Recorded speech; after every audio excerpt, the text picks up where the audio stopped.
You know, it's kind of funny. When you reach certain places, when you come back to them after a certain period of time, you sort of remember certain things. Have you ever associated places with certain innocuous memories? I don't know, it doesn't have to be something big or crazy, it's just little things. For example, you cross the bridge and you remember you were thinking about Pokemon Mystery Dungeon. Or maybe you went to the bus stop that you always go to and you remember that you spilled coffee on your pants. This right here is Olympic Park Station. Several years ago, I was coming back from here after some sort of convention. Maybe Supernova, maybe Oz Comic Con, perhaps Smash. Actually, no, it would have been Smash because that's at the ICC. But the point is, it was a late night, sort of like this one. Probably around 10 or 11 because it was still very bustling because the convention had just finished. But at the same time, the frequency was very, very low. I had time to kill and I figured, well, the Legacy Trilogy has just been announced. It had back at the time. Why not see what the community is saying? So I got on my phone and I browsed a little bit.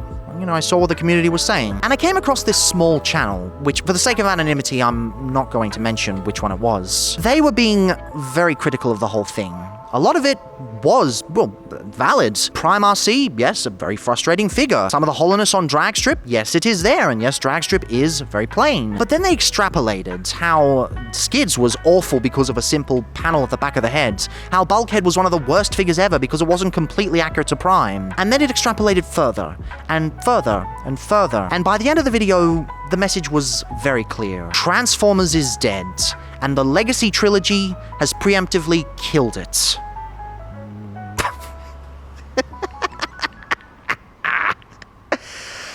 Oh, how wrong this person was. We know you guys are super excited. This is very different from everything everybody sees. Uncharted dipped into all the series, all the animated series, all the entertainment for the 40 years. We're trying to hit everything.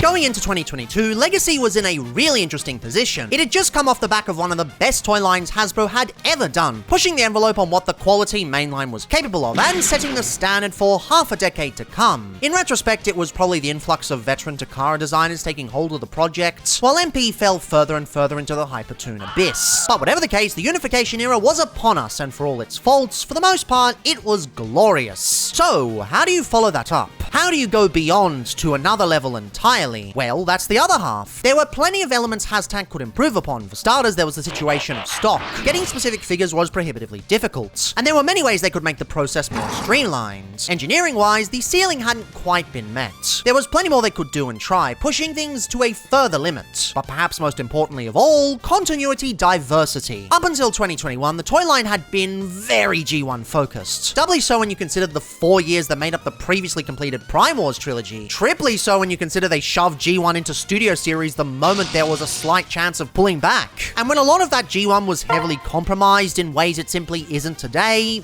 well, it was time for a change. And that change would finally come to us in the form of the multiverse. Legacy isn't just a random line name to keep retailers off designers' backs. It's a celebration of the franchise's legacy leading up to the 40th anniversary. And that legacy is beyond just G1. It's a vast, crazy franchise, and there was so much untapped potential in taking a journey through its history. Until now. Poised between the potential of becoming a fandom classic and the expectations of what came before, there was a destiny to be grasped. A destiny of becoming the greatest toy line we've ever seen. Greetings, Cybertronians. I'm DrLockdown, among others, and to celebrate 10 crazy years of this silly little channel, albeit pretty damn late, today's diagnosis pertains to every release from the Transformers Legacy Trilogy, ranked in order. From the humble beginnings of Legacy to the victory lap, not that victory lap, of Legacy United. From the Wreckers to the Doomers. From the Suplexers to the Cheaters. From the Racers to the Ice Train to the Pirates. From the Stunnicons to the Trash Crew to the Forerunners to And the... Armada Wheeljack. No, not yet. Just give it a sec. Oh. Regardless, this is the Smash Ultimate of toy lines, and everyone is here. So come along with me as we go through all 180 releases, from worst to best, ranked in order.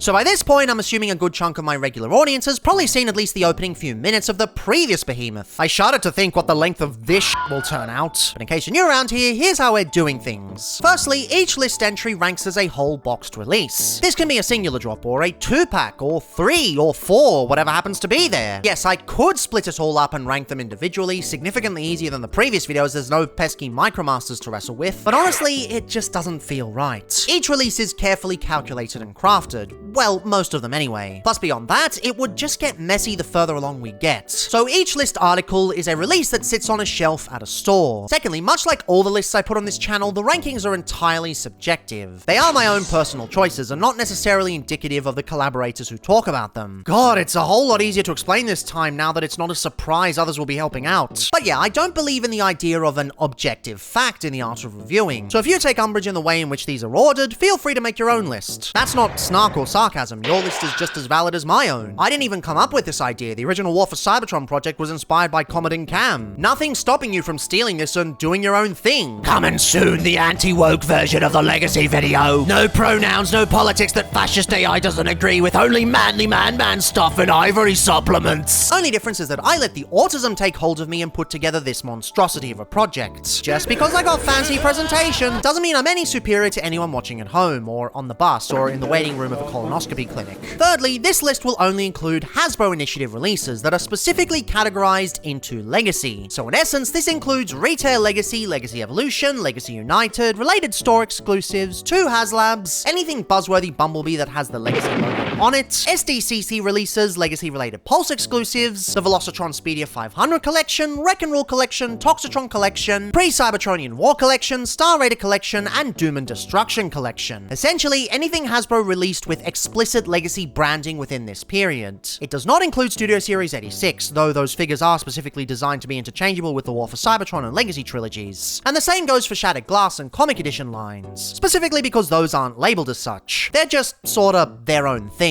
Why are you gay? Who says I'm gay? You are gay. What shows that I'm gay? Figures.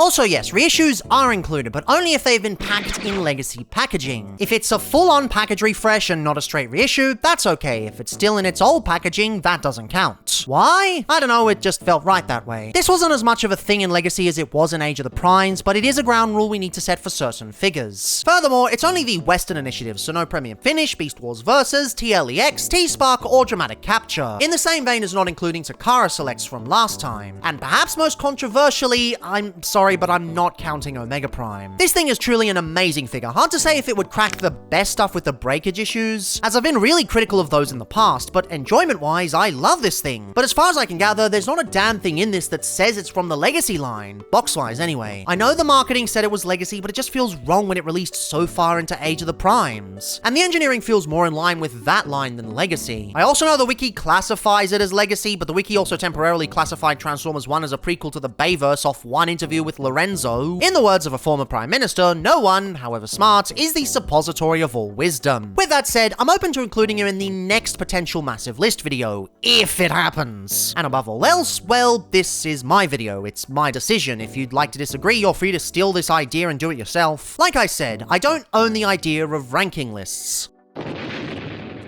Does that mean he's not coming on then? Well, James, he's been hammered to the thickness of an envelope and his spine is now a jigsaw, so that is a no. Right, so what are you going to do to fill the time? I've got nothing. And yeah, while I was making this video, they announced that the upcoming Lio Kaiser is also apparently a Legacy figure. And for similar reasons, he's also not in this. At least he's more Legacy than Omega Prime, he actually says Legacy on the box. But like, you can't release a figure towards the tail end of Age of the Primes, and yes, it is the tail end, and expect it to still be called Legacy. No, if I make an Age of the Primes video, that's where it'll go. But it's not showing up here. I'm not delaying this video any further. It's already over 4 months late. And finally, each multi-pack is based on the best member of each set. If you've got a set of 3 nothings and 1 truly brilliant figure, it's going to rank highly because of that one figure. I want to celebrate the good of Legacy, not wallow in the few times it buggered up. The War for Cybertron video actually had the same thing, or at least I'm pretty sure it did. I just never mentioned it specifically. Anyway, I think that covers the gist of it. 3 years is a long time. 3 years ago, I still thought I was straight. Imagine imagine where I'll be 3 more years from now. Who knows if Age of the Primes will even only be 3 years. I heard it'll be 2, but I can't seem to find the source. And lines get extended all the time, so who's to say? Well, no one in terms of remaining rules. I think I've covered practically everything that needs to be. So, without any more dilly-dallying, let's begin easily the most difficult video I've ever put together. This monstrosity literally took a whole year of my life to complete, and it kind of feels melancholic now that it's out. I certainly hope it was worth the wait. 180! So out of all the figures in Legacy, which one is the worst? With all the great figures and the few examples of poor build quality, poor design, missed points with aesthetics, what actually fails the hardest? Well, of course, it's quite easy. It's the one that most people were denied. I'm gonna be real with you, I never really liked SS86 Hot Rod. He served his purpose, and a lot of people really enjoyed him, but never quite gelled with me. But it's not about the figure itself, it's about what happens to it. Chaos on Velocitron was a bit of a weird line. It was originally just gonna go for one wave, but then Walmart asked for more. So Hasbro scrambled. What else could they redeco? What else could they do? It's how we got wonderful releases such as Galaxy Shuttle. Shadow Strip, less so, but still, it was pretty good to start G2 Menasor. And there was supposed to be more, but they didn't go with it. For whatever reason, Velocitron Hot Rod was never released. He was going to be a toy-style deco of the old SS86 mold, which a lot of people have been asking for. It's hypothesized that the reason we never got this was because of the retro reissue at the time. We already had one Hot Rod on the shelves at Walmart, why would we need another? Well, for the simple reason that a lot of people really wanted this. This is not something I ever would have bought, but it is something that a lot of people were very excited for. And to deprive collectors of that, well, I think it's a perfect candidate for the worst of the trilogy. What's worse than a toy that should have existed but didn't? Again, it's not a toy I would have gotten. I have no interest in this whatsoever. But it is one that should have existed in the first place, and I don't think I can think of any worse sin than that. Also, you won't see Buzzworthy Hound on this release because he actually did release, and he never actually was Legacy. Yeah, he was actually SS86, and as much as I would have loved to have gotten that simply for the clear plastic, if they even gave him clear plastic, doesn't count for here, but this does, and for that, I think it deserves this spot. But what's actually the worst figure of the toy line in terms of ones that released? What do we have in terms of physical plastic? Honestly, I'm actually surprised at who took that spot. I genuinely did not think Hot Rod would trump all the other figures in Legacy, but here we are, I suppose. I guess in retrospect it makes sense. He did rank 196th out of 202 figures in the War for Cybertron rankings after all. And yes, everything I said there still remains true. He's poorly built, poorly designed, poorly painted, poorly engineered, poorly positioned, poorly everything really. Not even his alt mode can save him. It's just a big block of... Question is though, is he actually the worst core class figure they've ever done? Amidst some real stinkers, can he actually be called? Yes he can. He's that bad. I'm not going to get that far into it, as at the time of writing, I've literally just made a full deep dive on this fellow 3 months ago, on top of the extensive coverage on the 2 previous list videos. So if you want something more in-depth, give the big Versus video a watch. But know this, he is every bit as bad as you've been told, and more. There's layers of shittiness at play that only a real deep dive can fully expose. It's a figure that had so much potential, but was consistently stripped of both budget and competence. It's simultaneously really ambitious and the most corporate piece of shit imaginable. I mean, for fuck's sake, they were outdone by a pack-in for a Titan class figure. Sure, that was years later, but that's still pretty pathetic. I still have no idea why folks were defending this thing on release. Maybe the silence it gets now is indicative of the changing tides. I'm not sure, and I don't really care. At this stage, this is the 4th time discussing him, and honestly, I'm just exhausted. I'm tired. Whinging about the same toy over and over isn't productive. I'd rather just get through this negative section and onto the figures that actually spark joy. 178! Oh look, back-to-back shitty core class figures. Do you have any idea how much this stings? I'm like the Legends guy. I love small-scale figures, and I love what they did with the previous ones. And to take those ideas, throw them out the window, and shit out something like this, it just feels insulting. Like, I know doing gun transformers is difficult. I'm fully aware there are laws and shits, but the one size class they can get away with it all is Legends. And guess what? They already did back in Combiner Wars! But sure, wanting to do something different, fine, whatever. But at least have it tab in properly for fuck's sake. At least make it cohesive. Not even robot mode can save it, with poor tolerances up the wazoo, frustrating choices of color breakup, and poorly applied flourishes. Not to mention wasting its entire budget on an accessory nobody gives a shit about. Okay, an accessory one person I know gives a shit about. I mean, he can't even stand. What's the point of a figure if it can't support its own weight? That's like bare minimum! No wonder that Shockwave is one of the few core class figures that has never received a redeco or retool. With a few exceptions, most times that happens lines up with poor releases overall. I know people who like this and even prefer it to the Combiner Wars version, but I just cannot agree. All I can say is this feels like a slap in the face. Or I would if the joints could hold it in a static position, but as it is, I guess it's a flop in the face. Except when that sounds like a more fun time than whatever we got here. This is just white noise wrapped in moldy bread. Such a disappointment. 177. I don't know why so many of these low rankers are all core class figures. I love small scale figures. Why am I placing them so low? Well, maybe it's because there were some really bad fumbles throughout the line. Whenever there's a new Izer that releases, redecos have to come out later. You can't just make new molds for everything. Something has to become something else. And Boulder Crash, of course, got another color variant. But dear God, this is awful. I mean, the purple is nice, but the rest of it looks like shit. Literally, it looks like feces. Who thought this color choice was a good idea? Best case scenario, it looks like mud. Worst case, it looks like the toilet bowl of a Korean barbecue restaurant. Especially with how some of the molds is degraded over time, so it seems softer and much flowier. Not a good choice, absolutely not. Bed sculpt is ridiculous, really tying into the sludge stylings. That sludge, not that sludge or that Lorenzo. The facial expression is probably one of the dumbest things I've seen in the entire unification era, which seeing some previous examples, that's saying something. I guess it's a little cute from some angles, like a kid's OC that they draw shittily on a piece of paper, then turn into a digital stop motion using Lego Digital Designer. And I guess the articulation is okay, but what's the point if the design is shit? The transformation might be fine, but it feels wrong when it looks like you're playing with defecation like putty. And the bike mode is okay, save for covering up a lot of the purple. But now you can run for your life away from the tricycle of diarrhea. That or he can be wielded as a sword, a shitty sword in both senses of the word. It just doesn't work well with the way the blade is oriented. It's perpetually looking like a motorcycle being used as a bludgeoning weapon. It's a fine mold, don't get me wrong, but this just isn't it. What's that phrase I used to say? The cherry on top of the poop cake? Christ, juvenile but ever so apt. What a shitload of I've really come to realize that the armorizers do best the further they lean into the crystal aesthetic. The more vibrant the deco, the nicer they look. It's just how it works. Geocron, in spite of having a name that would lend itself to a design like that, is the complete opposite end of moving towards that aesthetic, as far away as you could get, and consequently about as garbage a deco as this mold could have. They could have done something wonderful and neon like they did with Dracodon many years ago. But no, instead they gave up and this thing out. Oh, wow, that's an accidental metaphor. That's about the smartest thing that's come out of this, because seriously, someone on the design team should have noticed and said something. Disgusting. Thank you. 176. I've come to make an announcement. Rogue Pig's a bitch-ass motherfucker. He pissed on my conjunction door. That's right. He took his gown and he pissed on my conjunks. And he said his shaft was this big. And I said, that's disgusting. So I'm making a column post to my bluesky.app. Road Pig, you got a small shaft. It's the size of an Energon star, except way smaller. And guess what? Here's what my shaft looks like. That's right, baby. All power core combiner joint, no blast effect nubs, no Evo fusion. Look at that. It looks like 2 tires and a piston. It f***ed my conjunct, so guess what? I'm gonna Cybertron.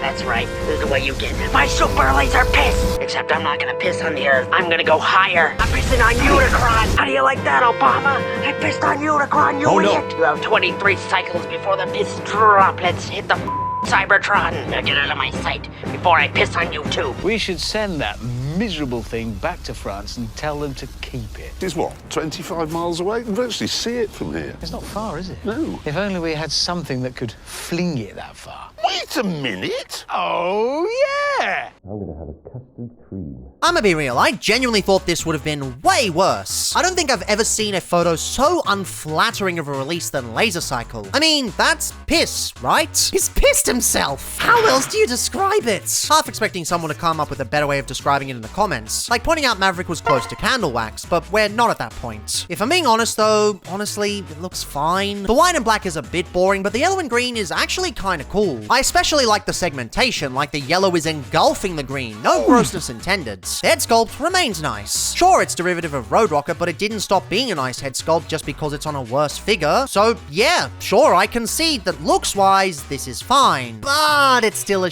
mold. Fact is, it's not Road Rocket and doesn't have enough of a nice deco to pull itself above the abyss it's fallen into. It's still a kibbly, finicky catastrophe that would have been so much better as any other motorcycle former in the trilogy, but obviously they didn't have any others to use at the time, so this was as good as it got. I guess I should count myself lucky that they had Crash Bar by the time Road Pig rolled around. So sandwiched between not being as bad as I expected, but still being worse than I'd hoped, this is just a bad figure. Not an infuriating one, just run-of-the-mill bad. Not worth dedicating much brainpower to, especially in a several-minute recreation of the Snap Cube Eggman dub. In fact, I cared so little about this that I didn't even realize the copy I bought was missing accessories. Yeah, he can't transform properly without the back panel. Do you see why it was a bad idea to have the entire gimmick revolve around removing these parts? Even if it's optional, it still leads to getting lost. Honestly, I should have gotten the $6 JB Hi-Fi clearance copies, or at least paid more attention to the eBay copy. But I didn't, and I don't particularly care. This one won't be spending much time in my collection as is. He'll be on his merry way about as quickly as he arrived, just for this video and not much else. So goes the curse of my friends being too smart to buy him, so I couldn't use their copies. Oh well, that just leaves his name to make fun of. Yeah, I get why they didn't want two Jazzes in the same wave, but come on. You could have picked anything else. That's pretty dumb. Though arguably not as dumb as the original wearer of the mold. Well, dumb in execution, not in concept. The idea behind Primar C is actually genuinely admirable. People wanted other continuities outside of G1 and Beast Wars to join the fray, so they did it. Problem is, with the first attempts, they ended up losing their soul. RC was essentially patient zero, sucking too many of the recognizable attributes out of her in favor of aesthetic unification. That unification in itself is a good thing, but there are elements that needed to be kept. The sleekness, the sass, the pizzazz. Take those away, and even if it were a solid figure, it would just be boring as shit.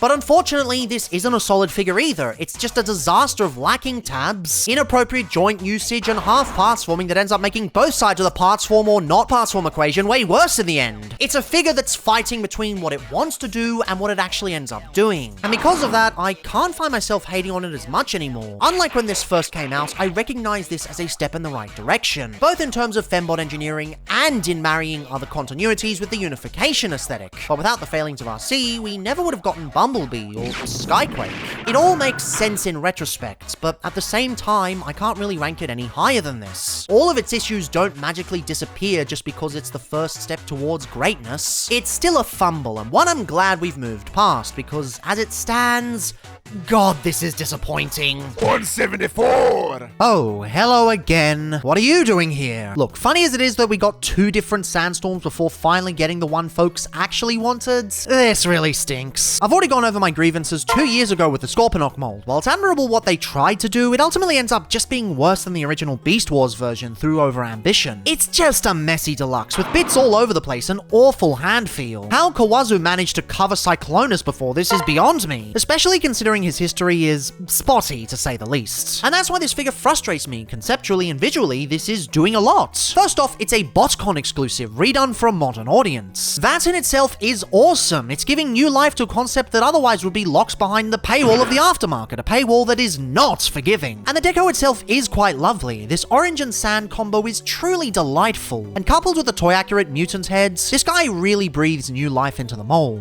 But that's just the problem. It's still the same mold. It's still stuck with all the jank, all the frustration, all the proportional issues. It's frustrating more than anything because it's a case where the failure of the original mold means it just ultimately infects a whole bunch of chances other characters had. Imagine if Scorponok had been amazing, and we'd be sitting around praising Hasbro's efforts at getting such an obscure concept done right. But no, instead is the kind of toy that shell-formed so hard, Target basically stopped carrying Transformers entirely. Save for repacks of 86 Ironhide 2 waves later than this piece of shit. So maybe that's not a fair comparison, as these probably shouldn't have been overordered as much as they were. Regardless, Beast Sandstorm is just sad. This should be right up my alley, but as they this mold from the outset in a way that simply can't be fixed, here we are. God damn it. And Velocitron Blur basically functions the same way, though I'd argue is a smidge better simply because the original Blur mold is better than the original Scorponok mold. But similarly, although the idea of representation is intriguing, the execution is far from acceptable. He doesn't even have Sandstorm's benefit of looking good. The only reason I'm putting him above is because the base mold isn't as bad. I'm just glad they're able to take from the lessons here and do a lot better the next time, instead of writing the whole thing off and calling it a day. But other than that, really I don't have much to say that I haven't already said in my worst of 2022 lists. He's bad in all the ways I said, and reiterating here just seems like a chore. Moving on. 172! DevCon. So DevCon, this is like the second actual figure that they made of him, though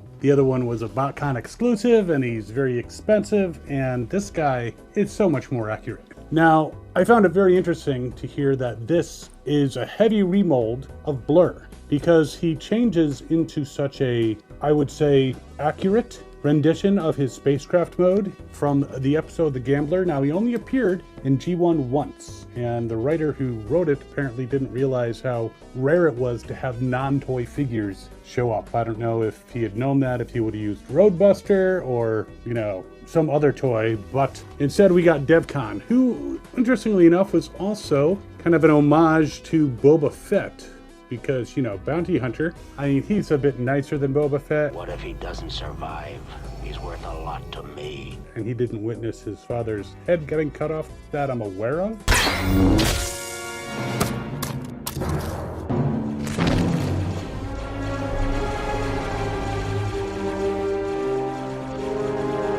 But yeah, from the moment that I saw him on the screen, I was like, when are we getting the toy? Who speaks to me? And it was decades later before we got any version of the toy. And as far as an accurate one, it took basically almost 40 years to get an actual DevCon. Now, he appeared in season 2 of the Transformers. And again, I just really appreciate the fact that he looks so much like his on-screen appearance. And the transformation, not difficult at all. And one thing you could probably do is, since his hands flew out for his thrusters, he could probably flip that out and burn someone's face off if he wasn't such a nice bounty hunter compared to like Boba Fett. Boba Fett would totally do that. You know it. But he's got such an accurate robot mode, and again, for having started out as Blur, it's a pretty nice rendition of the toy. I actually at one point did find a little plastic guy who looked like the little lizard guy who became his partner.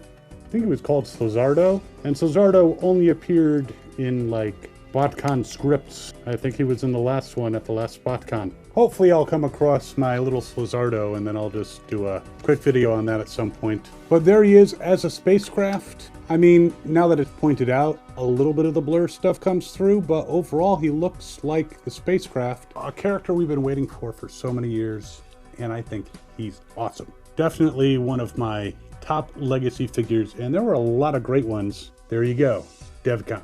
Was going to be called DEFCON because of it being a term associated with nuclear war. They decided to call him DevCon, which sounds close enough. I thought it was DEFCON. Anyway, that's all I got. Everyone out there have fun and good hunting. 171! Dinobot is sort of a special Kingdom figure to me. He wasn't the best figure of the line by any means, not even the best figure of the wave he resided in. He just happened to clue me in on the next level of generations. He was the base level. Figures could be better or worse, but he was setting the baseline, and everything from there was mostly up. When he himself was a pretty damn good figure, well, that was saying something. However, fast forward a year later, and nothing quite hit the spot in terms of mold mates. Grimlock was kinda good, but I've just found myself getting way more bored with him as the years go by, not helped by the yellowing overtaking him slowly. Yeesh, 2020 to 2022 was a bad time for toy coloration. Honestly, while categorically he's okay, I don't really look back on him as much as I do Mirage from the same pack. God, I really hope I'm not turning into a G1er. Still, at least he's got it better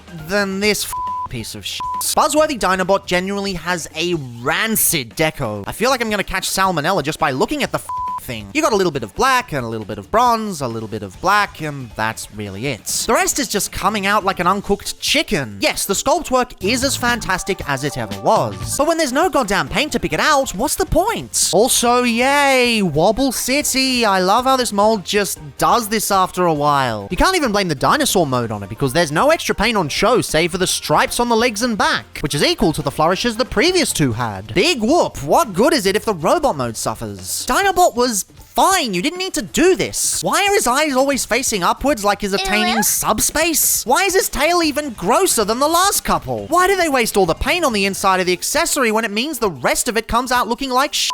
Look, ultimately, it's still the same mold. If this is your first and only experience with it, the engineering will still give you enough to enjoy. And hey, it is mostly accurate to the original. Not entirely, but enough that there is a nostalgic connection for some people. But like, there are way better and way easier versions to obtain. You really want to engage with this piece of garbage? Honestly, I look back and I wonder, why did I buy this thing? Why did I give this the shot of importing it when I could have probably told straight from the photos that I wouldn't like it? Why was I so lenient on it that it never showed up in any worst of the year lists? Well, truthfully, it's because I like Dinobot and I wanted to experience Dinobot again in a deco that I also loved, as well as the original. And to this day, I still haven't experienced that. Maybe someday I'll get my wish. Perhaps another Monster Hunter crossover will happen and we'll get something cool. But until then, this was a serious mistake for me. I'm not even using someone else's copy. This is mine. I paid bad money for this, and this is the punishment I get. At least season the damn thing. If I see another one of these without paprika and salt, I'm calling the health inspector. 170. So, my favourite figure, and this might be a bit of a surprise to people from the Legacy toy line, is Red Cog, and there's a few reasons for this. Number one is just look at the amount of accessories that came with him. Granted, far too much for him to pretty much carry by himself because that looks a little ridiculous. However, he came with things that you could use with other figures and other characters, which is what I really like about, I suppose, the whole play aspect of these, because let's be honest, they are all toys. But not only that, this was definitely a figure that I never thought I would ever see the day of light updated. I know we had the original one, and we all know why we had the original one, because of Fortress Maximus, and he'd only just come out a few years before in a different toy line. However, Red Cog, and it's quite funny because a lot of people didn't actually even realise that he did have an original Generation 1 release as well, which we can see here.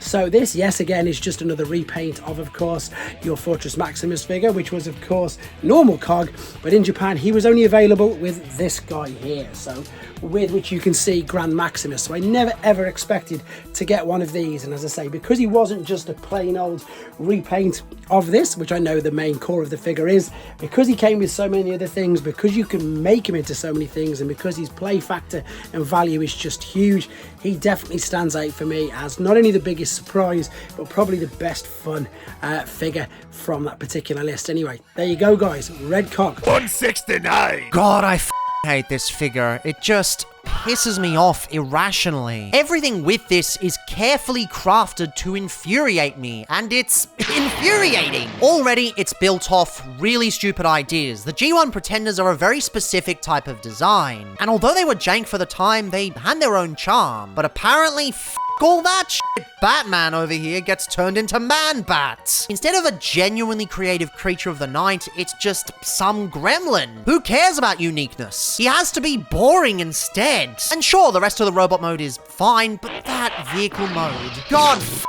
damn it, is this awful. They've copied the G1 toy to the letter, the abysmal G1 alt mode. Never mind the cool updates Iguanus and Skullgrin got. Just make it identical to one of G1's worst alt modes. What's next? Accurate nugget mode for Age of the Prime's Gunrunner? The alt mode isn't even solid. Bits just fall off super easily and the back half is just a mess of robot bits. It's like one of the worst robot under jet type Transformers. Only worse because it can't even do the top half right. Coupled with boring as mechanical detail and paintwork that doesn't push anything, it becomes easily one of the worst legend-scaled alt modes I've ever seen. Period. So sure, the robot mode is adequate, but what good is that if half the figure sucks? It's the Legends equivalent of SS-102, only minus the Defenders. I'm not going to defend this stain because one mode is fine. Even if it was amazing, both modes have to be just as important as each other. And since this is a personal ranking, the fact I really dislike what they did to the robot design definitely affects its positioning. Does Bomb Burst deserve to take this position? Probably not, but at the same time,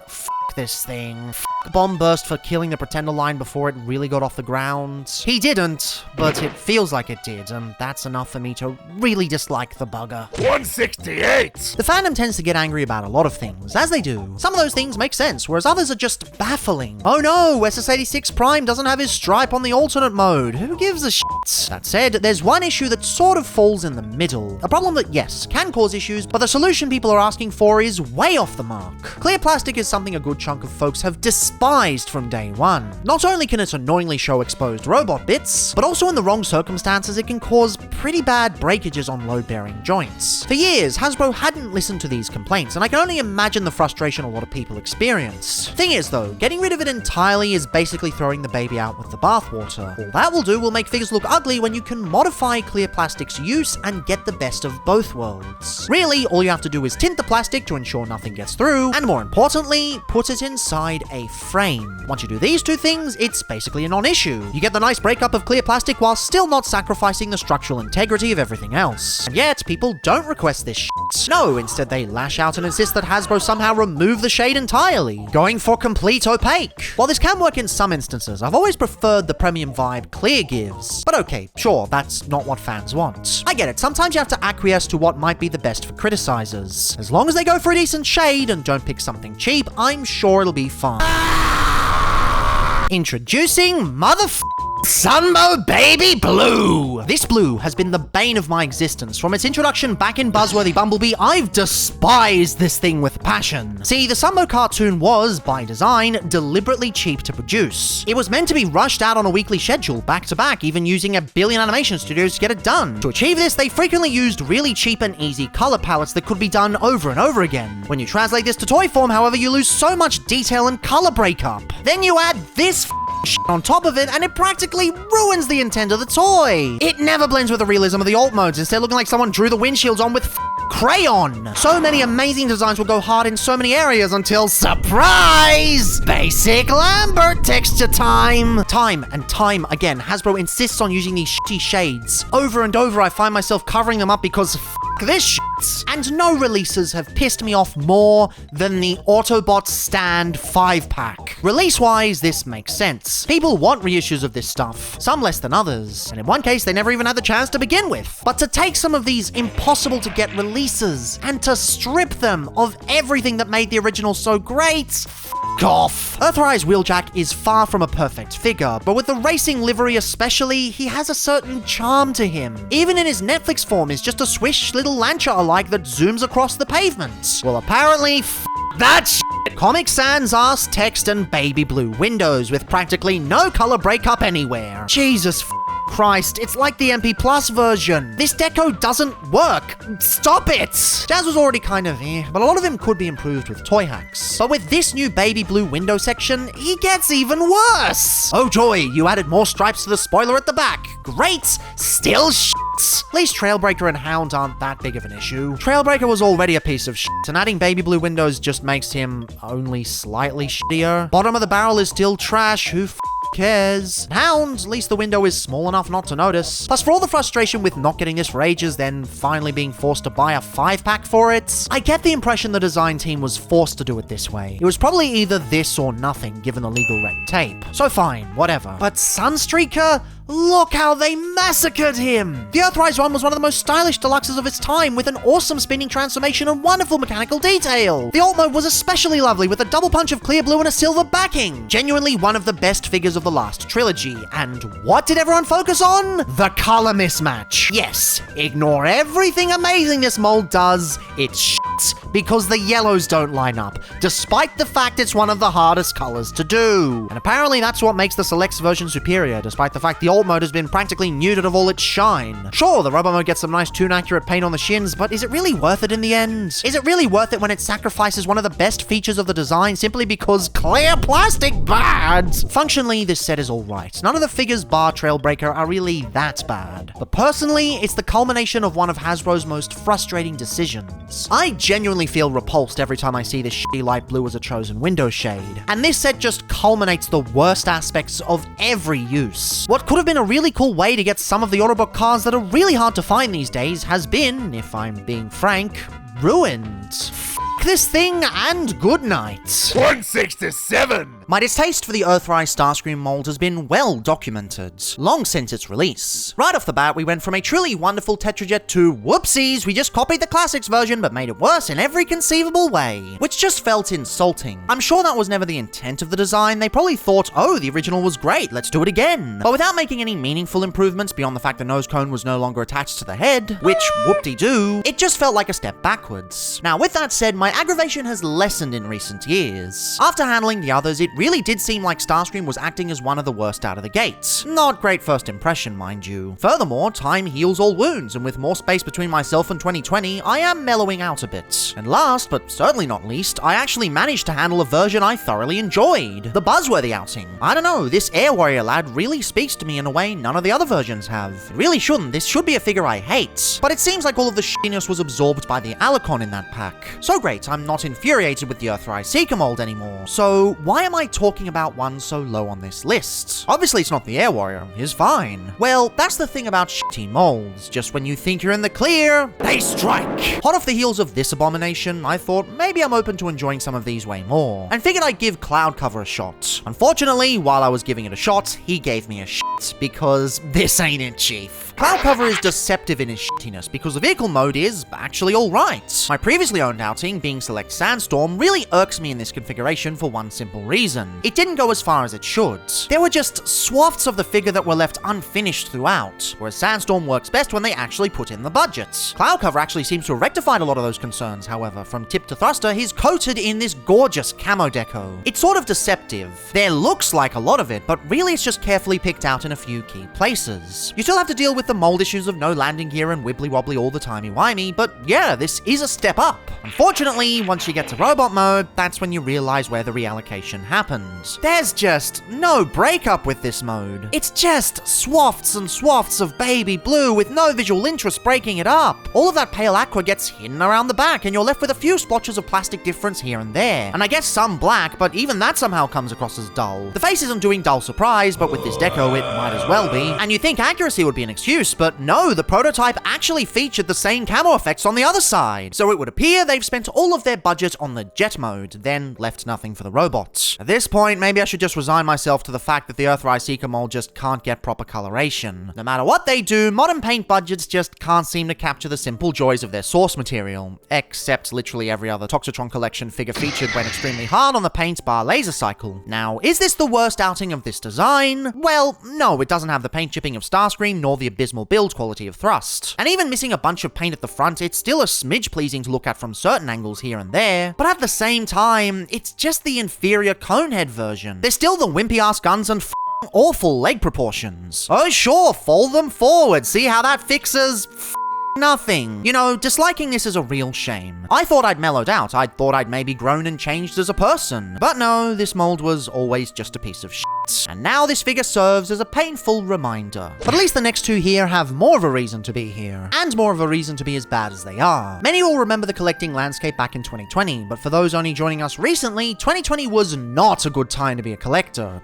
Wasn't a good time to be alive either, but you get the idea. Many of the releases of this era, especially Amazon ones, were cut short and a metric ton of pre-orders were cancelled. As such, a lot of these older figures became quite valuable, which in turn led to fan outcry because who the makes normal G1 characters hard to find exclusives? Look, Dirge and Ramjet aren't particularly great figures. On a pure quality level, I'd even say they're likely worse than Cloud Cover, but by the same token, their shittiness makes sense. They're exactly what everyone was asking for, a reissue that doesn't cost the price of a new kidney, and for some people they can even be considered an improvement. On the original, the new parts were gang molded in black and painted in their new colors, but now they're just molded as normal. This means they're cast in their plastic colors, which I suppose makes them less prone to chipping. This isn't a significant improvement to me as someone who doesn't care either way and sees it more as a side grade, but it's something people have enjoyed. And hey, at least they didn't waste all that effort redoing something like this for no reason. They knew what the fans wanted and delivered it in a nice, affordable way. It didn't waste any corporate resources, nor did it disappoint on a long-forgotten concept, as everybody knew what they were getting into. They simply exist. People who want them can finally get them, and people like myself who don't can just go about their lives knowing they didn't waste any resources making another shittier version. In a perfect world, these would be Tetrajet Coneheads, like we were teased in the show, but this isn't a perfect world. Shit happens, you gotta make peace with certain things, and this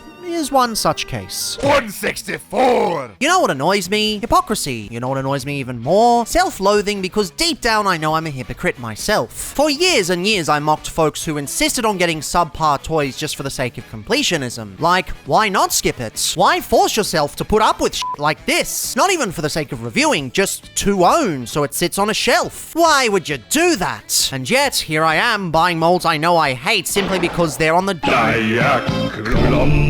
Carbot checklist. I broke my rule for Breaker. Well, I broke my rule for Lift Ticket first, but you get the idea. Now, in fairness, this is better than Hoist in a lot of ways. The colors are far snazzier, especially with the matte finished stomach plates. The proportions look a lot better in these darker colors, and the backpack is a lot more cohesive. Even the alt mode is superior. The blue really makes a statement, and the stripes, although not all-encompassing, make great visual flair. It's a much more cohesive piece in both paint and sculpt, and it's far better for it. But at the same time, it is still the Hoist mold. The torso is still cast entirely in clear plastic, which, need I remind you what happened to Firebite? And I thought Jazz was bad, yeesh! The kibble still moves with the rest of the shoulders because a dedicated hinge was apparently impossible. The hollowness, although I've become a lot less harsh on, is still pretty egregious. The torso still loves to fall apart half the time. It's either way too tight or looser than Tidal Wave's definition of in range. The alt mode still looks super messy from the underside. Glad they cleaned up the back, but that's only half the problem here. And of course, the backpack still loves to fall off. Why wasn't this glued in place? So it can be used as a shield? What was it with Earthrise and shields? And for my one gripe with this specific release, they didn't bother changing the head sculpt. Yeah, this one's from Azim Venkster. Out of the box, he still uses the standard Trailbreaker head. They wouldn't bother giving us a new head because what kind of fan actually wants toy-style heads? So yeah, this toy isn't good by any stretch of the imagination. Yet unlike many figures surrounding him, I can't bring myself to hate him. He's absolutely in the category of bad, but honestly I think my obsession is blinding me to a lot of his faults. Yes, as I said a few minutes ago, I am a hypocrite. I get it now. The faults don't matter, it's about the experience. With that said, yeah, the ranking very much still feels right in my book. Personal biases aside, I can't rank it any higher. And sort of same with Lift Ticket, though it's kind of the reverse. While I don't find as much personal enjoyment in it, I do think the overall package is quote-unquote better. I will say, in robot mode, the colors are a bit of a step down from Breaker. Aside from the lovely blue window, the rest does seem a bit dull and washed out. The yellow does try its best, but it doesn't quite make it. So why do I prefer Lift Ticket overall? Well, in honesty, it's the vehicle mode. This yellow stripe just does for me. I'm not even that fussed with the garish blue windows on the side. The deco on this, almost entirely in gorgeous matte red finish with a killer tampergraph game, is purely the reason for being this into it. I mean, isn't that kind of the point with upgrades? The vehicle modes? Isn't that the essence of the original car robots? No, not those car robots. With that said, I'm still not going to pretend this is a good mold in any way. Hell, purely mold-wise, it's arguably worse than Breaker because the Hoist space is a much messier affair. If it were up to me, these two would be using the Thrilling 30 mold in the same vein as the Fun Publications outing of Lift Tickets. Despite also being flawed, particularly in budget cuts due to the time, he is a more well-rounded piece. Though there is one category where Select beats him, being price. Old TFCC does not do well on the aftermarket, which is a real shame, and a big reason why I love modern collecting releases so much. Accessibility is, well, great. Regardless, I am a little disappointed with myself for stooping this low. Thankfully, this is likely the last time I'll have to deal with this nonsense, because the remaining car robos should hypothetically be derived from significantly better molds. I just have to remind myself not to fall for the same trappings, especially when I'm trying to complete my Laser Prime collection. Though I suppose after I've gotten most of the others, I might as well get the Year of the Goat version, and at that point, the Make Toys redecos might as well go on that list. Well, shit. 162! Ta-da! Legacy Deluxe Insecticon Shrapnel. For the moment, I'm setting aside the detrimental aspect that they've retooled this mold 3 times, and will simply focus on Shrapnel's appeal as a standalone figure. Of all the Legacy line figures, why Shrapnel? Besides the fact that most of the other ones I wanted to do were taken, I felt Deluxe Shrapnel was a worthy update. It's larger, not just bigger than the Legend-size Combiner Wars remake, but larger even than the original Generation 1 figure. It's got more options to customize, what with the mini 5mm ports, the mini Fireblast pegs, And even though the Evo fusion weapon is ridiculous, as most of the Evo fusion weapons were, it still gives you a number of options to mess around with. The transformation is easy to learn. It allows for quick shifting between modes, but the end results of the change are significant, turning from a Beetleborg into a fully articulated robot action figure. Yes, there's a little parts for him with the gun leg pieces, but he still makes for a fun figure to change and pose. It maintains simplicity without sacrificing functionality, for two modes that are distinctive as modern updates and as tribute to Generation 1. And since they did remake this figure into Bombshell, Chop Shop, and Barrage, it means you can army build him without actually buying the same figure. It's paradoxical, baby.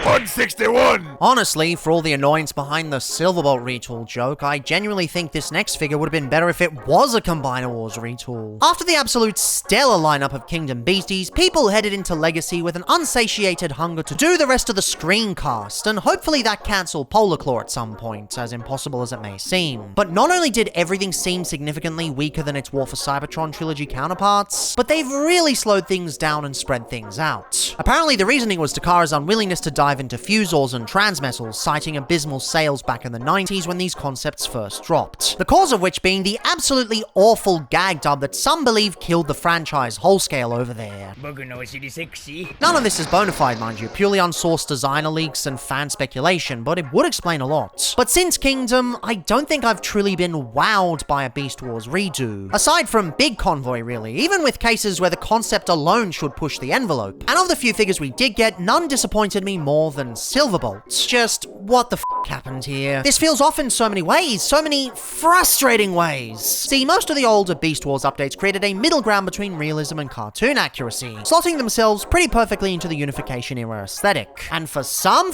reason, while the other Legacy Beasts continued this trend, albeit with mixed results, Silverbolt throws it out the window. Instead, he goes half toon and half toy, which, sure, in some cases could be cool. Toy accuracy can be great in the right circumstances. Here, they've made the really stupid decision to include the transformation hinges from the original toy as faux hinges. Who thought that was a good idea? So, as a result, he looks wider than mainline Rise of the Beasts Prime, completely destroying the torso cohesion. Then you combine that with the awful shade of grey, probably the only instance of Games Workshop grey in the entire trilogy, and if it weren't for the dense build, this guy would share more in common with a Prime Wars trilogy figure. And that denseness actually makes me even sadder, because it's wasted on this. And sure, the engineering is rather nice, but it leads to a massive frustration of an alt mode. There's plenty to like the bronze and black highlights, washing over certain parts to finally give this guy some color. But then you have to deal with the same issue as Studio Series Cheetor, where the back legs have more articulation than the front, because heaven forbid these not get stuck together. And sure, you can untab them, but that doesn't save the shoulders being far too low, nor the fact that they sit below a head that looks more like a pupper than a stoic wolf. And all this on a Hasui design? How the heck did that happen? You know, this all takes me back to an old criticism people have brought up with modern updates, not just Beast Wars, but remakes in general. Time and time again, people always look at the new stuff and proclaim the older one was better. More often than not, this is patently absurd, especially for toys more than a couple of decades old. But occasionally, they are right. Sometimes this is an accurate fact, and honestly, this is probably one of those cases. I have never messed with the original Beast Wars Silverbolt, but I can honestly see that thing being superior to this in many ways. Maybe not in articulation and build quality, but definitely everything else. Maybe one day I'll find myself giving that old bastard a shot, but for now, I'll just wallow in my sadness. I mean,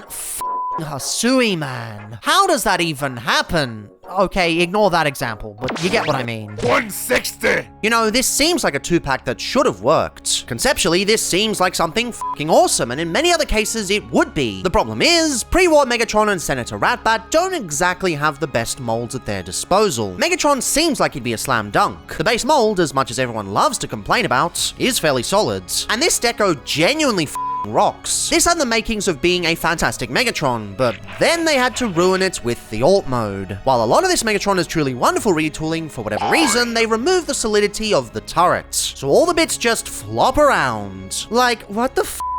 Why did you have to ruin that? You already had 2 versions that did this section properly. As probably the last defender of the Siege Megatron mold in the wake of SS86, this and the eventual Fractured Friendship version feel like insults. Though, interestingly, I wonder if those 2 actually contributed to the hatred of this Megatron family. It's entirely possible, and that kinda makes me even more mad. Plus, apparently there's some build quality issues where some don't even transform properly. Couldn't even do the quality control right, my word. And Ratbat ain't much better. In the same vein as Alpha Trion, Ratbat from versions of the Scourge mold is a well-trodden path. It works really well in a lot of instances, but this ain't one of them. The deco is trying really hard to break free from Scourge's boredom. With some gorgeous paint in specific areas, it really tries to scrape by and deliver something truly resplendent. But then they run out of budget on the legs, and the rest just blends together with unwieldy kibble, and it just ends up not working. By the time you get to the alt mode, you've just lost all interest. You're just left with swafts and swafts of purple. Lovely, beautiful purple, but just too much of it. Not to mention his head doesn't do anything compared to the original. The concept itself is fine. If this were any other version of Scourge as a base, this would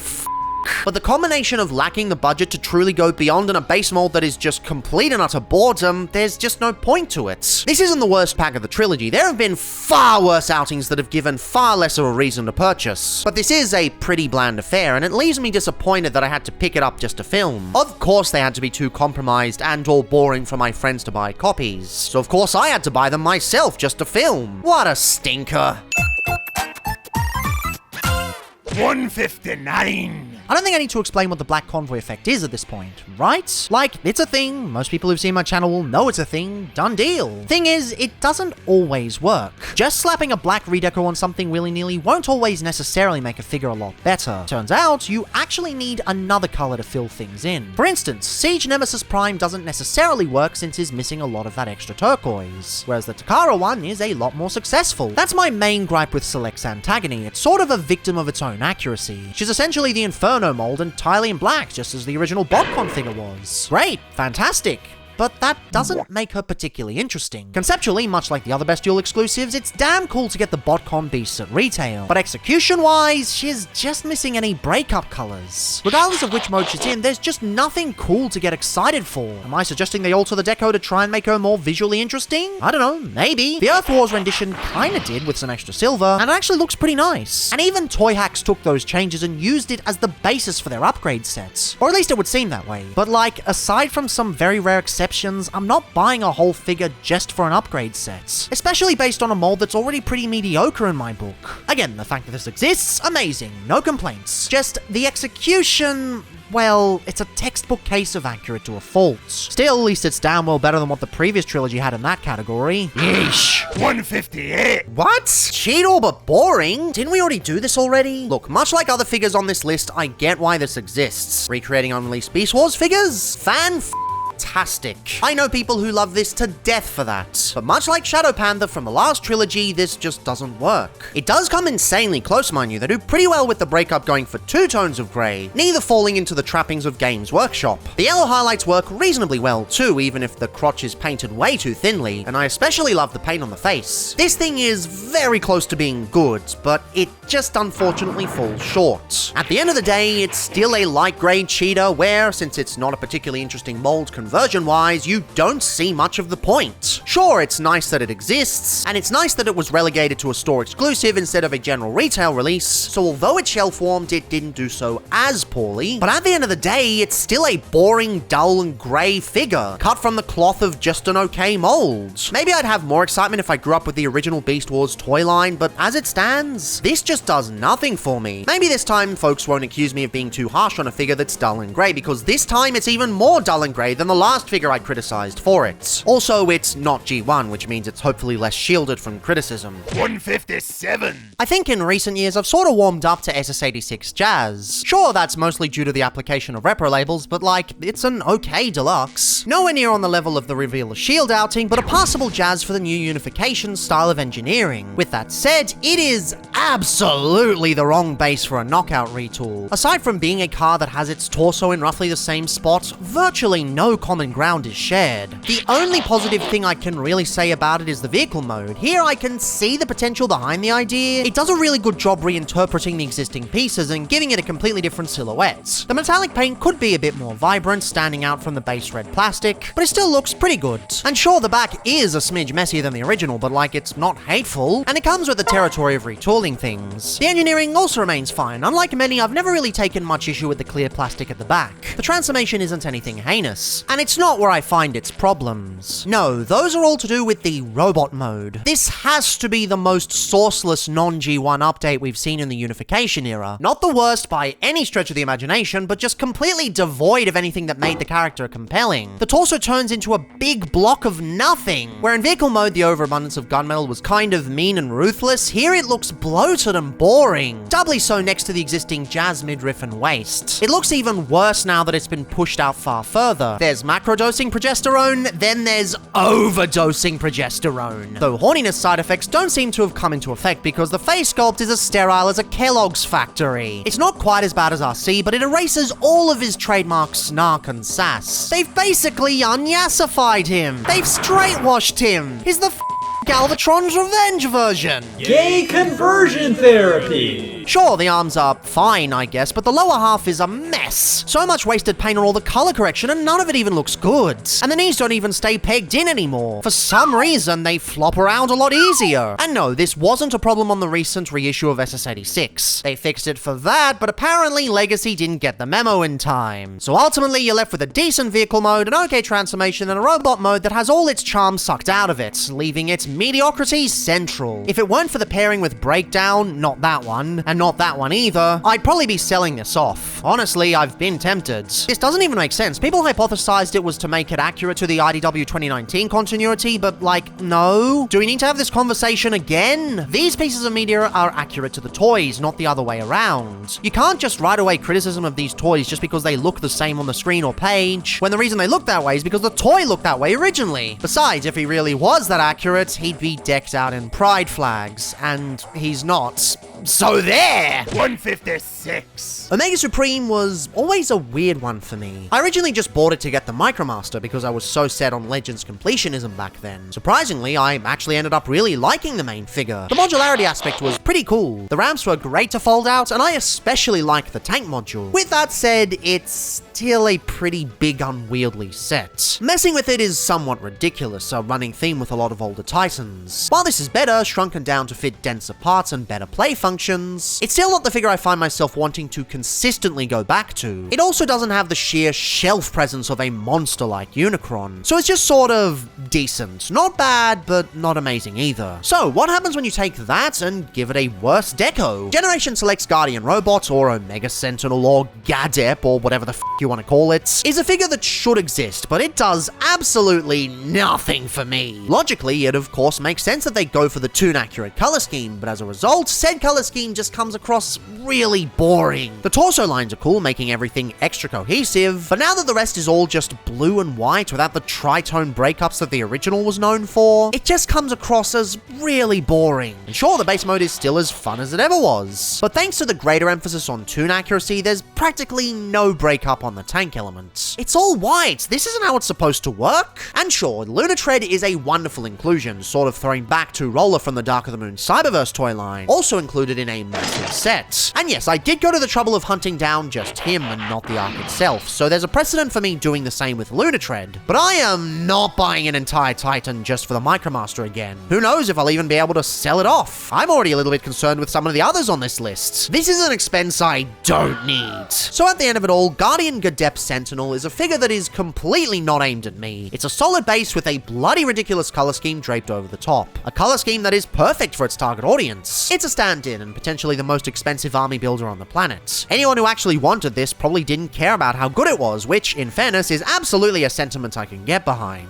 But this doesn't line up with my sensibilities on that. And as such, I'ma have to give it a failing grade. 155. Remaking a figure as is isn't necessarily a bad thing. If the the original is fantastic, there's not really a reason to change anything. Reimagining something can also be great. If the original is kinda why wouldn't you bother changing it? Problems only start to arise when you mix and match things, like redoing something from scratch when the original was already great. Or in the instance of these, only copying the originals to the letter and not going a step further when the originals were the equivalent of soggy All-Bran. The Insecticons, god damn it, they're so boring. At the time of writing, I've just filmed a bunch of footage in advance, hoping that I'm able to sell them off. Because, like, not only are they kinda but they're not even interesting. Oh yay, they're exactly like their G1 originals. Great, and the G1 originals suck. Really, they're awful. And sure, Bombshell isn't the worst of the three. He doesn't have the weird proportions of shrapnel, the paintwork is overall better, and the torso doesn't look like crumpled up tinfoil. But it's still Legacy Bombshell. They still screwed up the hat because they were so desperate to copy the Sunbow model. Even though there's a hinge at the bottom. They still ruined the legs because they insisted these two should share parts. At least make the shared parts good, you idiots. And if you're going to have the head look this awful, at least cover the damn thing up in bug mode. And at least have some continuity with the thorax. No? Not even going to make the paint applications any good? Just me, I guess? It just baffles me that they compromise these figures so much. The Insecticons are pretty iconic within the G1 sphere. They will sell regardless. And retools can be good. Hell, they can be great. But these... no. Sure, Bombshell isn't the worst, but this set is just such a disappointment. We will get new versions. They will do the 84 to 86 cast again, as they always do, but how far off is that? How many times will they peddle these first? I don't know. For now, I just want these out of my life. 154! As much as people tend to rag on reissues, a lot of them these days are genuinely fantastic. They provide an opportunity for newer collectors to partake in all sorts of fantastic older toys that go for extreme amounts on the aftermarkets. Finally, the world can know the true brilliance of Cosmos, no more eBay trolling and lonely nights crying into your pillow. Of course, given how early in the video this is, you can probably guess that Hasbro doesn't always get this right. Fan outcry is clear to see, but occasionally you get stuck with a Siege Prowl instead of the Prowl everyone is actually interested in. And the first big example of this switcherooing came to us in the first toy line of Legacy, where we somehow got stuck with Siege Soundwave again. Look, putting aside my own personal gripes with the original outing, this is not what folks were asking for at the time. People desperately wanted the Netflix version. They craved a proper G1 styled Soundwave to fill that spot in their collection. And my understanding is, if memory serves, that was the intent of this release, before Hasbro corporate vetoed it and changed the release to Siege instead, leading to this figure being a massive shelf warmer for almost an entire year. Frustrations aside, this is one of the few cases where I do actually understand. Walmart still had the exclusivity license at the time, so negotiations likely fell through and they had to release a version of Soundwave to satisfy shareholders. It's just an unfortunate situation all round, not helped by how banal the figure is in general. I'm not going to bog down this spot with all my grievances with the mold itself, as I've already covered that in reasonable detail last time we took a look. We'll say though that this mold works even less without the battle damage. There's now just swaths of plain sections that really need spicing up, things that aren't an issue on the Legacy United outing. When you combine that with the laziness this mold already exhibits, it just feels like a corporate cash grab. It's not, it's an unfortunate victim of circumstance and necessity, but it's just not very good either way. And the saddest part is, this was probably the figure that contributed to the hatred of the Netflix mold the most. With everyone clinging to this out of desperation, Legacy United was hit with waves of seething hatreds. It still sold like hotcakes anyway, but part of me wonders if many convinced themselves that this was genuinely the better mold simply because the Netflix was so unattainable for so long. Or maybe I'm just crazy. Sometimes I feel like the only person who genuinely loves certain figures. But ah well, diversity in opinions is what makes the fandom so interesting anyway. Oh right, big thanks to Cliff B's co-worker for lending me this sample for this segment. Normally I don't call specific people out until the end, but like, not Cliff B, Cliff B's co-worker. That's probably the weirdest toy borrow I've ever done. 153! As much as people hate exclusives, they kinda have to exist to facilitate the existence of certain toys. There's only so many toys they can sell at wide retail. Eventually, some of them have to be limited to specific stores. While some of them are just sort of random, many of them have some sort of theme that ties them together, like the Star Raiders having the theme of me not being able to talk about them because literally every single one is awesome and others allocated them for themselves. Ferak, my beloved, maybe one day I'll get to show your shine. Out of the entire Legacy trilogy, though, I honestly think the Wreckers collection is the weakest. I don't think it particularly held many of the worst toys, but everything just came out compromised. Great toys that still suffered from weak joints, packs with weak source decos, bits that fall apart in the wrong places, decos that should be amazing but end up being paired with awful build quality. Just, the whole thing was a bit of a mess. And out of the line as a whole, I think the most disappointing would have to be Springer. I've always been tepid with the follow-ups in relation to Siege Springer. The original toy was fantastic, truly one of the best voyages of the line, with awesome detail, a killer conversion, and near perfect alt modes. But no matter what they do afterwards, they just can't seem to get the deco right. Not only has he only shown up as Springer and nobody else, even when there's plenty of cool ideas they could do, but each one has been actively worse than the original. Yet, for whatever reason, people seem to insist it's better. And that's kind of what infuriates me about the Wreckers version. You want to know why a whole bunch of people thought this was superior? No battle damage. That's it. Great, so you're actively accepting this bland piece of shit because of one deco cue, and I thought clear plastic hatred was absurd. Regardless, this figure is allegedly supposed to be accurate to the original G1 toy, but he flat out isn't. The placement of the colors are, but the actual shades most certainly aren't. As a result, you're just left with endless swaths of grey all over the whole thing. Gone is the crisp neon lime green and burning yellow, replaced with borderline Games Workshop grey. The vehicle modes basically suffer from the same thing too. Instead of the gorgeous greens, you now just have an abundance of grey. Don't get me wrong, unlike the 86 version, it's the same mold and has a lot of the same brilliance. Much like other iffy decos, if this is your first foray into this mold family, you'll have a great time. But like, the original is just better. You'd really sacrifice all the gorgeous shades to get rid of some scuffs? Why hate the scuffs anyway? Some of them were a bit blech, but a lot of it was really cool. They didn't even fix the loosey-goosey feet, the actual problem the mold has, though to be fair, it's up in the air whether 86 did or not. My copy seems sturdier, but others not so much. Regardless, this one's just a shame. Makes me wonder what happened to the supposed leaked premium finish Springer that never came out. I'm assuming said leak was fake, but I think seeing how they would have achieved that would have been really cool. At least cooler than whatever the 86 version turned out being. The curse of Siege Springer. Nobody after him will never be as cool as him. But perhaps that's okay in the end. They got it right the first time around, so I guess that's good enough as is. 152! Titan Class Legacy United Nemesis. Ahem. Step on me, mommy. There, I said it. After the surprise release of the Titan Class arc, Hasbro decided there was another G1 Titan to be milked, and opted to make a Titan Class version of the Decepticon ship, the Nemesis. And they also took the opportunity to do the whole ship with female pronouns thing quite literally, making her the first and so far only female Titan figure, unless we get a Titan Class Terratronus, you coward! Now, design-wise, it's quite an angular lady with lots of spikes and jagged bits, sharp claws, sharp shoulders, sharp goatee. Despite having a skinnier build than your average Titan, she takes up more shelf space than you'd think. Also, her knees are worryingly high, which makes articulation sometimes a bit awkward. But looks-wise, this is actually a really cool design.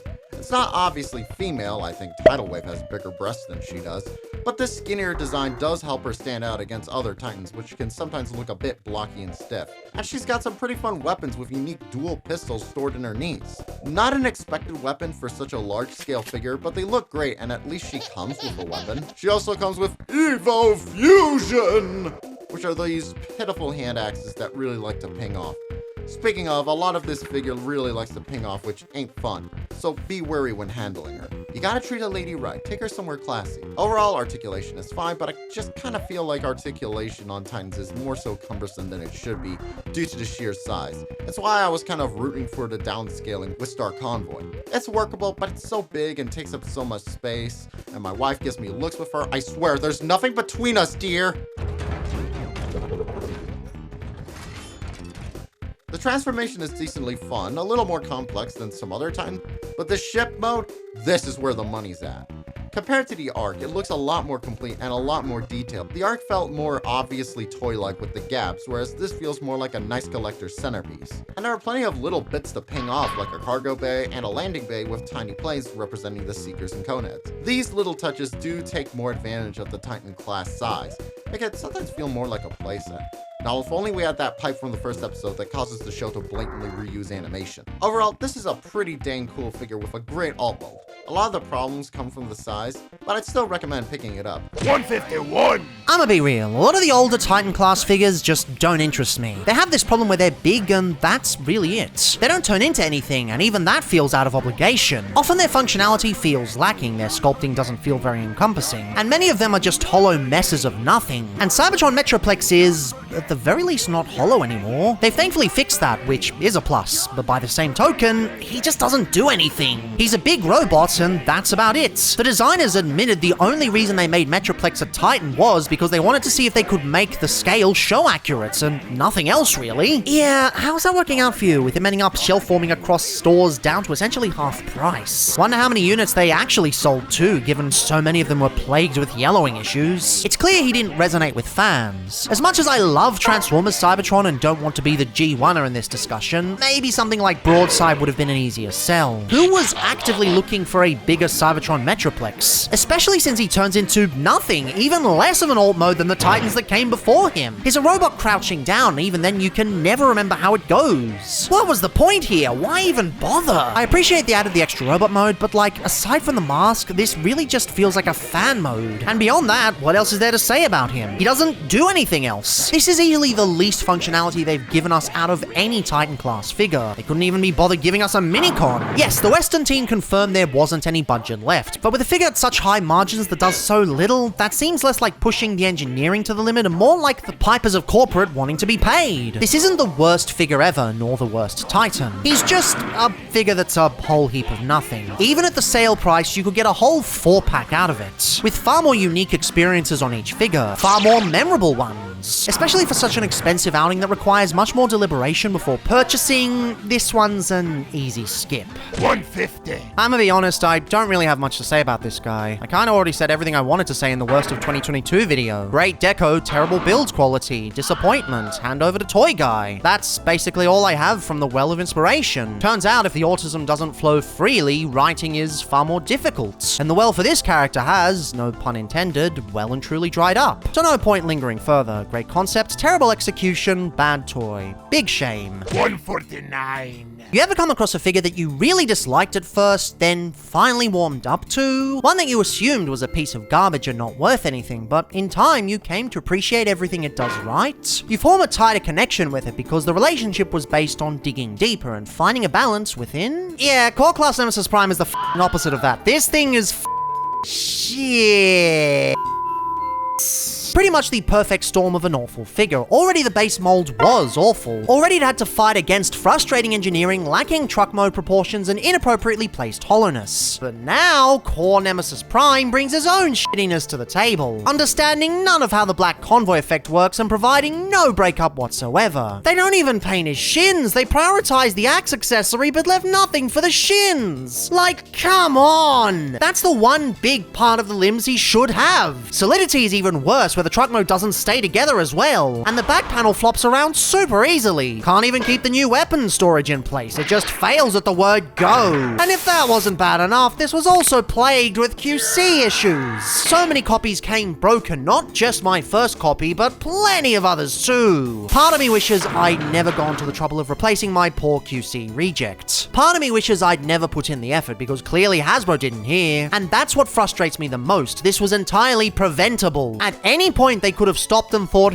maybe Core Class Optimus Prime should actually be a good figure, so that future versions are actually up to scratch. But no, they simply didn't, because he's an Optimus Prime. He's the Core Class equivalent of Devastation Prime. Not as bad as that, thankfully, but still cut from the same cloth. It's an Optimus Prime, why should we care? Well, because of this. Because the cracks might not seem so bad at first, but give them a bit and you might just regret it. 148! It's really disappointing that the best of the Insecticons was the first one. Sets are supposed to get better as they go along, not worse, right? And yeah, he's technically the best, but arguably he's the most boring. It's such a nothing robot mode, there's just nothing he does. Oh yes, recreate the G1 arm conversion perfectly despite the fact it was terrible. Oh yeah, do nothing with the legs, make this robot basically a flat plank lying down, because why would we ever go any further? further. Why would you ever follow through on the gimmick of the torso opening? It's not like you sculpted the hinge in really obnoxiously. It's not like you made the torso look really ugly with the spray effects. It's just a figure that refuses to take any effort further than what was prescribed by the source material. Just compare it to the last go-round back in Titan's Return. Hell, compare any of these figures to those. How do we go backwards? Even Thrilling 30 with its god-awful minicon turned out a better experience than Legacy. Hell, even the retools turned out better. If I didn't know any better, I'd say the reason 2 out of 3 of these are compromised is for the sake of the deluxe versions, as evidenced by the leftover tooling. It's hard to say, but the more I think about it, the more possible it seems. But I don't want to think about these anymore. Filming these was a slog, primarily because I filmed the whole video for them in advance. And they're just... oh my god, I haven't had that much of a slog filming in a while. Not even with my Cronus Prime. God damn! If I ever have to see these 3 again, it'll be way too soon. Just do better next time. Senator. If we're going to be slogged with another go-around of the 84 to 86 casts, at least do these fellas right the next time. 147. One of my favorite Legacy toys is the Armada Starscream that greatly improves upon that original toy and faithfully captures how he was in the show. You'd mistake him for a deluxe, but he is actually a Voyager and scales pretty well with the rest of the gang. I know it's not 2002, but this is still pretty good. He's in scale with the rest of the figures, so I don't mind. I absolutely love the articulation on this figure. I can get him into poses that I couldn't with that original toy. Like, I can even move the wings back, which is just a beautiful touch. You can have him to any angle that you want, but unfortunately you can't actually take the wing off and create the sword. That is a separate accessory, but I still like the fact that you can fold the wing back to sort of give that illusion. He also comes with the Starsaber sword, which is a nice bonus considering the character had the Starsaber a lot in the show. But yeah, if there's one reason to get this figure, it's just the fact he can now be articulated. He can get him in all sorts of dynamic poses, which of course, as mentioned, you just couldn't with that original toy. Now, Starscream is accurate to the show in all the right areas, except for when it comes to the legs. There just needed to be a lot of white on that leg. It really makes the figure look ugly without it, which is probably my one gripe. But his feet are red, just like in the show, but when it comes to the illustration and the original toy, they're white. It's all based on your personal preference. But as someone who just loves Armada and the original toy, this is a full circle moment for me because I never had that original red Starscream as a kid. I always had the Thundercracker toy, which in character retrospect is great, but I always wanted that original red. And now, in today's day and age, I can have, finally, a red Armada Starscream, which is just something I thought would never happen. Again. 146! I'ma be real, I think I went way too easy on Waspinator back in the War for Cybertron video. Sure, I wasn't actually the one talking about him, but his ranking seems unusually high in retrospect. It wasn't a particularly bad figure, and it still absolutely got way too much flack when compared to the Thrilling 30 version, but it's still just an okay deluxe at best, and a finicky experience at worst. I don't hate it, but I can't particularly say I love it either. So what happens when you take that and make it yellow? That should just be a side grade, right? Well, honestly, I think it's kind of a step down. If anything, there's too much black breakup on the damn thing. You've got yellow, purple, and green, so that should be enough. But then they have extra black all over the place, and it just makes the thing look messy. It's all done immaculately, don't get me wrong. Honestly, this is some of the best paint I've seen on a retail deluxe beast former, but it's just too much visual clutter. Slow down. You don't need to go this hard on a redeco of Waspinator. Head sculpt is quite lovely though, a little difficult to see from certain angles with the unpainted face, but killing it with that sculpt. Maybe too much of the budget was allocated elsewhere. I could see that happening. Unfortunately, the bug mode continues the messiness. It's still just way too much from practically every angle. Weirdly enough, might have been a lot better with some extra yellow on the back section, which could have tied some of that messiness together, but as it stands, it's a mess of random parts that don't cohere in any way. The shoulders particularly stand out now, arguably taking more focus than the actual head itself. The bug head is lovely, with its luscious transparent green, but what's the point when your attention is drawn to what looks like mammaries below? Also, what happened to the torso? Why is it so loose? Was this a problem on the other two? I don't recall it being such. So yeah, an underwhelming beast to round out the trilogy of Target exclusives, though still ultimately better than the last two. I honestly feel sorry for Target America having to put up with all this shit, likely tarnishing the name of Beast Wars. Wait, no I don't! I still haven't forgiven y'all for that shit with Red Wing. Take these shell formers and kiss my ass, you motherfucker! 145. For me, it's Scourge from the Velocitron Speedia 500 collection. I was excited for this figure even before he was announced, because after we got Legacy Laser Optimus Prime, I was 100% sure we were going to be getting a repaint into Scourge, and I love this character. The original RID Scourge was my very first Amazon purchase back in the day. I never had Laser Prime, but I loved this guy. I love the color schemes, and I love the chrome trailer that he came with. And thanks to Toy Hacks, I was able to give Speedia Scourge here a nice chrome trailer as well. So, great looking figure. He's got a place of honor on my Scourge/Nemesis Prime shelf, and I couldn't be happier with this guy. I love him. Scourge for the win. 144. I know. Gotbot, what are you doing starting a look at Origins Wheeljack from the Legacy line with Origins Bumblebee? Well, when he first released, anyone who knows me and knows that Wheeljack is my guy asked if I thought we'd ever get the same treatment, an Origins treatment that Bumblebee had. I figured it was unlikely until we got Jazz. My hope suddenly jumped until finally, yes indeed, we did get good old Wheeljack. And boy was I excited by the prospect upon seeing the true-to-screen vehicle mode. And he can not only hold the Energon rods, but he came with an extra one to accompany the 5 that came with Bumblebee. What does bug me though is that the one that came with him is not as orange as the other 5. It's lighter, not shaded nearly as much, and I do find that it stands out.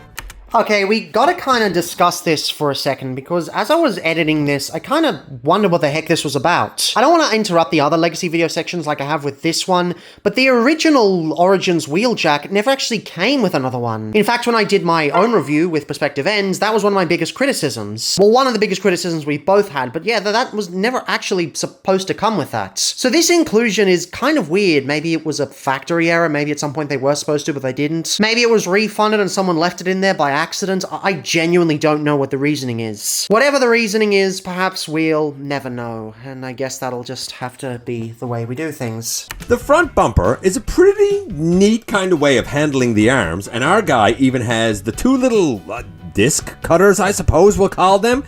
And as if that isn't enough, he can even hold Origins Bumblebee. Granted, the roof closes pretty securely and snugly when you fold up all of the parts on Bumblebee. At least the parts that you see folded up there that should really be lying flat on Bee's back. When you do that, the top comes down pretty nicely. And then there's the road piece, laser shield, heat shield, I don't know what you call it. It wraps around and holds securely. Though I will note that in the upcoming Takara release, the inside is painted white, so you don't actually see the vehicle through it. Nevertheless, even as it is a very nice detail, and honestly, it really evokes when Wheeljack deploys his shields during that opening scene of that opening episode. The transformation looks like, well, an explosion or an eruption. Yet lots of it folds into the legs, and while it's pretty panel-tastic, everything actually tucks away and fits pretty smoothly in both directions. And I love the end result. The cutters even store snugly in the backpack, as does the heat shield, laser shield thing. And, not to be outdone, the Energon rod store too. But yikes, what a backpack. But you know what? The blaster, it can still even fit in his shoulder and stay there shockingly securely. The articulation, speaking of shocking, is still top-notch with a wide range of motion at pretty much every single joint. Now, do I have any gripes? Well, I wish the shins had some green, I wish the lower part of the windshield had a little bit of white, and I wish the bicep was white instead of being gray. Takara, for the record, is fixing all of these gripes. Even without the double dipping on an import, this version of this mold for Wheeljack fills the Cybertronian bill quite nicely, at least for me, and honestly, it looks pretty splendid next to Jazz and Bumblebee. At the end of the day, we have a nice look, a smooth transformation, and a wildly effective set of articulation hinges. It makes for one of the best Wheeljacks I've ever handled, and it succeeds at embodying that big, bulky Cybertronian mode at the same time. 143. I'm not sure if Skullgrin is anyone's favourite legacy toy. He's got a lot going against him. He combines the looks of the Pretender shell and the inner robot of his G1 toy, but he loses all the interesting curves and angles of their bodies, resulting in the visually strange mix of a very boxy robot with an organic skull for a head, and he transforms into absolutely nothing. Just a long, flat box with some guns on top, with only a pair of sculpted tank treads in the back to indicate that it's any kind of vehicle at all. And it pulls the ultimate cheap-out move of not even having rolling wheels. Plus, the transformation itself has that unappealing, soft and gummy feel in places, with that flexible nylon plastic being used for some parts that would feel better if they were made of stiffer stuff. And yet, despite all of that, I've really got a soft spot for the guy. Okay, yep, he turns into nothing, but he's really committed to doing it. He's got one of those precisely engineered transformations with the perfect number of perfectly placed tabs and slots, everything neatly and exactly fitting together with no fiddling and no massaging, just everything in exactly the right spot, giving him that feeling of solidity and precision that I really enjoy in a Transformer. And despite the contrast with his boxy body, I love how his head is pushed in a more demonic looking direction, much pointier and angrier and scarier looking than the original. And I remember some folk not liking the fact that he doesn't have a lower jaw, but I prefer him without one. I think it really adds to the demonic feel, and I'd certainly much rather have this head than one based on his G1 robot mode. But I think what really brought him home for me was his accessories, as well as his two blast effect compatible tank cannons, which he can hold in his hands in robot mode. He's also got a second pair of weapons, styled after his G1 Toys guns, which have two different pegs so he can hold them either as blasters or as swords. It's not a new idea, but as a bit of bonus playability on top of his regular cannons, it's very welcome. And it was complemented by some very well placed 5mm ports that let you equip them in a variety of cool ways, like as, say, underslung forearm blades. More versatile and convincing than your average add-on 5mm weapon, and something that I thought was brought out even more when the mold was recolored into the G2 Cybertronian Trooper the next year. Plus, fact was, he came in a wave with Point Blank, a toy that's on the record as having had multiple features cut due to cost. And with the pair of them in my hands at the same time, it was very easy to imagine a version of Skullgrin whose sword guns were costed out.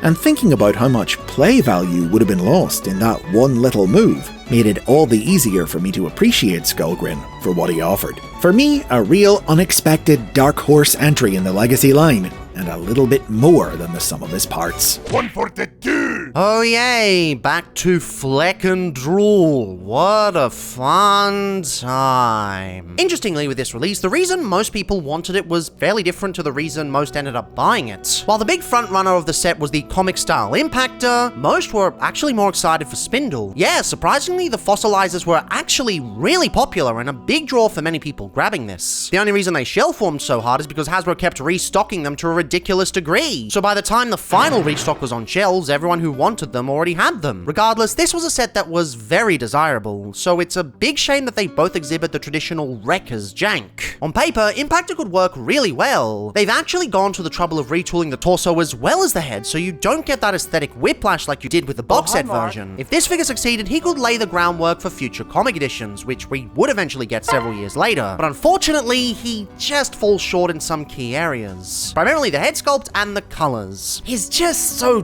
dull to look at, which you might think is accurate, but no, not really. And this head sculpt is just awful. I know the original had that weird lip thing, but this just looks so out of place with its weirdly sculpted helmet and his way too grisly face sculpt that gives Kingdom Rodimus a run for his money. Probably exacerbated by how thin it is too. Transformation and alt mode are thankfully okay though. The color issues are still there, but they're less annoying with the better blocking of the vehicle mode. Not sure why you can remove the top cannon though. Seems like a bit of a waste of plastic. So ultimately, Impactor is just a smidge blech. Guess that leaves it to Spindle to save the set, right? Well, for starters, because these two feature an unhealthy amount of gang molding, Spindle is saddled with the same iffy colors that Impactor is. His deco has been murdered, his language murdered, his shopping trolley murdered, his groceries just gone. Then couple it with some absolutely abysmal build quality and you end up not wanting to mess with him at all. For some bizarre reason, the joints that are supposed to stay in place fall apart while the ones that are supposed to parts form stay in place?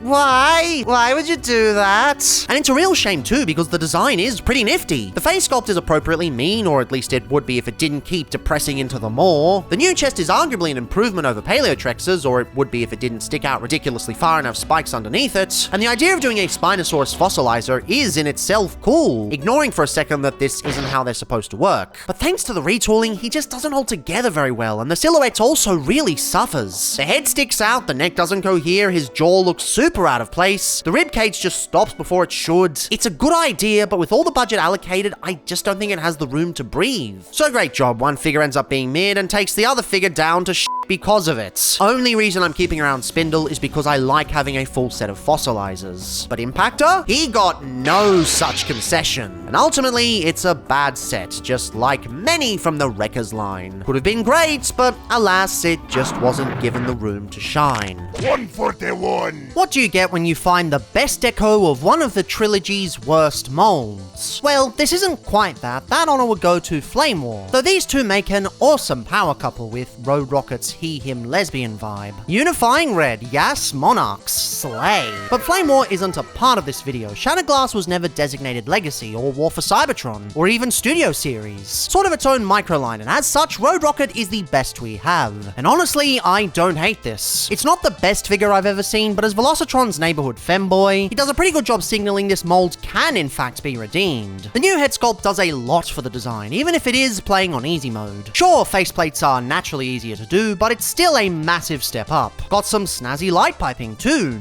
nice. The red trim on the wheels does so much for this over the original scheme, and the metallic blue highlights are gorgeous. If anything, they're a bit too crazy because my biggest aesthetic gripe is how they don't gel with the red plastic. But that's more so the fault of said red plastic, as it is a little dull. It comes across a lot better in bike mode though, as the front uses paint instead of the base plastic to ensure color correction. And the paint itself is a lot more premium in this instance. Of course, it's still a Prime RC-alike, it's still stuck with the same faults and oddities, and even then, it's not the absolute best wearer of this mold.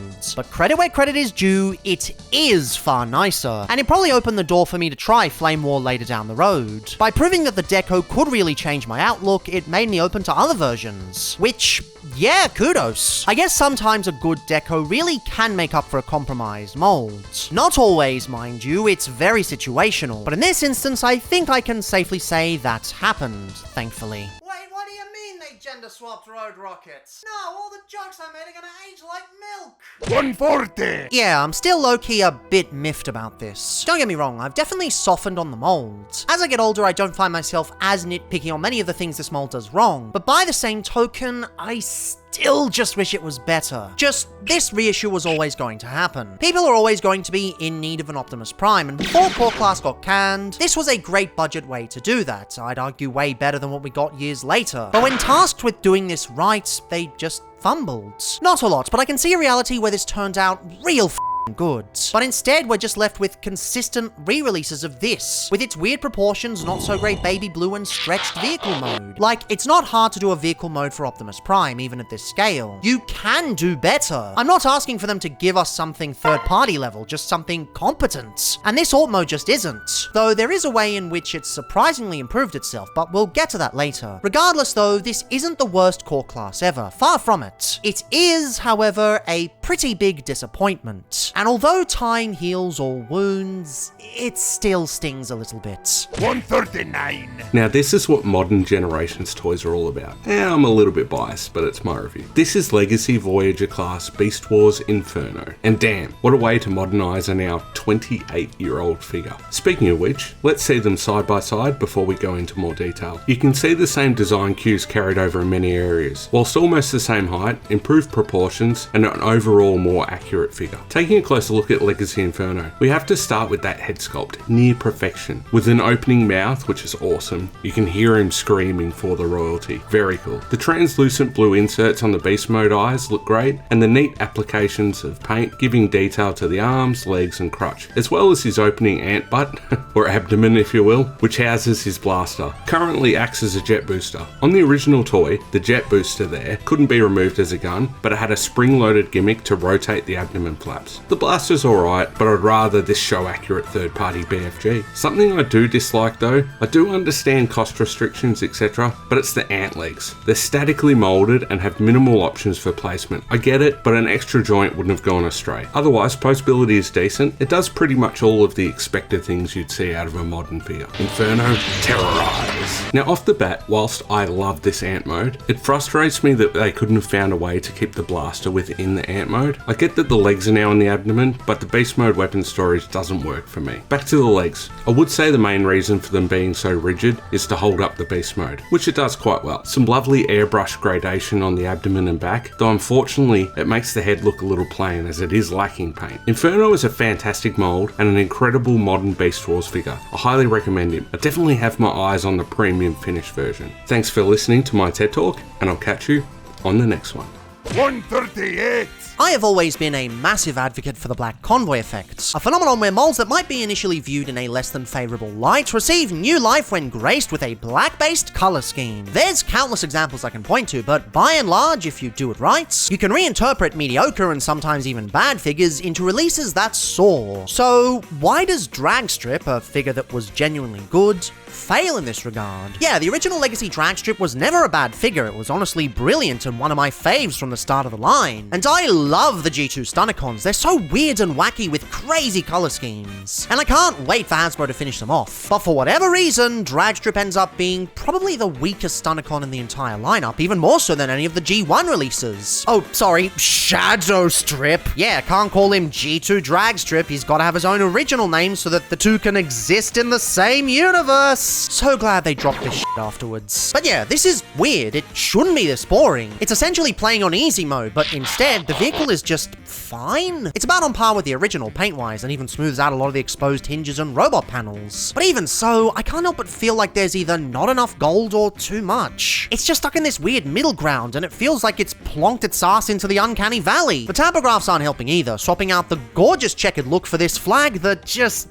doesn't fit the same. The transformation is still just as lovely as the original, no doubt about it, but the robot mode, okay, this is where things get really mediocre. See, the thing about the Black Convoy effect, and I always say this, is that you need to incorporate other colors as well. You can't just slather black over the whole thing with only minor highlights and call it a day. You have to go that extra mile. But G2 Dragstrip, because I refuse to call him by his kosher name, just doesn't. I appreciate they actually painted his kneecaps, but there's barely anything else anywhere else. Barely any on the torso, not even on the engine, leaving this giant sea of sludge. Nothing on the arms either, which was a problem with the original too, sure, but at least you could see the detail there. You can't even make out the awesome use of vehicle kibble, which was actually one of my favorite elements of this figure. So what went wrong here? Well, honestly, I think it's a bit of accuracy and a bit of budget reallocation. For the former, this is mostly on the money, so while I can't not blame him, I can see where they were coming from. Secondly, this deluxe released in the same case as Crasher, one of the most gorgeously painted figures in the entire toy line. I genuinely believe a good chunk of that money was shuffled over to Crasher in the same case, though her re-release does throw a spanner in that hypothesis. Either way, this thing is a fantastic mold in a pretty damn boring deco. Yes, there are stickers to fix it, but I'm not made of money and can't afford every sticker set for this video. I'll probably go all in on the stickers once Hasbro finishes the G2 Stunnicons. I do hope G2 Dragstrip gets a re-release in Age of the Primes though, and not just so I can talk about the stickers when I eventually torture myself with the third retrospective video on Unification era trilogies, if Age of the Primes even ends up being a trilogy. Also because him and Crash are an absolute bitch to find, so if they do finish G2 many, most collectors will need another shot. I guess that sheds light on my inner monologue towards this figure. He's far from perfect, but I am glad he exists, just for the concept alone. I guess this was always a given though. Every combiner has a worst member, and honestly I think Dragstrip has always been my least fave deco of the G2 Stunnicons, so I guess the fact is not even that bad, even releasing first and not disappointing me that much is a testament to the quality of the drag strip mold.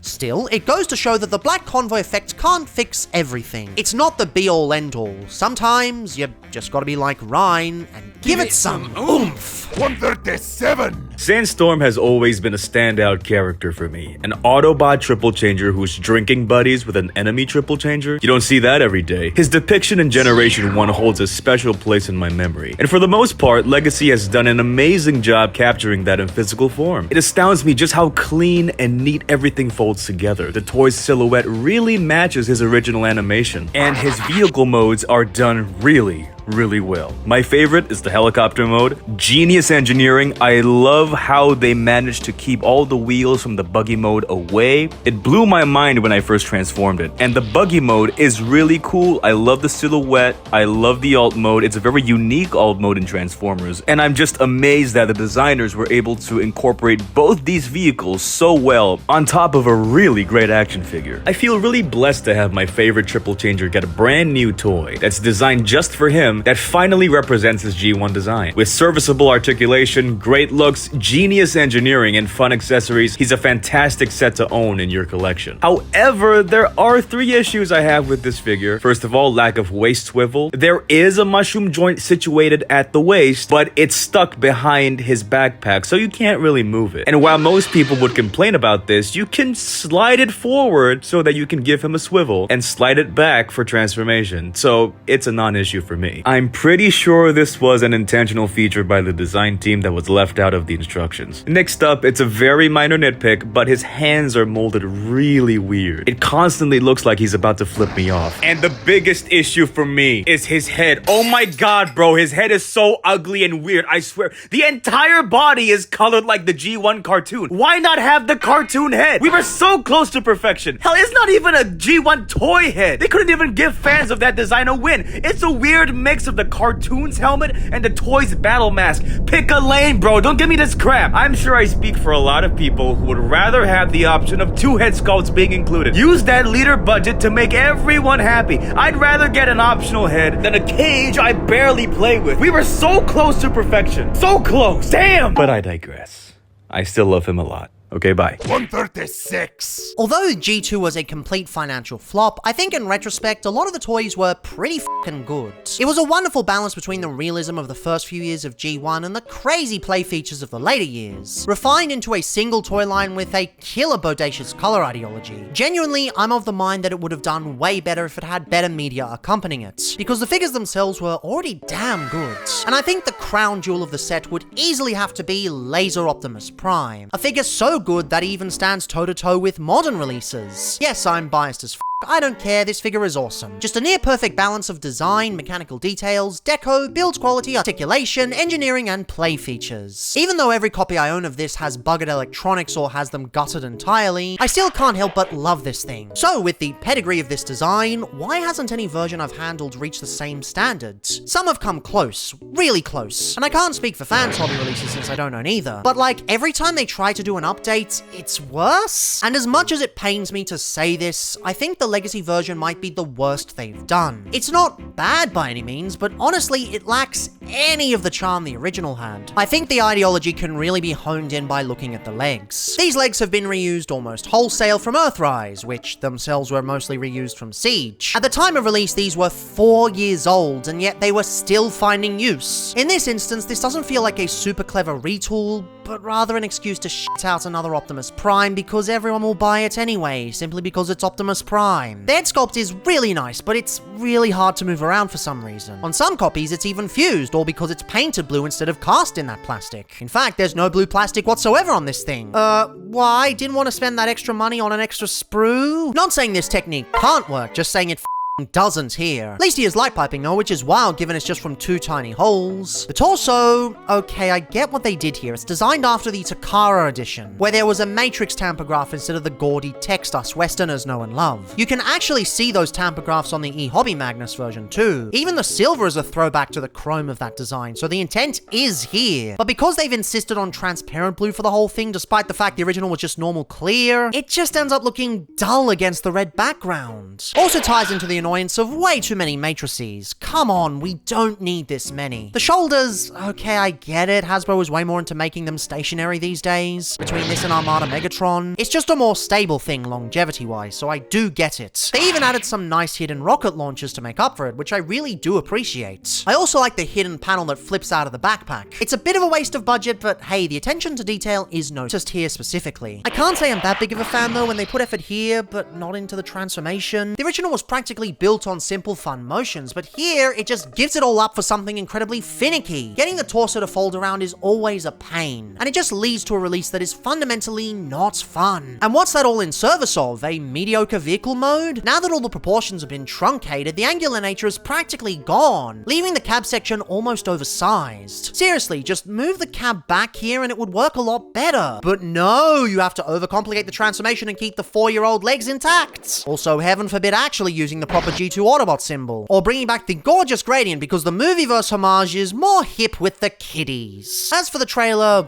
well, this is my Earthrise moment. This to me is what that trailer was to a bunch of G1 fans. Sapped of all life and completely pointless. I can forgive the lack of tampograph. It's just way too expensive for the leader budget, but like, come on, couldn't it be a little bigger? It's so undersized. Where's the budget in this thing? Clearly not in the smokestacks, cast entirely in clear plastic. Yeah, sure, they totally won't break eventually like they did on my copy of Scourge. Look, I fully admit I am biased as here. This is not a bad figure if you actually look at what it does. It's not amazing either, but if this was the only Optimus Prime you have access to, it'll do fine. It's not like, say, Devastation Optimus, where it's just unbelievably shit. I also realized that to actually do the design justice, you'd probably need a Commander budget at least, if not a HasLab release. After seeing the sheer amount of shit required to do Omega Prime justice, yeah, it needs more resources. This was never going to be as good as the original, but it still hurts. I am the resident Laser Prime Glazer, and this here feels like a slap in the face. After seeing the brilliance they've been able to pull off with other Primes later down the line, and even Primes before it, this reeks of corporate complacency. It's far from the worst figure in Legacy, but at least on a personal level, this is easily the most disappointing and insulting. I don't want them to stop redecoing this thing, because there are decos that allow it to overcome its janky origins. You have not begun to see the bullshit Wu was capable of. Oh really? Well then I'll take you up on that bullshit. Rub sign 800. Oh! Alright, rub sign 800. Whose silhouette is this? Well, it's one of, I don't know which version specifically. There's Legacy G2 Laser Prime, there's Velocitron Speedia 500 Scourge. It's not the Targa version, because the Targa version doesn't come with the weapons. It could be Toxitron Collection Toxitron. It could be potentially Synergenics Mechagodzilla Convoy, which I do have. It could be any one of those. Are you looking for the mold or just the exact type? The exact type. For what toy is this? Yes. I know which mold it is, but I don't know what version it is. You have to remember the pose from the picture. You challenged Tiv's capacity for bullshit. Okay,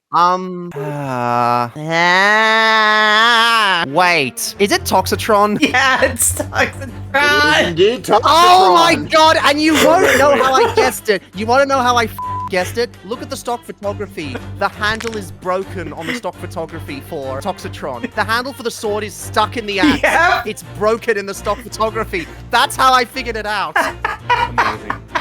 It's a level Oh, of that's attention to detail. beautiful. I'm not even mad about that. If you can memorize what the stock photography error is, you deserve the points. Behold the power of my pure, unadulterated autism. But like, come on. This was one of my faves, and it doesn't even hold up to the last two redos. That's just painful. 135. The evolution of fembots in the Generations line is something I've always been fascinated with. From shitty beginnings to modern awesomeness, it's just a nice microcosm of designer philosophies, and how the team slowly becomes more open to multiple groups being part of the fandom, both in personal identity and what they're a fan of. With that said, while Elita 1 is absolutely an important stop along the journey, finally delivering on a promise made many years ago at a higher standards, I've just never been that fond of her. Don't get me wrong, compared to the outing that preceded her, she is leagues better. But as her own figure, I just kind of feel empty on her. Admittedly, the vehicle mode is quite lovely, honestly, it's a wonderful middle ground between her and Minerva, basically acting as a door into getting Minnie in the first place. I think the colors are what sell it the most, taking many cues from the original Sunbow design such as the T, the white highlights, and the pink layout. Although the sculpting isn't accurate in the slightest, you can tell a lot of care was put into getting her paint scheme right, about as much as Mark's efforts on Strong Arm. But in robot mode, I don't know, she just feels a bit sourceless. There's plenty here to like with the wonderful coloration and detailing on the upper half, but when they smash into the boring shin blocks that have no breakup at all, they just lose all their luster. I appreciate that you can move the backpack around in either folded or Minelba configurations, but regardless of what you do, these colors kind of make it seem bigger than it actually is, especially with how the paint lines itself horizontally across the top. But perhaps worst of all, this head sculpt just doesn't give me anything. It's super generic, especially compared to the others that came before. It's a fine mold, don't get me wrong. This was always a pretty important stop along the Fembot engineering pipeline. But in terms of character representation, I think I still vibe with the Power of the Primes version way more. Yes, amidst its shitty stickers and combined mode that should never be used as long as you live, it just feels more like Elita 1. The leader who gets done. Not to say this is a bad figure by any stretch of the imagination. Her existence is still a massive cause for celebration. I'll never forget rushing over to JB Hi-Fi North Sydney to get the only copies I had for my friends and I, and us being really excited that we finally had a female Transformer that didn't shove absolutely everything into the backpack. Just a third of it. But her time and her importance has passed. We have better mold wearers and better fembots in general on the market. But hey, if she's a figure that you still hold near and dear, no confusion with that. In spite of everything, her influence still cannot be understated. 134! It seems like whenever the modern team tries to adapt an earlier aesthetic, there are always growing pains. It's not just Prime, you can see it in both IDW and the High Moon games. It takes a while for the designers and engineers to reorient themselves. There are always growing pains when they first start out. And unfortunately, that also applies to animated, because Prowl is definitely a figure that exists. You don't really get a feel for his issues in vehicle mode though. It's fine, I guess. Doesn't particularly have the swishness of the original, sure, but it works okay as a motorcycle. It is pretty messy though, and definitely does a better job once he gets on hormone replacement therapy. Engineering is decent with some really cool twists, quite literally, but the robot modes, this just ain't it. It's a complete inversion of the vibe the character had, and as its own thing, it doesn't really go out of its way to create a new identity. It's just sort of in this middle ground, not committing to either end. He's more like a stocky Genericon with khaki underpants and not many other discernible features. The black wings just blend into everything else, and the face sculpt, seriously, what is this? Why is his mouth like that? That's not how you do a chin. What the actual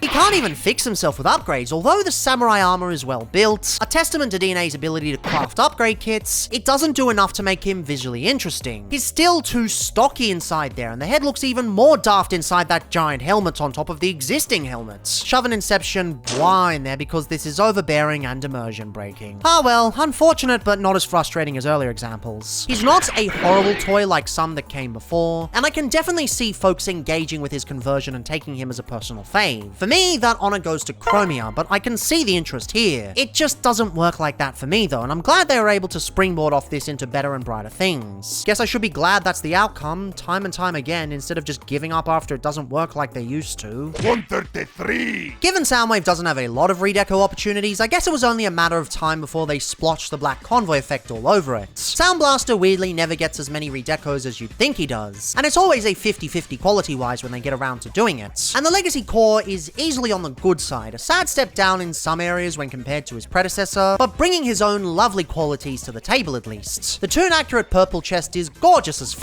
and it's a nice touch adding the extra paint on the shoulder cannon. And the inclusion of Buzzsaw is a nice treat. A sneak peek into the future of the line before we finally got Buzzsaw. No, I mean Legacy Buzzsaw. No, I mean G1 Legacy. God, they really gave us everything except actual Buzzsaw, didn't they? But of course, each improvement also comes with a drawback. The Legacy shoulder paint is sadly missing, and they've gone way too ham on the micro cassette mode, losing a lot of that lovely breakup that made the original so lovely. If he had those, I'd be a lot more into it. And I really do like him. He does look lush, most of the time. But he also feels like he could go a bit further, and that puts him at a lower rank when compared to other figures. Still, if you like the original and you like this deco, he'll be a real treat. Just because there's a minuscule minuscule step below Soundwave doesn't make him bad. He's just slightly below. Just slightly. And honestly, that's still okay. 132! Leader Class Tiger Hawk. I've been waiting to talk about this guy in a video, and I've also been needing to get him off the shelf for a while, because honestly, I'm not even sure if I've ever fully transformed this guy before.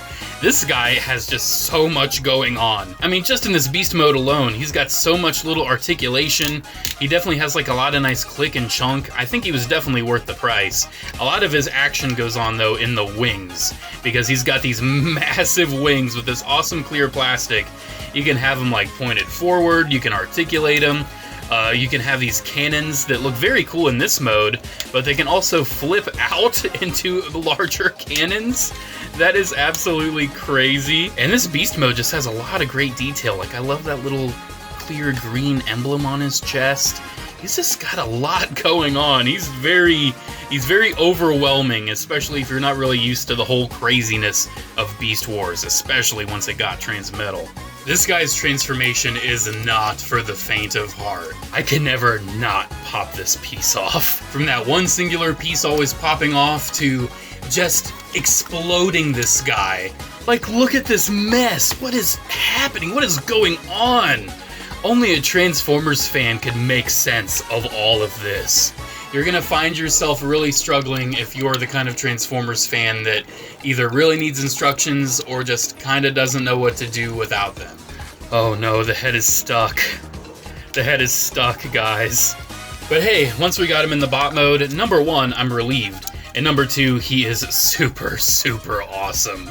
Just look at this guy. You can take off these little feathers down here to be like his little sword feather wing things. You can even take off these cannons right here if you want these to be little handheld weapons. His detail is super fantastic too, from an awesome head sculpt with a really nice clear green visor, to even more clear green details and just overall crazy 90s etude. His articulation is really nice for a leader class as well. He's pretty much got all the joints and posability you would really want out of a bot of this size and scale. And overall, Tiger Hawk just oozes presence on any Beast Wars shelf. This is one I'm definitely happy to have in my collection. And hey, there's that repaint coming up. If you don't have it, get it in purple. 131! I'm actually not a fan of tarantulas at all, even though I live in an area that has quite a few of them. Don't worry, I'm not going to show you any on screen, but we are going to talk about the Transformers Legacy Deluxe Class Tarantulas, who happens to be my favorite character from my favorite Transformers show, Beast Wars. Wonder how that happened. I actually was collecting a full set of Beast Wars characters back in the day when Kingdom was running, but unfortunately, I sold off that collection to fund a different hobby at the time. But it was this figure that actually got me back into collecting. A buddy of mine sent it to me all the way from Scotland, and man, this thing is just the perfect rendition of the maniacal mastermind from the show.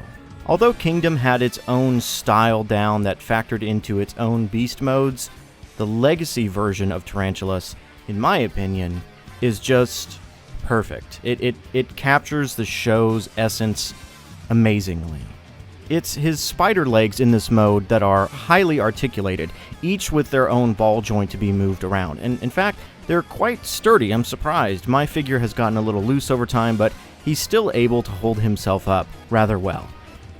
Okay, I really don't like looking at him in this mode. Let's get him transformed and look at his robot mode. So the colors on Tarantulas here are just amazing. The magentas and greens and the now visible splashes of yellow that highlight his visor are just amazing. Right off the bat, he does have a backpack, but I don't really find it that big of an issue as it kind of rounds out his very rotund body. Quickly, Tarantulas does come with two accessories, that being his crossbow-like firearm and his circular saw blade, which I unfortunately have misplaced somewhere, but both of these items perfectly encapsulate the type of character he is, especially that buzzsaw, which again, unfortunately, I don't have anymore.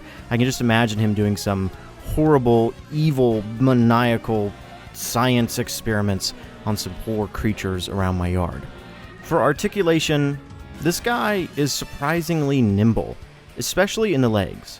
Double-jointed knees, universal hips, and ankle rockers make it possible to really get Tarantulas in some insane poses, whether it be squatting while performing some maniacal endeavor, or even roundhouse kicking his opponents, something that he sadly never did in the show. His arms, for the most part, are fine, featuring standard shoulders, 90-degree angle elbows, and quite a few swivels at the bicep. But honestly, what I really wanted here was a swivel at the claw itself. That way you could still take advantage of the elbow and twist the claw around. But alas, it's not here. I don't know, maybe it was too small to add in. I'm not a toy designer. His spider legs are still articulated in this mode, of course, and you can actually get quite a few different poses out of them. You can have them spread all the way out, or you can even almost fold them behind his body in a way to give him that much of a smaller presence on the shelf. I do this sometimes when I need to crowd him in with other figures, but when there's space, I want those legs spread out. It makes him even more creepy. Tarantulas is a great figure. It was one that I was going to get back in the day, regardless of how he turned out, just because I love the character. But ultimately, I was really surprised with the excellent articulation and amazing paint and sculpt work. I can just hear Alec Willow's voice coming out of this guy's head, even when I transform him and put him away in storage, which is actually, it's kind of concerning. All in all, a really fun deluxe figure that I feel like is a perfect rendition of my favorite little monster.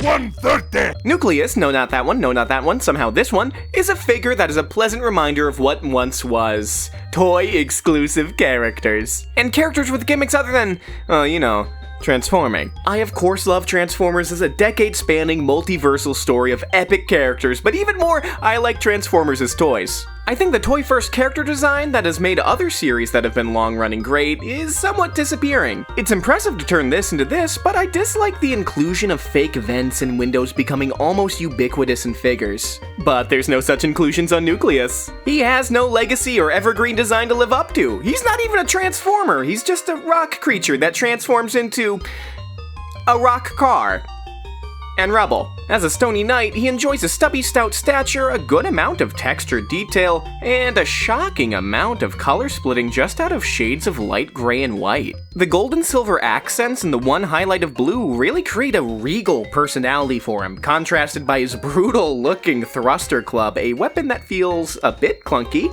maybe even awkward, but unique and fittingly chunky for what's essentially a golem. A word I usually pronounce as golem, but I have to catch you off guard somehow. Leave a comment, tell me I'm wrong, and boost engagement, please. Please, please, please, please, please. The posing is standard, but has wrist swivels, so it's ahead of a lot of modern releases. The way that the wheels fold in and form the chest is so cute to me. I love his little pinchable waist, too. For being pointy blocks, he has a memorable silhouette. And as a car, well, what if the Batmobile was rocks? Again, all the blocks of value create a very textured, balanced look, and the gold stops him from being just a grayish blob. Despite being a bunch of jagged shards, the design is very organic and rhythmic and naturally flares out into the thrusters. It's like a crescendo. It rolls nice too, which you would expect to be the bare minimum, but, beggars can't be choosers. But there's one reason this design is really here. Well, actually, there's a few, to remind you that Inhumanoids exist, to remind you that Rock Lords exist, and to remind you that Hasbro owns them both.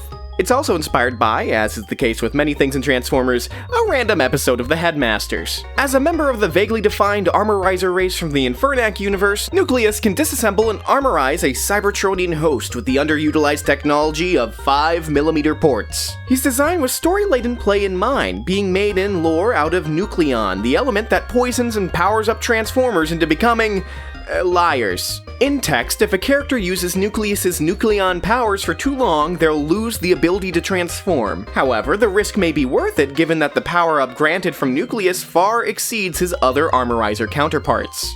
Essentially, you get to make up your very own power-up form for your Transformers, which is kind of awesome. The box cross-promoted Hotshot, so I'm showing you what I was able to cobble together. The story seed and gimmick are very fun, evocative, and not yet fully realized. For example, you could call the transformation parts forming, because it falls apart during it. When you're armorizing, the main hub just kinda gets left behind, so you can't use every part of the Buffalo. Nucleus just kinda sits there and watches. Besides that, most figures aren't made with armorizing in mind, if any of them in reality. The topology of a lot of figures fights with the armor pieces, if there's even enough ports to put them all in. I like what Nucleus is going for, and it's a figure that has made me play with my toys and imagine the scenarios they're in, which is a high bar for toys to clear when being handled by an adult. I like the toyetic play features it's going for, but it doesn't really hold up to such things as early weaponizers, which did the gimmick a bit more elegantly, and then was followed by a bunch of things that didn't do it as elegantly. It's a figure that entices you to actually play with the toy beyond posing and transforming, but a bunch of chunks of disparate plastic pieces does not a fully realized idea make. It feels like Nucleus is less of living modular armor and more of a storage rack for the armor. But in my collection with ports in need of filling, Nucleus is a welcome addition, especially as a novel character from a line that proposes, hey, remember this guy? I hope we get more port-compatible baddies in the future with equally strange lore.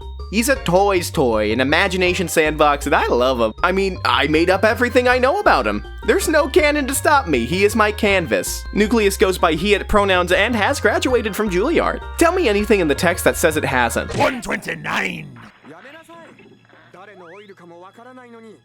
クラス委員みたいな家庭こと言うなよ。落とし物だって1割もらえんだぜ。What the f*** is a Beast Wars Neo?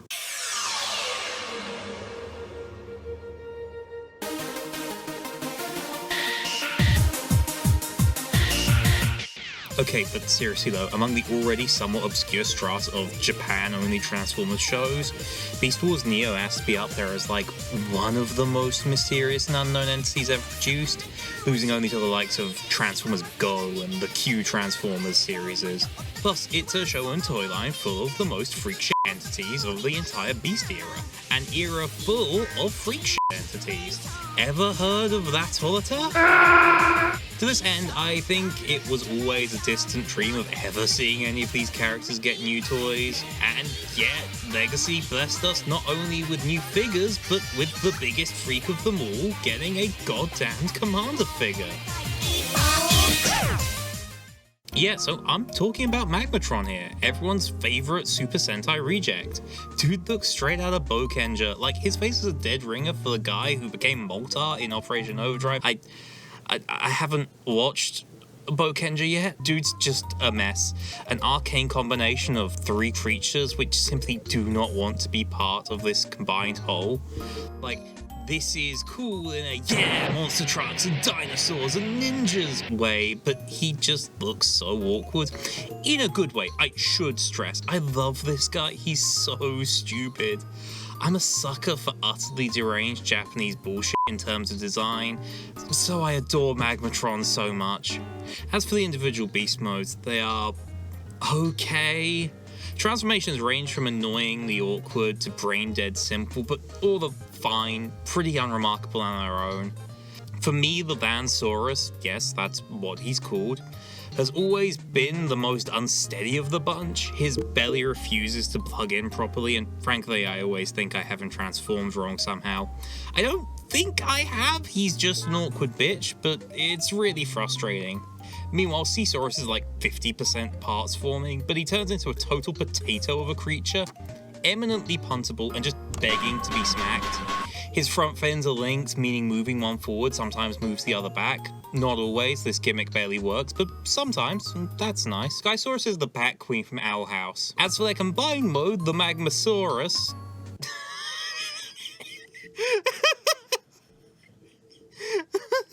This thing sucks. It's terrible. It shouldn't exist.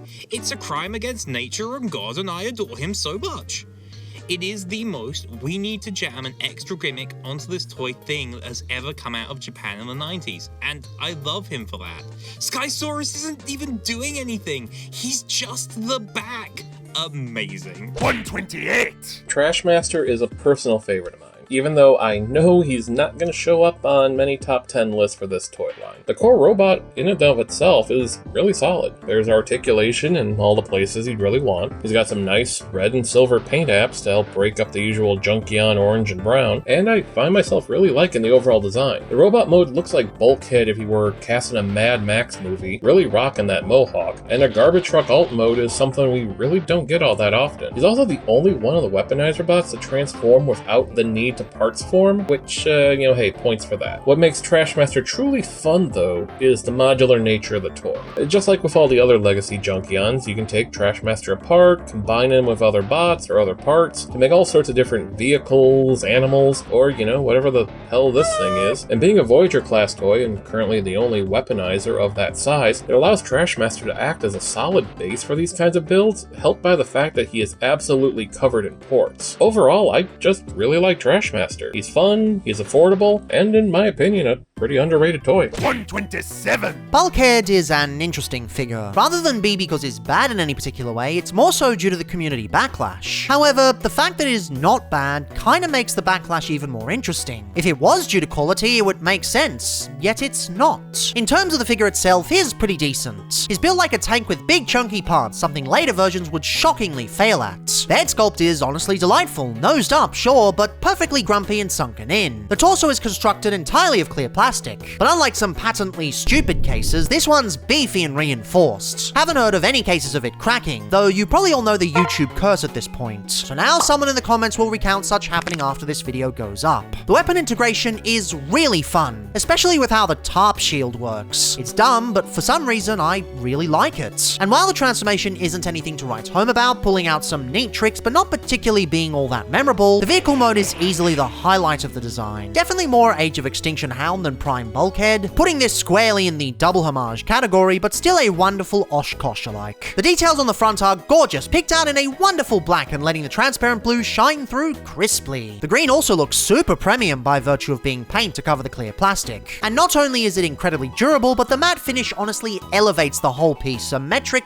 ton. I also love how the tarp integrates and how the weapons all store on the trailer beds, hidden away for extra satisfaction. This is the kind of stuff that was sorely missing from the Heatwave retool, the stuff that really makes the mold special, combined with a wonderful two-tone color scheme and a denseness that almost makes him feel more at home in Age of the Primes. This package turns out pretty damn well overall. If it had a more interesting conversion, I'd probably be way more into it, but as it stands, it's still a solid release. So why did many people criticize this thing? What was so heinous about this thing that caused so much anguish? Well, it was the aesthetic. Although RC was a far worse toy, she was at least just a mashing of two things: Unification aesthetic and Transformers Prime. They didn't know how to balance the two aesthetics properly, and the figure really suffered for it. But for Bulkhead, with three aesthetics in tow, Prime, Movieverse, and Unification, it ironically led to a much more well-rounded release. It was proud of its aesthetic, and it did a lot better than it had any right to. But that came at the cost of the source material. It does not try to be accurate to the original aside from the head and general concept, which means even though it's a much better toy overall, it led to a much worse reception. Ironically, the very thing that made it better made the community label it as worse. It's unfortunate because I think in retrospect, I have much more of a soft spot for this. I went into writing this section expecting to call it pretty boring, but there's far more to like than there is to dislike. It's far from the best of the trilogy, but for an experimental piece from the first year, it's doing pretty well. Perhaps if he'd released in the modern day, things would have been smoother. But either way, I'm glad we got him, and honestly, I think we all owe him an apology.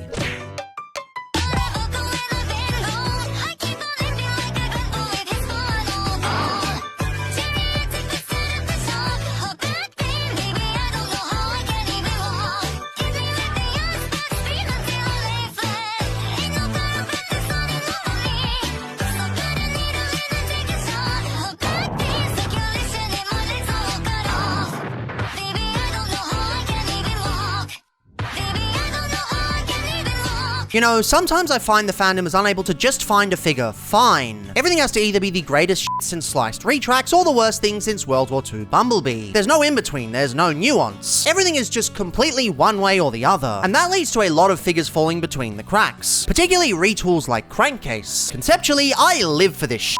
A random nobody finally getting his own toy with a bunch of care put into the retool process? That should be right up my alley. In practice, however, we end up with quite a bit of jank in the trank. You wouldn't know it from the vehicle mode though. Well, mostly. It's incredibly boxy, built of cubes like it jumped straight out of the 07 DS duology. The striping isn't as realized as the original, but it still provides some neat visual interests. I think where it suffers the most is in the excessive hinges. They've done a pretty good job picking out all the windows and painted bits, but when there's such obvious gaps everywhere, it's very difficult to to make sense of everything. Transformation suffers for it too, much more fiddly than the original, though some of that mold degradation also contributes. He's very loose and wobbly, sadly. Glad they fixed this with the eventual medics and cannonball outings. And the robot mode is decent, I suppose. The colors are quite lovely, but it still feels like he's missing something. A head sculpt this awesome really should be on a better, more bombastic figure. The retooling is pretty cool, and I actually quite like the torso when you leave the front section on. I even think his massive backpack is kinda neat, though you do wonder how he's able to stand between this and the loose joints. He should probably see a chiropractor. Unfortunately though, he's just missing that spark for whatever reason. The shoulders are very finicky, to the point where they feel like ball joints. They're not, but they feel like it. The hollowness still hasn't been fixed, a relic of archaic Transformers design that's thankfully been mostly left in the past. And the main feature of the toy, the gun assembly, is extremely truncated.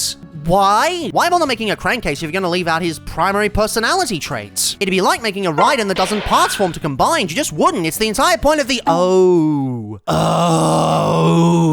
Triple O. Guess the G1 really does clear in both these instances. Ultimately, he's not a bad figure, and for diehard fans of the original toy or character, he'll surely satisfy. He's right smack dab in the middle of good and bad, the textbook definition of mid or mediocre. Mediocre doesn't mean bad, it never has. For that reason, I don't think he deserves the hate he gets. But at the same time, he certainly doesn't curry much praise either. Oh well. 125. It's funny how perceptions change over time. Nowadays, the perception of the legacy Stunticons is fairly similar to other combiners releasing. Split down the middle. Just a massive misstep of inappropriate price points, stupidly reused engineering, and hollowness galore. Not that I agree with any of those sentiments, but that seems to be the way half the fandom feels, while the other half sees it as G1 representations and buys it anyway. When these first came out, however, the hype couldn't be higher. Combiner Wars was far less fondly remembered in the lead up to Legacy, and Menasor was easily the poster child for its worst issues. Well, the Limbots were mostly well regarded, but Motormaster, whom the set basically relied on, was a real stinker. So there was actually a lot of hype for these, a chance to finally do the team properly. They could have taken inspiration from many of the third-party outings, doing some real weird and wacky things. And honestly, for the most part, I think the set did. As dumb as the leg system is, most of the integrations are really cool. The splitting gimmick is honestly really cool even to this day, and the way the trailer rebuilds itself is really nice. And in both standalone modes,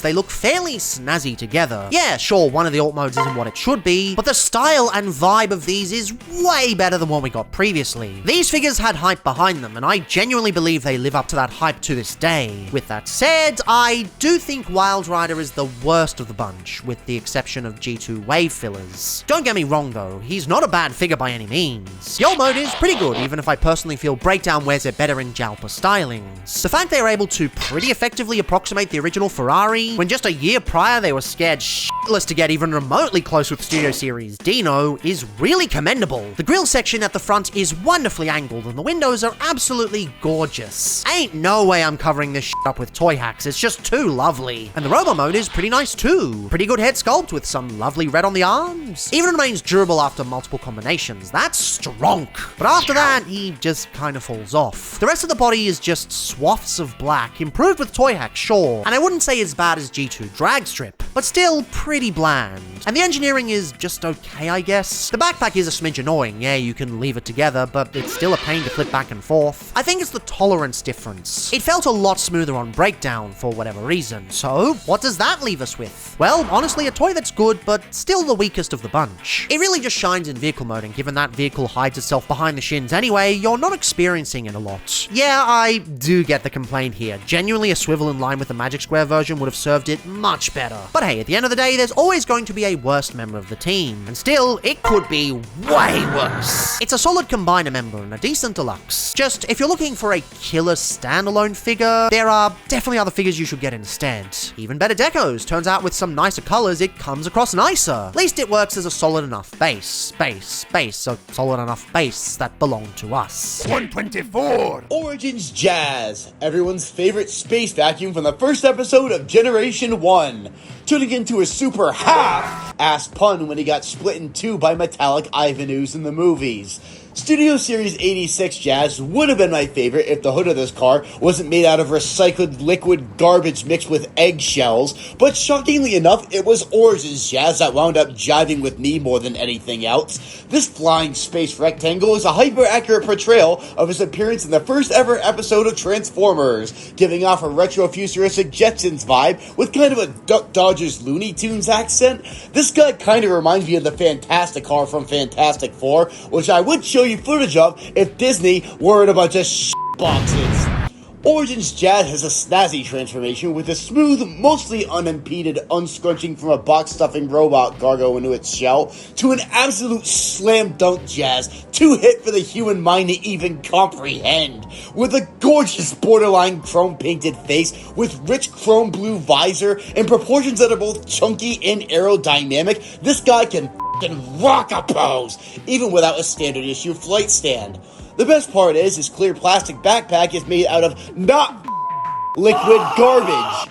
So yeah, Origins Jazz is probably the best one on the market, and I definitely won't be making any half-ass puns about him.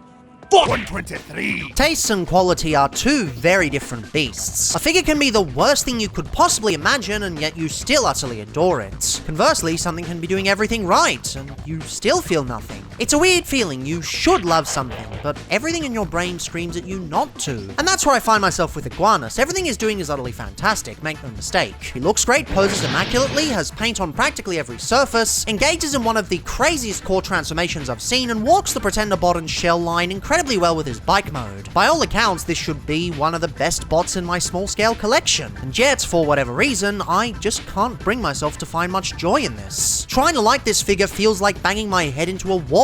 I can't do it, my brain simply won't let me. I think it's down to two things, the bike mode and the colors. The bike mode is compromised, but in a really cool way. But for me, I'm also like seeing how they make a bike into a robot, not a robot into a bike. This isn't doing that, and I commend it for that, but I just don't enjoy this bike mode. And the robot mode, for whatever reason, looks like there's too much purple and not enough breakup. This simply isn't the case, it's absolutely fine, but my brain keeps tricking me into thinking it is. And so I keep looking at this and thinking I should like it, but I can't. It just feels like a whole heap of nothing. Make no mistake, this is a fantastic figure. It's a 5 out of 5, easily, no contest. But I just get nothing from it. I look at it and my brain goes, no, this is a piece of shit.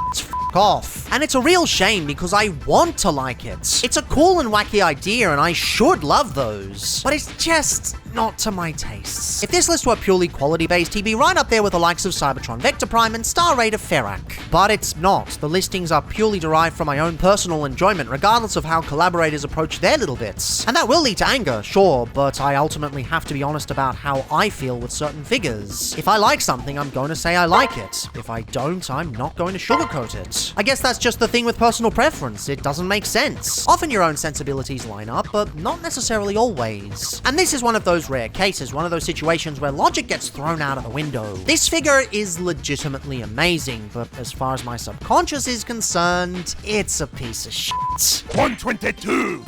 Kingdom Cyclonus. Easily one of the best figures of the entire War for Cybertron trilogy. Just a perfect mix of engineering, proportion, sculpt, and hand feel. To this day, I still have no idea how SS86 is potentially going to do this better, because Kingdom is already practically perfect. It's a toy that just keeps me coming back, because any play session is sure to put a smile on my face. Of course, with a figure like this, you just have to give it another go. Cyclonus doesn't particularly have many redeco and retool opportunities, but you sorta have to with a mold as good as this. And of course, a toy style deco would absolutely be a no-brainer. If it was done well. It almost is, but it just falls flat at the last minute. You wouldn't really know from vehicle mode though, because he looks amazing, and his issues don't really show up here. I mean, just look at this purple and gunmetal combo. Unlike frustrations we'll run into later, these shades are both beautiful and perfectly matched. Draped over the already gorgeous proportions, he becomes probably the most dynamic Cyclonus jet mode in my collection. Then you couple that with the amazing orange speed lines, and wowzers, this shit looks amazing. Admittedly, the actual stickers you get with the set are kinda shit, not gonna lie. But when you go the extra mile with the toy hacks, he looks utterly amazing. But you see, therein lies the problem. The amazement comes from his looks. When you get him into robot mode, you start to see the issues with the way he feels. While it's far from the worst built Legacy figure I've handled, he just ends up feeling so much cheaper in comparison. The plastic just gives the vibe of a slightly off knockoff, and the legs are just so much looser. Admittedly, it is significantly better than I remember, and the deco is doing a lot of the heavy lifting, but compared to other versions, it just feels like a step backwards. Not even his included Target Master can save him. Nightstick does have a quite nice deco with the gunmetal and black combo, and it is one of the better molds, but it's still the same old boring Siege release. There's still practically no differentiation between this and the billion other Target Masters they made back in War for Cybertron. Cool inclusion, but not enough to put this lad over the edge. And to clarify, I don't hate this thing at all. Again, literally look at it. This thing in the looks department. Even lacking the retooling Ferrak gave us years later, it still has an awesome style all its own. But that's not everything a figure needs to have. There's substance it should incorporate as well, and half of that from the original outing is just lost here. I'm aware every time I bring up poor build quality on figures, especially in the worst of the year lists, people tend to get frustrated and say I'm being too harsh. This time, however, I know there are others who feel the same way as me. Though, admittedly, as said earlier, I've softened a lot on this in recent months. It's definitely not as bad as I thought, and I do appreciate that. I was even thinking of selling this off and spent a good 2 days wondering where I'd put it. Turns out it fell behind the storage boxes. But after all that, I can't bring myself to. Overall, I do genuinely like this, way more than when it first dropped. But with all that said, is it worthy of the Kingdom Cyclonus successor mantle? No, I'm afraid not. Would take a bit longer before we got there. 121! When asked what is my favorite figure from the very diverse Legacy range, how could I go past the best value for money leader class set I think we've ever got? That's right, Transformers, Legacy, leader class, Prime Universe, Star Raider, Thundertron, with Calcitron and Nightstrike. You heard that correct. A 3-pack containing a Voyager, Deluxe, and half a Micromaster 2-pack for the price of a leader. That's insane. Edit. Thanks to my good friend DrLockdown, I was informed that in the US, this set cost an extra 20 USD on top of the standard retail leader price. So, satisfaction may vary. Not only that, but an awesome Voyager pirate leader that had an extremely bad day on his right side for some reason, losing his right hand and eye, a Rock Lord made up entirely of Energon, so the crew of the SS Tidal Wave will never go hungry, and a bat that turns into a flag that can perch upon the captain's shoulder, like a weird little gremlin parrot thing. Thundertron's line mode is serviceable and a much needed improvement over the original Prime version of the character. Calcitron looks just as awkward in his Flintstone rock car mode as each and every version of the original mold has looked, but in blue. And Nightstrike still turns into a flag that can fit in a tape deck. The painting and the sculpting on all of these pre-existing molds is awesome, particularly on Calcitron, as I love the shade of blue he's adorned with, and in my opinion, each of the aforementioned molds never looked better and are my preferred versions of the base figures. This set truly is the most value for money leader class set that we've ever received in Australia, and is the perfect package to complete your Star Raiders collection. Yaha fiddly dee. 120! I'm honestly a little conflicted on Quake. There are things to enjoy, but at the same time, he's definitely a figure where they went for the completely wrong idea. You wouldn't be able to tell from the robot mode though, he does actually look quite lovely. The mechanical detail is very nice, and the head sculpt is utterly divine. He's also far more vibrant than the previous two outings, as well as much closer to the original vibe with his proportions. The only two elements he actually does get ahead in. He also comes with two completely new Target Masters. Here I thought they were the same ones as before, but apparently not. I've seen a lot of criticism for these, and I definitely agree they could be better, but they're honestly fine for pack-in accessories, and at least offer more interesting designs and decos when compared to the shit we got in Siege. Probably a controversial opinion, but I honestly think these simpler designs are a lot more interesting and far more forgivable than the War for Cybertron ones, but that's just me. Either way, they do elevate the robot mode quite a bit, and I'm glad for their inclusion. But that's where the major positives start to dry up though. From there, things start to crumble. The engineering is a bit of a mess. Things never quite shuffle into place smoothly, and you've always got bits clashing with other bits. And the vehicle mode, I don't need to describe how bad it is. It speaks for itself. I'd argue it's less hateful than, say, SS-86 Megatron because the focal point, being the turrets, is much better defined. But at the same time, the vast majority isn't an alt mode. It's just scraps and brakes, placing the upper half way too high off the ground. There's no more apt description for this than the dog's breakfast.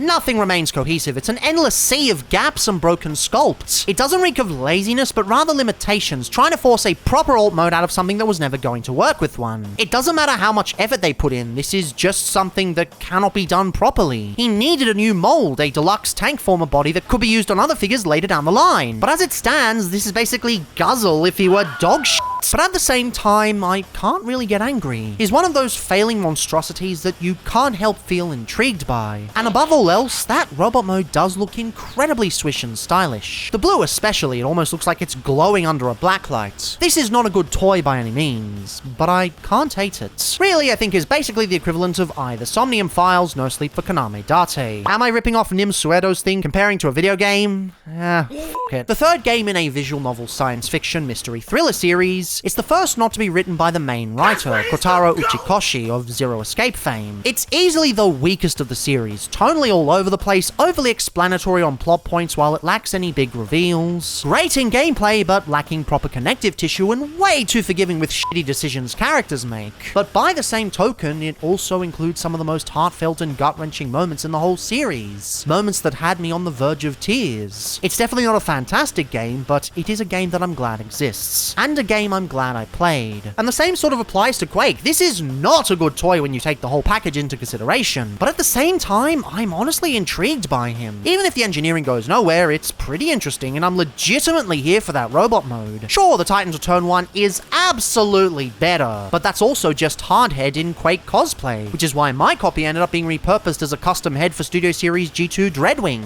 I prefer to stand.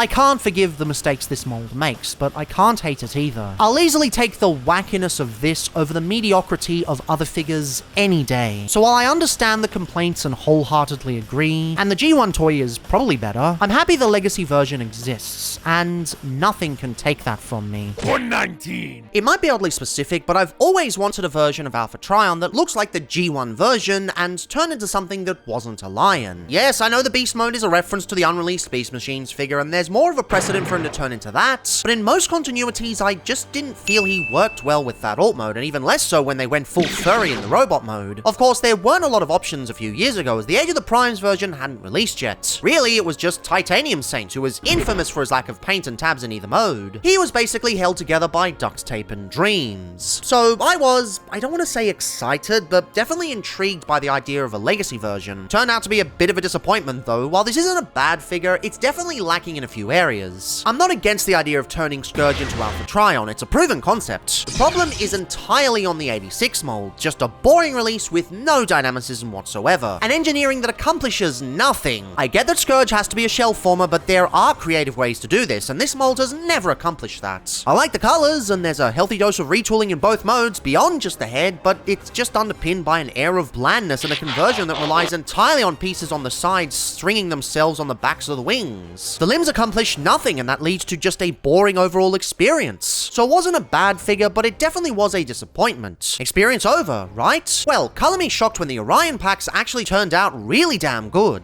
I never expected much from this release. I mean, it's essentially just the cup mold with slightly better colors, right? Well, turns out the cup mold actually had some really cool ideas up its sleeve. It's no Titan's Return, make no mistake, but the proportions are snazzy, the head sculpt is crisp, and the articulation works surprisingly well. It's not perfect by any means, the shoulders are way too low, and the pull-apart gimmick is far too loose, but tighten those joints and you've got a ship-shaped robot experience. Where he really shines, arguably, is his conversion. All the flipping and clever panel usage, in many ways it's like the DX9 version, only less compromised and better articulated. And the alt mode is genuinely great, nice and compact with very few kibbly bits, and above all else, solid as a rock. I genuinely wasn't expecting to like this figure this much, but yeah, this is legitimately great. So consider this a complete switcheroo on why I ended up loving this set. Still left me out of the market for a non-bestial A3 that was good at the time, but it's still a cool set to experience. Will the Age of the Primes version finally quench my thirst? Well, I started writing this segment before Age of the Primes released, but now that he has, I can safely say yes. The new one demolishes the old version. I don't even mind him having a much shorter beard. In person, it doesn't even come across that much. Funny how the mold design from the ground up for the character works way better than the shoehorned in redeco. Go figure! But even so, I don't regret this set's existence, and I'm happy to at least have a definitive Orion Pax. Even if I wasn't expecting it, and I already had a definitive one, but whatevs. 118! Lots of people are going to tell you that Legacy Sideburn is a bad toy, but I don't think that's quite right. If anything, I think a more accurate statement might be that it's probably a disappointing toy for people who wanted something faithful to the 2000s original design, complete with that sweet Dodge Viper alternate mode. And this is definitely not that. The thing is though, it was never going to be. Like, don't get me wrong, it's fun to imagine, but since when were they ever going to deliver a real-world accurate car mode of that kind in a line like Legacy? At best, it was going to be an approximation of sorts, so it could never really compare to that original no matter what they did with it. And you know, once you kind of manage that expectation slightly going in, there's actually a fair bit to like about this new Sideburn. For one thing, the head sculpt is pretty good. Then there are some nice vibrant paint applications all over, and it comes with a very cool blaster weapon, which, by the way, doubles as a kind of lightsaber, so that is awesome. Plus, he's like hyper posable, with tons of range at the joints, making him loads of fun to pick up and play around with. And even if, yes, the way the shoulders are connected is a little bit funky, you soon get used to it, and I don't actually think it detracts too much. Plus, whilst the result is definitely not a Dodge Viper, the transformation is really satisfying and quite repeatable, with everything tapping in together nicely. As for that car mode, I don't mind it honestly, and should I need my Viper fix, I've still got that vintage original to hand, leaving the Legacy effort to stand on its own merit as yet another enjoyable toy of the character, despite what people might say about it. 117. You know, it's kind of shocking just how close Legacy United's first wave was to Kingdom's first core outing. You had the Representative of the Year's gimmick, the Premier character, even though this one swapped out G1 for Energon, and of course, the rodent beastie with the cool conversion scheme. Beyond just being an update of a Beast Wars 2 favourite, and yes, I still refuse to refer to it as second because that sounds dumb, Tasmania Kid is really trying to channel the simple joy of Kingdom Rat Trap. The way the kibble works, the way the arms fold up, part of it's the way the original toy operated, but part of it's also to recapture some of that brilliance. Maybe it's because Core was well and truly on thin ice at that point and they really wanted to revitalize it before it kicked the buckets. But either way, it was trying to do a similar thing. And while it's good, I don't think it's as good as the original. Rat Trap was sort of lightning in a bottle, a surprisingly amazing figure that went above and beyond, and perhaps made people ask too much from Core Class going forward. And Tasmania Kid is not that. The kibble isn't as solid, the articulation isn't as crisp, and the mechanical detail isn't as carefully crafted. The alt mode isn't that perfect bundle of cuteness. They try and they get close, but there are still slight elements that bring it down a lot. I love the paintwork, and it's great to see the return of the fur texturing that's often missing from post-Kingdom Beast Wars updates. Because more show accuracy. Go take a hike. Fur textures are delightful. Y'all just have no joy. But at the same time, it's not entirely consistent, especially towards the back. And it just lacks that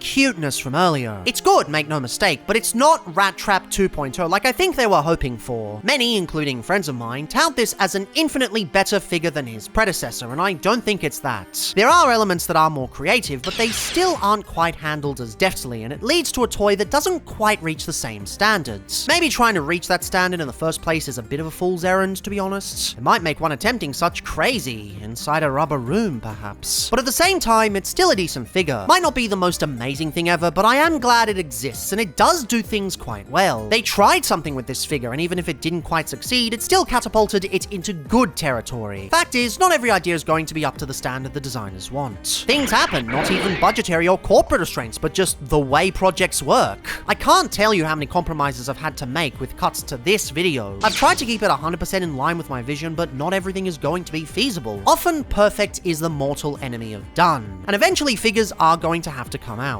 This probably isn't what the designers were thinking, but it does show vision, and they at least made an attempt to grasp that. That's way more than I can say for a lot of figures. 116! I have a confession to make. I never particularly got the hype for Transmetal 2 Megatron. Not the design, mind you, it's a very cool design. More so the Legacy version in particular. It's not a bad figure by any means, there's a lot of good aspects to it. The fact they allegedly retooled this out of the previous dinosaur is insane, as he feels super solid. Mostly. The wings are quite honestly amazing in both deco and size. It's very rare we get a figure that actually does wingspans properly, without upgrades at least. I can see why a lot of people would like this, but for me, I just get nothing from it. There's a lot of paint on this thing, but it all goes towards these purple splotches, and none of it is used to break up anything meaningful. The closest you get are the claws on the chest, but these don't really do a lot. They're basically just baby beans. It just leads to a robot mode that is pretty much just red, seemingly nothing else. The extra colors don't meaningfully do anything to actually break it up.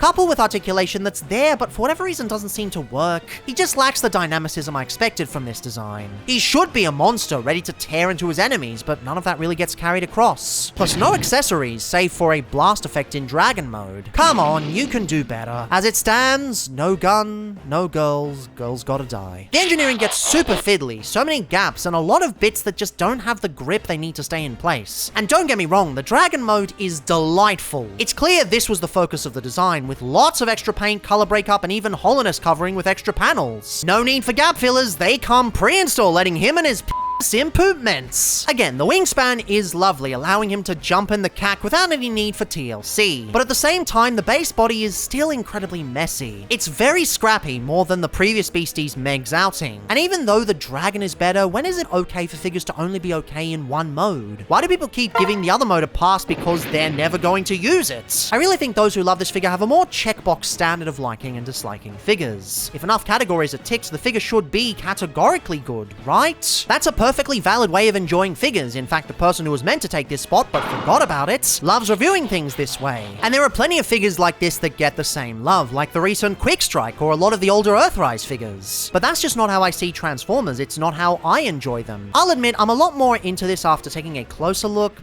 but damn, that robot mode just stops all momentum for me. Maybe if we'd gotten a better deco, sure, but Japan sadly hates the Transmetal designs due to the dubbing practices that started back then, so Beast Wars Versus is out of the question. And for whatever reason, years later, we still don't have a Cryotech. This is all we get, a figure that draws a lot of reverence, but for me, it's just fine. A decent leader, but I just feel it could be so much more, much like this segment of this video. It could have been so much better if Bruno Mars wasn't so obsessed with copywriting a classic meme. I ain't risking it after the Bag Raiders. F*** no.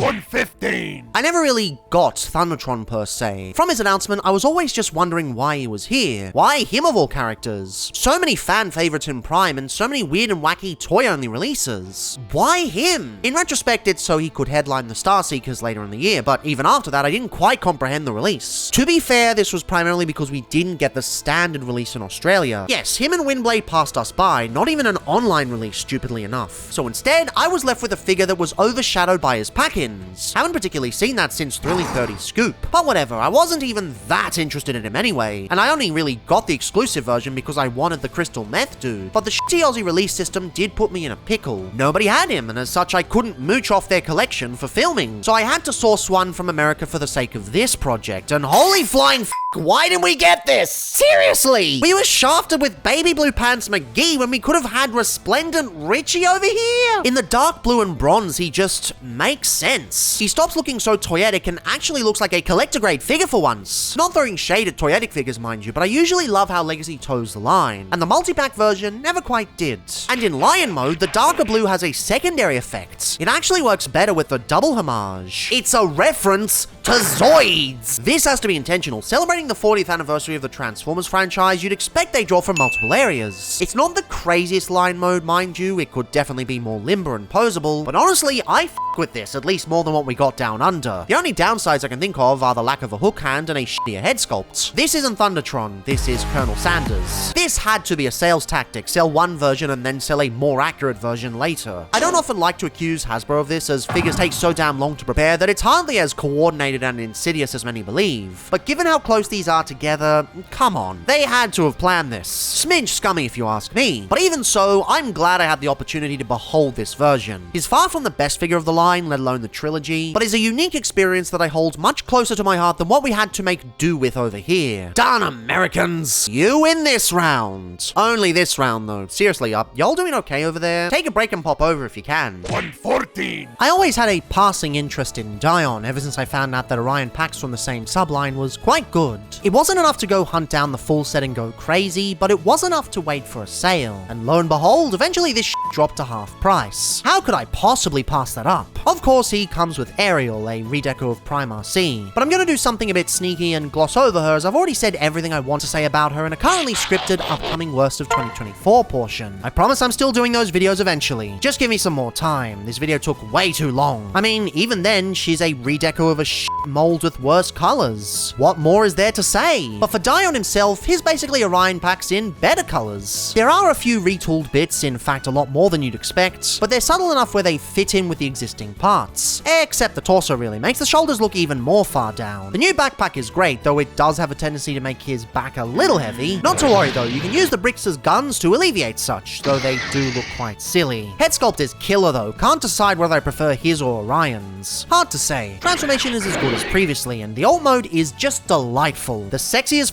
deco really gets to shine here, and the extra back blocks are really cool. Not sure if they were necessary, but they're a nice addition nonetheless. There's not a lot to say about Dion other than good mold, better deco, but boy am I glad I was able to get him, sale or no. It is weird though, this mold weirdly shines as everyone but the original wearer. And sure, there's complaints of the complexity, proportions, and solidity, but honestly, while those issues are definitely there, I think he's able to overcome them. This twinning of two packs really ended up being full of surprises, except Ariel, because she was predictably shit.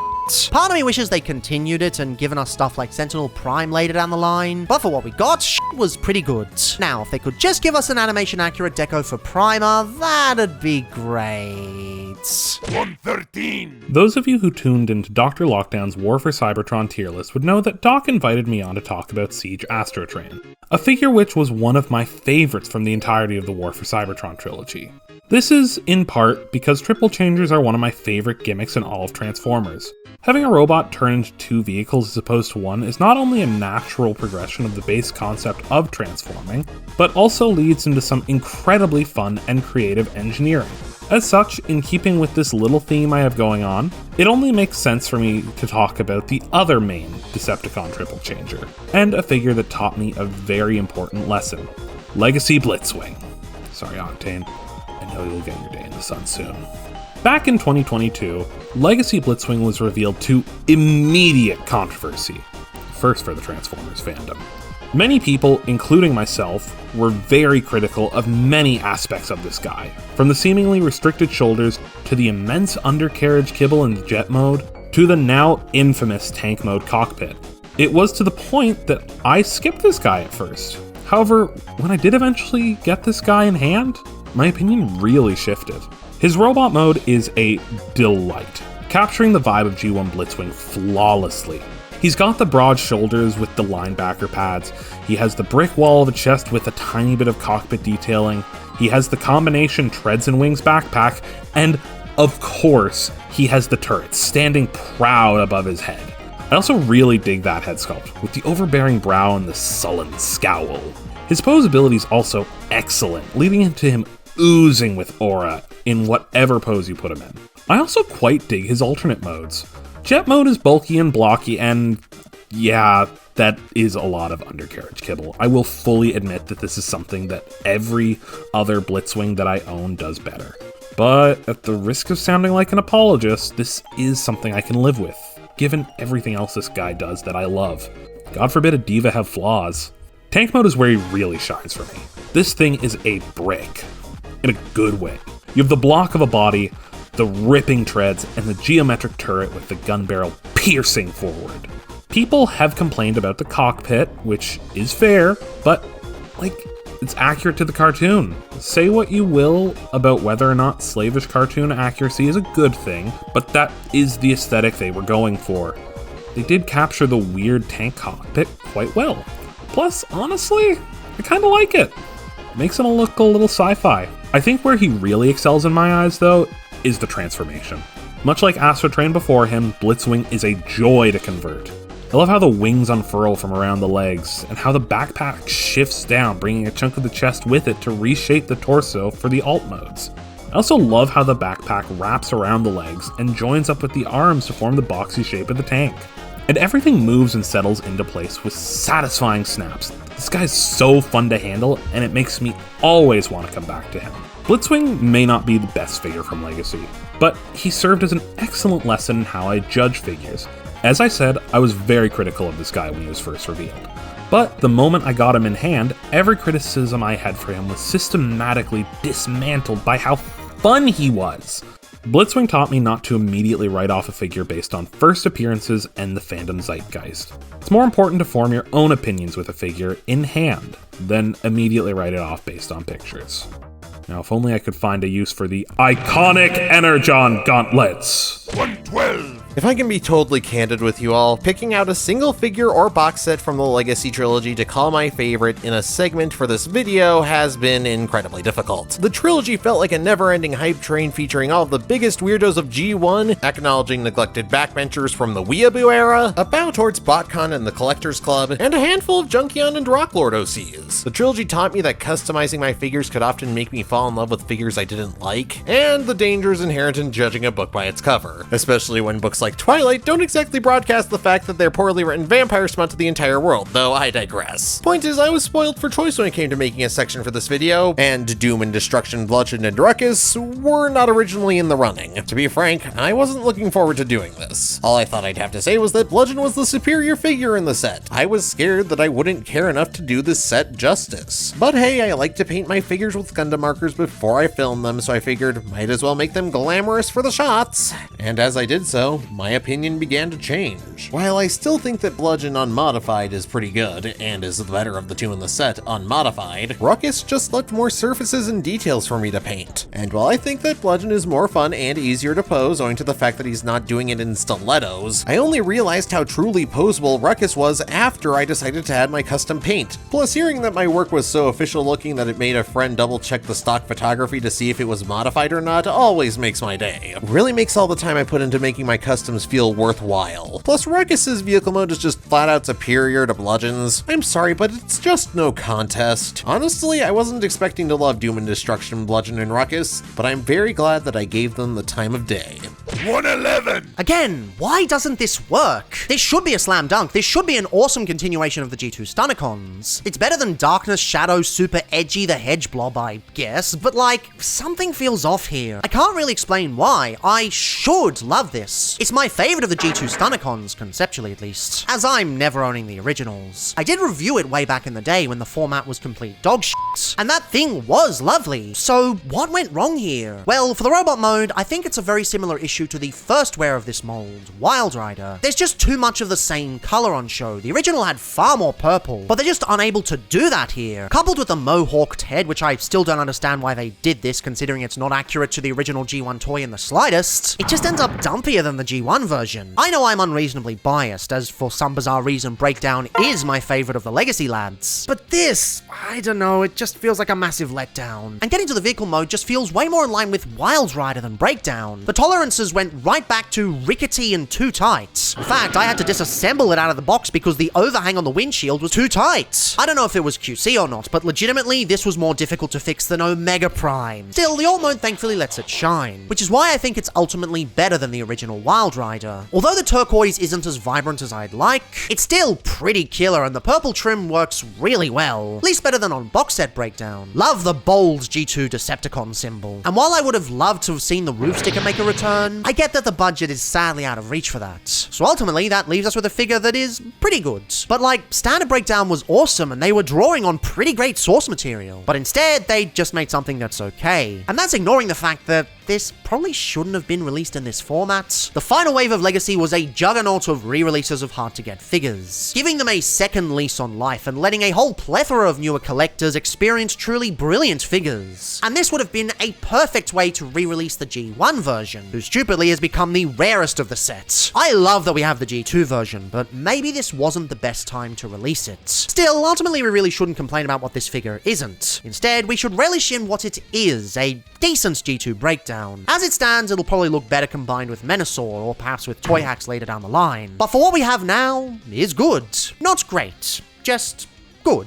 110. You know, I'm starting to think the standard retail deluxe price point just isn't enough to do the G2 Stunnicons justice. Yeah, sure, Dead End is easily the best of the three with the most realized deco by far, but it still just feels like it's missing something. Not so in the mold itself though, the standard Dead End is a fantastic release, make no mistake. For all its criticisms, it does a lot really well, especially in its conversion and alt mode departments. And the deco is very close to being good.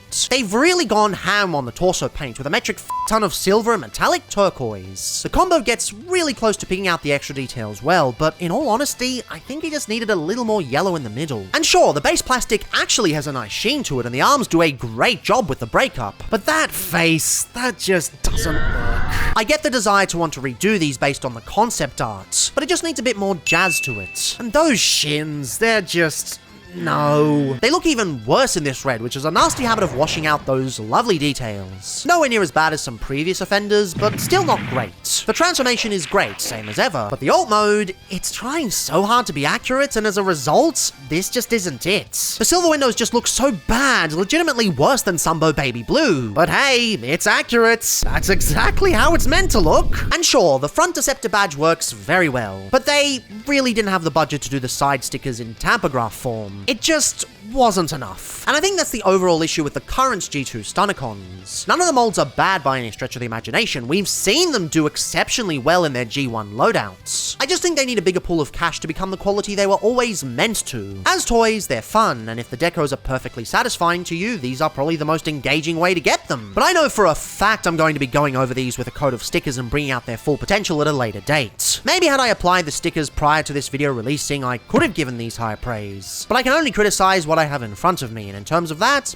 they're fine, but I know they could do a lot better. 109. I often go on and on about how rare it is for multi-packs to be comprised entirely of stellar members, but I think it's equally interesting to discuss when the opposite happens. Although not as frequent, there's those rare cases when the entire pack just falls short too. The Creatures Collide set isn't quite there, there's things to enjoy here, but it's just got a dampener on it with its problems. I've already discussed Goldbug at sort of length in a previous list video, a deeply disappointing mold with an actually rather cool deco. I'm sort of past the point of hating on this thing, I don't even own the bastard anymore. But what about the others? Well, Scorponok kinda speaks for himself. This is the best deco Scorponok has by far, but even then it's still marred with its proportional issues and practically unfinished transformation. Its deco is doing its damnedest to save this thing, but if Sandstorm couldn't, what chance does this have? Skywasp is Boredom City. The original mold wasn't anything special, and the Black Envoy effect surprisingly does nothing. I just think the mold layout doesn't quite do it any favors. Not as bad as Buzzsaw, but while it should work, it feels a little underdone. It's weird, I should love this as a double homage to old BotCon and the glory of Diacrylum.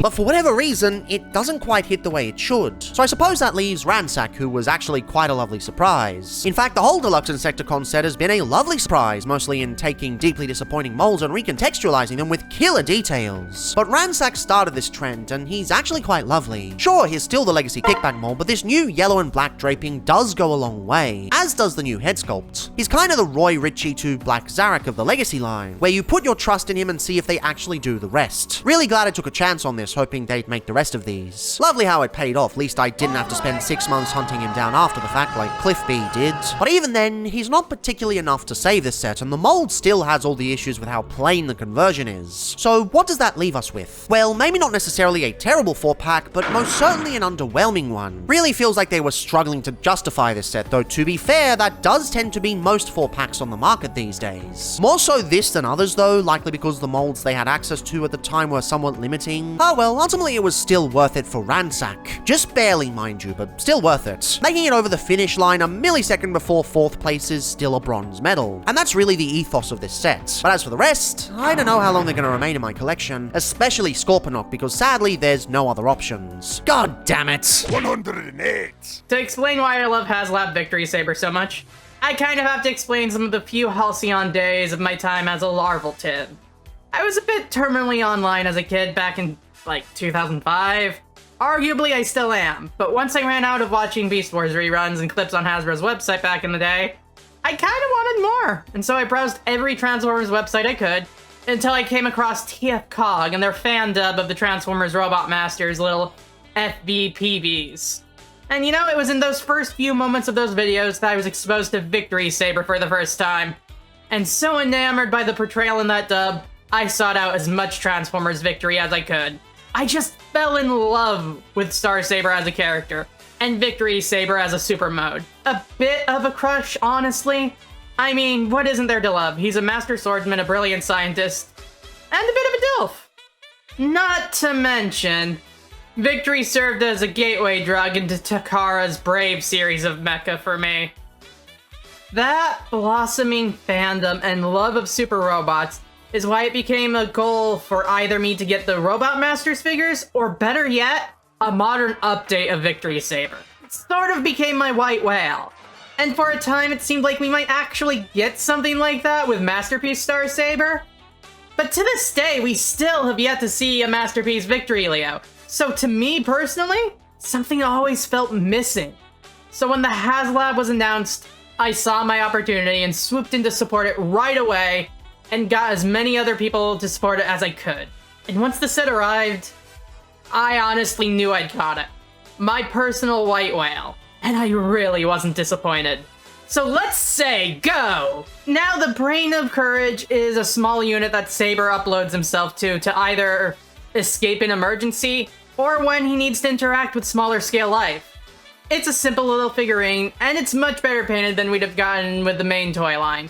There's not much to do with him other than have him serve as the pilot of Saber's jet mode, honestly, but I appreciate that he's here. It's a detail that really could have been overlooked. But then moving up a step, we have Holly and Fire, and there really isn't too much to say about them.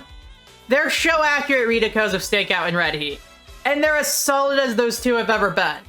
But still, it's nice that they ended up part of the set. They really help it feel more like a complete package. For Saber, he's about deluxe class size, and he's decently posable if a little hollow here and there. He's got a strong heroic visage, a fast-looking jet mode, and he looks awesome, whether he be wielding his sword here or the included smaller scale rifle. Victory Leo, even if he has no waist due to what he needs to do for transformation, is a fun super robot buddy. And his lion mode looks super cool. You can definitely see the DNA that would later become Gal Gaigar's Galleon here. And then of course there's combining Saber with his vehicle, the V-Star. And that's how we get our resident hero of heroes, Star Saber. In all honesty, he's a beauty, even if his sword feels oddly small. There's a bit to be desired when it comes to shoulder articulation, admittedly, but he just radiates that specific sort of super robot energy that enamored me so much and makes him the real Zeroth Brave. And of course, there's the Big Daddy himself, Victory Saber. He's just so cool. I've heard critiques and complaints about the combination that go back to the original design even, that he's supposedly just a taller Star Saber with a wing pack. And you know what? He sure is. But he's still cool as all hell for it. Whether you have him wielding his sword from Star Saber mode, or the enormous V-Lock cannon that Victory Leo packs, Victory Saber is great. And the vehicle mode is an even more satisfyingly chunky and swoopable version of Star Saber's solo mode version. But you know what? The thing that truly elevates Victory Saber over other offerings from the HasLab that are labeled Legacy is that outside of actually using 5mm ports on his hands, he also has them just all over the place. He's more playable than you'd ever expect him to be.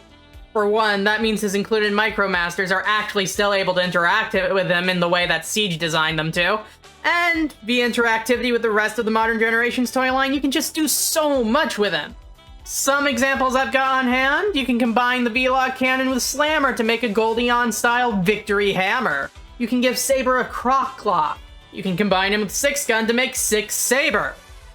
And you know, if you really want to, you can even combine Victory Leo with Armada Prime to create Victory Convoy. And you know, overall Victory Saber really does feel like he's a grand centerpiece for the entire Transformers Generations line. And I feel like that's part of what made him the perfect big premium item to open Legacy on, being the big 40th anniversary year. I think Victory Saber simply is a triumph. Enough said. Why the f you lying? Why you always lying? This figure confuses me. For multiple reasons, mind you. For starters, there's the diehard group who insists this is the best Voyager we've gotten in years. And I can see some rather nice qualities in this, but really? Better than Tarn? Or Cybertron's Starscream? I don't see it. But more intriguingly, I'm confused as to what's missing. I'll be real, I didn't initially plan on getting this guy. When I saw photos, I just thought he'd looked okay and figured I didn't need him as I already had the previously released Takara Legends outing, which was actually a pretty fun figure. But when I saw him on clearance, I figured, oh, what the hell? And yeah, I don't know how to describe it, but something's missing. He's not a bad figure at all. He's perfectly serviceable in both modes. But at the same time, he doesn't particularly do a lot that's interesting. Aside from a killer head sculpt, I guess, but it's Optimus Prime, who's damn easy to make awesome head sculpts for. The designers can practically do it in their sleep. I think it's this intangible quality that's missing from the Legacy Beasts. You go back to the War for Cybertron trilogy and you're met with super clever beast mass usage and delightful realistic bestial detail, which they even outsourced to external sculpting experts so that they could get it done with the utmost care. The moment things transitioned to Legacy, all of that was lost. This figure doesn't feel like a continuation of the Kingdom Beasts. He feels more like a beast version of the style of engineering classic vehicles have. But since it's in a more curved form, you don't get that simple satisfaction. Lio Convoy and the other Legacy Beasts feel like they're stuck in the middle of different styles, and just don't forge their own path. It's even a little frustrating at points, especially in the Beast Mode head. Like, why? I get they were trying to be accurate, but that was never the line design he had. And they make this mode so lacking. Although this release is fine, I just don't think it carries the spark to make it something truly brilliant. Hell, I'd even argue the Anniversary Edition doesn't fix anything. Yes, I know this is a tangent, and I even said these figures don't count, but I just don't get the love for this thing either. Sure, you get a better lion head and some rather nice metallic blue, but you also get a much duller shade of red, awful diarrhea plastic where they didn't bother to paint the gold, and a mane that simply refuses to stay in place in either mode. They fixed the one big issue, then added a slew of others. Still not a bad figure, but this just isn't an upgrade, it's more of a side grade than anything. Lio Convoy, in any form, just isn't anything amazing. He's a stand-in for the character for fans of Beast Wars 2, still not calling it the second because that sounds stupid, fight me. And that just isn't the precedent the previous Beasts set. He's fine, really, but for me, especially with the quality I've seen with the other Legacy figures, I kinda expected more. 106! The Dinobots are popular, they always have been, it's sort of a natural fact of life. Kids love dinosaurs, why wouldn't they also like robot dinosaurs? Slight problem though, the only official sets currently available are $500 and probably $500 on the aftermarket. And so a new team needed to be commissioned, and the core class lineup seemed like a good place to shove them. And make them combine, sure, why not? Kids love that shit.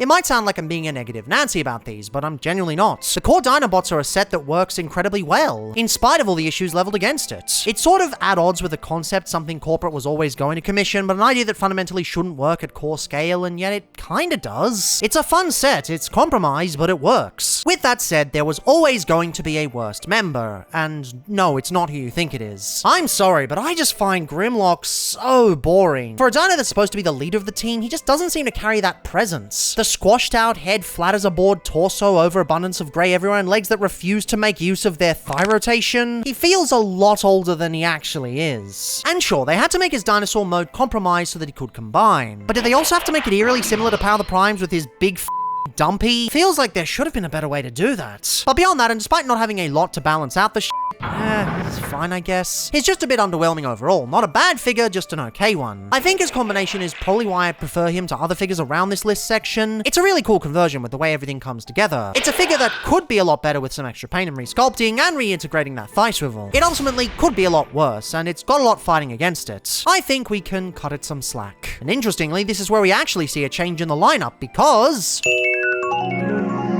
yeah, a bit of an awkward position to do that, but whatever. Everyone is most definitely right about the issues with Sludge. He's a Jankmeister, and there's a lot that could be improved with him. Dinosaur mode is surprisingly good though, just with a ridiculously large dumpy. Aside from that, for a core class dino, it's a decent dinosaur mode. And the combined conversion is really interesting. It's a rather clever way to get this guy to work at the price points, even if it makes the midriff a bit oddly proportioned with the way the paint works. But that's not why everybody hates this thing. It's most definitely the robot mode. Dumpy as arms, and what are those legs? Instead of having traditional legs, they only give the illusion of such and don't really attach to anything. It's probably the greatest compromise any official Legends Combiner member has ever made, pushing what a robot mode can be to its limits. But honestly, I don't really mind it. Yes, it's weird, but it still works in most poses. And at least the design is a lot more interesting overall when compared to Grimlock. Sludge isn't a perfect Legends figure. God, he isn't. But when faced with the immovable obstacles of Hasbro corporate and needing to become a pair of pants, I'd say he hit the ground running. Of course he could be better, and of course he probably would have been better with parts-forming pieces. But for what we have, he's well-sculpted, well-painted, fun to convert, fun to pose, and still makes a decent desk toy. And hey, at least he's more interesting than the chest member, whom I refuse to call Slug. I get that his original name is a slur, and I get it's like a metal slug thing, but I can only ever think of this whenever I hear the name. To be fair, Slog isn't much better. Maybe there's just no good name for the Triceratops Dinobot. Maybe we're just cursed to argue endlessly over whether being a swerf or saying a bad name is worse. Plot twist, it's the former. Regardless, being the first member of the set, Slug was one I had a very hard time reconciling. Don't get me wrong, they've done pretty well in a lot of aspects. The head sculpt is great, the backpack is arguably better than the SS86 version, and the little pain he does have goes a long way, even if they make the weirdly placed combiner nipples even more prominent than they would have been otherwise. Engineering is simple enough, and the dino mode is quite lovely, especially in the sculpting. He really captures his larger counterpart well with all the hidden details, and it's something I really appreciate. Where it starts to lose me is the lack of elbows. I understand, I really do. Budget for combiner kibble, difficulty getting these designs to work at this scale, not to mention combination stability, it all makes sense. But they also cut the sprue count down and made it entirely in silver, so some budget had to have been saved there. But even with that frustration, I still say he's a decent core Dinobot. Nothing that'll change your life, and in many ways I have more fun with Sludge, but still a decent dino body. Now, if only Hasbro could pick a better name for him, because I can't be out here fighting in the trenches against both camps. 103! Surprisingly not named Boulder Clash, instead crashing the mobile house into the artillery. You know the day I found this out?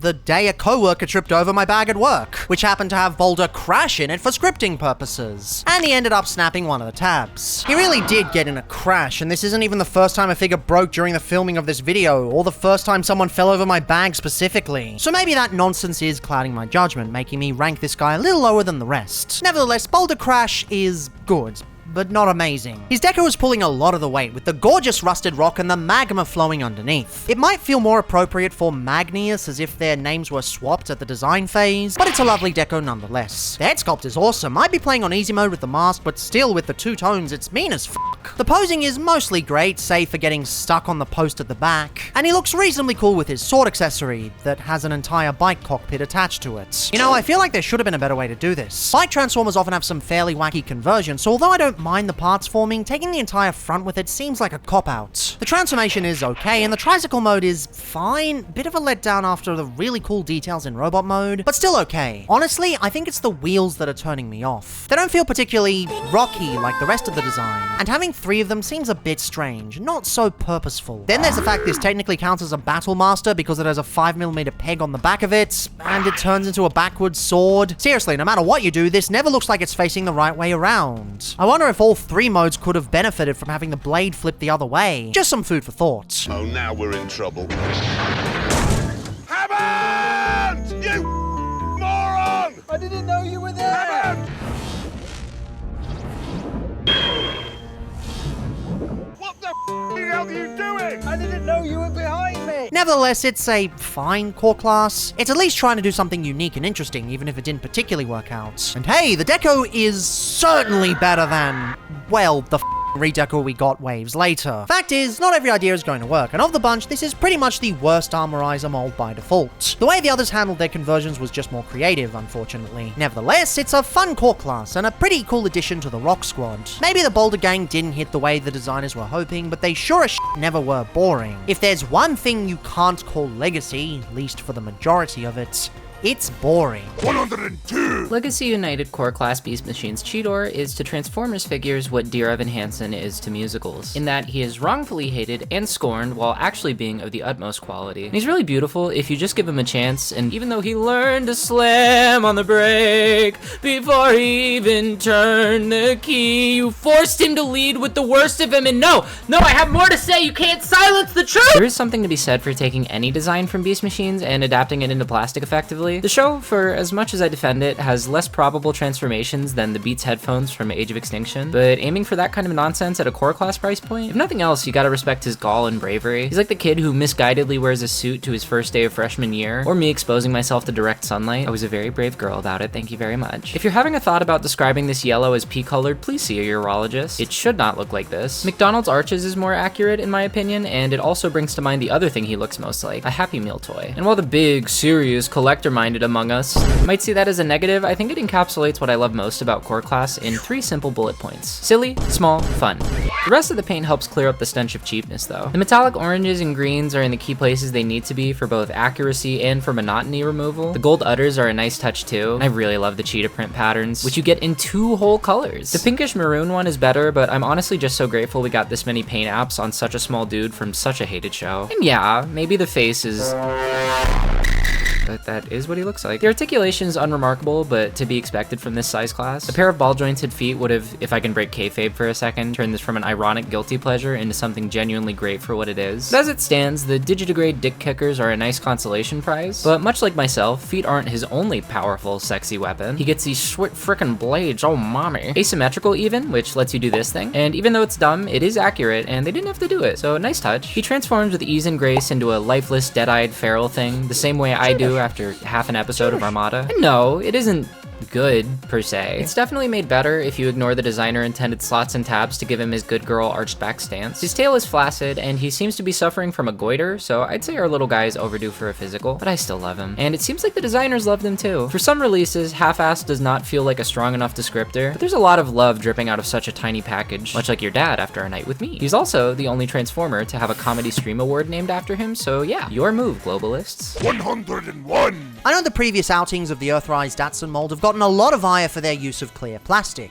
It's a complaint that's long been held by the fandom, and I feel I kinda have to apologize about the way I acted towards it. You see, I don't think I was ever rude, but I was a bit dismissive towards its issues. Just because I hadn't experienced any breakages myself. That changed with Buzzworthy Silverstreak, but not in the way you'd expect. I was getting ready for scripting this very video, and as such I left it in my bag to take to work and write for. In the process, a colleague ended up tripping over my bag, and Silverstreak broke in the process. So while it's not necessarily the figure's fault, I am genuinely sorry for ignoring the general complaints. I still don't think clear plastic should go away entirely, as I still prefer its look to opaque. But there are ways to do it that don't involve brittle pieces. If anything, the dye they use on multiple shades of clear is a great way to keep the cost down, so that the budget can be opened up for full frames. But this specific instance, yeah, I can see what y'all were on about. You were right, this is ridiculous. But even so, even having to fix this thing, I still love this figure. It's still another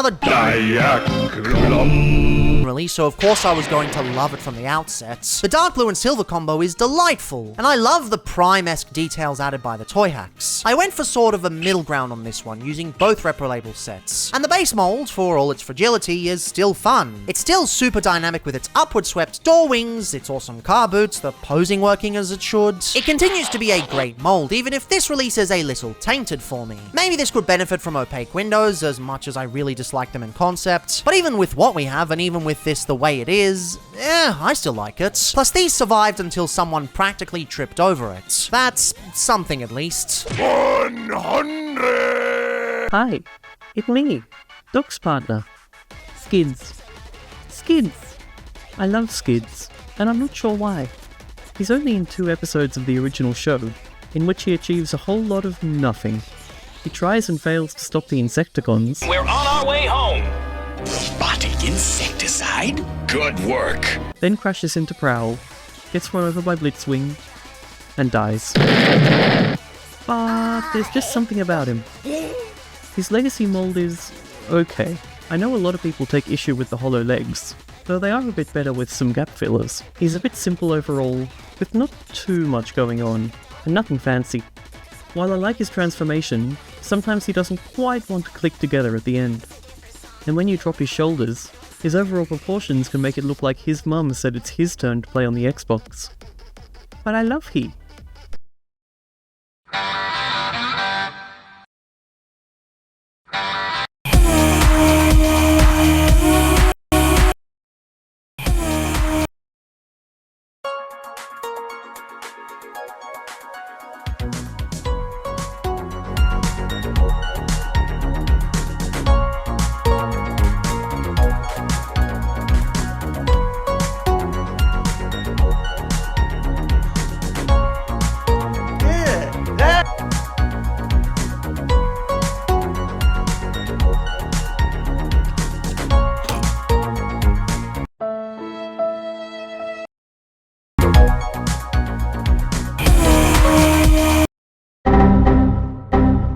I love his big chest with the headlight nips. I think Transformers with the front of the car like this are my favourite. I love his flappy doors, they're like little flappy wings. But most of all, I love his old mode. As you might have guessed by my username, I love cars. And that's why I was drawn to Skids. He's a cool car. A very cool car, in fact. Skids turns into the Chevy Beat concept car, sold down here as the Holden... Wait, that's not right. Skids turns into a Honda City Turbo. Yeah, that's better. Introduced in 1981 and produced until 1986. A really neat little car that came with a tiny moped in the back. It was named the Honda Jazz in Europe and had a drop top designed by Italian design firm... Oh right, I'm supposed to be talking about Legacy Skids. Whoops. The Legacy mold has just enough differences to keep the lawyers at bay, since it's not licensed. The front is pretty close, minus the grille collar, but the headlights are cute, and the indicators are pretty close. The silhouette is close enough, though a little more boxy. I do like that the 5mm hole kinda looks like a petrol cap though, never mind the molded one right there. Back looks like, well, a van, though that's maybe appropriate, since the Honda City Turbo was imported to Australia as a two-seater van for tax reasons. The dual exhausts are lovely, and I love the stripe down the side, reminiscent of the real one, but with a Transformers twist. I don't know, I like Skids, and the Legacy figure is a nice rendition of him. In fact, I've got all of his mold mates as well. I'm not sure what exactly draws me to this figure. Maybe it's a combo of everything, and the fact that he's a bit janky, like all good toys are. But I think he's great. Skids. Skids. Skids. Good thinking, 99! What's the worst deco for Earth Mode Mirage? Starting out as a much maligned figure, all for missing a single weapon port because that makes sense. Folks have thankfully eased up on redecos that came after the fact. It seems as if people are much more open to this guy when he's anyone but the original Mirage. With that said, I think most people can agree that the worst deco of the bunch is easily the G2 Gator Melon variant. You might think though, he doesn't actually look that bad, and that's the point, he is the weakest, and yet he's still pretty good on his own. I mean, the vehicle mode works alright. The color breakup is rather nice, especially with how the purple offers some nice salient points. The tamper graphs are done well and tasteful, though unfortunately the QC gremlin got to mine with the bot symbol. Seems a running theme with this mold, unfortunately. There may not be as much paint as the others, but it still does reasonably well. Really, the only part where it starts to falter is the robot mode, and even then it's not too bad. Most of the colors on show work reasonably well, and the mold is still super stylish. It wears this almost as wonderfully as the others. Where it stumbles is honestly just the silver. It looks a little bit out of place compared to everything else. Maybe a dark grey or dark blue would have worked there, but then it wouldn't be accurate to the original, which I assume would have been chrome if it were actually made. Ironically, the gaudiest part of this figure is the least gaudy color. Go figure. But even at the end of all that, he's still a pretty damn good release. If you like this deco more than the others, he might even be your favorite of the bunch. It's just that Jesus Christ is going up against some hard hitters. But hey, I'll take one out of place color over something boring and underdone any day. Kinda hard to make G2 boring and underdone, to be fair, but still decent deco. And lovely to see so much G2 love in recent years. Even if it almost killed the franchise back in the day, I can't help but love it. With how weird and wacky so much of it is, it's always a real treat to see it across so much of the franchise, working its way into every orifice it can. I prefer to stand.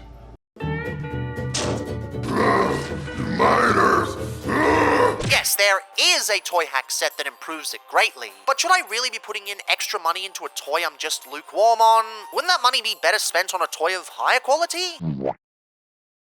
Shut up. Yeah, I caved. I figured since I was buying a shit ton of toy hacks for this video specifically anyway, I might as well give it a shot and see if this justifies Magnius's existence. And you know what? For once, I'm actually glad I listened to my gut. Well, my gut is usually right about things, but for once, I'm glad I broke my rule.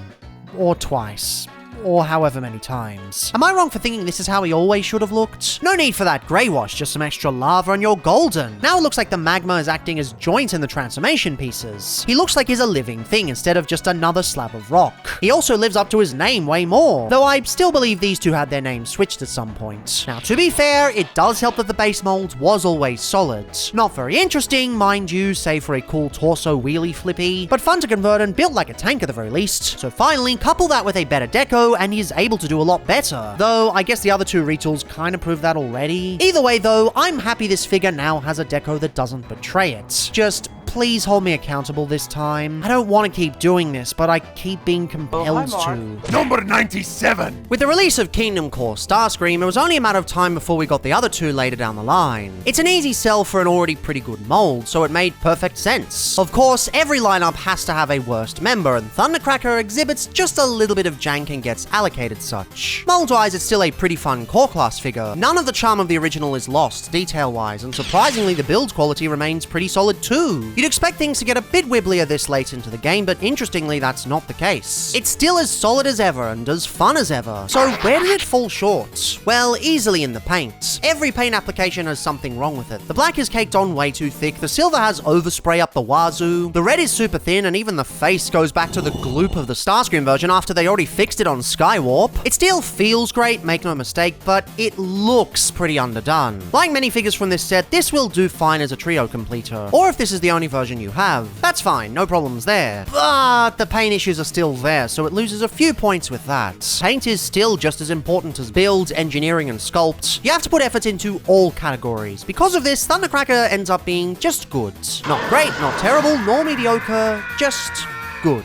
Number 96! Override actually came from a subline called the Velocitron Speedia 5000 collection, which was exclusive to Walmart here in the good old US of A. I do want to point out that these Transformers came packaged in vehicle mode, and that made me so happy. In fact, I bought Override because of the nostalgia bomb of seeing a Transformer Cybertron figure packaged like a Transformer Cybertron figure. Did I mention Override is from Transformer Cybertron? In the show, she's the leader of the planet Velocitron, and the only thing she cares about is winning races. We love a hyper-fixated girly in these parts. What's interesting is that in the original Japanese version of the show, which is called Galaxy Force, Override is actually a guy. They switched his gender in Cybertron to female for more diversity, which is pretty progressive for 2005 at least. Override turns into a badass sports car that's definitely inspired by Speed Racer. Her vehicle mode is a little gappy for my taste, but from most angles she looks incredible in vehicle mode. I especially love the translucent red wheels, and I really like when the head of the robot is incorporated into the vehicle. To transform her, you do one of these, you flip that, turn this, stretch that, and wiggle this thing, and voila, you have a great looking robot mode. I absolutely love the colors. The red on white looks amazing, and the gold and blue accents tie everything together so well. The head sculpt is so satisfying to look at. I love the big fins, and her blue crest and eyes are striking. Her blaster is a recreation of her original toy,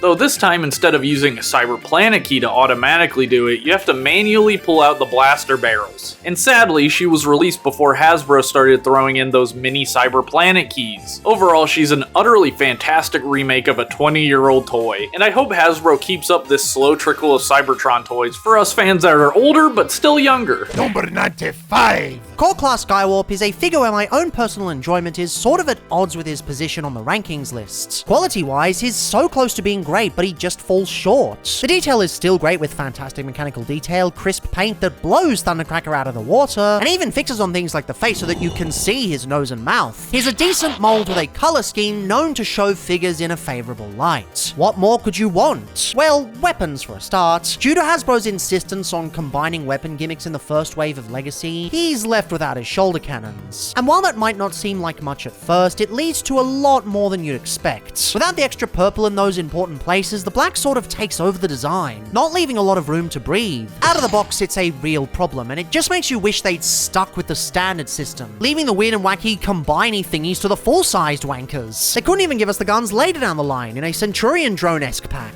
because although they wanted to, Hasbro didn't offer them a slot, and now Core Class is dead, so it's all ultimately pointless. It's a real bummer because the potential is all there. One small change and he could likely tango with the best of the core figures. And yet, overall, I'd still say I enjoy him quite a bit, for one simple reason. I do in fact have replacement cannons to attach, and with them, he's just as good as the rest of them. His color scheme is able to properly shine and everything is able to gel properly. So although in the upcoming standard review I go a lot harsher on him than most, in terms of personal rankings, I really quite like him. It's still the same great molds and it all does the same great things. It's a shame it was hit with the compromises it was, but still, I'd say it's a great figure nonetheless. Guess it always goes well when it's back in black, baby. Back in black. Number 94! With the Doc's Big Legacy video currently taking place, and me being asked to join like I'm some big shot, I thought that I would take a second look at my favourite Legacy Deluxe. She may be a controversial pick as she isn't the design most wanted,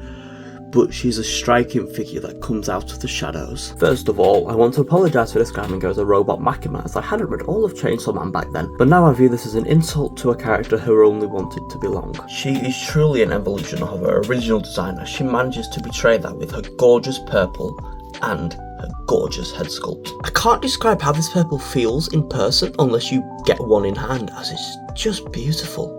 Yes, I would have liked some of her magenta and white to make her the Frankenstein robot she was in Cyberverse, but this purple makes me think more of her IDW 2.0 design, which works well with her other two Team Stream members we got in Legacy and Shattered Glass. Yes, she was always meant to be a Sideburn pre-tool, but she fits them all better. The way the shoulders work and the parts forming all feels like a crumbling abomination, which fits Shadow Striker and not the rebellious pervert that is Sideburn. Her gun can be a regular gun, Sideburn's bumper gun, or an energy sword. Her literal windshield can come off and be placed on her back, but why? You gotta make her asymmetrical like in the show, so if you remove it, I find you incredibly boring. Same if you place Thundertron's foot on him instead of having him having a peg leg. Her transformation is so fun as she just explodes and expands, then she compresses into this battering ram of a car that just makes me think of the LEGO Monster Fighters coffin car. It doesn't work for Sideburn at all though, but for this lesbian icon, oh, it definitely fits. I love this car for her. I love the blood red windows, they make her feel threatening. Overall, get her. I enjoy her so much. I still can't believe how much fun I have with her, as I wasn't that excited when she was announced. She's such a great deluxe dunked upon because she isn't as accurate or as feminine as people wanted. Which I understand, as the new AOTB rec got boils in my blood, they butchered my boy. Anyway, I have been Jinx, and Mr. Milk at Legacy Evolution Deluxe Class Shadow Striker. I hope you enjoy the rest of Dog's big Legacy video. Number 93! When the Legacy line came out, Legacy Cybertron Hotshot was one of the figures I was most excited for. I've always wanted the original one, especially when I was younger. So when they announced they were releasing a new figure based off the old design, I was very excited. Everything about the figure here is just like the original, or so I assume. I don't actually own the original, so I can't say for sure. Obviously it's going to be a bit more modernized. Now I was a little disappointed in some areas for the figure. The knees on him are fairly weak, unfortunate. And when it comes to posability, it's not entirely the best. I have found myself being a bit frustrated when trying to get him into certain poses, and the feet are absolutely terrible when it comes down to poses. But overall, the rest of it is really good. If we take a look at the head sculpt, I do think it looks very, very nice. We have a little bit of yellow paint and silver for the faceplate. Coming down to the chest, there is a lot of paint over here that I do think looks fantastic. We even have a little bit of paint for the shoulders. On the arms, the kibble bits are accurate to the show. Now when we come down to the legs, they are fairly simple, as are most figures from the original Cybertron line. Now coming over to the back, this does not really stay in place and it does stick out, but once again, it is like the original design, so I can't really fault it there. Honestly, a lot of the faults from this figure really stem from the original design, and if they were to fix it, it would be inauthentic. The transformation process is simple and clean and follows the show almost accurately. This figure's vehicle mode is absolutely fantastic. It's a really cool looking sports car, and I love the paint applications on here, although we are missing some paint mainly on the spoilers, but the rest of it looks really nice. I love the silver up here. The translucent yellow is authentic to the original. Now what is unfortunate is that the rims on the wheels aren't painted in, but overall I do think this is probably one of the best vehicle modes on a Transformers figure. And we do get a tiny cyber key, much smaller than what they used to be, which we can plug in to the back, but unfortunately there is no spring-loaded gimmick on these new figures, so we kind of have to manually take them out ourselves. And here's the winged spoiler. Overall, this is a fantastic figure. Number 92! I'll keep us steady, lads! Captain, give me permission to die and I'm playing as hard as I can, Captain! Is now a bad time to tell you guys I can't swim? What do you mean you didn't strap down the captain? Whoever's playing on music, keep going! Thank you! That island isn't slowing down. Meanwhile, the blast pump restored.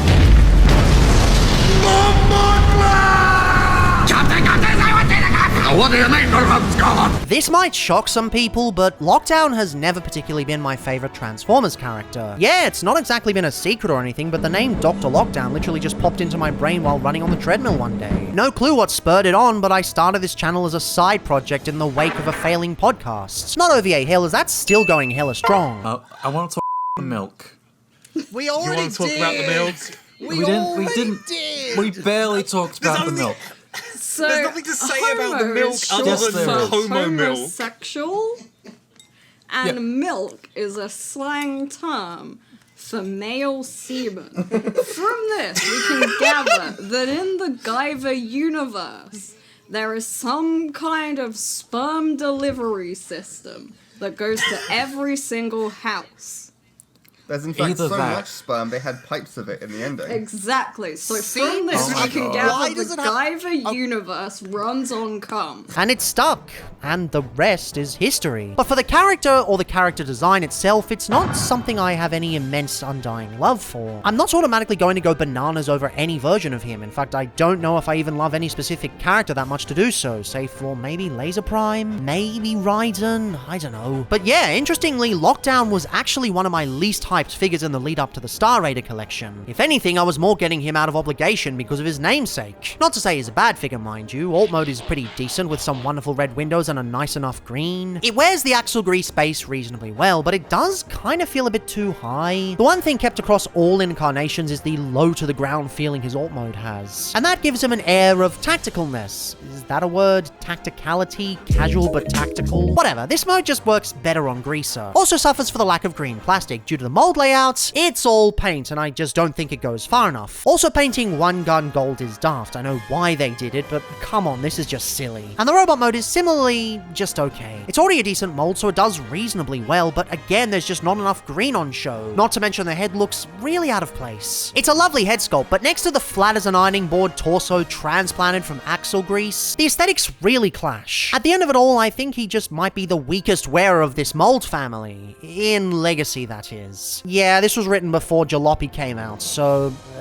this shit got rewrites! The effort they put into this figure is commendable, especially with the references like the EMP functionality and the inclusion of the claw. It had to be intentional from the start, no mistaking it. But I just don't think it's a very interesting outing. I still reckon there's room for a truly brilliant Chug Unification era style Lockdown. Not that they'll make another. And yes, I know about the Road Pig fan mode. I know it's a thing, but aside from just introducing unnecessary parts forming, and aside from leaving one of the best figures of the subline armless, it doesn't particularly do anything to fix the core issues with this figure. Maybe some of the deco problems could be ironed out with stickers, but I don't really know if I vibe with this enough to put in the efforts. I don't even know if I'm going to keep him around. Probably will, because how could I not? But at the same time, while he's not a bad figure by any means, he just needs a little extra pizzazz to truly carry across that bounty hunter flair. Number 91! I feel this one gets a lot of unreasonable hate. It seems like at every turn, Leader Class Galvatron has been dealt a bad hand. First off, they couldn't even get the shoulders right with them being assembled backwards in the first batch. Then when they got fixed on batch 2, fans still had animosity towards the mold due to the poor molding. Also the battle damage on the chest, I'm kinda alone in my like for it, though admittedly not every toy does it as good as Galvatron. Of course, repacks are a really easy way to save budgets within a wave, and Galvatron was a prime candidate for that. No, not that kind of prime candidate. Removing the aforementioned battle damage was an easy plus for many collectors. Not for me, but definitely for a bunch. Sandwiched between the current SS86 version and the original Kingdom, it might seem a bit useless, but it's important to remember this thing sold really well when it came back, everywhere except America, and Australia already got a reissue of Kingdom that stole all the thunder, so it was kinda moot when it first arrived. But it's still a good figure. All of the original qualities that made it so great apply once again. It's a big beefy leader that captures the imposing aura of the character, right down to the super dense plastic. The engineering goes hard with the excellent flip and turn in the torso and the awesome reshaping of the legs, and the cannon mode is still great. Still appropriately proportioned and wonderfully swish. The colors are still lush even if the 86 one has slightly better shades. It's a fine Voyager, and I think in retrospect it deserves some respect. It's not a figure that I felt any need to get, especially as someone who thinks the chest looks a bit bland without the damaged tamper graphing, and doubly so as I think Straxus clears both. But he deserved a re-release those 3 long years ago, at least as a shoe-in. The mold keeps coming back because it keeps being good.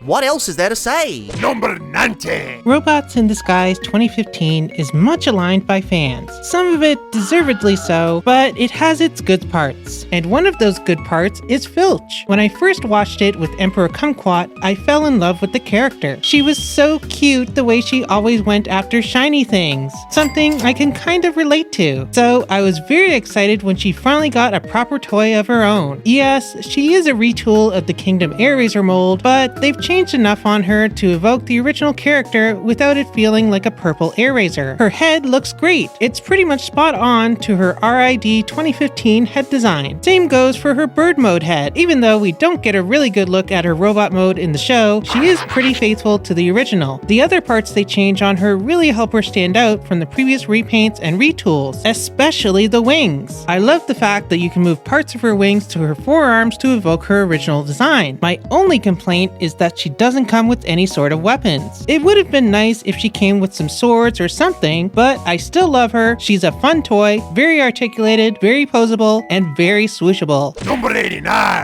Yeah, some of you were wondering when he'd show up. Look, I know this guy gets a little bit of flack. Okay, a lot of flack, but I genuinely don't think he's that bad. This guy has got to be the most hated figure fandom-wise in the whole trilogy, and I just don't think he deserves it. Is he compromised? Yes, absolutely. In an now-deleted Instagram post, Mark Ma revealed that he wanted to include bicep joints and a spoiler at the back, but corporate forced him to take it out. Was that post taken down due to corporate not liking blowing company secrets wide open? Maybe due to fandom harassment, which is why we don't tend to see this stuff anymore? Who knows? We'll probably never find out. But the point is, we know the plans were more grandiose, and instead, this is what we got. In fact, the production of this figure was so messy, possibly even mismanaged, that they couldn't even get the copyright for the name Point Blank until after the figure had already gone into production. What a dumb name too. Blanker. Blech. But for what we got, I don't think it's too hateful. Yes, lacking a bicep swivel is in most cases an unforgivable sin, but I don't know. Here I find myself able to get over it. Sure, it's better with a bicep swivel, but what we got is still pretty cool. He's in that perfect balance between slender and chunky, just like the G1 toy. The shoulders to this day are really cool, perfectly recreating his iconography. His colors are awesome and is still reasonably dynamic with what he's got. Way more once you fix the arms, but still fairly dynamic. Granted, I have heavily upgraded mine with non-F, head sculpt, fillers, and toy hacks. But that's because I already liked the damn thing. This isn't me breaking my rule of upgrading figures I don't like. I already liked Point Blank stock. Though, admittedly, it's a little hard to show when you've not got footage of how he looked originally. Still, you can't deny the alt mode is fantastic. Swish, elegant, retro-futuristic. It's the perfect late G1 alt mode. Maybe that's why I was so lenient on the issues. The alt mode is legitimately lovely, and I don't know if many can argue against that. Really, the only part I genuinely get frustrated with is the Targa Master, who is undeniably shit. As someone who actively defends the ones that came with Needle Nose and Quake, I can't go into bat for this. It's all the genericism of the Siege ones combined with the simplicity of the Legacy style. You're literally getting no benefits from this, it's just bland as f***. But aside from that, I have a little more than a soft spot for this one. The budget shouldn't have been cut, and the key articulation should have been left in. But with the resources allotted, I still think they did a good job. Perhaps one day they can give him another go with a slight retool, adding all the extra bits back in, though I'm sure that would anger people who bought the original. Either way though, if this is the only official Point Blank update we get, I'm still happy. Not overjoyed, as he definitely commits some cardinal sins that would probably normally disqualify him from any list point other than awful, but I don't know. He makes it work. Number 88! It's a real shame. As much as I love the other core class Seekers, I still don't think they've given us anything as good as the original Starscream outing. The others are good, don't get me wrong, but there's just something special about Starscream. Maybe it's the novelty, the fact that you got to see all of that exquisite detail for the first time, ripped straight from the Earthrise version, but arguably done way better. Sure, no clue why they insisted on using faux parts, but I've never really considered that trick a fundamental sin against Transformers engineering, at least to the extent lazy nothing-to-do parts forming is. He's always been pretty damn dynamic in both modes, even if a lot of the paint got used up on color matching, because for whatever reason, he's cast entirely in one shade of plastic. Weird choice, at least it worked better than Iguanus. Really, the only thing I ever took issue with was the face sculpt, and it turns out the trick was just to apply less silver because later versions would fix this pretty easily. So yeah, solid Seeker at a nice budget price point. Not sure what there is to complain about. It's as good as it was back in Kingdom, and it's pretty great these three got released alongside each other. And again, it's kind of funny how amidst all the releases of the Seekers, after however many times they tried to release these, the core class lineup is the only lineup where they actually made all available at retail. Yep, not kidding, at least for the G1 Seekers, Siege had Skywarp be the exclusive, Earthrise both Skywarp and Thundercracker, even the upcoming SS86 Starscream out of the Thundercracker mold is apparently going to be tied to Walmart's 86th anniversary line. Like, can you not? The last time we got all three on shelves was back in Combiner Wars, and that figure sucked. Oh well, at least we have a good, affordable set for the Kiddlywinks now, and at least core collectors enjoy it as well. Pretty good mold that closes out with the undisputed champion. Sure, they peaked a bit too early, but a lovely core figure nonetheless. Number 87! My dislike for core class Optimus Prime is well documented at this point. Just a massive fumble out of the gate that really should have been done better. It's gimped by its alt mode at the very beginning so that future attempts were stuck being compromised. It's Optimus Prime, it should have been a solid Legends release at the start. but not this clunky thing. After realizing this, I surrendered myself to the idea that what was done was done. There was nothing I could do, Hasbro f***ed up, and that was the end of it. There was no way for redemption.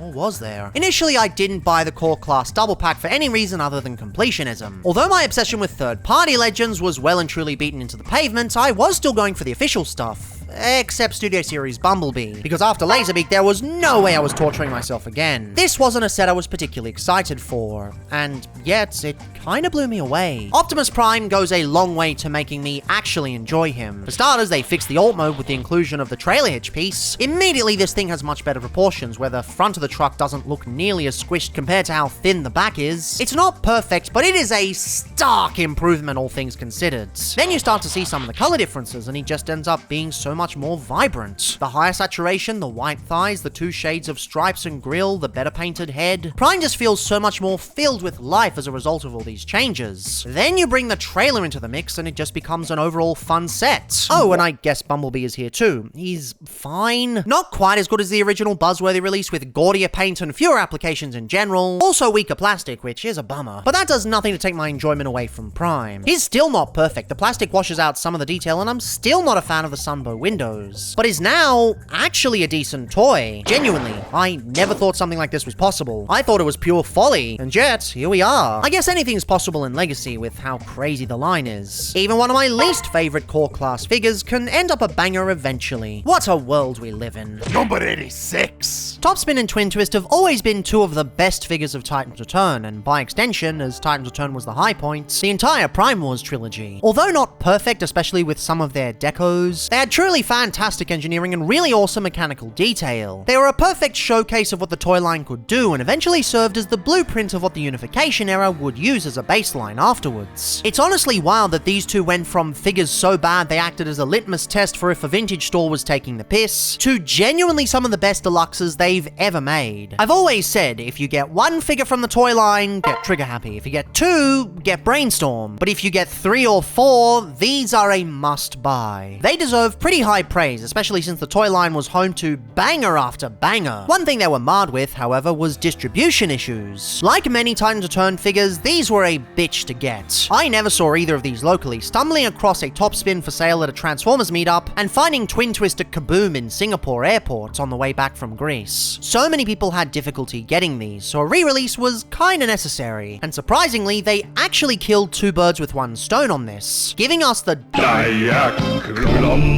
versions. Yes, it was a bit annoying that Topspin took an additional 3 years to release afterwards, but hey, we got there in the end. And in terms of how the first release turned out, is almost there. Colors are absolutely gorgeous with a crisp red and an even crisper navy blue. Like, man, this shit is rich. The base figure is still pretty damn good, all chunky and not losing its density in the slightest. Engineering is still great, all mode is still delightful with its chunky treads and awesome thrusters at the back. Way more stylish than Topspin's round things. Look, the round things. I love the round things. What are the round things? No idea. The Headmaster gimmick actually fits in way better with this deco, harking back to the old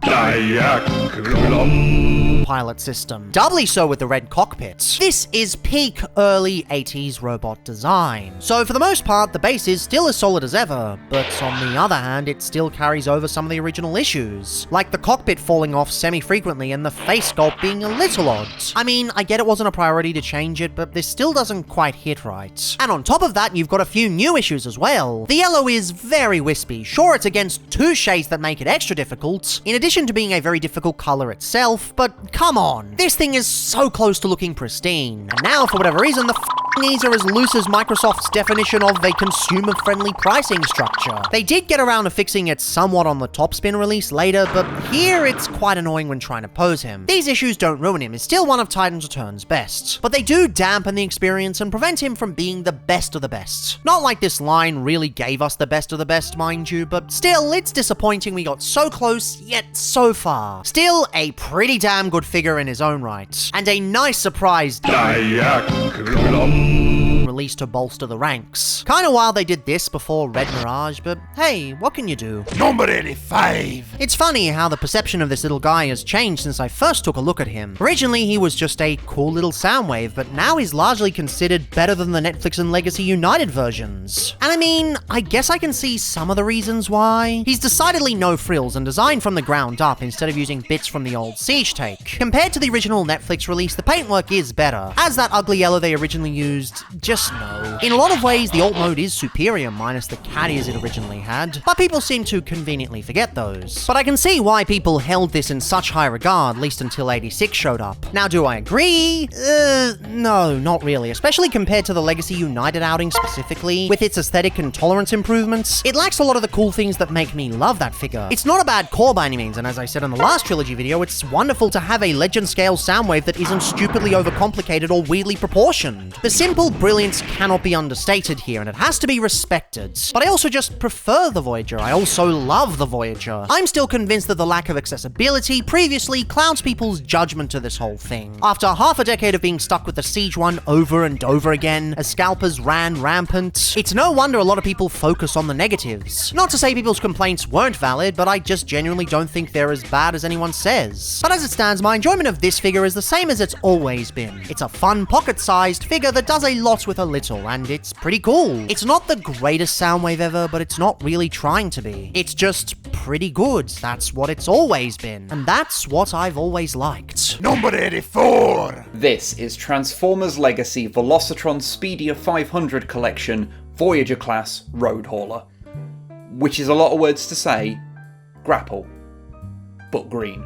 In many ways, I consider Road Hauler to be exactly what I want from modern Transformers, in that it basically takes a toy from 1985 and gives it modern luxuries like better proportions and knees, and then bases it on a character that exists nearly entirely due to an oddity in an episode of the G1 cartoon that any other franchise would just ignore as a mistake. Now, although he is unavoidably Earthrise Grapple but lime green, he does feature a little retooling, having the improved shorter pegs on the crane from the Kingdom Inferno version of the mould so that it doesn't rip itself apart, and a new head sculpt that makes me laugh every time I look at it.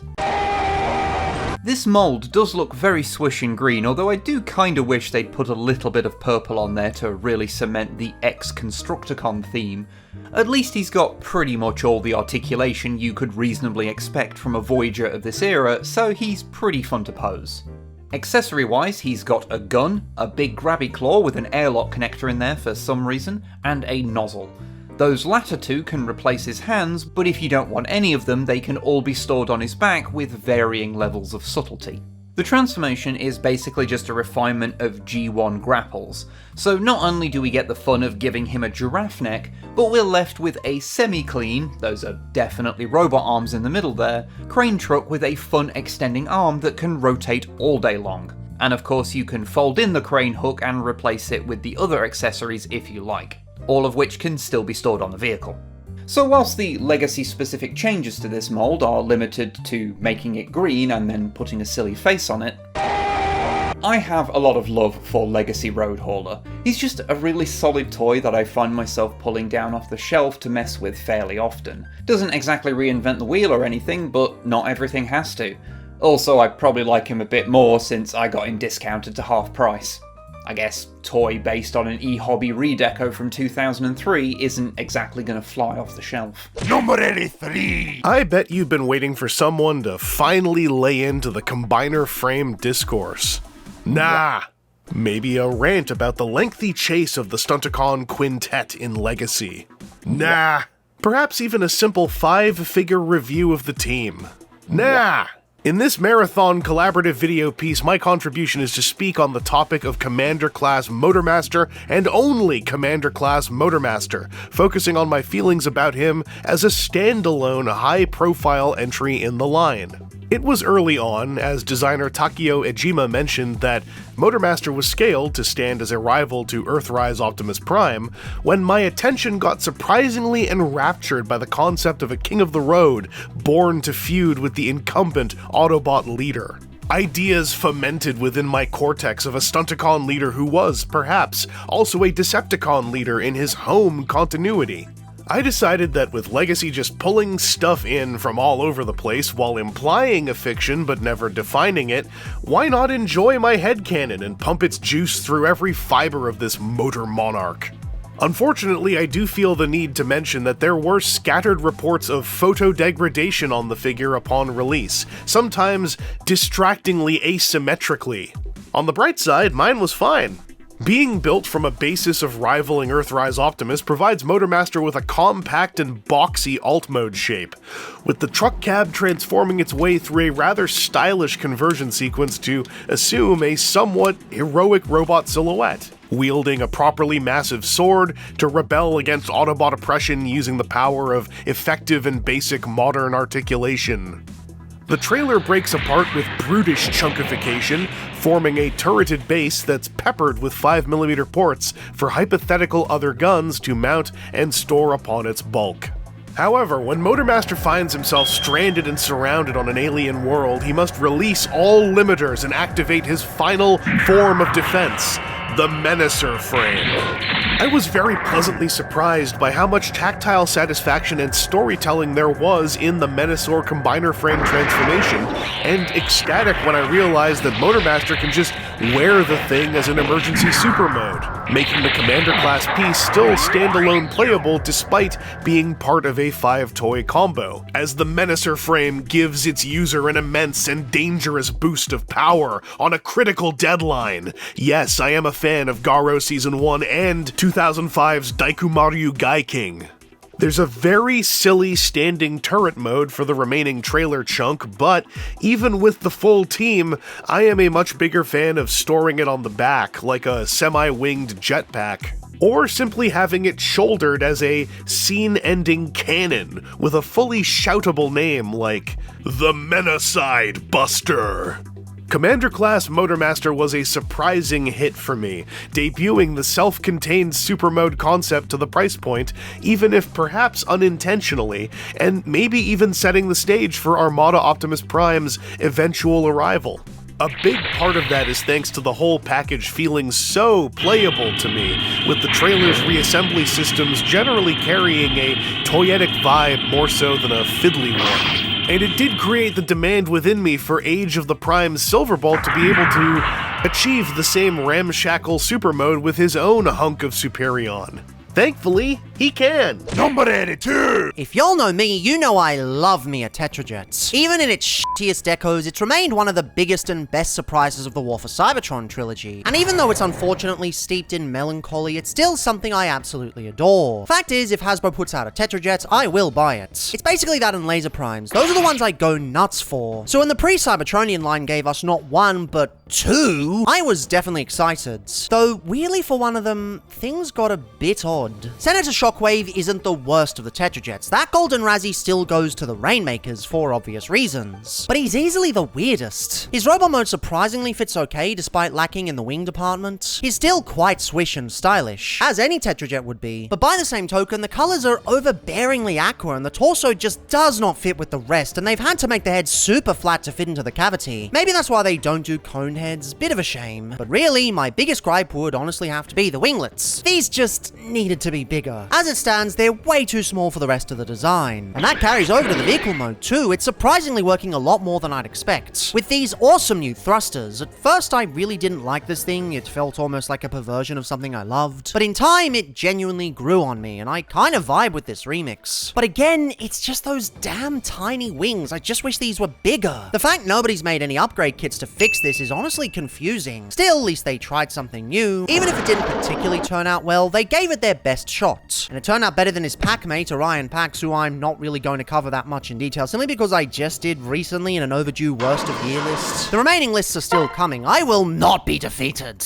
Regardless, it's a good retool that, against all the odds, somehow doesn't ruin the pedigree of the Tetrajet. It's certainly the black sheep of the mold, even more so than sun-bleached shattered glass Starscream. But he goes for a vibe and almost nails it. That honestly deserves respect. Just a little, but respect nonetheless. Number 81! Funny how with the flying Dinobot I had to fly over to the UK to pick one up. This here is yet another case of Hasbro AU being stupid and skipping out on an entry, and for Swoop of all members. What were they thinking? Regardless, they had quite a difficult hurdle to overcome initially. Unlike most of the Dinobots, Swoop didn't have any Studio Series 86 version to draw inspiration from. They were taking their sweet time releasing that figure back then, and designers kinda had to come up with something on their own. And I'd say they did a pretty good job. It's definitely a bit more round and bulbous than some folks might be used to, but it's still unmistakably Swoop. The colors help with that a lot. The gold is lovely, and the subtle blue highlights wonderfully shape out the rest of the collarbone section. I love the long legs with their pearlescent finish. They really give this guy a different vibe from the rest. Still unmistakably a Dinobot, but as if he flies above, doing his own thing. I mean, he's certainly doing his own thing with the articulation, being one of only 2 to feature elbows and knees, and the only one to feature rotation with those limbs, and it really allows him to be limber and dynamic in both modes too. I could do without the grey wings, but otherwise it's a delightful not dinosaur mode. It just feels like they took the upward trajectory that started with Scar and pushed it even further. Gone even further with the extra details and dynamicism. I mean, he even has the best weapon loadout of the bunch. They make reasonably convincing dual lasers with magazines underneath. I know some gun nerd is gonna correct me in the comments, and honestly, I don't care. I'm Aussie, we don't have that culture over here. Although not my favorite of the set, Swoop is the only member where I feel comfortable recommending to absolutely anyone. He feels the most like his own thing, and it kinda makes me wish he was the blueprint for the rest of the team. But well, it took us a bit, but the Dinobots did eventually do quite well. And I'm glad we at least got a core class figure of this quality towards the end. Number 80. Yeah, funny how Blaster finally makes sense once he debuts in the line he was originally supposed to. Funny how all of the aesthetic choices and specific engineering lines up. Great, wonderful, now we can finally enjoy him in the way we were meant to, for 2 years until everyone replaces him with a more tune-accurate one. Yeah, well, you know what? I don't think this is an upgrade. Honest to God, I actually prefer the King to See version. Across practically every category, colors are a definite win. I know that tune accuracy still remains in vogue all of these years later, but you just lose all of these super cool details like the two-tone face, now kinda sloppily painted in one shade, and the clear plastic on the torso. Yeah, it means you get an opaque eject, but I don't think there were that many cases of eject actually breaking in the first place, at least compared to some more recent and woeful examples. Also means the window is hilariously cast in blue plastic, but tamper-graphed over. Whoops! And sure, you get some grey, but you lose so much of the subtle detailing in the process. So much mechanical detail left untouched because it was never seen in the cartoon. Even the engineering feels worse. The build quality is ever so slightly off, so it just feels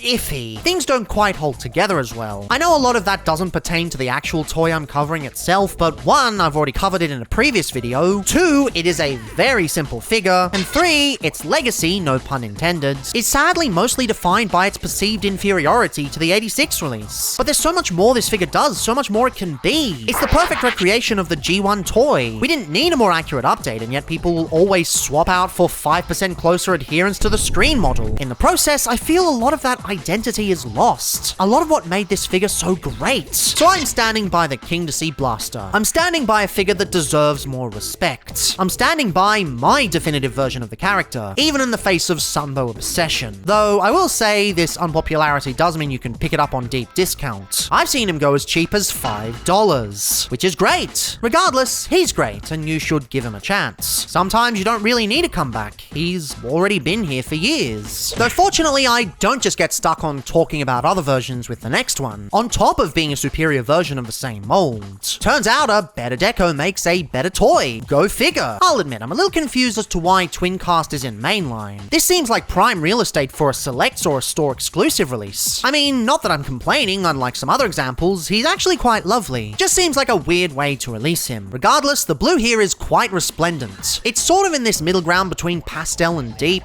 It's not that deep, and I respect that. Paired with the off-white, in some ways this feels closer to a Takara release than a traditional Hasbro one. Yellow's a bit weird though. It's perfect for the chest flap, but a bit wispy on the face. Kinda weird, but it's not so bad that it ruins the figure. Curious as to why they bothered retooling the face though, but didn't bother doing the toy style helmet. Again, inconsequential, but not sure I understand. Either way though, it's quite a beautiful robot mode. It's mostly the color choices as the paint is pretty minimal here, though it does provide some nice breakup. And compared to all 3 previous outings, the transformation actually feels slightly better, funnily enough, with far superior tolerances and plastic quality. Makes an already satisfying experience just a smidge more satisfying. And the Ghetto Blaster mode is honestly gorgeous. The new red highlights way harder than before, piercing through the white. The extra paint applications pick out some lovely sections, and the whole thing emphasizes how clean it is in these better colors. The only real things I wish they'd improved is better weapon storage, though that's an optional design choice with no bearing on figure quality, and the way they did rewind. While Eject worked with his clear plastic because it was fucking gorgeous, here I think he just looks the most dull of the four. Kinda looks sickly if I'm being honest, but oh well, it's a pack-in, no biggie. The figure itself is still bloody brilliant in the looks department.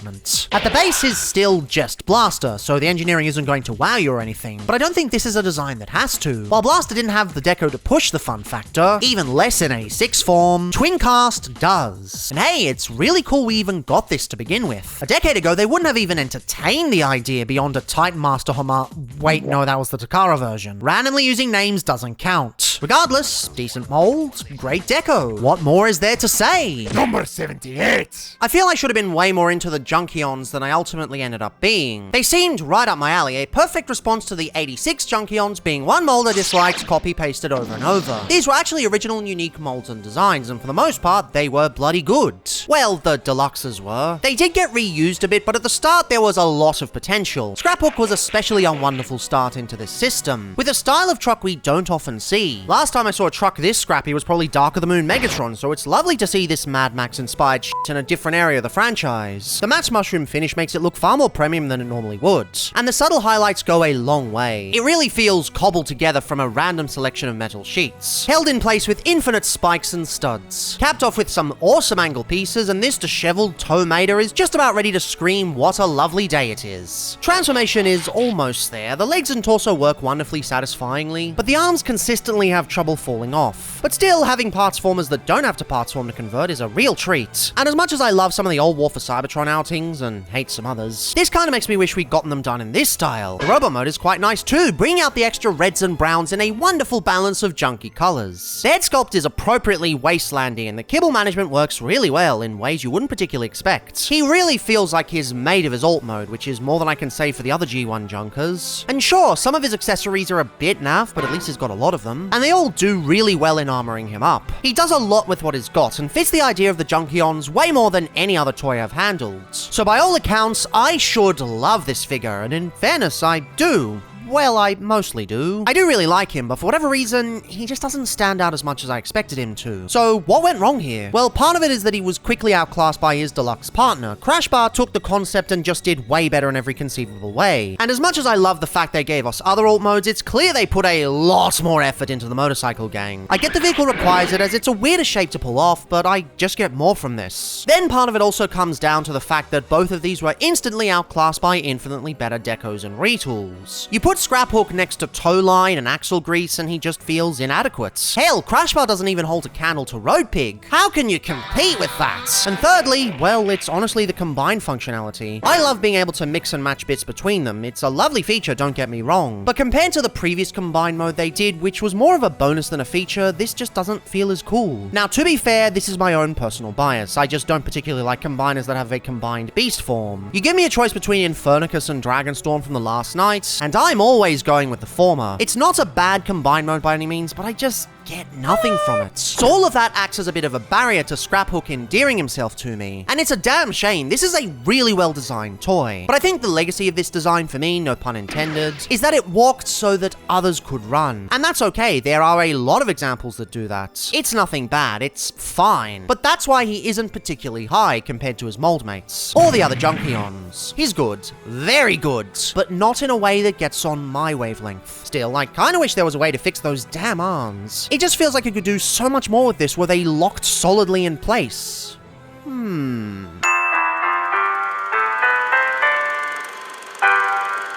Are you sick and tired of having forever difficulty transforming the Scraphook family of molds? Have you ever wondered if there was a fix to this, so it would be much easier flipping back and forth? Well, good chap, what if I told you there was? This fix will require 4 things. Brush-type superglue, a paperclip, hobby clippers, and a hobby drill. The final of those 3 can be bought pretty easily off Amazon or eBay or whatever other website you want to try. Fun fact, did you know Temu once offered to sponsor this channel a few years ago? twice. We turned them down, of course, because it's Teemo. Hobby clippers might be a bit more expensive though, so hopefully some of you are gunpla builders or warhammerers and have a few lying around. Now, what you want to do is come to the side of the elbow and line it up right in the middle. Leave the lower arm in there so you won't bend or stress the plastic in the process. Put the arm down on a flat surface and get drilling harder than a Novosaur on a Ryobi. Once it goes all the way through on both sides of the clip, there should be a through line between the elbow joint and the other side. It is here that you can flatten out your paperclip and measure it. Cut the paperclip to size, then apply a tiny bit of glue at the end. Just the tip, if you catch my drift. This should now hold it in place and ensure that the forearm isn't going anywhere. Repeat on both sides and you're donezo, old Sunny Jim. Now be aware, this only fixed part of it. The actual shoulder joint still has a tendency to fall out, annoyingly. But for the elbow at the very least, this is a wonderful fix. Now, seeing how that's done, please remove your car from the back of my house. Tow line is getting tetchy and I think you would appreciate still having your car afterwards. Best hurry off, my chum. Number 77. Oh, will you look at that? It's the author of Reservoir Chronicle Tsubasa. And he's fallen the f*** over. Insert Kakyoin egg joke here. Clampdown is another fun Countach in a long line of fun Countaches. This mold is somewhat famous for being really good, so in a sense is playing on easy mode. It's always been one of Hasui's best, and this is no exception. At least I think this is Hasui's. I remember reading it somewhere, but now the wiki says nothing. The curved chest, the chunky legs, the way everything works buttery smooth. It's real difficult to f*** up a Countach. I can only think of one instance where this mold was genuinely bad, and that was mostly due to mold degradation and paint. So to be fair, the paint is fairly sparse in robot mode. There's enough here, but especially in the arms, he looks a bit bland. A lot of that boils down to lacking the red thighs the original had. If you were adjacent to any groups back in 2021, this was all you could hear about. And it does look a little bland, but there's a good reason for it. As they couldn't rely on extensive tamper graphing for differentiation, since these elements are unpaintable on industrial scale, yes, I know customizers can do it in their spare time, but that's not the point. The designers decided to leave these grey to make them stand out next to Red Alert. I can definitely see what they were going for, and to be honest, it hardly ruins the toy. I mean, it's still a Countach. The engineering is still brilliant and the alt mode still rules. It's still hella sleek and has some wonderful tampographing where it can fit it. It definitely suffers from a lack of paint budget simply because the resplendence of the original requires plenty extra, but this is still a nice outing. It's far from the best Countach they've done, and it's not even the best legacy adjacent one either, but I'm happy to have it, and it's done quite well. I guess there's 5 constants in the universe: death, taxes, Mrs. Brown's Boys, Platinum Ultra Magni on Facebook Marketplace, and Countaches being awesome. Now, if they could just give us the G2 GoBot colors to satiate my nostalgic hunger, that would be swell. Number 76. The Legacy Evolution Dinobot releases are quite funny with the way they released. There's almost an invisible line between the first and last 3 releases. What came before wasn't particularly bad, mind you, but it was definitely more compromised overall. Meanwhile, the final 3 were just infinitely more fun and well-rounded. And of course, this is where Hasbro Australia decided to give up, leaving many collectors without a finished Volcanicus. At least you could use normal parts forms with the 5mm ports and pegs, but still, it's annoying as shit. I mean, why would Aussies ever want a finished team? I don't know, maybe dinosaurs aren't as popular here because we have much scarier and more tangible concepts to deal with, like big f***off spiders, and drop bears, and the abysmal housing crisis. Impending Australian doom aside, Scar works as a wonderful extra member to bolster the Dinobot ranks. Although Swoop is a better figure on a technical level, I find myself being way more into the rough and tumbleness of Scar overall. Yes, he's only really there so that the set can work as a backdoor for Dino King, but he takes the charge incredibly well. He really leans into his combiner limb stylings in a way the others just aren't able to, by virtue of their SS86 homaging. He might be a brick with limbs in Dino mode, but do you really want anything else for an Ankylosaurus? Do you really want this dinosaur without the roly-poliness? He's all back chonk, and he rocks that shit. He even manages to make the Gairyu head look like a normal Dinobot. Nice touch. And despite not having elbows, the bot mode is really dynamic. The broad shoulders, jacketed torso, crisp shins. It all leads to a delightful new Dinobot. Really, the only thing I can complain about is the head. Just, why are you like this? You can do better. Scar, whichever way you choose to spell it, is an awesome solution to a difficult problem. How do you make it so the Dinobots combine smoothly, especially after the previous attempts? The Dinobot double homage might seem like a bit of a fan-wanky solution, but it works, especially with not Gairyu. And even separate from the context of being a Trojan horse and being a Dinobot, it's just a bloody nice figure. I actually ended up swapping the positions of him and Swoop right as I was editing this all together, because honestly, Scar feels way more like a Dinobot than Swoop does. does. And he's just a better release too, so I guess there's that. Such a shame many skipped him, either from territories not stocking him or the fact he was never one of the OG members, because he's easily one of the best. If you're a Legends collector or are in on the others, don't gloss over this one. You'd most certainly be doing yourself a disservice. Number 75.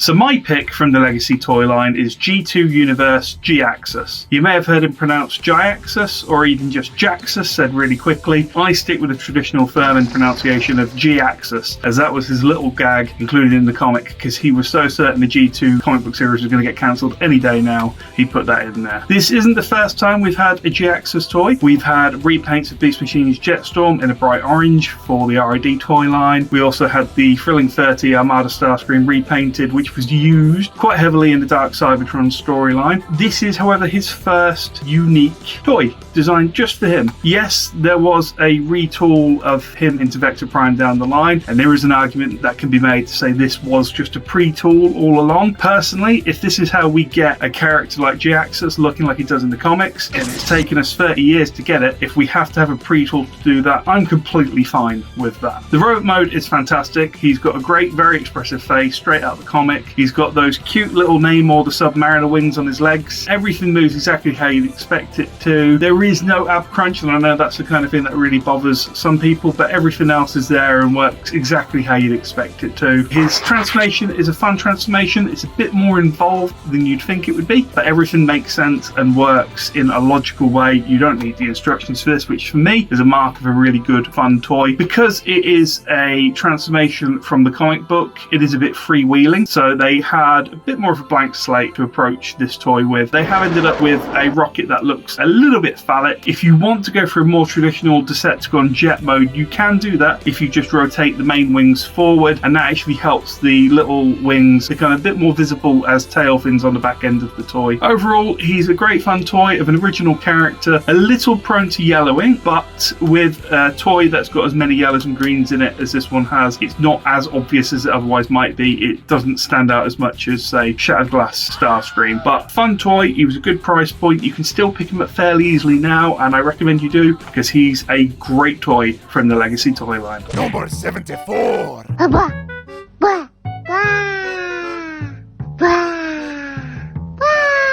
Growing up, I feel I was one of the only people who actually liked the original Armada Hotshot. I do get a lot of his criticisms from way back in the day, with the lack of shoulder articulation, the supposedly dumpy proportions, the lack of shoulder articulation, your mum, and the lack of shoulder articulation. But honestly, I never really hated him for that. He was one of my childhood faves, right down to being there in the hospital after I was in a car crash. Spoilers, I was fine. Now when it comes to Legacy updates, I was more just happy to have another version of the character that I already liked, instead of craving a proper one because I didn't like the original. But it is awesome to have a modern version.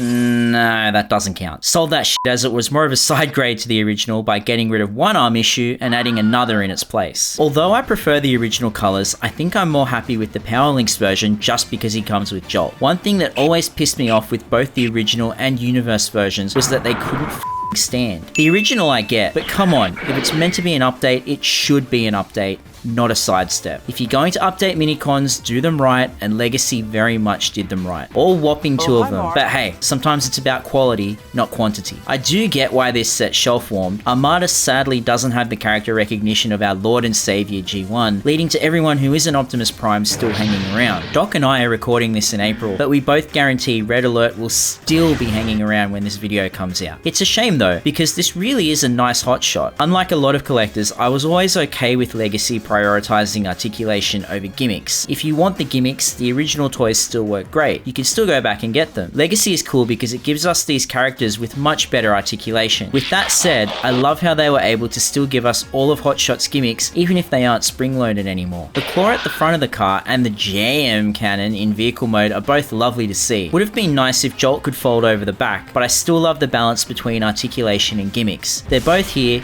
and both awesome. It's also a nice touch that they included the guns that only appeared in like one episode of the cartoon. They didn't have to include them, but it's really cool that they did. For what they charged, especially including blast effects as well, this set is honestly pretty good value. Blast effects don't do anything for me personally, but they do add to the value of the set, and they're cool for many collectors. I'll admit I never needed this set, as for me, I'll always be content with the original, but even so, I love that they were able to do it, and do it properly. That's my TED Talk. Thank you for listening. Number 73. There's a lot of discussion about whether Hasbro is right to re-release figures with updated color schemes. Personally, I think there's no issue whatsoever. People complain about certain aspects of toys, so Hasbro goes back and rectifies them. And as a result, the original versions end up going down in value. I won't say everyone wins, because if you feel like you want to swap out, it means you have to sell off the new copy, but it's far from anything nefarious. Hasbro isn't exactly going around secretly ruining figures so that you're forced to buy them twice over. How's that super accurate Robots in Disguise Scourge coming along, eh, birdie? Thing is, while I don't necessarily take issue with newer versions being done, I don't always think they're better than the originals. Beyond the whole opaque chest thing that just irks me regardless, there are sometimes cases where the team just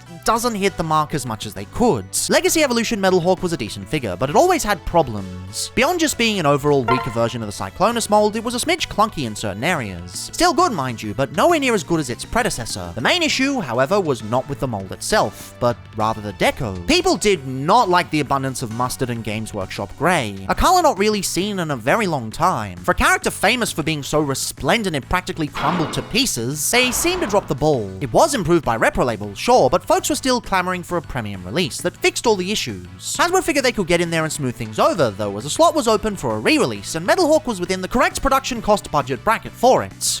Wow, talk about a tongue twister. And from that, we got the Legacy United version, and I don't think this is better. Yeah, I'ma be real, I always found the criticisms with the original deco a bit overblown. They were valid criticisms, sure, but they hardly damned the figure. But honestly, although it's admirable they tried to fix this, I honestly think it turned out worse. This new gunmetal they've chosen is absolutely gorgeous in a vacuum. On certain figures, it's truly divine, but not so here. When juxtaposed with the red and blue, it just looks out of place, like an amateur Warhammer painter just slapped recommended colors on. Then you combine it with the lighter blue and the ever so duller red, so impervious you probably can't even see the difference on camera, and it's just worse. Really, the only place these changes look better is the jet mode, where you don't have the same grey on show making it a visual mess. Of course, I really don't want it to seem like I hate this thing, nor like I take issue with them attempting this in the first place. Legitimately, conceptually, this should all work. Darken some shades, make the others more toon accurate, and you should have a winner. And it's admirable they even tried such. People complain, so actually listening to feedback when they could have released it again as is a good thing. It just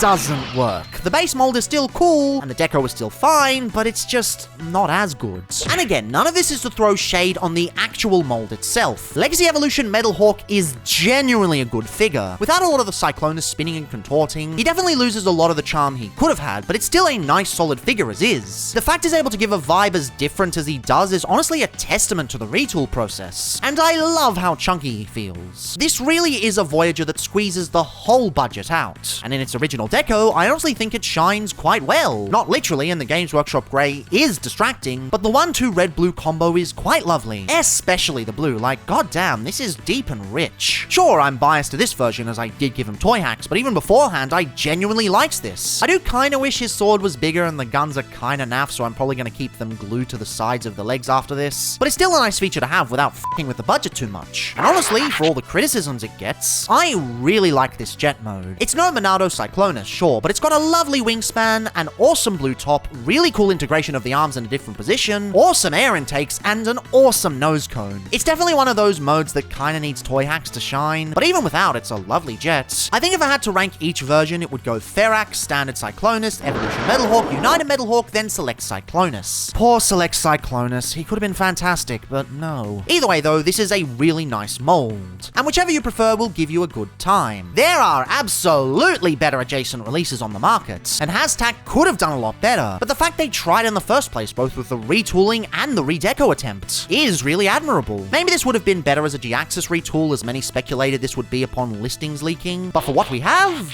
yeah, this is good. Not fantastic, but still good.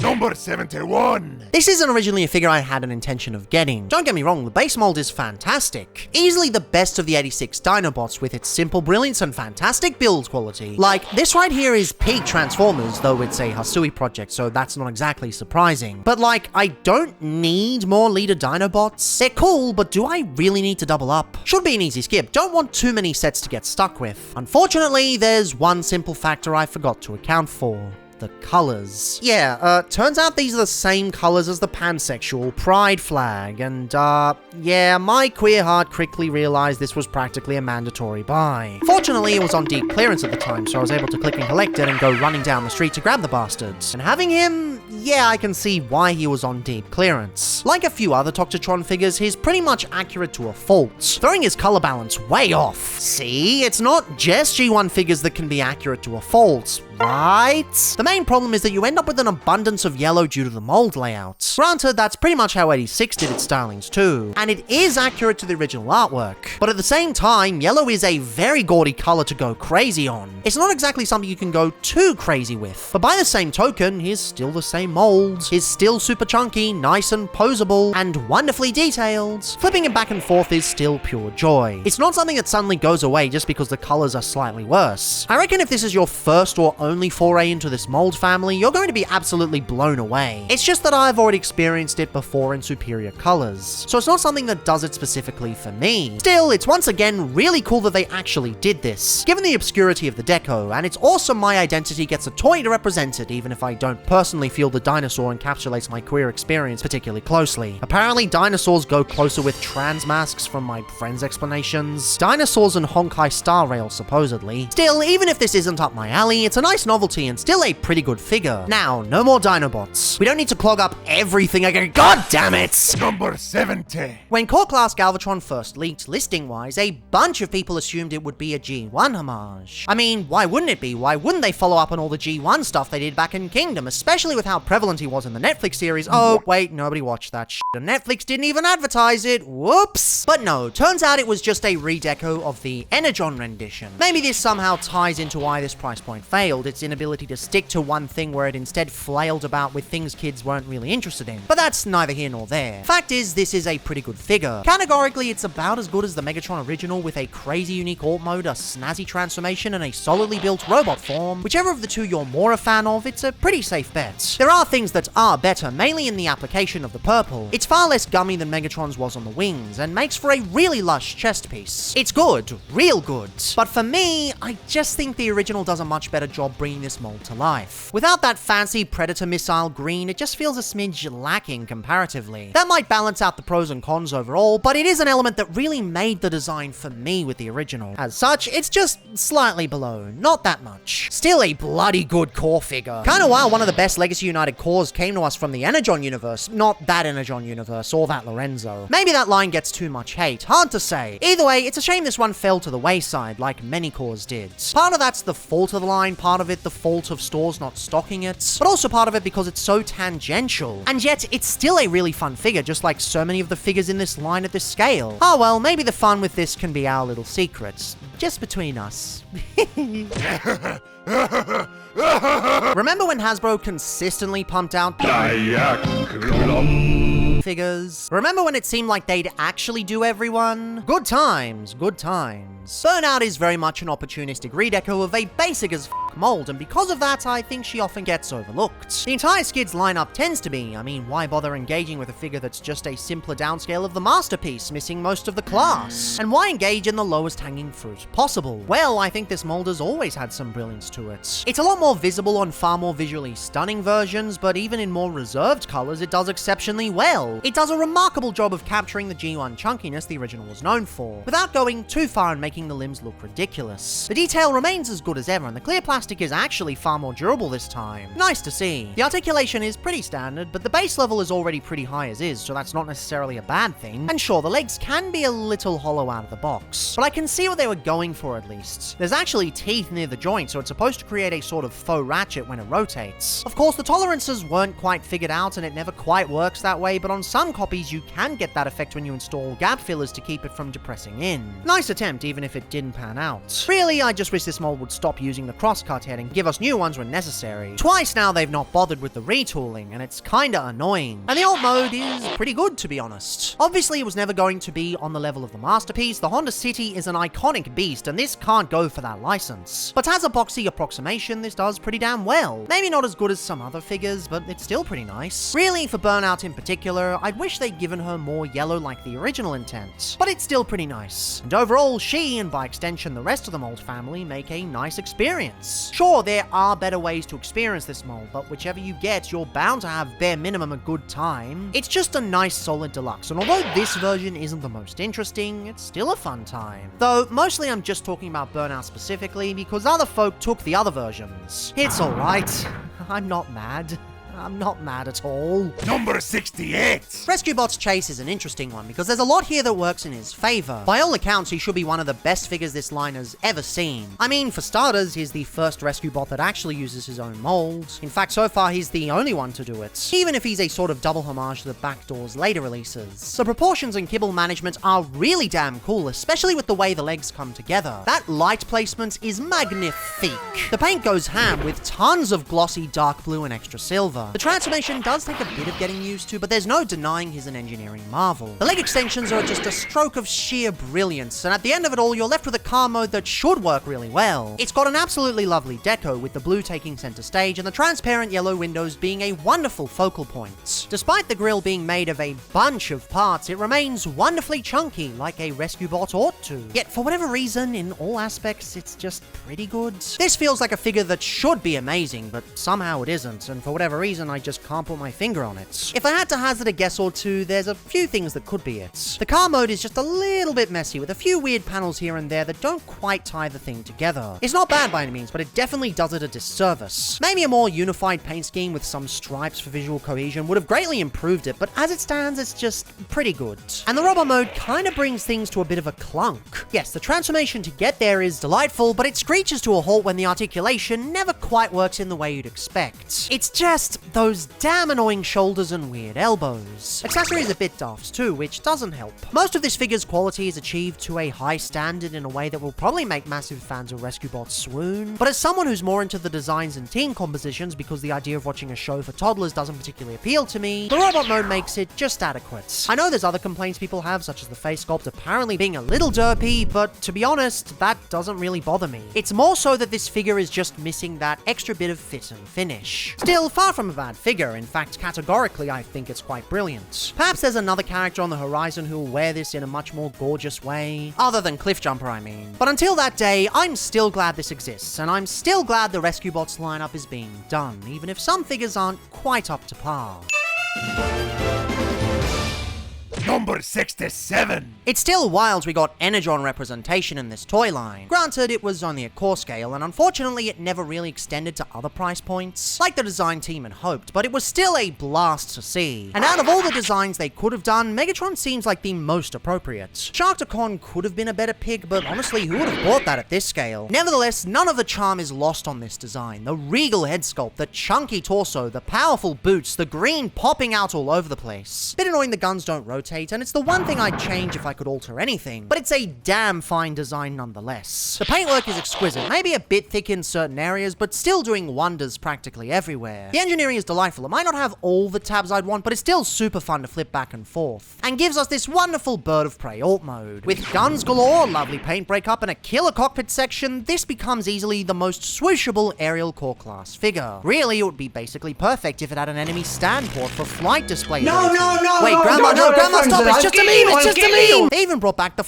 tank sword, which, holy shit, that's a cool addition. Something they absolutely could have ignored for such a small scale, but they went the extra mile. They actually did it. Energon Megatron is clearly a passion project. This is not just some goodbye checkbox type figure that only exists to fill a gap. It's a figure that maybe shouldn't have existed, but holy f*** am I glad it does. It may not be the best core class figure, nor the most fun, but it is the craziest. Just a brilliant surprise among so many brilliant surprises in the Legacy United toy line. Shine on, you crazy Energon monster. Number 66! Golden Disc Pterosaur was always a massive disappointment to me. Already it was in the camp of frustrating lineup closer in the same vein as Scorponok, but honestly, while I think Scorpy is worse, Tiny Terry is far more hurtful. Just what a way to take one of my favorite Kingdom figures and suck the life out of it. With a bland as shit deco, awful tolerances, and a pterodactyl mode that pushes the clunk to the max. Suffice to say, why the f would I want to buy the Buzzworthy version? On top of not liking the mold as is, it flat out did not release in Australia. So sure, the deco did look slightly better, as the original toy always did, but was it worth going to all the trouble of importing just to maybe get a version I actually liked? Especially given the spotty track record of Buzzworthy Bumblebee? Turns out I did not actually have much to say in the matter, because none of my local friends actually own this fellow, so I had to import it anyway for the sake of this video. Oh well, worst comes to worst, I'll just sell both off and recoup my losses. Yeah, joke's on me, this deco actually fixes basically all the issues I had with the original outing. The deco was always going to be better, derived from the original toy instead of the cartoon, which is just a more visually interesting affair, but I didn't anticipate how much better he'd be. The black and blue highlights do way more to break up the red, and the red itself is even slightly more vibrant. Just slightly, it still can look a bit cheap on places like the wings, but it's still an improvement. The head sculpt looks gorgeous in blue, even if the QC on my copy isn't exactly ideal. And I love the new torso tampographs, not only far more visually distinct, but actually purposeful now instead of random splotches that amount to nothing. All of these deco flourishes do wonders for his posing. The deco accentuates the articulation he always had, and surprisingly, you can actually pose him properly this time, because his ankles and knees aren't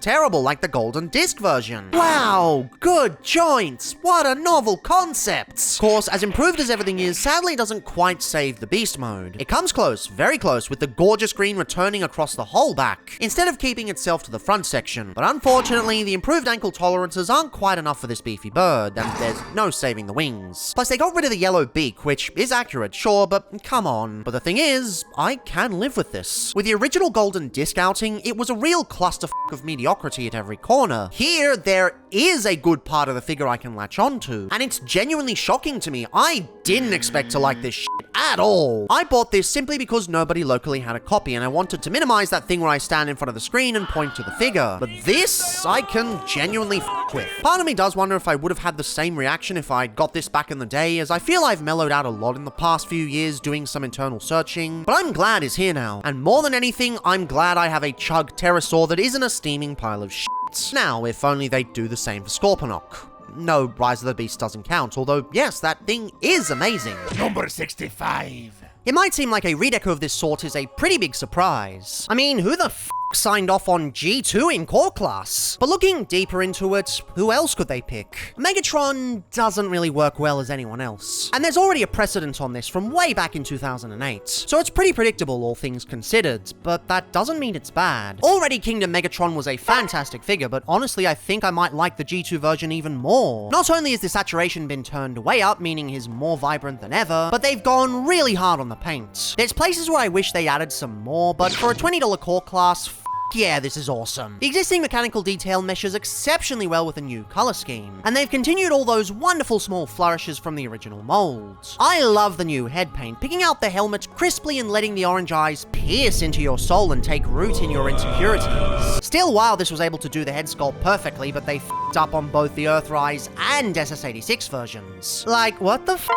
Tank mode might be more of a side grade than an upgrade, as it does shine a spotlight on the janky elements that were already there, but it's still a really fun piece. It's even more solo than Kingdom was in the back section, which is what, reverse mold degradation? Shit's insane! They even added a tiny little Decepticon symbol on the sides. Adorable. Wish we had one in robot mode though, that's a bit annoying. Nevertheless, this is a brilliant core class figure, a delightful marrying of existing design and new hotness. He brings all the best aspects a figure can have together: paint, sculpt, engineering, articulation, the works. Yes, this is an opportunistic redeco and it's never going to have the same design synergy as a proper ground-up G2 Megatron upgrade, but taken as his own thing, he's still brilliant. He doesn't stop being such just because he doesn't look like the first iteration of the design. The only thing I can criticize is some loose hip joints, which are a bit unfortunate. Apparently other copies feel even worse though, but I guess mold degradation is to be expected this late in the game. This does nothing to ruin this figure though, and it's far from the worst example of wobbliness at this price point. And if nothing else, it's a wonderful, well-built Megatron that's fun. Especially at an affordable price point, that's a wonderful thing. It gives people a chance to pick up a version of the character that is good without breaking the bank. It's actually there and actually puts in the work, which is more than I can say for some examples. No ton of cack here. This guy casually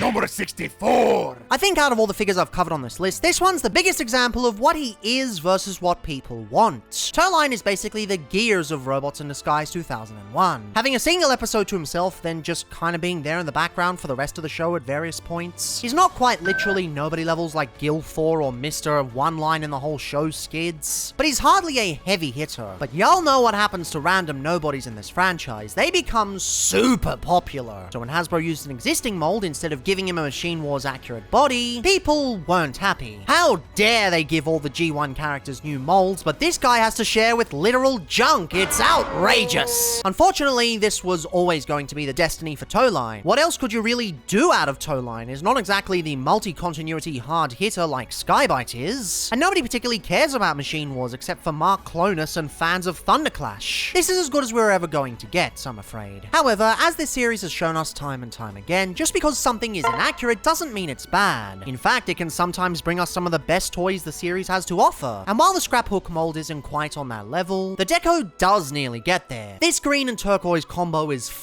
doing things, and I love how the torso reinterprets the orange windows as grills. The head sculpt is gorgeous, and the paintwork here and everything else is delightful. Bring it all together with some wonderful articulation, and you have a guy that's ready to scream, "Get over here!" And for a Mad Maxian Death Truck rendition of the old Wrecker Hookist, deliberately using that name because the alternative is far worse, he actually works really well. Sure, the green does overpower sometimes, but the DNA of Toeline is still here. He feels ready to specifically tow things. The essence hasn't been lost. A deco really can make or break a figure, and I think in this instance it's helped make it. So is this the perfect RID Toeline? No. Is it a version of Toeline that is great though? Absolutely. And I think that's one of the facets of the Legacy Trilogy that I adore so much. The mixture of brilliance and working with the resources they had. It's not the early 2000s anymore. They don't have unlimited budgets to play with. They have to do things within what they can, and they still churn out great shit like this. I kinda love that, and to be honest, I kinda love Toeline. He's just really good. And if you can look past the accuracy clause, you can experience that too. I just wish he was easier to experience down under because, again, no Aussie release. Hell, he's like the reverse of Toy Color's Dinobot. All that effort, only this time he's not a piece of shit. Number 63. When Legacy Animated Optimus was announced, I wasn't sure if I was into it. I was happy to see how faithful they were to the original design, but something just didn't click for me. Eventually I found him on sale and decided to give him a try, and I quickly realized what my issue was. While the toy was well designed and fun to play with, it just didn't feel like the character to me. The mold is built like a barrel-chested beefcake, and that's just not my mental image of Animated Optimus. It does, however, perfectly fit a guy like Motormaster. Once I saw the mold in these colors, everything made sense. All the aspects that had felt like faults instantly became positives. I love how burly he is, and how his proportions differ from the Optimus animation model. It sets him apart and makes him feel like his own character, rather than Optimus with a new head. Speaking of the new head, it's just incredible. It captures the animated aesthetic so perfectly, and fits his body so damn well. In my opinion, Motormaster owns this mold, and I'd even go so far as to say I think this toy fits him better than the original BotCon release. The one thing I wasn't sure about with MM was the fact that he still comes packed with a now thematically disconnected fire axe. But once I had him in hand and saw how awesome he looked with it, I was quickly won over. Hands down, this is my favorite Legacy figure I own, and my copy even has janky QC. He's got a gummy shoulder joint that doesn't want to extend all the way, and an axe that falls apart. But he's just too cool for these issues to weigh him down. He is the Motormaster. Number 62! There he is, the figure that apparently signaled the death of generations, according to that one YouTuber I watched on a Saturday night after a convention. Guarantee it's not the YouTuber you're thinking of. Interestingly, Dragstrip is more so the opposite. He's actually a bit of a preview into the new style Legacy would bring. In a first wave filled with, let's face it, a good chunk of mediocrity, he was honestly a nice shake-up. Yes, design-wise, he is very yellow. That is genuinely an overstep when it comes to G1 cartoon accuracy. And yes, he has some pretty big hollow sections on the inside of his calves. Not gonna sugarcoat it, this scaffolding is ugly. But on the other end, he's wonderfully sculpted, proportioned, and articulated. For whatever reason, he's just really dynamic. Any pose you put this guy in, he just oozes limber personality, fitting for the winning-obsessed bastards. Reinterpreting the front of the car as shoulder pads is a stroke of genius, and the panels on the forearms are a really good reuse of kibble. I kinda miss clever kibble usage like this. So many figures are scared of this shit nowadays, and although not as bombastic, it's a lovely glimpse into the past. The torso reworks its bulkiness really well, displaying its engine proud and true. I'm gonna be real, I kinda prefer it to the original long tuxedo style. Really, the only part I can genuinely fault is the legs, which definitely could have used some more coloration. Like, come on, I know you can fix this. And I know there's concerns with scraping against the combined arm skeleton, but this honestly feels more Primor's Trilogy than Legacy. It's not sculpted like such, but it's definitely painted so. No complaints with the conversion though, easily the most fun out of the Stunticons. And it just works. And the alt mode. Yes, this is what we've wanted this whole time. Not whatever the the Combiner Wars version was doing. This! It's extremely sharp and ready for the rolling thunder with its 6 wheels. No clue why Hasbro was so scared of doing 6 wheels until now, but goddamn it's good to have this back. The engine has been swapped out for a new, longer one, and it's a great way to get it to move around without that panel nonsense of the Magic Square one. The back features hidden taillights to draw your attention away from the hinges. A touch they didn't have to add, but I'm so glad they did. They even use the head as a pretty cool seat, which sure makes it pretty hollow in robot mode, but at least it serves a purpose, unlike some other abysmal examples. Genuinely, the only thing I can criticize, much like the robot mode, is the colors. He's actually got a decent amount of paint in this mode, but for whatever reason, the red just looks like sloppy crayon. I can't explain why, it makes no sense. My brain just passes it that way, and I don't get why. But whatever, that's hardly enough to make me hate this thing. In all 3 elements that make up a Transformer, he both excels and lays the groundwork for an entirely new system of combiners. And if that wasn't crazy enough, he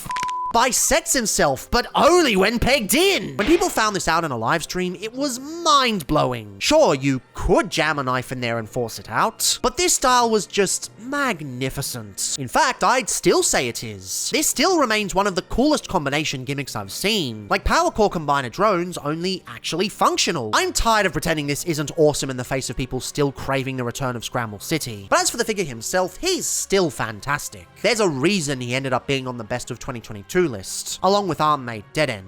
Though, I'll be frank, he might just be overshadowed a smidge as of late. But that's a story for later. For now, nothing to be said except 3 words. He is fantastic.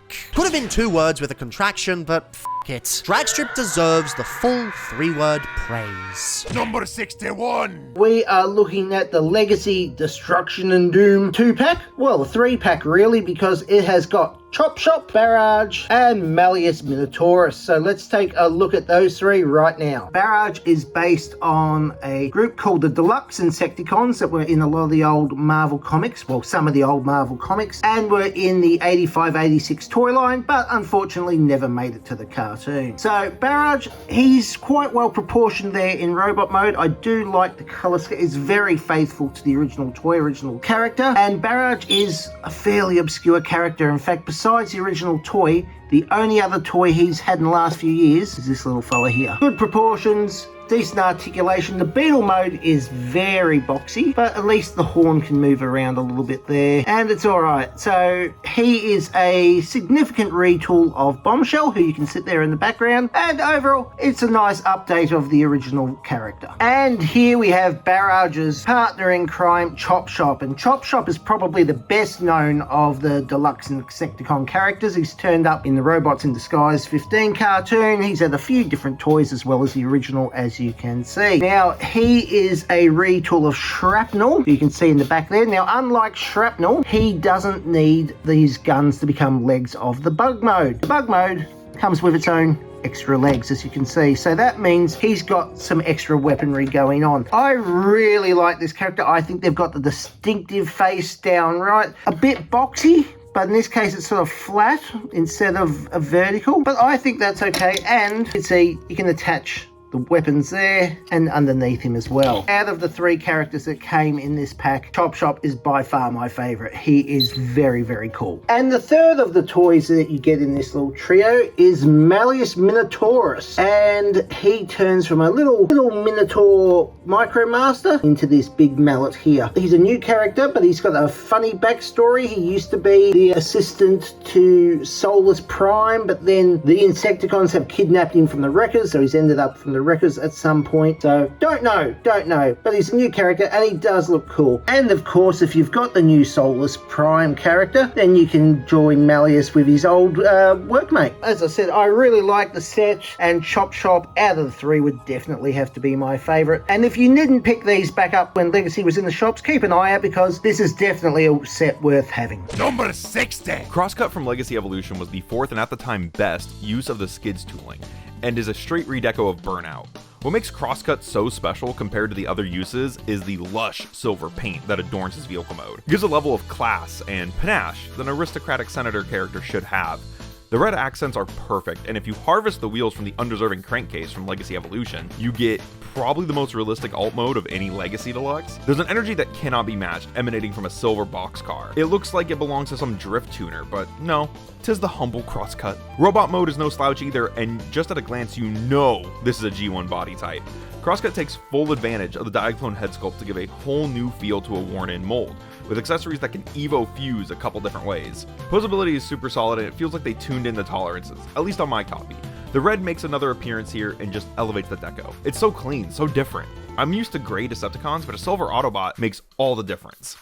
It's little things like this that makes Crosscut, as well as the other skids uses, some of my favorites from Legacy. Number 59! How powerful can a new deco be? Is it at all possible to take a boring or even a bad mold and bring it to new greatness? Well, maybe not the latter, but definitely the former. I've made it no secret that I've always disliked the 86 Percy mold.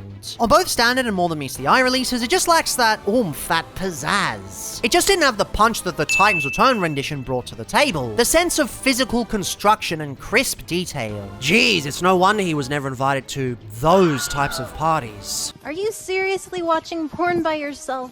No! I'm with the science team! All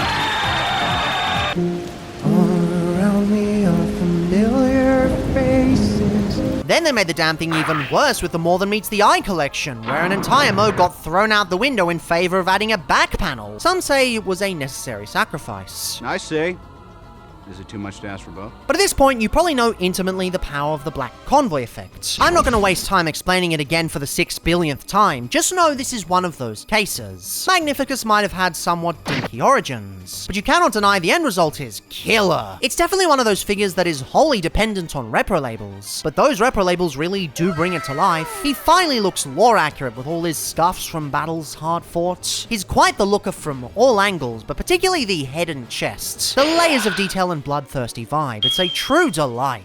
It even makes the tank mode feel a bit more complete, like a rolling murder drone thundering into battle. He doesn't care about speed or maneuverability, only pure, unadulterated power. He's practically pulling himself to pieces to get it as well, falling apart at the seams. He's sort of gone beyond the simple microchange routes, left it all behind, and I know that will turn many people off. Though there aren't many microchange fans to begin with, given this figure shell-formed pretty bad. Perhaps it was that blandish selects packaging, though, which has proven an awful slight on figures selling well in stores carrying them. Yes, in many respects, the base mold is pretty simple, perhaps even mediocre. It still has the same issues and oversimplicity. It is still 86 Perceptor, still boring to a pretty significant extent. But does that make it a bad figure? No, not by any stretch. A Transformer needs to consider all elements when the verdict is found. There's often really good stuff that you might overlook simply because you're purely focused on one aspect. Magnificus is that kind of figure, and in the face of apathy and shell forming, he remains one of my favorites of the Generation Selects line. Even if the world has forgotten the power of Generation Selects, leaving it only to focus on Dinobot repacks and not much else really, he's a reminder that at the end of the day, they could still pull off some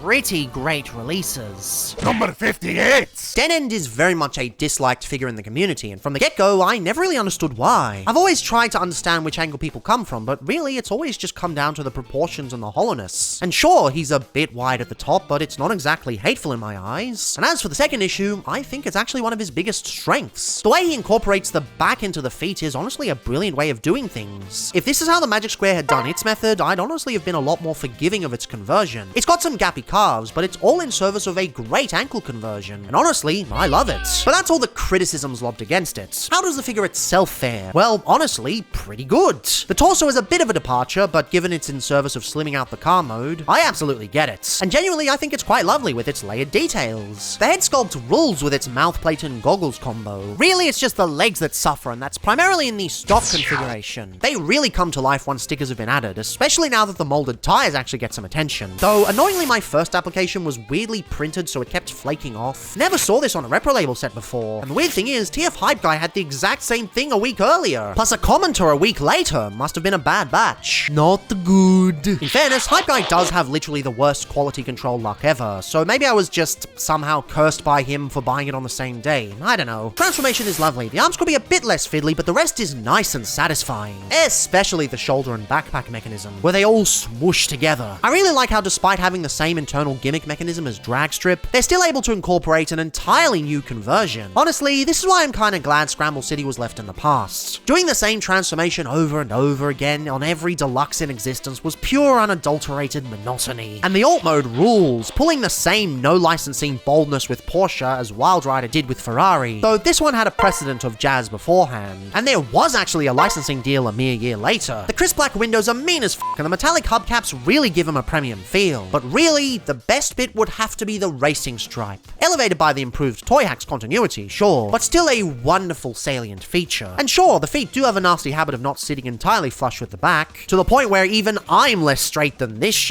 But that's nothing in the face of a truly delightful car mode. So yeah, I don't particularly know why this guy's hated so much. There's not so much issues, so much as there are aesthetic oddities. He works fantastically in all three modes, and acted as a wonderful reassurer that the set was getting back on track after a somewhat boring Wild Rider. Again, not saying Wild Rider was bad, just Dead End assured me, and other collectors, that the quality would remain very high. It's funny, for such a depressed bot, he sure did inspire a lot of hope. Number 57! As a builder, Crashbar is one of my favorite bots from the Legacy line, because finding proper build formers with a balanced port-to-post ratio is key to any successful build. Released as part of the Fusionizers, aka Junkions, Crashbar fills the woeful gaps presented by Scraphook and Trashmaster. Sorry guys, no offense. Thanos said it best. Perfectly balanced, as all things should be. And Crashbar wonderfully embodies this ethos. For instance, Scraphook has a port-to-post ratio of 43 to 11. Now that is roughly 4 to 1. Trashmaster has a port-to-post ratio of 37 to 12, which roughly translates to 3 to 1. But Crashbar on the other hand has a port-to-post ratio of 27 to 21. That is nearly a 1-to-1 ratio, and only through build formers like him are builds like these possible. And that is why he is one of my favorites from the Legacy line. Number 56! So I've gone over earlier how figures can remind you of events in your life, but this one's special to me. My partner and I started dating back in February, and during one of our first dates, a certain thing happened. We decided to go walking around the shopping center just to do some shopping, grab some lunch, and kill some time. Despite being date 3 or 4, we'd already gotten to know each other quite well by virtue of being friends for ages before. However, I have a nasty habit of checking on all the JB Hi-Fis and EB Gamesers in the area whenever I go somewhere, and Z was perfectly happy to oblige. It was here that I found, of all things, Armada Wheeljack. And according to her recount of the event, apparently my eyes lit up and Z found the whole thing, adorable. We both ended up messing with the thing for a while at the Donut King nearby, sipping on Quake Shakes. Not only was this likely the inciting circumstance that caused here to get into the franchise alongside me, but it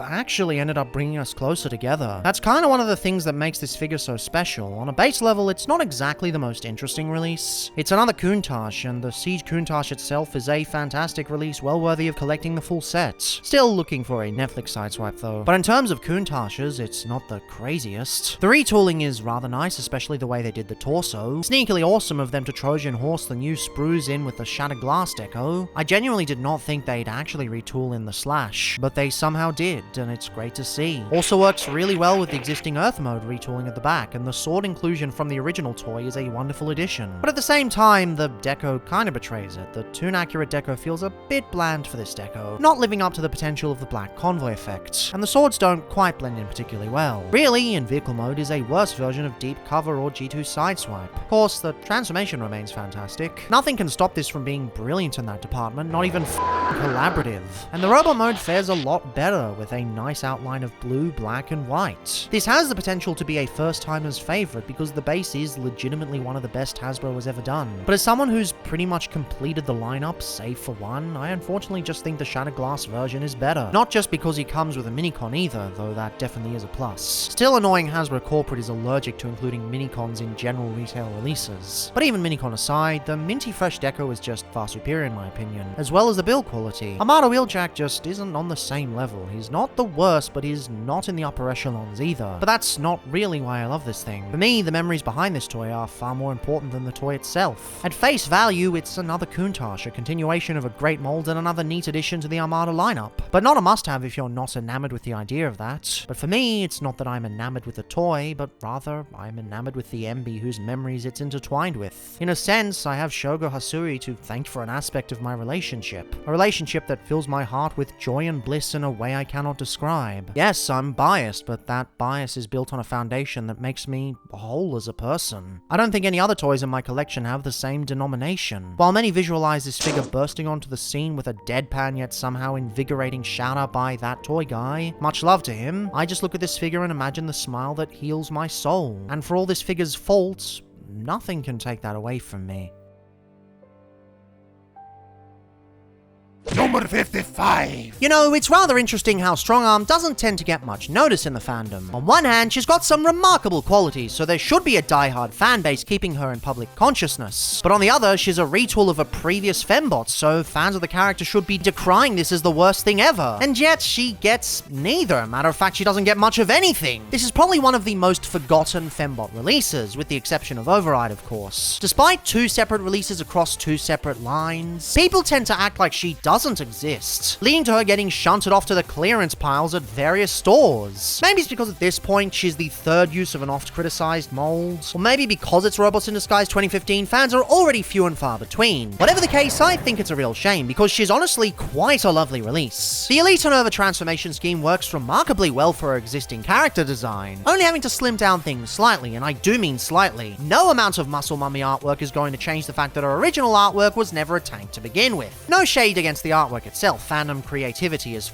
awesome. The punchline is bull! It's just never who she was to begin with, as an Academy cadet who needs to learn to not be so stuck up. The insane detail on the face goes way harder than it needs to, with so many shades that are difficult to get right laid on top of each other. The torso blends 2 styles awesomely and the limbs get nice and limber for the posing. The engineering is a little bit clashy in the backpack and might have benefited from being one solid piece, but the way they interpret the mass is wonderful. And this alt mode is pretty much perfect, just a delightful little police car with its blue stripes and mean black bumper. You can tell that although the designers were forced to use an existing mold, they still went above and beyond to make it not just look like Strongarm, but feel like Strongarm. You can probably see why they were so eager to re-release her in Legacy United a year later. While it was probably a bad idea, the team was very clearly excited by their work on her. This is in no way the best fembot in the trilogy, but to ignore all the excellent qualities they put in just because she's a retool seems a bit short-sighted to me. Sometimes, redecos and retools can not only offer fantastic experiences in their own right, but one's even better than the original, and as far as I'm concerned with Strongarm, I think this is one such case. I just wish this mold didn't have that ridiculous buttock shaped at the back. Seriously, who the f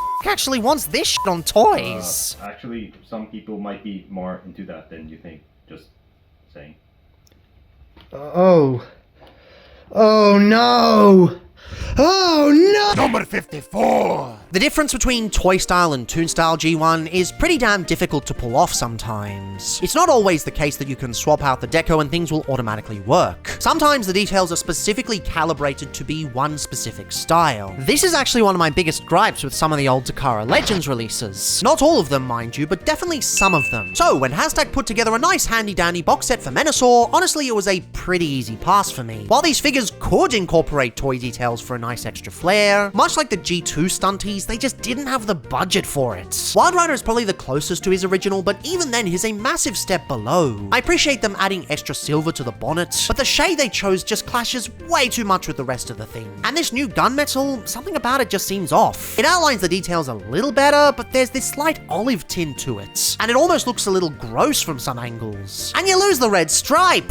Why? That's like the whole point of this mode. Robot mode is thankfully a little nicer, retaining the lovely red on the arms and even going way harder on the torso. They've even done up the shins a bit, though it doesn't go over the full thing, which is annoying. But at the same time, this all came at the cost of the vehicle mode. I just don't think that's worth it, I'm afraid. Then for Dead End, the vehicle mode might trick you at first into thinking it's a possible improvement. By and large, it's fairly similar, though the lights have been removed for whatever reason, and the con symbol is new. But the robot mode, what the f are they doing here? They've just completely ignored the tooling to instead add a faux Scramble City peg, which, why would you do that? Not to mention the blue looks super out of place next to the sheer abundance of silver, along with a sloppy yellow that really needed a second coat. The standard Legacy release was very purposefully stylized to make way for the transformation joints. And whether you like that or not, it was an intent that, when ignored, significantly worsens the figure. And that's not even discussing the QC, where the paint is smudged and there are stress marks all over this thing out of the box.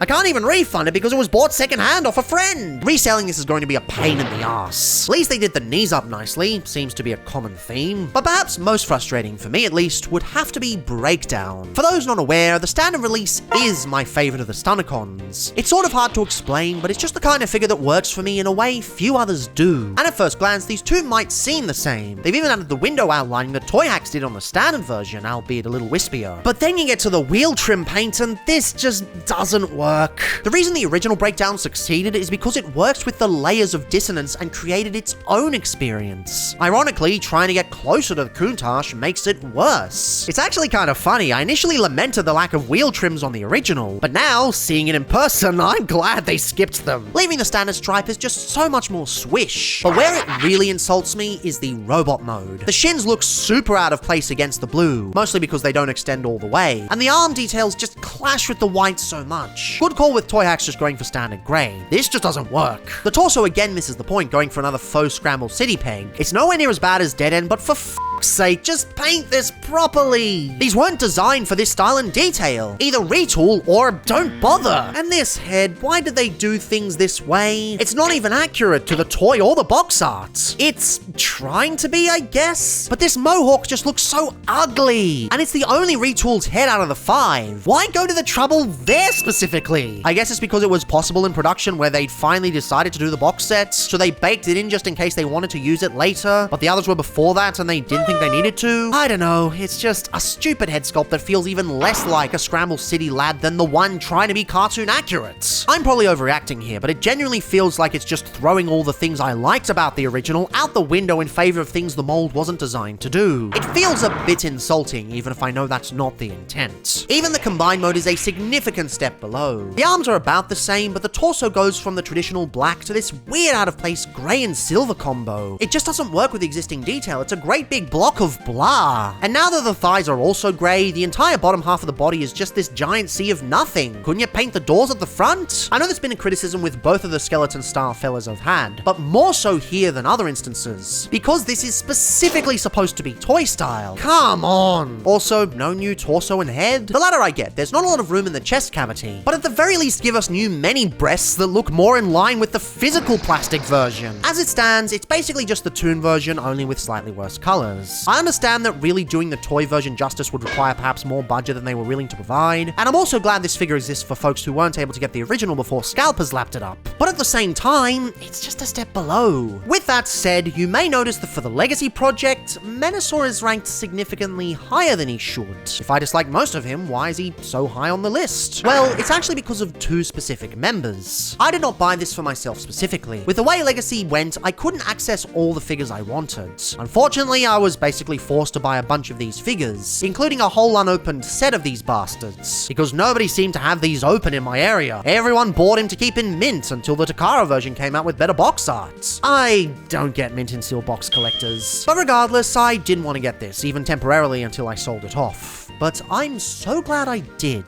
It might seem weird given all the criticisms I've leveled against these, but it's all because of these two. Going into this, I expected to hate the entire set, but instead I left with two figures that were actually pretty decent. Well, one's pretty decent and the other is surprisingly fantastic, but for the former, I wasn't really expecting this to go this hard. But genuinely, Personally, in this context, I think Motormaster does significantly better with the pearlescent grey. What was once overbearing in combined mode now becomes lovely extra detail, honestly better than the Toon White. And everything else is virtually unchanged from the previous version, so all that greatness carries over, except the foot windows where they cut the budget a bit and missed the sides. But I think that actually looks a little better, slightly boxier and less misshapen, weirdly closer to the Magic Square version. So of course, when I applied toy hacks, I left the sides undone, because this weirdly does look better. And the truck mode is virtually the same, so I don't have to worry about sticking with the original trailer. I can essentially use the standard trailer with all of its gorgeous toy hacks in junction with the box set Motormaster, and essentially get the same effect. So I guess I'm swapping out Motormaster?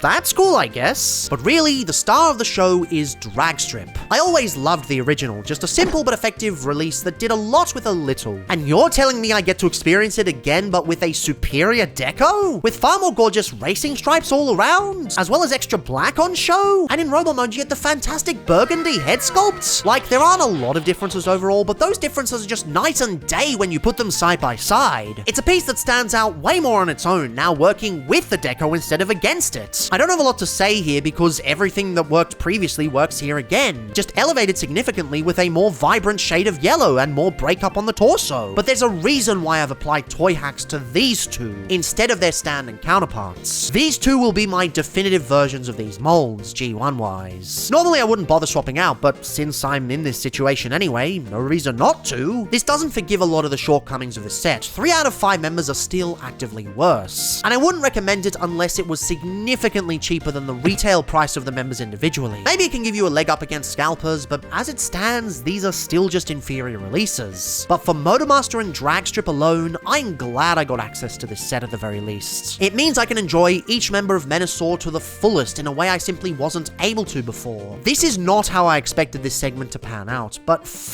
me am I glad I was able to. Hooray for wonderful surprises in the face of necessary frustrations. Really happy with how this video has opened me up to so many amazing releases I never would have discovered otherwise. Shit's really cool. Oh my god, stop lying. As you've probably gathered by now, for this video, I had to do something I'm not particularly happy about. You can see it a bunch of times already. I kinda had to buy figures just specifically for this project. I could have done what I did last time in front of the projector, but this time more than most, I wanted to do this properly. I don't think we're really going to have a toy line of this caliber again, or at least for a very long time. So more than anything, I wanted this to be my magnum opus, at least until I change up the channel format a bit. Of course, this led to a bunch of figures I knew I was going to hate right off the bat, but it also led to some very lovely surprises. And the biggest surprise of the bunch, weirdly, was Nemesis Lyo Convoy. I know what you're thinking. Really? This? Isn't this boring as shit and goes against the very idea of the Black Convoy effect with no breakup whatsoever? Well, for whatever reason, no. This actually rules. I think a lot of the deception in his quality comes down to how he's packaged. When he's in cardboard, you only really see the super boring torso with not quite visible breakup. It's there, but it's not particularly noticeable from a distance. Once he's out of the box and you can view him up close, you get to see just how brilliant he turned out with subtle differentiation of greys. But more importantly, I'd argue, you get to see the turquoise and black breakup on the limbs. This is all hidden behind the frame usually, but when you can behold him properly, he feels oddly premium. Like it's mostly grey and black, but there's a bunch of different greys and blacks, so it just works. It shouldn't. Other figures with much more vibrant color schemes have still come across dull and boring and grey, yet somehow this breaks that trend. Even the beast mode works far better. This is arguably where the Black Convoy effect works its magic the most, bringing out those crisp bestial details far better, and providing much better paint on the face. Arguably it should have been sculpted better to begin with, but at least here it doesn't look like a golden retriever crossed with a zombie. So yeah, not only was I incredibly surprised by this release, but it also replaced the other two versions as my definitive outing of this mold. I still reckon this is one of those figures that would have been better off as a selects release, instead of clogging up store shelves for over a year, because knowing the packaging, yeah, it makes sense why people didn't go for this. But that aside, this is a really crisp release that completely blindsided me. Guess this trilogy is always full of surprises, right up to the last moment. Who knew? Number 52! Now, this is a figure that gets a shit ton of hate, though arguably not from anything within its control. If anything, Hashtag actually tried their damnedest to make it as good as it could be. See, the original outing of this mold, being Skyquake, was early in production around the time that RC and Bulkhead dropped. And yeah, they saw the fandom feedback pretty clearly. So an adjustment had to be made, more so learning from the mistakes of RC than Bulkhead. Double homages could work, but they had to balance aesthetics much more deftly. And I reckon the changes were for the better. The original design would have made for a killer toy regardless, but the better balancing of styles we got in the end is far more interesting. And hey, it made the redecos with Dreadwing much later a lot easier. Dreddy is arguably the more realized of the two deco-wise, with a far richer color scheme and more extensive paint overall. While I think I vibe with Skyquake's colors way more, this is still a fantastic deco with its deep blues and shiny golds. I love the G1 styled chest. It frames the faux cockpit wonderfully and surprisingly works well with the more rhomboid aesthetic cues this guy has going on. Head sculpt is fantastic, both in paint and sculpt. They really learned a lot from the last two outings, and it definitely shows. Yes, he has a nose, but come on, it's the way the trilogy does things. At least until Animated showed up. The build is insane. It's a wonderful middle ground between the giant, simpler leaders like the Dinobots, and the smaller, more complex ones such as Astrotrain. Not sure why he has asymmetrical elbows though. Was that vestiges of a cancelled retool opportunity or something? Maybe a different conversion scheme? I don't know. Either way, it makes use of its parts count really well with a clever as f conversion. Lots of brilliant panel use and great use of mass. Sure, ultimately the jet mode might just be a robot contorting under a top section, but you cannot deny it does it well. The way the arms flip around, the panels switch sides, the legs fold up, it's all magnificent. And it's a wonderful jet mode too. It's rare we get designs like this in figure form. So often aerial alt modes are thin, swish, and not leaving a lot of room to lean into their robot mass. Not saying they don't exist, but along with this, I can't help but want more. The cockpit is lovely, the wingspan is divine, the incorporation of the faux cockpit rules, arguably better than Skyquake because the red stands out way more. If the middle thruster had blast effect compatibility, it would basically be perfect. So given it splits in two, I understand the hesitance to engineer such in. So with this turning out as well as it did, why was it so oft ignored? It could be the lack of ankles, but plenty of fantastic toys have suffered from such before and still found an audience. Plus there were solutions to circumvent that. It could have been the fact Australia skipped Dreadwing, but us Drongos still got Skyquake, so that doesn't make sense. No, it's actually the instructions. Yep, something that seems innocuous, but actually made the toy seem a lot worse than it was. See, the way in which you're supposed to transform this bastard is very specific, and if you're not shown, it's very difficult to figure out. Problem is, with Hasbro skimming on the instructions a lot of the time, and still doing so mind you, nobody knew how to actually achieve such, leading to most folks believing the backpack never actually held in place properly. Turns out it does, it's all in the engineering, but nobody could figure the damn thing out. Should they have engineered this to be easier without instructions? Not necessarily. The steps seem simple enough, and you get that satisfying click when it's done right. It's a clever system, it just needed a guiding hand so folks could discover it. With the age of the primes going to its second year, we are here on the ground asking passers-by what is their take on the new toy line. Follow me now. Sir, what is your take? My infinite rage was fueled by the power of infinite backpack kibble, the most flawed plastic known to man. But it's gone.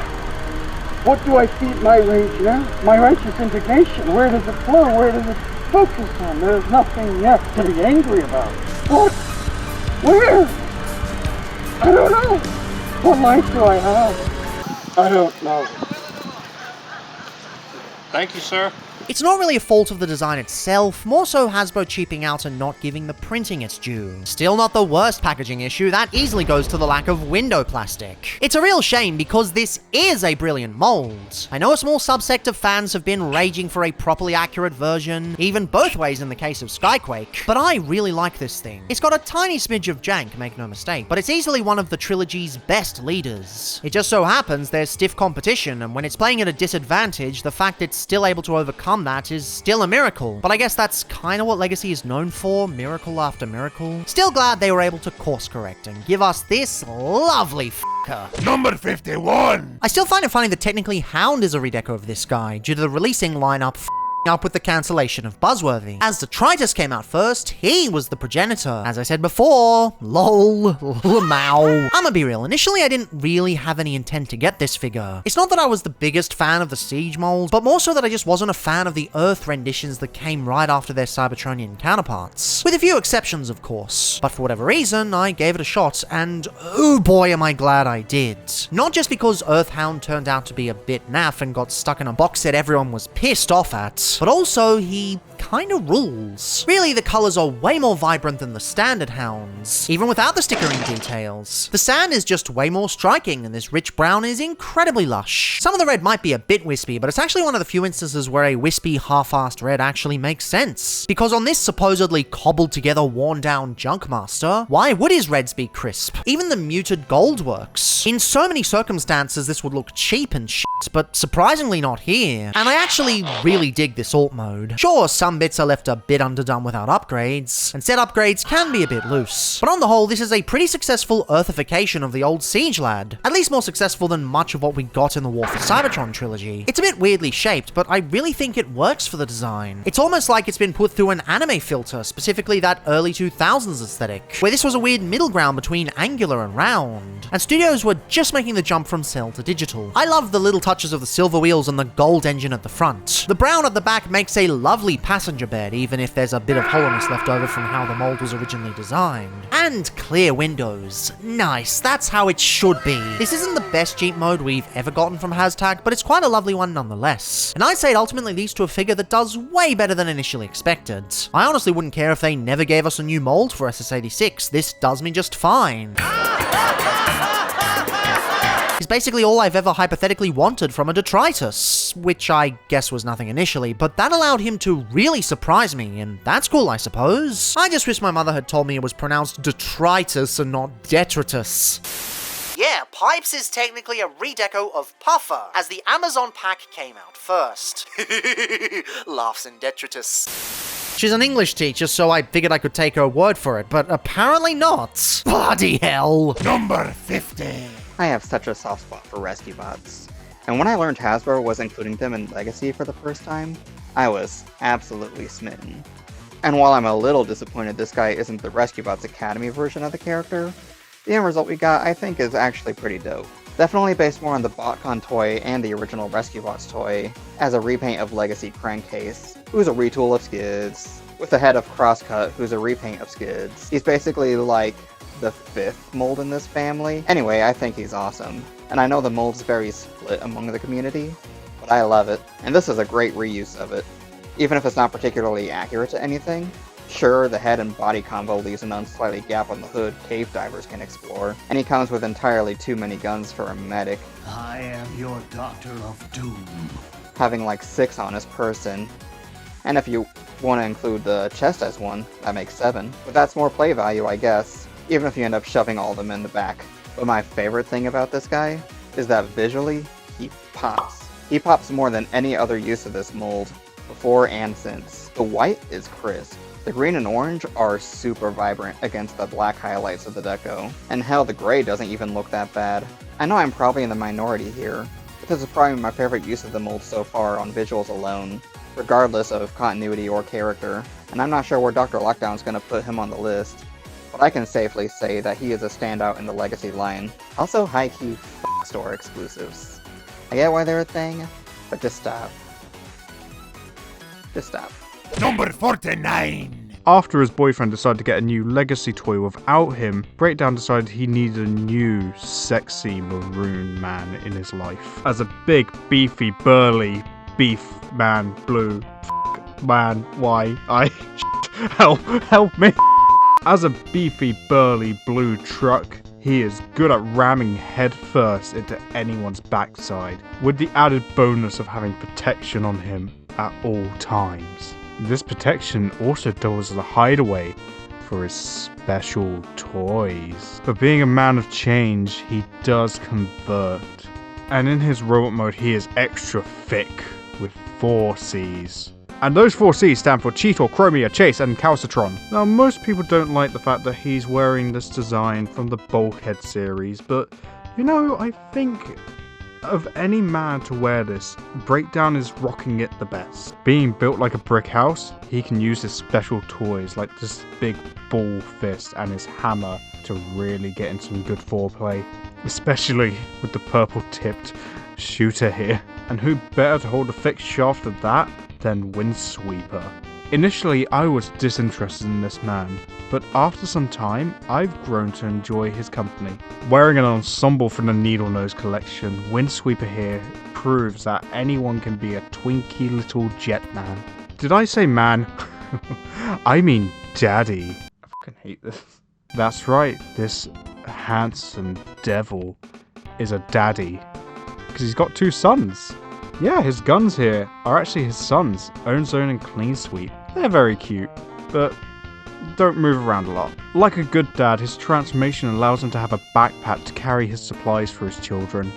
And his children just love him so much. When Breakdown and the Windsweeper were introduced to each other, Breakdown knew he needed the Windsweeper to be his new daddy. As they leaned in for a passionate kiss, Breakdown's hand moved down Windsweeper's cockpit and reached for his... Oh, wait, hang on. Oh, whoops. Misread the briefing. I thought this was supposed to be a fanfic. This is supposed to be a review. Okay, I'm sure it'll be fine. Doc, you're just gonna have to put up with this. I haven't got time to film anything else. Bye! Number 48! Legacy Shard is quite a lovely figure. A solid deluxe armorizer with a dragonfly-tailed helicopter mode that would make a Fortunate Son compilation, and enough green rocks to give a certain Decepticon uranium fever.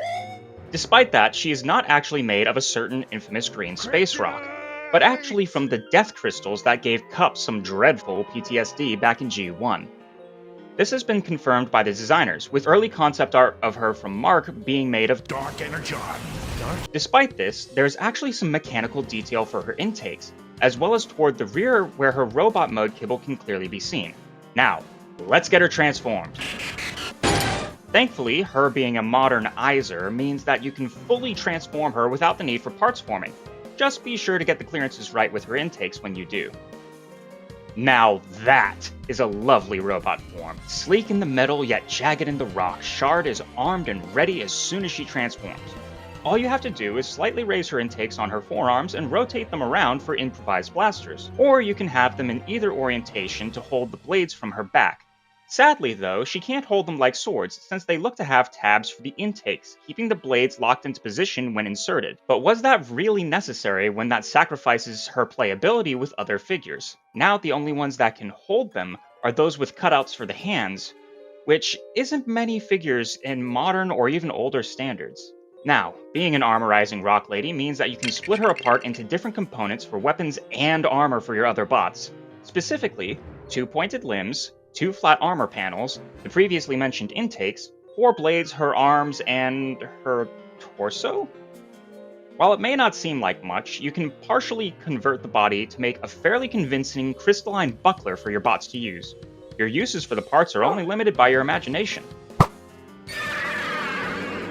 Keyword being armorized, however, while her Infernac counterparts are different types of rock, Shard is straight up made of crystals. Against laser fire, she makes perfect sense, as they could deflect any shots she or anyone wearing them takes. But if they use solid slugs like in Bayverse, good luck. Convoy! Lyo's on sabbatical, Megzy. With that being said, I sadly saw her shelf warm a fair bit after release, even at second-hand stores. With no accompanying media to go off of, people really didn't have any attachment to the poor lass. Me personally, though, I couldn't be happier to have gotten her. Despite getting her at the same time as concept art Megatron, I just couldn't put her down. The 90s color palette and the charm of such a swashbuckling aerial fembot just captured me instantly. Really, if you're gonna get any of the Infernac figures, I'd say Shard's the way to go. She's a stunner as a normal figure, and quite good with her gimmick after the fact. Back to you, Doc. Number 47! Robots and dinosaurs go together like chocolate and pretzels. They're a little salty, a little sweet, and to get the best ones, you have to pay a premium. Okay, that analogy got away from me. But the point is, I, like most Transformers fans, love me some Dinobots. Well, actually, I love the Dino Force. And like anyone even remotely familiar with the Japanese Transformers shows, I eagerly anticipated the absolutely telegraphed release of this silly sextet of Cretaceous Cretans. While I liked the individual core class Dinobots well enough, they were lacking when it came to the combined form of Volcanicus. And it was only the premium nature of the PulseCon exclusivity that could bring these molds to their full potential. With gorgeous retro G1 box set style packaging, newly molded parts, and added weapons, this was the set I craved for these goofballs.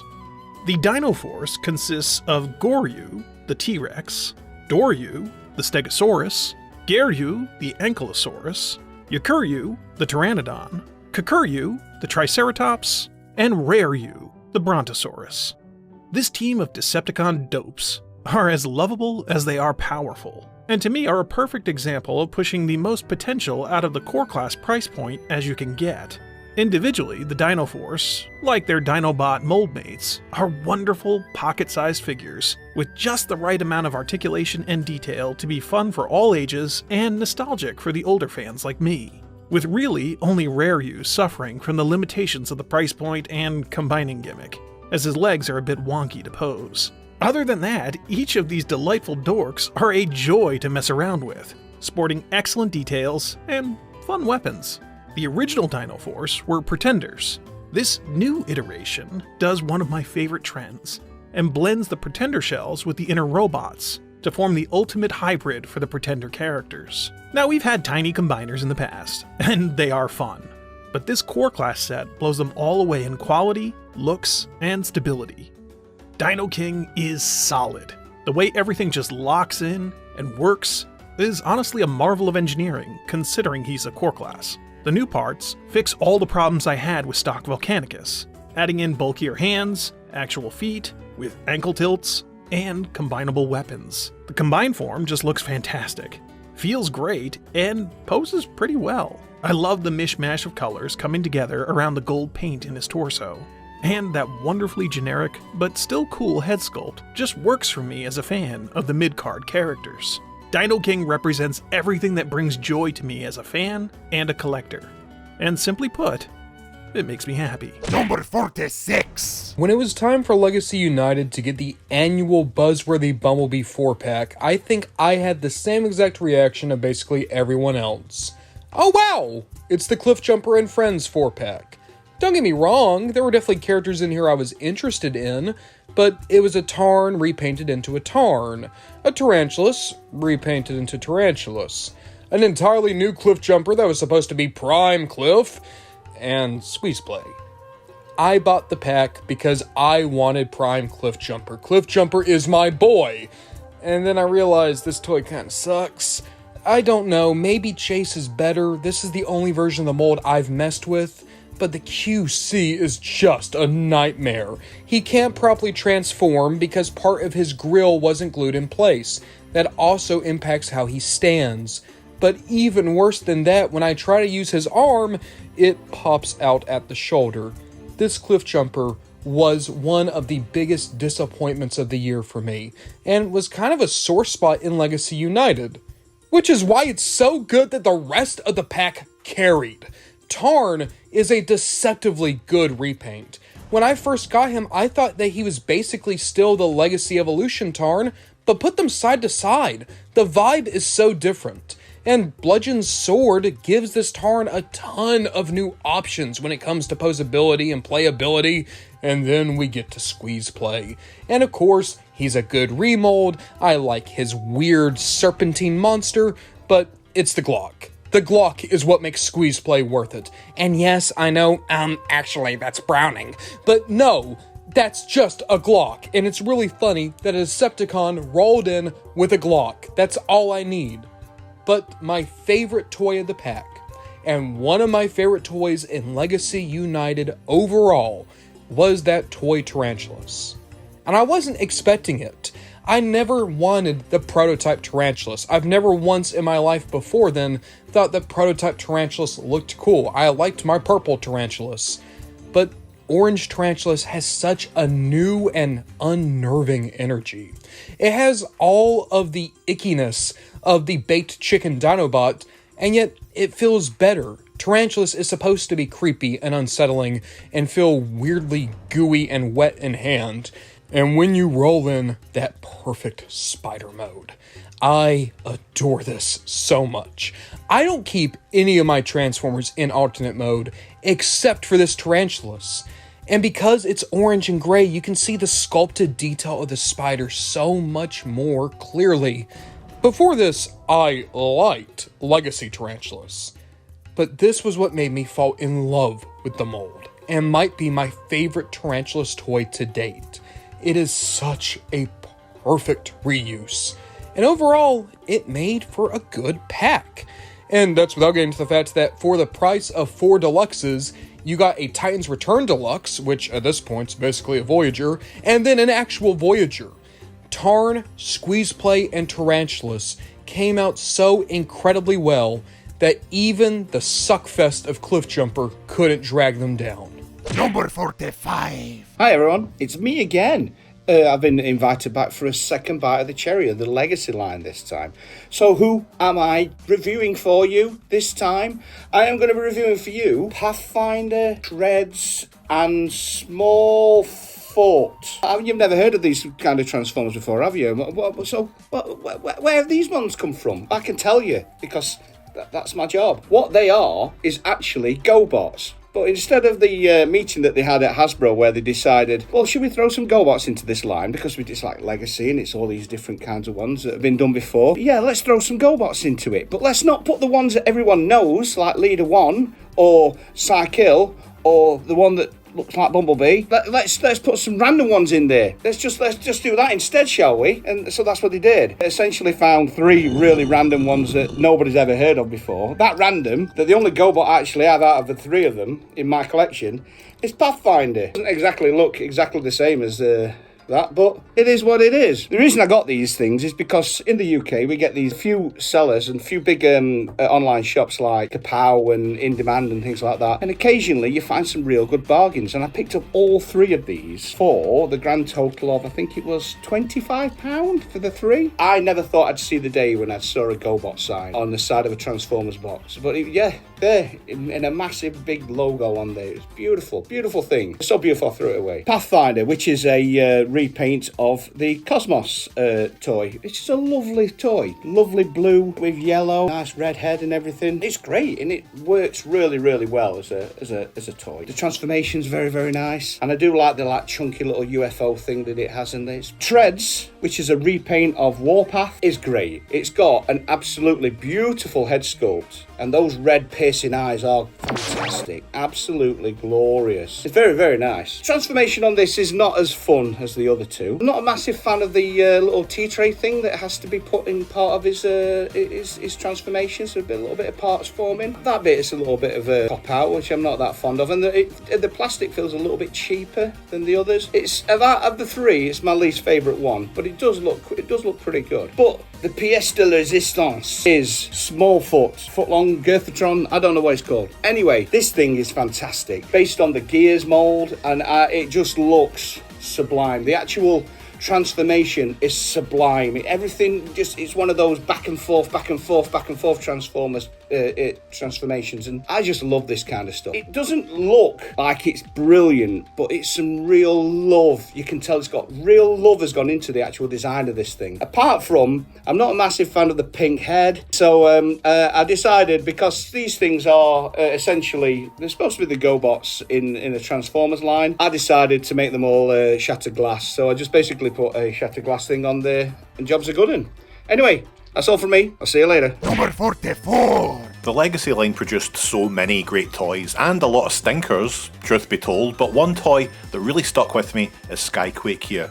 I don't really have a massive amount of nostalgia or affection for Transformers Prime, or even the G1 incarnation of the character, really, but this lad has really grown on me since 2023. First off, he looks incredible. You know, how often does the peas and carrots colour scheme really work out? I know there's all sorts of fan modes and ways to mess around with the internals, but this is how I do it. Alright, I know this isn't my audience, so you might not be used to this, but back off, okay? There's a wonderful, robust sense of presence in this sculpt. That head, it's just so menacing. He's impressive. Maybe not an event, but he's hard to forget. We get this Gatling gun accessory that's able to be held in both hands, like so, or you can attach it to the forearm, if you're like that. Embedded in the gun is the Energon clip, which can extend into this stubby, cola-flavoured sword. Clip it back inside to experience, once again, the joy of Evo Fusion. Transformation's pretty simple, but it's fun with the wings rocking around on this big hinge. Look how the cockpit folds out, it's nice. And once it's all together, this is one of my favourite jet modes of all time. Again, that sense of menace and danger that you just don't get in most toys, especially when this thing wouldn't stand much of a chance of getting in the air. Look how chunky he is, it's a good sandwich thickness, you know? Lots to enjoy from the cockpit here, those boosters on the back. It's fun to meow around the place. Look how substantial the landing gear is, for goodness sake. We can plonk the Gatling gun underneath the jet mode too, which is nice for him, isn't it? Finally, a grim finale, as this is a called out feature on the box, a callback to back in the day with the G1 toy. We can stick Legacy Needlenose on there, and yeah, he's on there. Cool, thanks. A belter of a toy, genuinely one of my favourite Transformers, to be honest. It feels weird to say that. Legacy Skyquake should not be in your top 20, but here he is, bold as brass. Bye.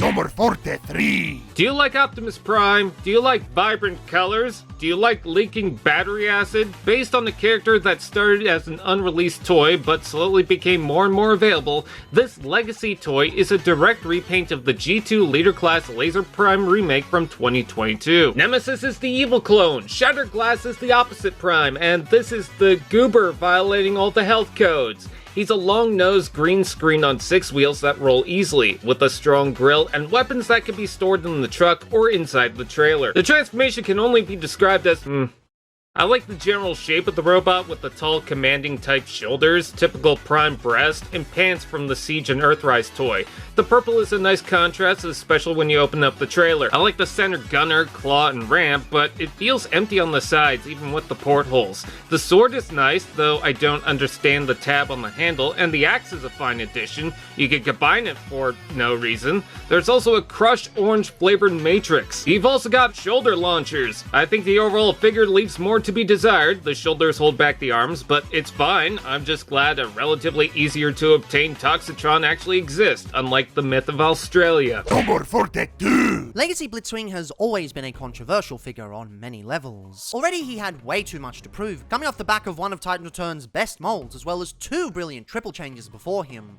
We don't talk about that one. Honestly, from the get-go, I don't think there was ever a chance he'd be able to outdo that pedigree. Then there was the price bracket, a leader price point with even less of a reason to occupy that space. No crazy cool gimmicks like the coal tender, just 2 fists that people were dead convinced would become the fists for Menasor, leading to massively misplaced outrage from a small group in the fandom. It was very silly, but people's disdain for the actual figure itself wasn't. It was very much justified. We had a tank mode that was dense, chunky, fantastically detailed, but with a massive chode sticking out the front. The reasoning was understandable, mimicking the G1 cartoon, where they accidentally based the Sunbow model on a mistransformed copy of the toy with the turret on backwards. But even then, it was far bigger than it was ever depicted outside of maybe a few of the advertisements. The jet mode was decent from the top, but a mess otherwise. Sure, every triple changer has one bung mode, but given the sacrifices made elsewhere for the sake of accuracy, people's patience was very much stretched thin. And the robot mode was fine, but it didn't really feel significantly better than the previous outing, aside from some minor updates to articulation. Now, I never found these criticisms to be figure damning. I always found this a fine figure, if not particularly engaging. I liked it, but I never really loved it, especially after finally getting the Titan's Return rendition. This is definitely one of those cases where they just should have used the same conversion scheme, just with better articulation. But there's always that nasty habit that Hashtag do where they reinvent the wheel when it doesn't need to be, while being derivative when things really need an update. Still, none of this is actually about Blitzwing himself, just preamble. Point is, I always wanted to love Blitzwing, but the base mold wasn't going to give me that. And I had no interest in dramatic capture, especially for a mold that's not that amazing as is. So of course, leave it up to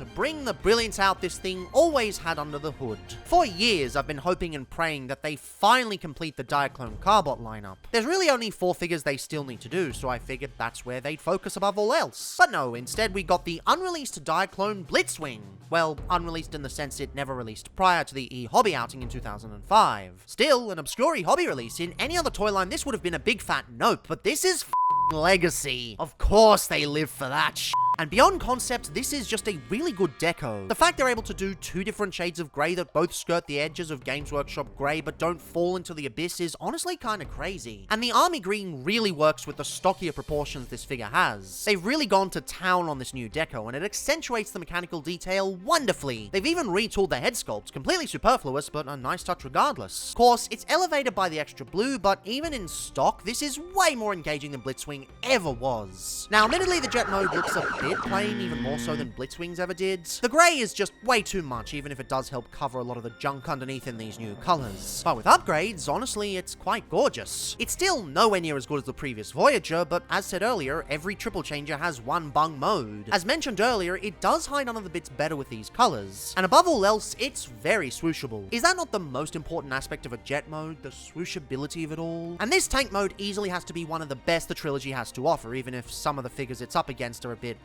leaning fully into the green, supplementing it with extra mechanical detail and going ham on the chunkiness. This is where I fell in love with this figure. Not the upgrades, not the engineering, not what this figure eventually became, what this figure initially was with this tank. Really, the only things I genuinely find frustrating are the chalky black paint on the treads, which I've always been a criticizer of, and really dumb fists they packaged with this mold. They're still dumb 2 years later, though I'm pretty sure Bert the Stormtrooper had a solution for this, even if they do inflate the budget a smidge. Either way, this was a wonderful surprise at Legacy's end, both for the end of the Trilogy and an extra inclusion for the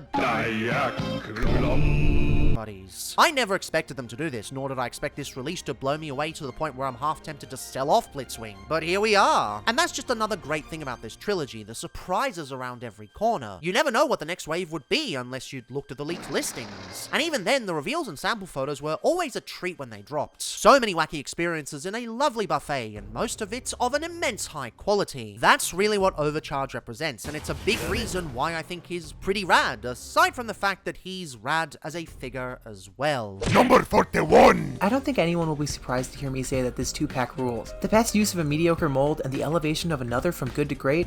What's not to love? Literally, what bad thing can you say about this set? I got these two a couple months back after getting into the series again, and it was just so wonderful to find a pack for two of my favorite IDW designs. IDW, for better and for worse, means a lot to me in my perception of Transformers, and these are some of the best designs it ever gave us. Megatron is a beautiful swirl of gray, red, and gunmetal with absolutely delicious snippets of silver as a treat. But the real star of the show here is this Optimus, or Orion Pax. He's actually a weird mishmash of IDW Optimi because the only time where he had the Matrix with this design is the Autocracy trilogy, where his ears were blue and way longer. I know way too much about these bad comics. Yes. Anyway, Paxi here is what everyone is buying this set for. His reds and blues are delightfully bright, and this head sculpt is just... What more can a girl ask for than a yummy Optimus? Maybe a house? Or sustainable income? Since he's on the Gamer Optimus body, his transformation is easy and simple, and he's a great little figure to mess with. This Optimus is probably one of my most common despots, and he does tend to travel with me a decent amount. He just makes me feel happy feelings, bringing me back to the good old days of reading by the windowsill. Oh, more than meets the eye. So yeah, great Optimus and a solid Megatron to boot. Number 40! This figure completely blew me away. This is the Transformers Legacy Evolution Tarn. We all saw the listings for a Voyager class Tarn in Legacy, and I could have never expected it to turn out this good. I remember watching the live stream where this was revealed and absolutely losing my mind when I saw this come up. Ever since reading More Than Meets the Eye and IDW, I have always loved this design and this character, and I always wanted to get the third-party versions, but then Hasbro made it officially, and it's here, it's in my hands, and it's good. It's flawed, but it's very good, especially with the look. I think they nailed the look and the proportions of Tarn with this figure. Yeah, he's a little bit more beefy in the actual comics, but I think it works for, Voyager. Maybe if he was a leader, he could have been a little bigger. Maybe he filled out some, actually, he's pretty filled out. He's very filled in. There's no real hollow spaces. He also has opening hands, which I thought was really novel for a Voyager class. He comes with his double barrel fusion cannon, which is a bit problematic as it rotates a little too easily on that axis for the tank mode. But other than that, this is a perfect looking robot. I love the look of the robot mode. I absolutely love all the display options you can have with this guy including this long rifle, or you can even slap the fusion cannon on his back to have this awesome looking artillery cannon on his back. On top of looking amazing, his articulation is amazing. It is so good with the ankle rockers, with the tilts, and all the joints he has make him feel incredibly agile and dynamic. I love all the joints he has, except for these trigger happy shoulders that he has, these hot rod shoulders, whatever you want to call them. They really do hamper some of the poses that you can get him into, but it's a small gripe on an otherwise extremely posable figure. And that head sculpt, man, that is a perfect Tarn head sculpt. I remember when the first poster came out, I was kind of worried that the Tarn-looking head in the middle of the poster would have been him and they would have messed him up, but no, that is a perfect Tarn head sculpt. The only thing I wish is that he would have had a removable mask. Other than that, this is a near perfect robot mode. Even his transformation is very fun and inventive, and it leads to this awesome looking tank that is a good approximation of what he actually looked like in the comics, capturing all the gun barrels. The chest on the front is a really nice detail they were able to capture. And yeah, as I said, transformation's pretty fun. It's inventive. This chest piece falls off a lot, which is a bit of a shame. But other than that, I mean, it cleans up quite nicely, except for the fists in the back here, which, I mean, I guess it kind of sucks, but it doesn't really bother me. What does bother me, however, is the lack of wheels. I wish he had wheels. They keep doing this thing where they just put plastic nubs and call it a day. But I really wish this had some wheels. But as for features, it has, you know, the turrets that can move. As for transformation, but they can move, and his turret fully spins, which is, you know, that's awesome. So yeah, in conclusion, Legacy Evolution Tarn is an absolute masterclass of a Voyager in my opinion.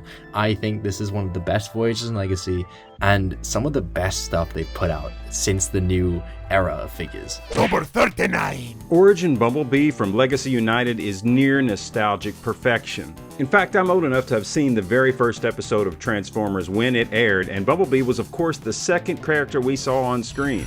His Cybertronian alt mode is about as flying saucer as you can get, and I absolutely love it. In fact, it inspired my childhood drawings of spaceships. I always used this exact profile.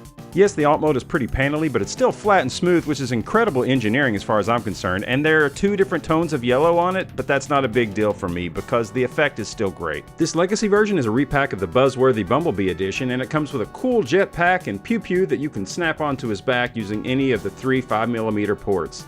For size comparisons, here he is next to Origin Wheeljack, his buddy in that first episode of Transformers. Here he is next to animated Bumblebee, Scan Series Bumblebee, this weird green Bumblebee, and of course this hippie band. Hey, where you going? As I already mentioned, the engineering is pretty impressive on this thing, which actually makes it a lot of fun to transform. You will have to be careful though, as a couple panels could pop off on you in the middle of the transformation process, but to me it's kind of a fun challenge to try and get this guy transformed without those pieces falling off. And this time around I was able to do that. These are the panels I'm talking about. But everything held together just fine, and I have to say, it is a rather satisfying transformation process. There are some places that click into place really well, like those feet.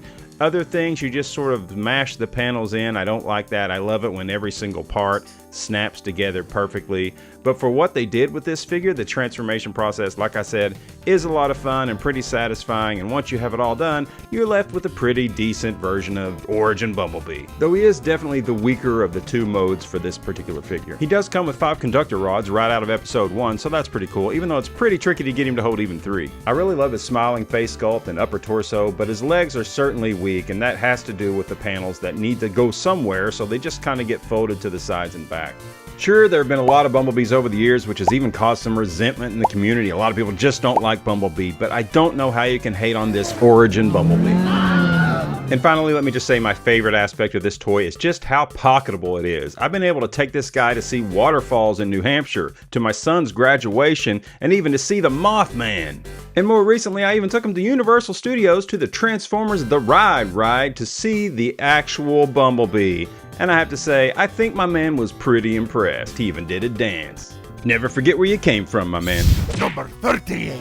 Windblade has always been a difficult design to get right. Despite having most of her attributes voted on by fans, the actual look was a wholly original creation from the artists at IDW. The big problem with this is that unlike some IDW designs, they didn't particularly put much thought into how she'd actually transform, leading to many compromised attempts. For the longest time, I assumed we'd just never get a perfect deluxe budgeted Windblade, but now, well, I don't think she's perfect by any means, but this is easily the best we've gotten so far, and finally up to the standard of other modern figures. Taking a bit more inspiration from her Cyberverse counterpart, minus the being shit parts, she finally manages to stand tall and do the design family justice. Quite literally, as her legs no longer have the fumbling mess of panels of the first iteration, or the hollowness that came with most after. No shade on those later ones aside from Cyberverse. They were working with what they had, but this subtle panel really does a lot for her and plants her firmly on the ground, allowing for a more sturdy base to engage with the posing from. And my word, what posing she has. Like many toys, it's similar to the standard set by other Unification era figures, but again, that standard is brilliant, so why the f would I complain? For once, they actually got her head sculpt right. Too often they either cheap out or they get the expression completely wrong, and both cases ended up looking pretty dead. The heavy is dead again.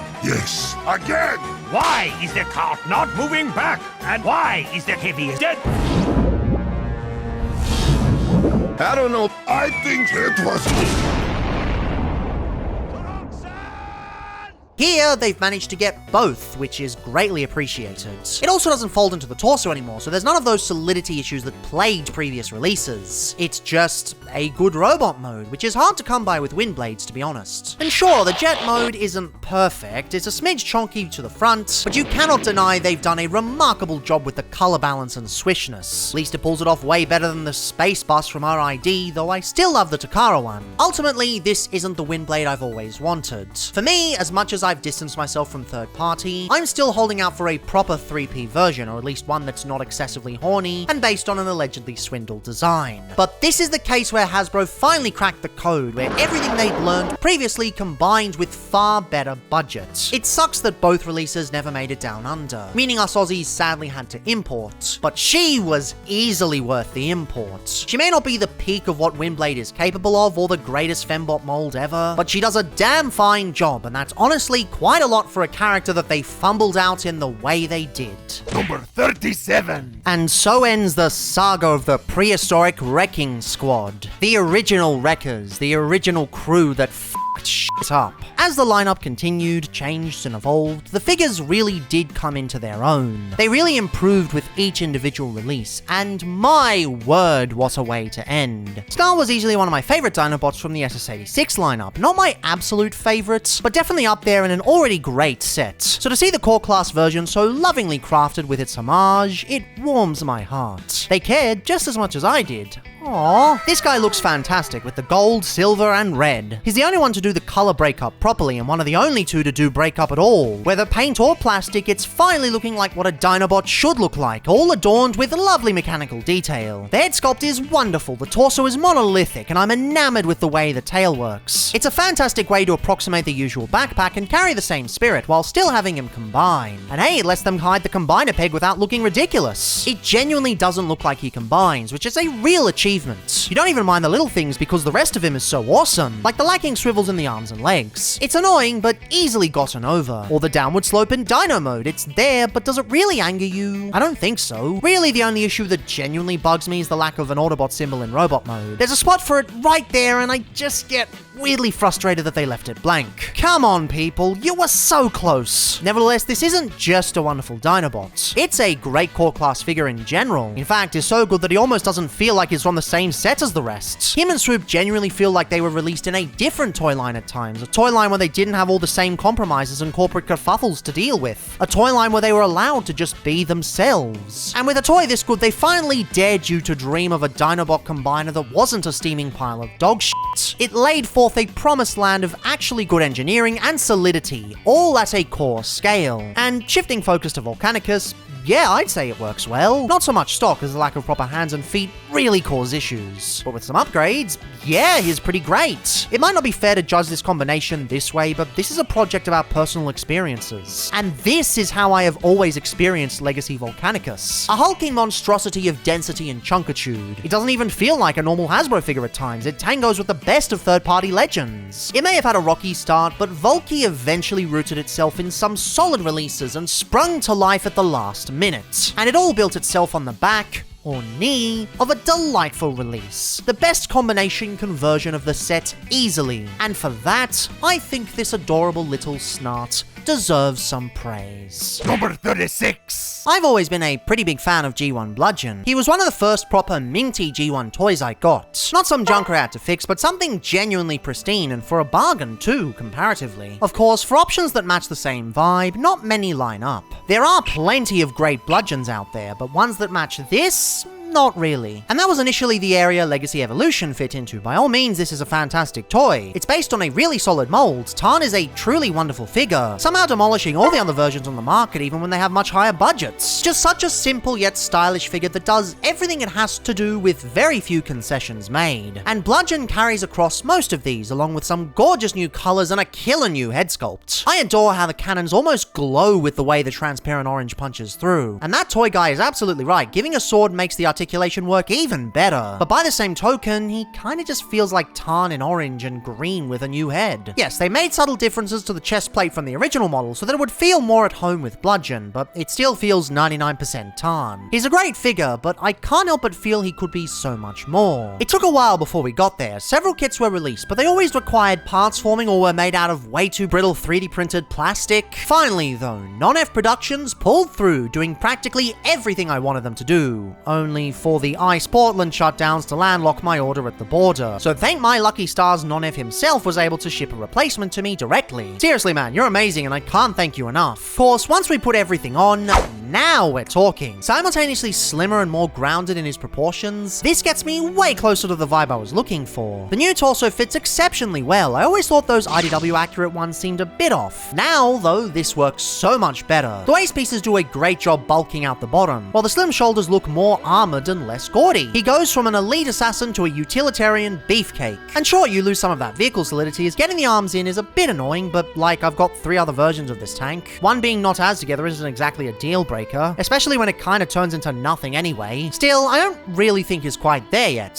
There we go! The samurai vibes on this thing are pushed to their absolute limit. Often I find a lot of modern bludgeons try to go for a more berserker vibe, but my first introduction to the character was actually those abysmal Cyber Missions shorts, so I always prefer a more reserved take. This fits that really well, with an extra side of regality. The stickering really leads into that. I love how the treads have been almost reinterpreted as samurai plated armor through the stickering reinvention, and I adore how they kept the cable mouth from the early IDW version, only much subtler. In essence, Bludgeon is in the same vein as pre-war Nova Prime, a figure that started out okay, but eventually, slowly adding bits and bobbles, flourished into a truly divine release. Of course, he already started from a pretty good base, but with the new layers, he became something truly special. Detail-wise, he was never going to be an exact facsimile of G1 Bludgeon. As a facsimile, there were always going to be differences, especially with the head sculpt chosen. But for the vibe, well, this matches that vibe so well. The Japanese boogeyman, likely the inspiration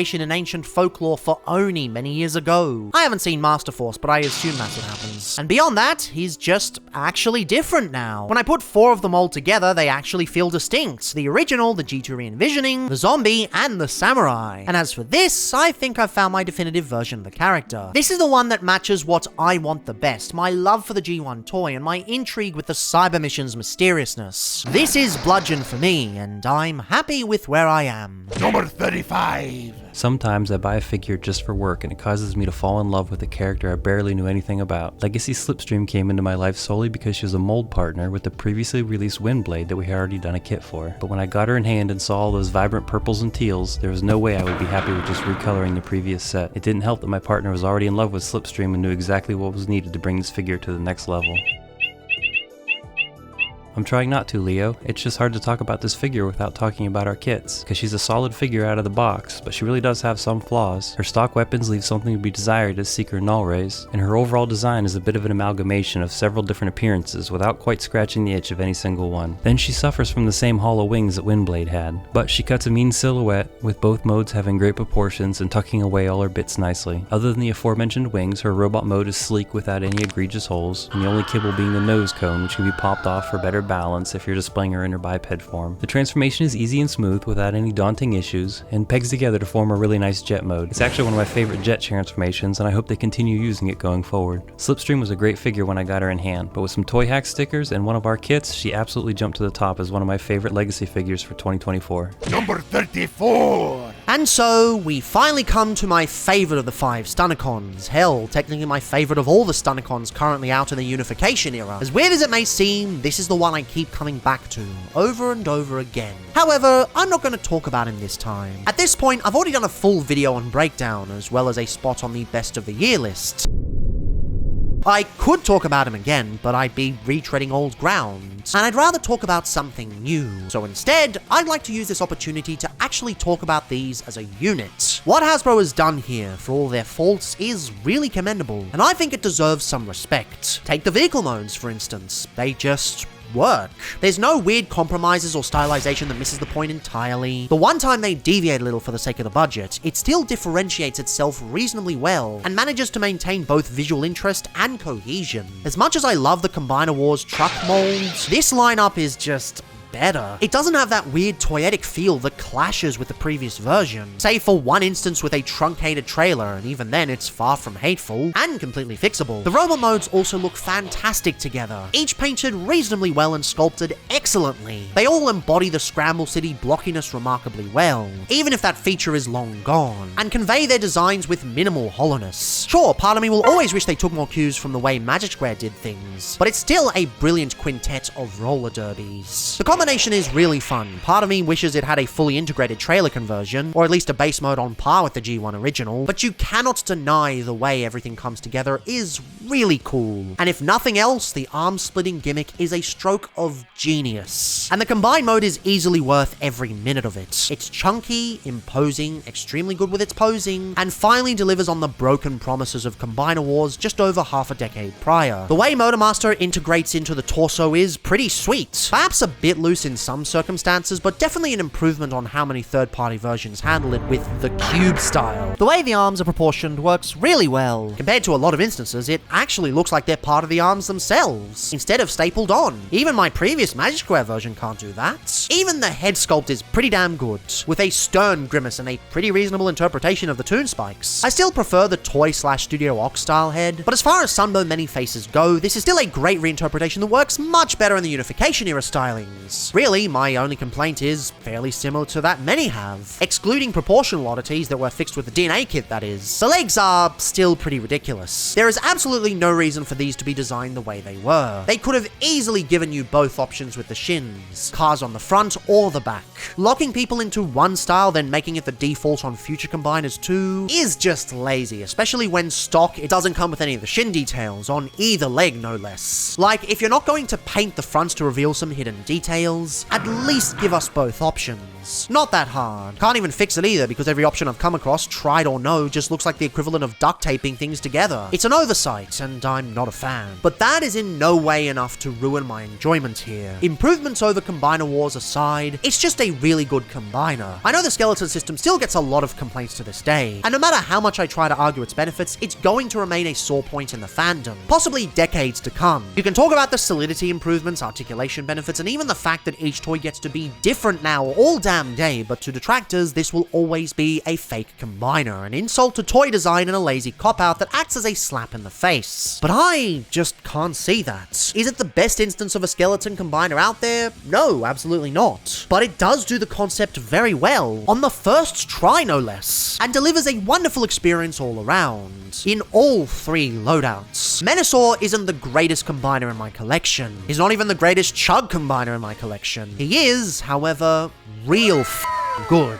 And I don't think any amount of verbal molten slag hurled his way can ever take that away from him. And hey, one day they'll come out with another combiner system, and then people will start shitting on that, wondering why things aren't the same as the last time. It's like poetry. It rhymes. Shittily, but it does. Number 33. Look, I'm gonna be perfectly honest. Wreck-and-Roll Collection, Leadfoot, and Master Dominus are very much split down the middle in my books. Leadfoot is absolutely amazing. He's a really good redeco of the Kingdom Mirage mold, which already goes extremely hard. And it honestly works better here than back then in my books. Like, this mold was always ever so slightly off model for Mirage. He stands out a little bit just compared to the other modern 1984 updates. But when you chuck on a really nice G2 deco with some crisp yellow and metallic blue and all these red lines lines that just, they hit right. They just really bring out all the best parts of this mold. Master Dominus, on the other hand, is a little bit shit in my opinion. Now, don't get me wrong, the Mammoth mode looks absolutely amazing, and it has a little bit of personal resonance with me because I live in an area where they keep discovering mammoth skeletons. And the retooled head is great, and I don't know how much else they've changed from Ractonite, but it makes a difference. And look, I'm pretty sure Doc isn't going to be a fan of the deco with the chalky black paint, but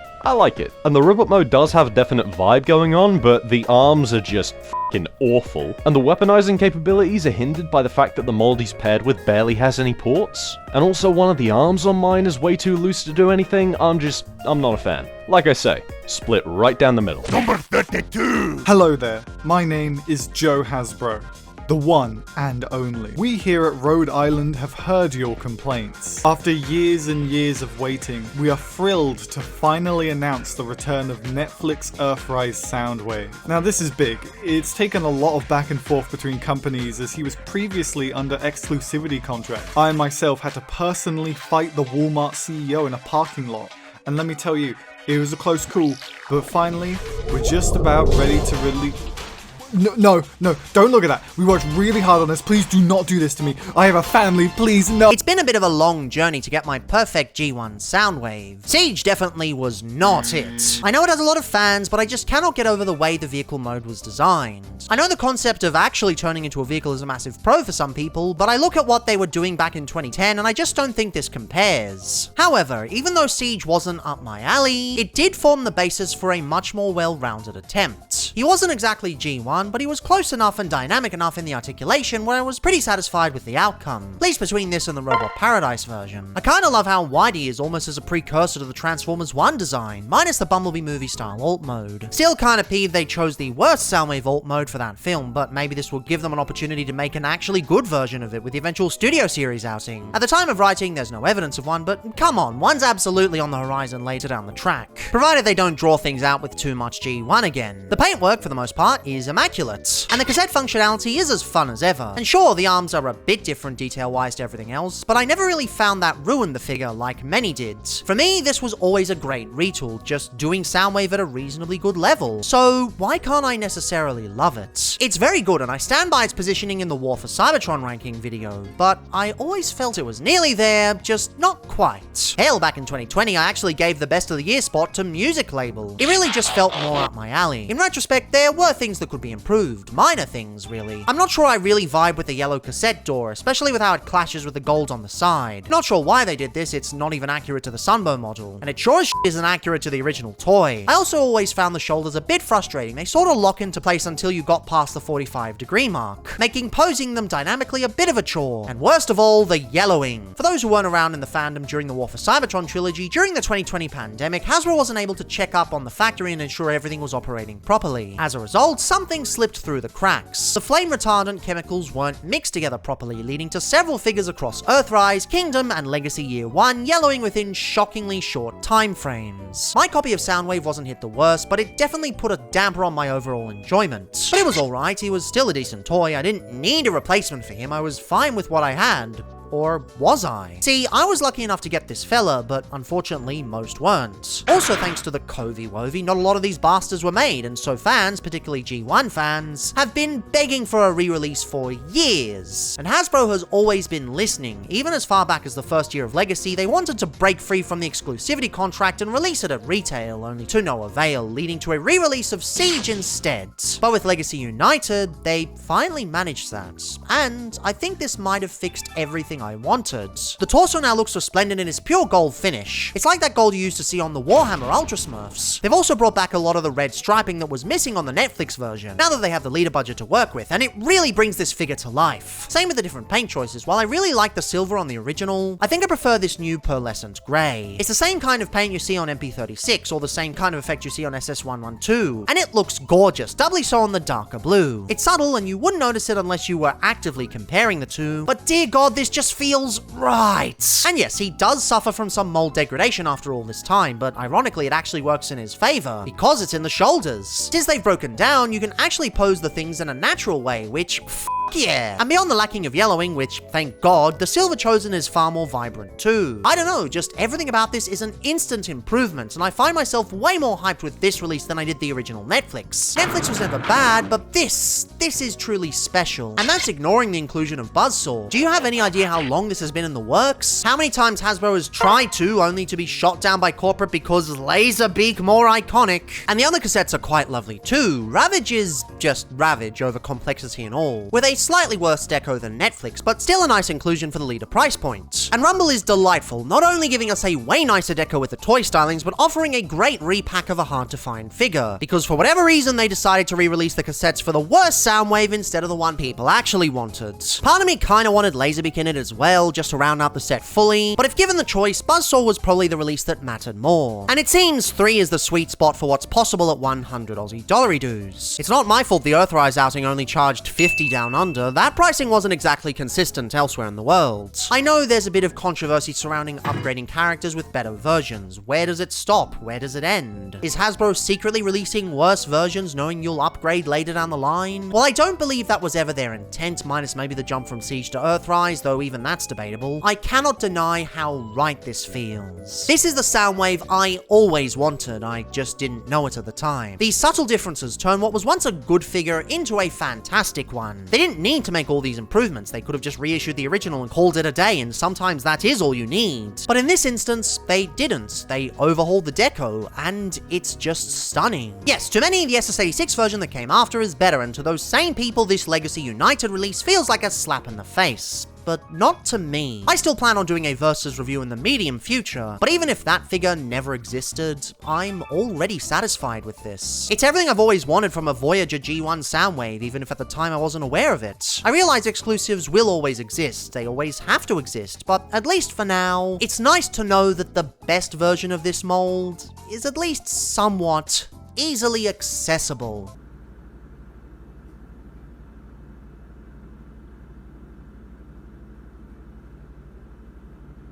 Hello there, my name is John Hasbro. We regret to inform you that Joe Hasbro has been taken out back and shot, and his family, and his Legacy United Soundwave. But don't worry, this will in fact be the last time we do this. Probably. I don't have a family, so it'll probably be alright. Number 31! Why is it SS86 Jazz seems to work as anyone other than SS86 Jazz? Well, at least standard SS86 Jazz. Slap some toy hacks on him and he's hunky-dory, but in stock or selects configuration, he's just boring as shit. Jackpot has always been a real treat, and while Knockout is still pretty boring, I'd still say he's a step above, though not so compared to toy hacks. Though, if you want to talk about who wore this the best, none do as well as the Toxitron outing. Now, admittedly, this version does have a bit of help. In stock configuration, he's far plainer than I would have liked. But once he gets some much-needed breakup, especially on the face, he really shines. The red, orange, yellow gradient draped all over him gives him a fiery personality. Less Parker and more Hamassian. I love how the yellow just barely touches the edges of neon, but pulls back just enough so as not to overpower the thing. The transformation is still 86 Jazz, so there's nothing particularly interesting, but the vehicle mode is a real treat. Again, specifically with toy hacks, but I'm putting my own collecting journey into this project, so tough shit. Already the deco is killer, but here they've taken the Racing Stripes aesthetic and expanded it to something truly delightful. He becomes a full sponsorship powerhouse, almost Dorito-esque with the way his racing triangles work. Come to think of it, this is sort of how the original 86 Jazz found its footing. I guess the only one able to stand on its own 4 wheels is Jackpot, though that does nothing to halt the brilliance of this release. I even think the clear yellow does a fantastic job complementing the new deco, which isn't always the case in this subline. The deco was already a pretty good one, but now it's an exceptional one. Still, not particularly sure why it comes with Earthhound's guns. I get that these are supposed to be a way to access the rocket launcher like the concept art depicts. It doesn't work very well, and part of me just wishes they'd have included new parts for this, budget be damned. Especially since this was back when we didn't have any confirmation of Earthhound actually releasing, so really it did nothing but confuse the audience. Oh well, nothing can stop this thing from being hot shit. not. I know a select group of people lament the fact that they did this and left the actual G2 Jazz unupdated, but is that really that big of a deal when they're practically the same just with sticker differences? My G1 Jazz before I got Encore was a G2 version with G1 toy hack slapped on. There's practically no difference save for a different tamper-graphed belly button. Plus even then, we've already kinda got one and from the superior mold no less. This is unique, never seen in plastic form before, and brilliant in both stock and upgraded forms. He's great, his stickers are great, and you're great. You're a lovely person, I think. I don't know, I'm not your mum. Number 30. My turn. Hey, what's up? So this is Road Pig, and just for a second, let's let that name sink in real quick. Road Pig, you know? Road Pig. Road Pig. It's amazing. No notes. It's 100% perfect. It's a home run. But yeah, Road Pig's a black and red motorcycle Cybertronian. I did a video about him like a while ago about this beautiful pig right here and all his Star Raider friends. But that only got like 3,000 views. And these collaboration videos, they get like hundreds of thousands. So, you know, what if I just played that old Road Pig video, you know, the one that I already did? Maybe. It seems kind of lazy though, right? Like I don't think I could do the Doc dirty like that. But man, look at that pig spin. Holy shit. He's got style, he's got presence, he's got big square golden guns, you know? He's got clear pipes sticking out of his back, you know? Cool little noodle. It kind of makes him look like a dark wizard a bit. Anyone else see this? No? Okay, just me? All right. He's got three, count them, three headlight titties, you know, no other way to say that besides that, pretty sure. He's got asymmetrical legs, one of which just says Transformers, like, come on man, what are you doing? You're supposed to be in disguise, like, get it together. He's got a tasteful foot tattoo and a larger inner calf one too, and he can turn it to a motorcycle that mostly no one can ride comfortably. Many have tried, few have succeeded, but not zero, just few. Here he is with his best friend in the world, Road Rocket, you know, Rocket and Pig forever together. and that's it. On to the next person. I wonder who it's going to be, you know? Ooh, who's it going to be? But yeah, anyway, thanks for having me. It's been fun. These are fun to do. Don't forget to subscribe to everybody. You know, we need it. It's rough out there. And I'll see you next time. Goodbye. Oh, jeez. Ladies and gentlemen, Dick Tari. Behold! We were told to build beach buggies. Yes. Beach buggies. It's not a beach buggy. It isn't. Hammond. It is a beach buggy. It isn't a beach buggy. It's got a roof. It is. There's no beetle in here at all. Yes, there is. These enormous suspension components that don't even fit under the bodywork. This is a blank canvas onto which you can paint your personality. Yes. Yours has got a Prolapse V8 hanging out of its backside and terrible paint. Mine is a rather magnificent Dactari-themed off-roader. Okay, sometimes I feel like I'm going bonkers with this fandom. From the outset, I've never particularly liked the old Power of the Primes release of Beachcomber. It wasn't particularly a bad figure or anything, it was just sorta there. The old mode was weirdly shaped with the arms very obviously on the sides, and the engine section looking really out of place. And that's aside from the fact that it's just way too bulky for the traditional beach buggy mode, an issue that carries over to the robots. Yeah, forget the smooth pacifist, the best of us. He's a real chunkster. He just feels like they copied the G1 design without understanding what it was going for. Forcing the Prime Master slot into the chest makes him look like he's wearing Minecraft armor, and everything else is just way too blocky. It's not like you can't do a slender beachy at this scale, it's more so that the Primals Trilogy team chose not to, and it just feels lacking as a result. It's a fill-in for the character, not really the character itself. So consider me especially excited when Hashtag announced a new deluxe version that basically fixed all of my issues. The vehicle mode is low to the ground and dense with lovely rubber tires. Crazy addition, but I quite love it. The gun usage at the front is a smidge messy, but everything else is super clean. There's loads of cool details you never really got on the old Legends version, like the seating section, and even a fully sculpted dashboard. How cool is that? How often do they go that far on interiors? It's clear they've gone above and beyond to make this the best they possibly can, and he actually finally looks like a beach buggy instead of whatever the the previous version was. I'll put a V8 in a beach buggy. Well, no, you haven't. You've parked your beach buggy quite close. It's not in it. It isn't in it. No. You've reversed into a V8, but not quite hard enough. Robot mode is quite lovely too. The blue is much nicer, the proportions are much more swish, the posing is as good as you'd expect. He's got this density and simplicity combo that I haven't really seen on a lot of official figures. It weirdly feels much closer to the older Fans Toys releases, especially combined with these simplistic details. It's a bit melancholic knowing an official mainline figure has given me an experience that the company I associate it with has long since left behind. What? The guardians of the Fan Toys Order will not stand for this! Explain yourself! What are you doing in my house? But for whatever reason, a lot of people seem to insist the original Beachy is far superior. I mean, what? With a lot of toys, I like to debunk the issues people have. But here, I got nothing. Nobody will explain shit, they just call the new one shit, then give up. Like, what? At least justify yourself. Fandom public consciousness is a conversation. So converse. Nobody's forcing you to like the new one, at least just tell me why. Whatever, regardless, I love this Beachcomber. Would have been even nicer if I didn't lose the Paradise Parakeet somewhere, but it's like the smallest accessory ever, so it was bound to go missing. And Beachcomber himself is more than worth it with his swish stylings, dense construction, and peaceful personality. No shade to the older one, but I like this one much better. Sometimes, even if the whole world is fighting against you and your beliefs, it actually turns out you really are the best of us. Number 28. Now let's talk about Needlenose for a minute. Now, at first glance, he does look a little bit dull. That grey chest and head aren't making him stand out too much. But the purple and blue limbs do a good job of adding a little bit of Decepticon-y flavour. This is very much the colour scheme of a bad guy, that's for sure. He's got a knight's helmet theme going on for his head sculpt here, which is pretty unique. I do like a bit of theming in my figures. In my head, a knight would be one of the good guys, but Needlenose ain't one of them. He's a bit of a git. Now, G1 with elbows gets said a lot these days, and while I think that phrase used to make sense for the Generations figures, it kind of doesn't now we have literal G1 with elbows in the missing link line.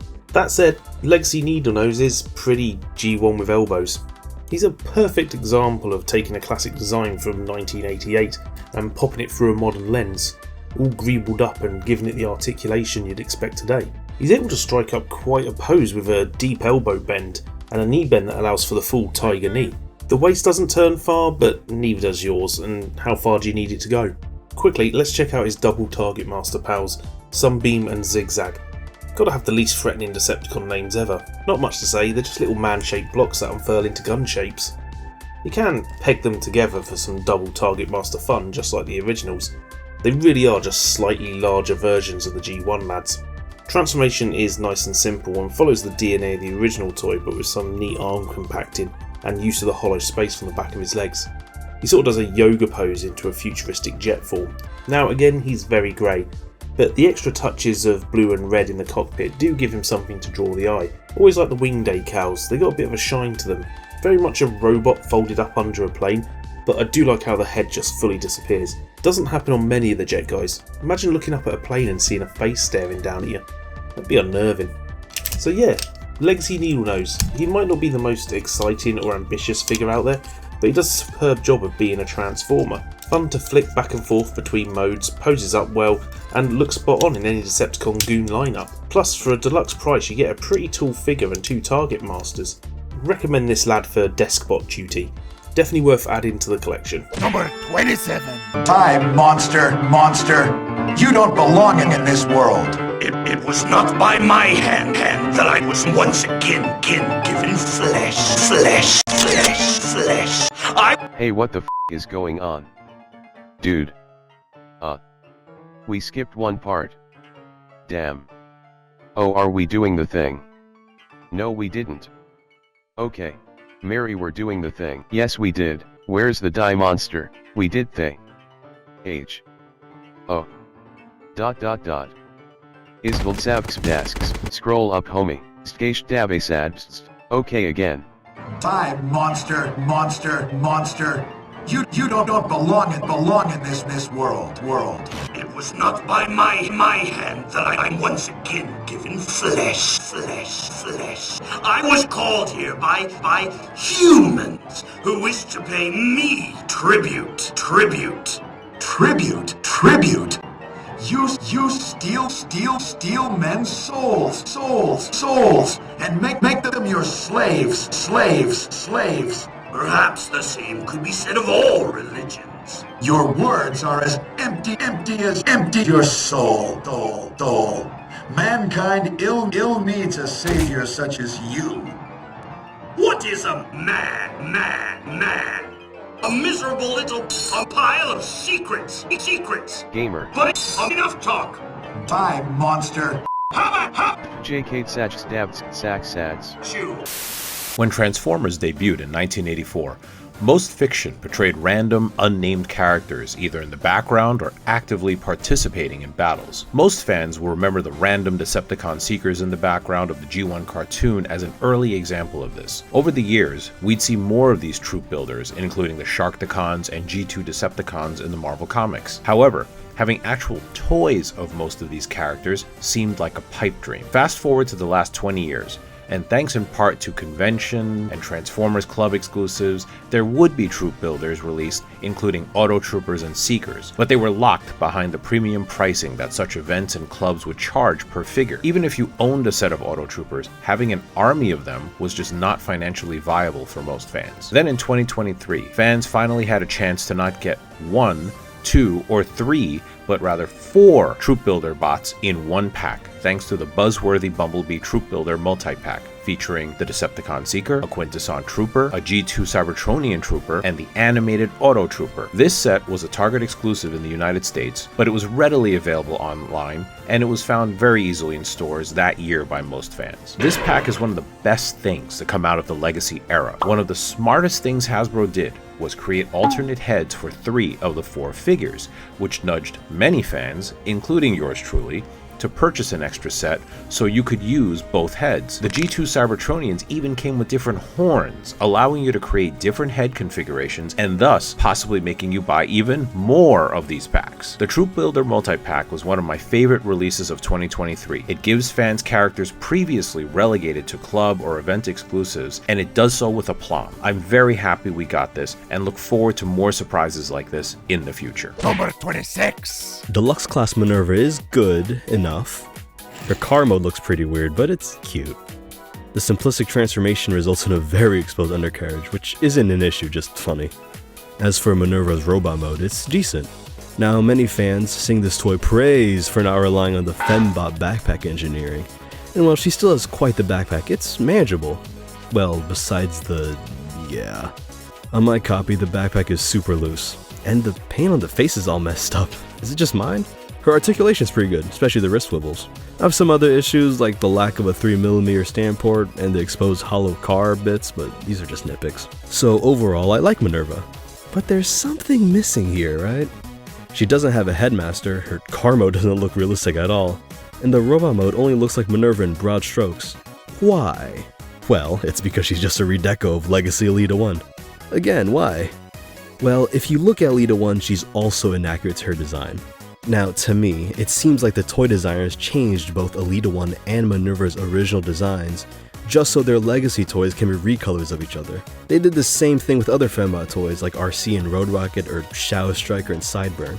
And in this case, the compromised designs seem especially unnecessary, because Minerva is usually a redeco of Nightbeat. Why didn't they just wait until they made a Nightbeat so they could recolor him into Minerva? Why did they have to change Elita 1 so heavily for an inaccurate Minerva that'll probably be replaced? I don't know, it doesn't really make the toy worse, but it bothers me personally. And I hope for better toys of Minerva and Elita 1 down the road. Also, Minerva has a butt crack molded in. Great. Number 25. You'll recall a few years ago, Earthrise Selects gave us a window into what could potentially be. Redecoing Fast Track into Black Hitachi Wand, grabbing him was almost like a promise. It seemed like a test. Would this sell and would it justify a Black Zarak later down the line? Well, as it turns out, absolutely. And oh dear God, Hasbro eventually delivered. Announced on April Fool's Day of all days as the best prank ever. They were so excited they couldn't even wait to have a full render. They simply showed a mock-up with prototype parts, eager to set forth into the brilliance that would come to be known as Legacy. If anything, Select's Black Zarak might have been the first glimpse into Legacy, the first proper signifier of a new era. Of course, Scorponok was always a decent figure. He built on a lot of the basics laid down by Omega Supreme, and took them to new heights, only sacrificing his ankles a little bit in the process. And Black Zarak is essentially that, but better, taking a massive dive headfirst into the Black Convoy effect, which at this point I don't feel I need to explain. Also has the benefit of not crumbling to dust like the original, which in an age where there's not really many other options, official or unofficial, cannot be understated. Just a figure with so many cool extra features, so many extra modes and functionality. This is probably the only time I felt a figure of this size has actually lived up to the hype. Tidal Wave kind of fits into that category, but he's sort of a proto-shrunken Titan, sharing more in common with Star Convoy than the old Metroplex. This is the only time I've felt a Titan hasn't just either been big or felt big, but actually covered both. It's certainly the only time I haven't been tempted to sell off the bloody thing. With a lot of the older Titans, excluding Combiners of course, as those sort of fit into a different category, I just look at the damn thing, and I wonder what the point is. They've all been so big and they've all turned into pretty much nothing, but this actually works. Maybe it's the Babushka Headmaster thing that ties it all together, though Fort Max did the same thing, and I still don't give a flying fuck about him. This, I don't know, it just works. It's a damn fine mold and a damn fine color scheme. It's an idea that fans have been asking for literal decades, no less. And until Legacy, the Generations team wasn't really afforded the permission to do it. Why would you make something this grand when you can shit out another go-round of the 84 to 86 lineup? BZ was a sign that, at least for the time, things were changing. He was the great herald, not of something horrid, but of something brilliant. Legacy was here, and it was ready to change things. The next train to arrive on Platform 1 goes to Chatswood via Chatswood. First stop, Chatswood, then Chatswood, Chatswood, Chatswood, Chatswood, Chatswood, Chatswood, Chatswood, Chatswood, Chatswood, Chatswood, Chatswood, Chatswood, Chatswood, Chatswood, Chatswood, Chatswood, Chatswood, Chatswood, Chatswood. Huh. There we are. That was easy. Didn't even have to go to the UK to get it. Another figure that I'm honestly surprised nobody took, especially Diamond Bolts. Like, really? That's the meme. Come on, man. Regardless, Siege Astro Train was always a fantastic figure. A real surprise that completely overturned my thoughts on how the Unification era went about updating figures we'd pretty much just gotten. It was a wonderful package of awesome mechanical detail, pretty good paint, great articulation, delightful engineering, and wonderful balance between modes. So, predictably, Galaxy Shuttle is just as awesome as Astro Train was. I don't know exactly if I consider him better per se, more so a side grade on the same level, but you can't deny this is one awesome figure nonetheless. Space Jazz hits the scene with a really snazzy, crisp black and white color scheme. As we've seen in the past, it's kind of difficult to get a primarily white deco right. Often it can look too bland or, even worse, too daft. This is a rare case where it's right on the money. Clean, shiny, and oh so classy. He's wearing his Sunday best with a few small areas of paint highlights that still do a lot with a little. All of the charm of the original mold returns with awesome mechanical detail and brilliant posing. His arsenal remains great too. While I've always found the foot application a bit silly, they've always worked great as knives, and here is no exception. And sure, he doesn't scale for shit with HasLab Starsaber, but in all honesty, I've always kind of found that figure mid anyway. Honestly, I think this simple redeco is a lot better. Of course, I know the shuttle mode has always copped a lot of flack, particularly for the back section with how messy it is. But even acknowledging the issues with making 3 modes at any given time work, I've never particularly hated this. Sure, it's a little less visually interesting and primarily white, but now it's got the realism and it gets the job done reasonably well. The metallic blue goes a long way to making it stand out. And that's stock, mind you, not upgraded. The front section looks significantly more vibrant with the new nose cone differentiation, and the Autobot symbol on the top is delightful, even if some copies came a bit misaligned. Mine was thankfully fine though, at least for this figure. God damn it, Leadfoot, you're bloody amazing, and you had to lessen things with this. I really love the addition of the victory symbols on the side. Subtle, but quite effective. But in all honesty, I think the train mode is what really helps cement this as top tier. I know Galaxy Shuttle never particularly had a train mode, but the black really does make this feel much meaner. The silver wheels peeking through bring so much life to this thing, and I love how this evokes the feelings of Galaxy Express 3.9. Used to love that show as a kid, as dark as it could get. Toyax makes it even more prominent, which seems to be a running theme with black trains they cover. While I miss a lot of the smaller details Astro Train has, you can't deny this thing is pulling the black convoy effect hard. And can I just say, I love the weapons platform. When I first reviewed Astro Train way back when my format was significantly more dog shit than it is now, I was a bit tepid on the whole thing, but I've seriously warmed up and found love in this thing since. I know we're set for a new Astro Train, either an extensive retool or a new mold, but either way, the next go around will probably axe this gimmick, and I genuinely find it a shame. I really am going to miss this thing, no joke. In the end, it's another great way to experience the Siege Astro Train molds. I can see why people wouldn't vibe with him, an opportunistic redeco with a new head Mark Marr literally stumbled across by accident, wholly separate from the original intent of the figure and out of scale with who is supposed to go alongside. I mean, how often do we actually get these alternate heads turned into real figures? Usually they just go forgotten, but by the same token, he's also a a fantastic figure. It's great with most of its individual aspects, and I genuinely believe he sells himself on those alone. I'm just glad he finally got a second chance with his Legacy United release, even if that comes with a general disinterest in him these days. Ah well, toys deserve accessibility, whether it works out or not. Number 23! You know, as much as we all try to avoid redecos and only get one of each figure, Hasbro absolutely has us in a chokehold. I didn't want Armada Galvatron when his listing leaked. It wasn't because I disliked the original Megatron or anything, I actually quite liked it. But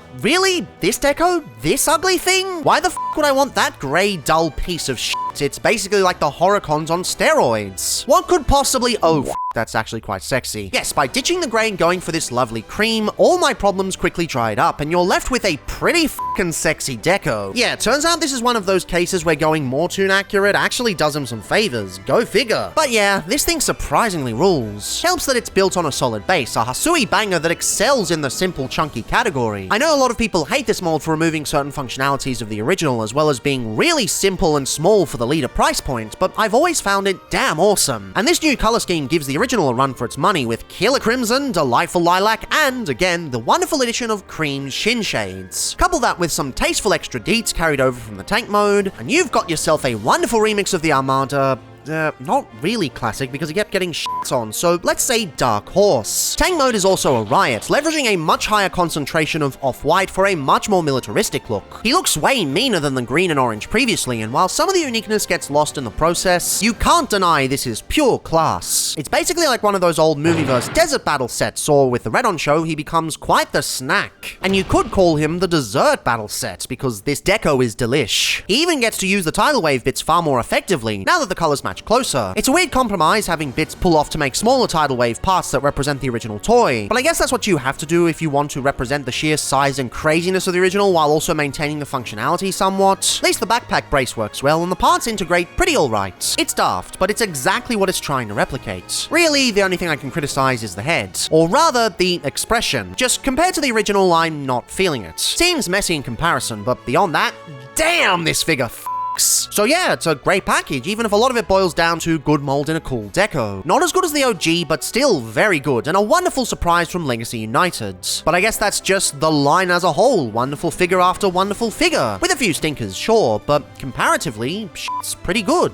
Number 22! What's up, chat? My name's not important. All you need to know about me is that I'm the world's only Gears fan, here to talk to you about the best figure in the entire Transformers of all time. If DrLockdown doesn't put this at number 1, he owes me $50,000. You find in the Transformers community, when they're not violently arguing about the price of children's toys, that on the once-a-decade occurrence that anyone brings up Gears, the most common thing to ask is literally who the f*** on the entire planet cares about Gears? And the answer is me, bitch. Of course, his entire personality of being a ginormous grumpy asshole that no one likes has really spoken to me as a person, and after years of having zero actual Gears toys since the 80s, where like your only options were a shitty Creon or Brawn in a Sonic fursuit, ever since Kingdom started giving us the first good toys of the Autobot mini vehicles in 40 years, I waited on the edge of my seat for my beloved dickhead, who I knew was coming because of this promo art he was in that meant he was 100% locked in, and there was no way that they were going to cancel and delay his figure for another 3 years. And look, I gotta be real, up until Age of the Primes, I thought that Legacy was the best that Transformers was ever gonna get. Every single release was an absolute banger, and Cyberverse Chromia was there also. So there was absolutely no reason for them to lock in as much as they did for a character that literally only me and Spider-Man care about, who's for some reason more posable than toys like triple his price. This motherfucker's got a butterfly joint, so you can put this dude in the most thug-ass gangster poses of all time. He can open his chest to recreate the one time he's ever done anything in the entire franchise, and allegedly he also turns into a carb, but you guys know that I don't know how to do that. If you don't own this figure yet, that's probably because I bought them all. Thank you for watching. Gears is the best one. You can stop watching now. Number 21! Javelin and Cascade come from that strange moment. All of the Amazon exclusives and Comic-Con exclusive box sets were IDW mainstays, and among the inevitable we were going to get these guys eventually, these two showed up.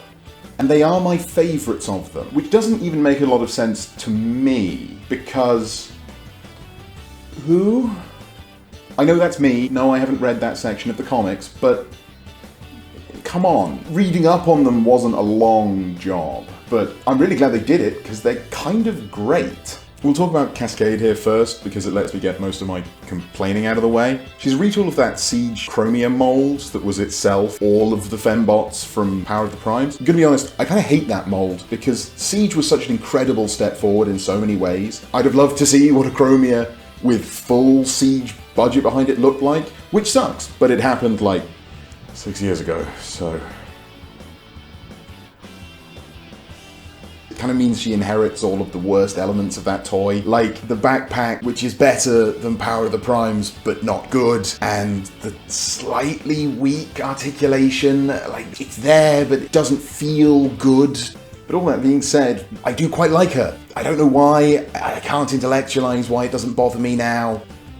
It might just be that she's pretty. The new head sculpt's beautiful. There's a really distinct character coming through, even though I do not know the character and will not learn. Which is kind of important, really, especially if you're selling this on Amazon to children. She has one of my favourite things on toys, which is two utterly putrid colours playing really nicely with each other, creating this quite distinct look. And the result is I feel like she kind of owns the mould in a way that no character who was originally forced into it does. Speaking of forced into it, the transformation's super simple. I mean, it's the Siege Chromium mold. It's so empty at the top. I mean, she's just there. Hello. I still like her, but this still sucks. So Cascade's fine, but that's not why you bought the pack. You bought the pack for Javelin. Maybe the best IDW retool ever? She's based on the Bumblebee movie Studio Series RC, which is kind of genius. I mean, seriously, look at this. That is the most comic page toy to come out in forever. This toy feels like IDW as I remember it. That's enough. I don't care who it is. She did get more retooling than Cascade. Now she both has a new head, chest, and backpack pieces. And that really is enough to change the whole vibe. Honestly, her articulation isn't much better than Cascade's, but on a gunslinger character, double-jointed elbows kind of are everything. The colours are just beautiful. Just the multiple purple and the pink. I just need to pay special attention to the piercing mono eye. She says a really interesting counterpoint to Cascade because there's still quite a backpack there, but you don't have to remove all kibble. If you can make it look like it's purposeful, that goes a really long way. Transformation is kind of similar to Cascade, but with a lot more going on, and again, it shows itself to be a genius retool idea. That is an IDW alt mode. It just works. It just works. The color breakup across here is brilliant. I love this like front window. I'm sorry, babe, I love you, but she's got it. It's kind of funny though when you compare them in alt though, because this is the same toy. The transformation's the same. Yeah, the legs stretch out forwards, the arms are just hanging out back there with the chest, and the backpack unfolds over the arms and along the legs. It is the same transformation scheme, and that's the Deadeye Duel 2-pack. The mold I didn't like, elevated by style and by vibe, and maybe the best example of lateral thinking retooling ever. Frankly, I'd be happy with them reusing this mold for as many IDW fembots as they want to make. Number 20. Legacy Evolution Deluxe Class Armada Universe Hotshot. Hotshot has never really gotten a good toy. If anyone has handled the Armada toy, they'll know it is a brick. A fun, lovable, gimmick-laden brick. It is a product of its time, and I adore it. But in terms of modern toys, it obviously isn't as good. And then there was the Universe update. The Universe update left a lot to be desired. They somehow turned the design and made a worse toy of it than the Armada toy. Sure, it was more articulated, but it was a bit of a mess. And then we come to this toy. I'd been waiting for an updated Armada toy since the reveal of, I think, the cancelled BotCon Chrome Dome repaint, which would have been something. Not perfect, but something. The bar was low though, so to speak. So you could imagine my surprise when I got this, and over time my thoughts soured on it. Is it a great toy? Somewhat, but as time went on, I found myself liking it less and less. I still love it as far as the fact we're getting updates to these toys from 20 years ago, but I feel like if they were to ever do updates again, like they've been doing with, say, the recent Studio Series toys, I would like Armada Hotshot to be at the top of that list. This is where I admit we are probably spoiled as collectors, because this is a, I think, $40 toy in Australian dollars. I shouldn't be expecting masterpiece level engineering. This isn't SS86 Prime. This is a mainline deluxe class toy, but I do feel there's a lot left to be desired, with things like kibble management and the whole leg area, mainly the leg area. That's my biggest issue. But overall, I do find it's a solid toy. There is one good thing about this toy. The fact that they've kept it faithful with the gimmick. Now, it is unfortunate you had to buy the Power Links release to get Jolt, who isn't included in this review. That's a shame. I hope they release more minicons soon. They did just recently reveal the Star Saber team, but they're doing Armada updates. Where are the minicons? In terms of the Armada updates though, I'd put Hotshot probably above Wheeljack, but when you've got toys like Armada Prime, Red Alert, Megatron, Galvatron, and Tidal Wave, Hotshot somewhat falls flat. This is due to a few minor nitpicks of mine, I suppose. I'm being very critical of this toy. Again, it is a mainline release. I shouldn't expect everything from it. Number 19. I don't think I'm alone in calling Legacy the last hurrah of the unification era. It's sort of the pinnacle of what's been capable with the current design team before budgets start to be cut, and pricing runs rampant. But beyond that, it's also providing a lot of closure for molds we got back in the War for Cybertron trilogy, reissuing figures that were difficult to get, providing redecos we should have gotten ages ago, and giving many great designs one last go-round. While the real last hurrah of the Tetrajet was probably Cybertron Starscream somehow reinventing the thing into this awesomeness, the final regular outing we got was the wonderful Nacelle. And my word, what a way to go out. This is not the greatest of the Tetrajet, as that honor still goes to the undefeated champion, but goddamn, it's definitely up there. A gorgeous blend of garish blue, white, and yellow. So fun pump it practically hurts. Just as swish as ever, just as posable as ever, just as vibes-filled as ever. The might of the Tetrajet isn't lost for a single second, and now it's practically regal, even more so than Redwing, though he was just about as difficult to get, with 2 cancellations and almost sending me the wrong figure, because of course they did. But it was all worth it to get this final brilliant release of this mold. I should clarify, molds, not molds, as this run did run into issues with actual fungal molds. God damn, it's almost as cursed as the Fun Pub version. Weirdly enough though, I actually kinda prefer him in vehicle mode. The blue takes things to a whole other level, without feeling super cheap like some other versions. Maybe he could have used the battle damage that we saw prior, but I totally get that people did not like it on the original releases. So I see why they removed it. But the white and blue combo just goes hard. I really can't complain, especially with the sticker upgrades added. The preparation for this video was actually the first time I've upgraded a Tetrajet, and I'm kicking myself for not doing it more often. And I guess that leaves us with all of them. Sure, I guess there's one more to cover in this project, but really, this is the end of the line. And what a line it's been. Even at its worst, this mold has proven time and time again that it is the absolute shit. As we move into the future with another round with different strengths and weaknesses, I think I've finally made peace with this journey ending. Sure, if they give us more, I'll be overjoyed, and I'll always crave Conehead variants to the day I die, but realistically, this is it. And what a journey it's been. I was practically a different person when I first discovered Siege Starscream. And now, finishing with this, it was a good run. Thank you, Tetrajet, for making collecting just that extra bit special. Number 80. Legacy United Titan Class Tidal Wave is the first time I've ever bought a true Titan Class figure, and I'm very glad that I did.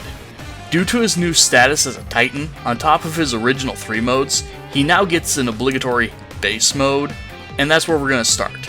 And it's a floating city thing, maybe an oil rig. Whatever it is, I like it. Base modes tend to be pretty hit and miss, but this one actually looks kind of neat. It has a different vibe, looks great covered in Dr. Woobots, and isn't just an obvious robot doing a yoga pose.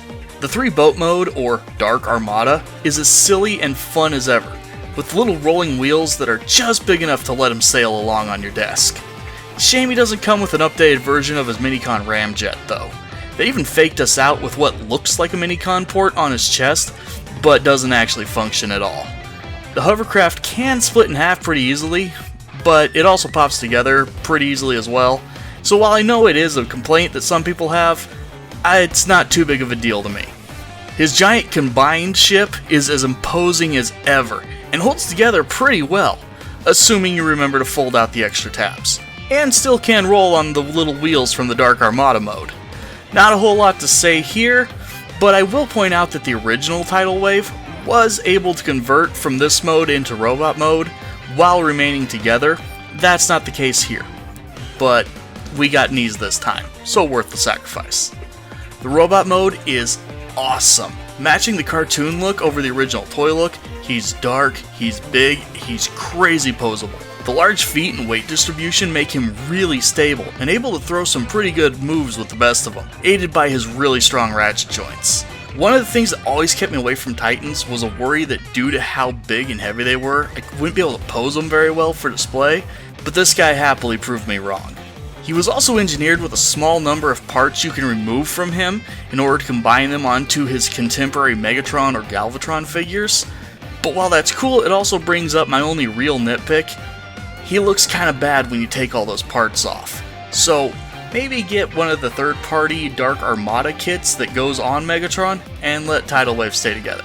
Overall, super fun, super-sized figure. Number 17. Honestly, to this day, I'm still shocked DK2 Guard works as well as he does. To this day, nothing he does should work. And yet, both out of the box and with upgrades, he's a figure that I just keep coming back to. Even years later, I still find myself taking him out of his storage box and messing with him. I think in retrospect, it's not just the Black Convoy effect, though that definitely is a bit of a factor. But like, when you take a look at the vehicle mode, there are elements that really do work well. The front is fantastic, and the integration of the shield on the top is remarkable. You don't even have to worry about the shoulders being out of place in this color. In fact, in general, the coloration just works a lot better, but not just in the sense of the Black Convoy effect. If you take a look at the other two versions, there were just way more breakup issues, where the shade kept changing like it couldn't decide on what it wanted to be. Yes, these are retools, and as a result, they had very little to work with, but it's still bad by any standards. That just doesn't happen here, and it's not being a black deco. That's just having a good deco. And sure, originally the feet and wheels are originally an eyesore, but those are fixable, and arguably after they're fixed, he's kind of a better van overall than the Studio Series version. As much as it pains me to say that thing just always felt off. This version at least has the start of a good van. 86 more so came across as a bunch of vague shapes that didn't really accomplish much. I absolutely get they were going for greater cartoon accuracy, but I just think this mold does that better, at least once it has proper colors. And even in robot mode, I think it just embodies the chunkiness far better. He feels much blockier, much more in line with the character. Again, that's not how the exact cartoon portrayed the design, but I think this is just more emblematic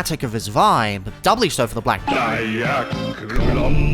redeco. And there's loads of cool touches as well, such as the windows providing some lovely breakup on the legs, and the wonderfully chunky shoulders. Sure, he's not a perfect figure with some annoying mold degradation on the side panels and some annoying hollowness if you don't put in some tender love and care, but like, this works. This is a good figure, no joke. Looking back, I'm genuinely wondering if they gave Ratchet and Ironhide better decos where the color didn't mismatch so poorly, they would have been received better. Well, that and the replacement feet, because stock is stinky, but the point still stands. This is a really cool release, and one I absolutely didn't intend to love this much. But I did, and that's gotta count for something. Number 16. Why is it that the retools of the Junkions honestly end up outclassing the originals? Like, wasn't the whole point to finally break away from the mediocrity of the SS86 versions? Whatever. That aside, you ever just get a toy that's such a vibe? Not in the sense of being a robot, but kind of in the sense of being a person. Like, imagine if Axel Grease was someone on the streets, you just know she'd be the punkiest of punks, going around the local scene. She'd be the sort of person you'd look up to. She'd basically be the Lilith Walker in Transformers form. Like, just take a look at this robot mode. You've got the torso that almost looks like a leather jacket and corset combo, coming across metal as f***, the stomping boots literally steel-capped, the almost shaved head. Granted, a lot of this is elevated by the toy hacks, but the base deco already warrants applying those stickers anyway. Yeah, I stupidly lost the hook accessory, so I ended up getting another one. Whoops. Speaking of, honestly, I think this lass wears the mold a lot better than Lockdown does. It's obvious she's an opportunistic pre-tool that they could get out before the Star Raiders collection dropped, but I genuinely think she feels more at home here than he does. Blasphemous, I know, but Lockdown isn't even my favorite character, as I've said. Fortunately, the alt mode doesn't tread previous ground. It looks absolutely lovely. The existing ramshackle aesthetic marries perfectly with a new goth vibe, swapping out staples for spikes and going way harder than it has any right to. The Jinx-esque stickers really elevate the feel, though I'd argue their best addition is actually the metallic pink on the windows. Although a smidge tedious when all was said and done, you cannot deny the effect is mesmerizing. Chances are, without stickers, Axel Grease would have still done pretty well in the rankings. So yes, the stickers do elevate her into this position, but it's not just her stickers. It's the perfect marrying of vibe, engineering, paint, and stickers into a release that just exudes a presence not many other figures carry. It's the kind of presence you kind of want to stand behind and look up to, the sort of aura you can't help but take on board and want to strive towards. I'm talking anti-establishment, not goth girl vibes. I swear I'm not an egg. Number 15. Now, I've gone over the growing pains with bringing new aesthetics into the unification era fold many times in this video. It's unfortunate, but what can you do? It's just going to happen. But what about what happens after? What about when they finally get things down pat and everything works as it should? Well, it turns out people still whinge because it's still not accurate enough. I swear, at this point, people basically just want the original toys reissued and at the same price points. Changing times and budgets be damned.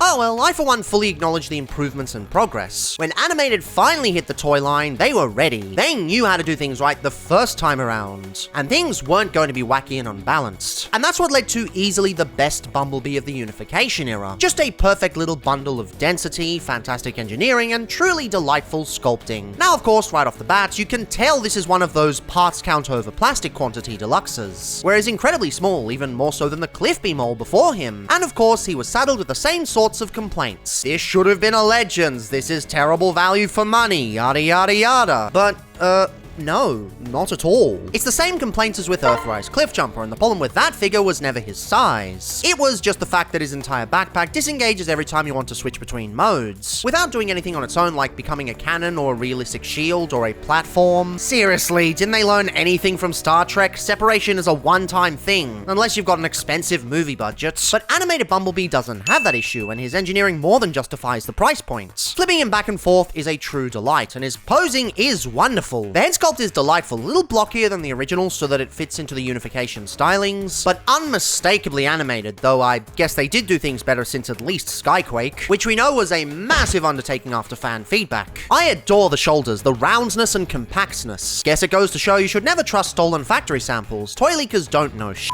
There's virtually no hollowness on this thing, and the sculpting is super swish. Yes, the stripe is technically on the wrong side for some of it, but it leads to a truly delightful conversion, so I don't see any issues there. And the engineering really is brilliant, so much flipping and turning, giving us a wonderful alt mode. I mean, seriously, after that transformation, you still think this should be a core class? Really? Please. Capped off with some wonderful accessories that add functionality to both modes, and this becomes easily one of the best deluxes the line has to offer. Yes, is not accurate, but that's never what Legacy was trying to do. Every figure across the unification era has some form of stylization to help it gel with other series. G1 figures aren't entirely G1, Beast Wars isn't entirely Beast Wars. And I don't need to explain what happened to Prime. The only universe cluster that makes the jump relatively unchanged is the Unicron Trilogy, mostly because the greebling is largely the same, but everything else makes adjustments accordingly. And I know a lot of people don't want that. They want everything exactly as it was. Pristine and precisely as nostalgia dictated. But at the same time, this is a bloody fantastic toy, and at least for me, that's enough to make me love it. The aesthetic might not be what the populace wants, but it is crafted with an incredible amount of maturity and executed swiftly. The size might be off-putting to a few. It was definitely off-putting to my partner on the Wasp version, until it dropped down to half price, but you cannot deny that this is $40 worth of toy and engineering and parts count alone. And above all else, it's just fun. Is that not the primary factor a toy should engage with? Is that not what makes Legacy so bloody brilliant, among many other factors? Number 14. Space Pirate.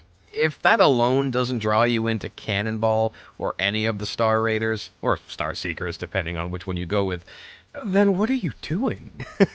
Legacy Cannonball is one of my favorite figures of the line for a few specific reasons. Mainly the mold, for starters. I really enjoy this mold and every other figure that was released using the mold. I think it's very simplistic. I enjoy simple transformations. I love the colors. I love the sort of bronzish sort of gold, which won't suffer from gold plastic syndrome, thankfully. I love the fact that he's got an interchangeable hand that can be either sort of a gun or a hammer or a claw. I find that's very intriguing for a character, especially a Transformer. I've always loved pirates. And one of my favorite things about Cannonball here is, in alt mode specifically, he's got these really great sort of like almost flaming, cursed-looking skulls around him. And it just gives off like major pirate, very Sea of Thieves-esque aesthetic, and I really enjoy that. And I like how the vehicle mode sort of looks like a car you'd kind of see at the beach or out on like a nature trail. It feels very outdoorsy, and I very much enjoy that. I love the head sculpt. I love the playability of the figure, and again, Space Pirate. That alone should just say enough. I really enjoyed this figure.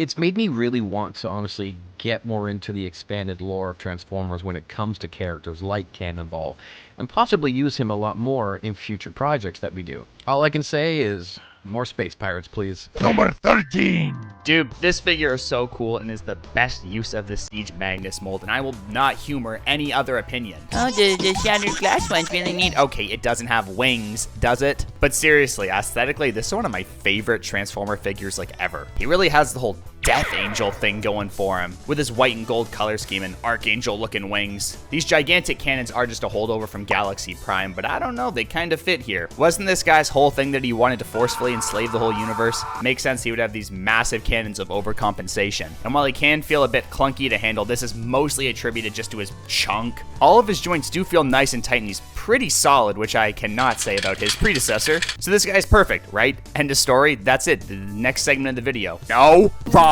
Being a retool of Magnus, he still has all the flaws that came with that mold. If you want to transform this guy, you gotta rip off all of his armor and reveal this little inner bot. I mean, he is kind of cute. Feels good to handle and looks pretty cool, but I don't know. I would have liked if maybe he got a new head and, you know, not just Optimus Prime's cranium. But Little Nova is not the issue. It's the transformation, which is just a big heap of parts forming. Now, if you like this, it's probably a matter of preference, and I was fine with it on Siege because it at least felt okay and did make sense for Magnus. But the Galaxy Prime version of this mold makes the transformation like 10 times worse. Everything feels finicky to get into place and doesn't really want to sit flush. And even if you do suffer through the amalgamation of loose robot giblets, you get this. Don't look great, just kind of looks unfinished. And you even lose all the gold highlights that made the robot mode stand out. So the alt mode may be stinky baby gaga, but the robot is still sick. He just has a presence to him, and I know this for two reasons. One, my friend's cousin's little brother saw him in my room and asked if that was a Gundam, and I said no, and he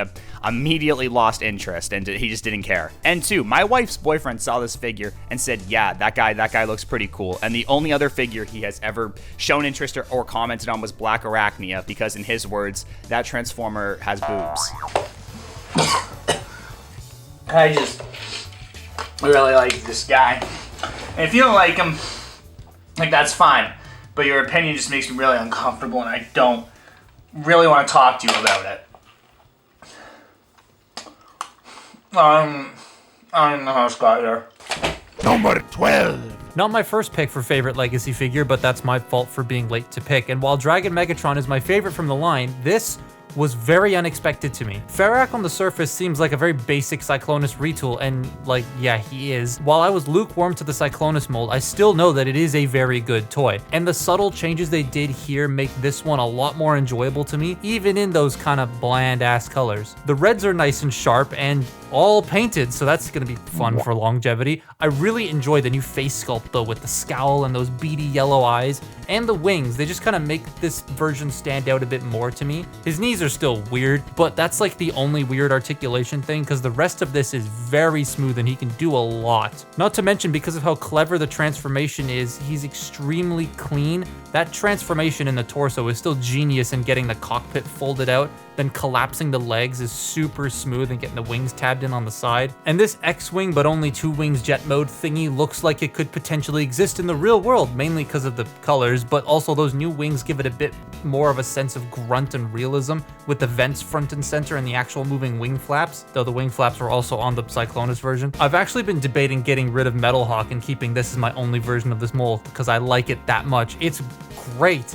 And then we're probably gonna get an 86 one next year that's gonna be better or whatever. I don't know. I look forward to that, but I really like this thing. Number 11! Legacy vibe swiping over 60 seconds, let's go. Go on, be real with me right now. Have you ever seen something that is so peak in aesthetic? I'm not just talking about that gnarly Sunny D yellow, or that artificial packaging blue. I'm purely on about this man's sunset. I want to get lost inside of you, please. Get an obligatory, disgusting weapon storage out of the way, because I hate it. We can see that he carries on the motifs of this design throughout the alt mode with a nice little fade towards the back of the vehicle. All sorts of various intakes scattered across. Nice silver painted wheels with blue tires, which is a choice. Wouldn't be my choice. I'd look ridiculous. I don't even have wheels. Basically, if you did a tier list of things in Transformers I want to be inside, this will be on there next to Stryker. Not Paddles though, that would be weird. And in his robot mode, Dr. Manhattan Swipe is more of what we've come to expect. Blue. Rocking the G2 livery because he's actually part of the Toxitron collection. This man is vibing out in all of our hearts and I love him every day for it. I just can't get enough of this I want a t-shirt with this on it. And of course, being a retool of that Sideswipe mold, he comes with some iteration of the figure's accessories. In this case, the same one that most of them tend to come with, where we get a shoulder-mounted rocket launcher in 2 different shades of blue.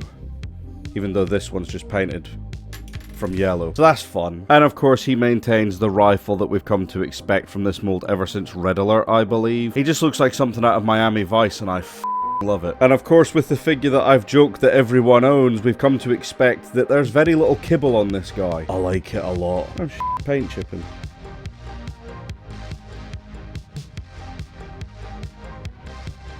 But of course, when he's not making use of his armament loadout, I prefer to think of him as some sort of time-traveling edition of Sideswipe. More so than the edition of Sideswipe that actually travelled through time. Yes, Gigawatt, you've got the look, but he's got the touch. Do I have anything else to add about this? No. Here's another creator to talk about a likely more interesting figure. Thanks for having me. Goodbye. Number 10. One of my favorite parts about Transformers Legacy is a celebration of the entire brand. Is how it invites those of us who weren't around for the original toy lines to go back and discover parts of it we might not have given much thought to beforehand. I'm a child of the Align continuity, and though I've always really loved going back and finding out more about the history of this franchise, there's only so much a wiki can tell you. Truth be told, I didn't know much about Deathsaurus when crowdfunding began, but between that awesome design and frankly incredible name, plus a healthy helping of FOMO for missing out on Victory Saber, I chose to back it anyway. Which gave me about a year to get acquainted with the actual character by watching all of Master Force, Victory, and Zone, and falling so hard for the Japanese side of G1 Transformers that I found myself gleefully paying aftermarket prices for a Victory Saber, and filling my collection with every other relevant Legacy offering. It was a fantastic time. So, after all that, how is Deathsaurus? Well, he's perfect.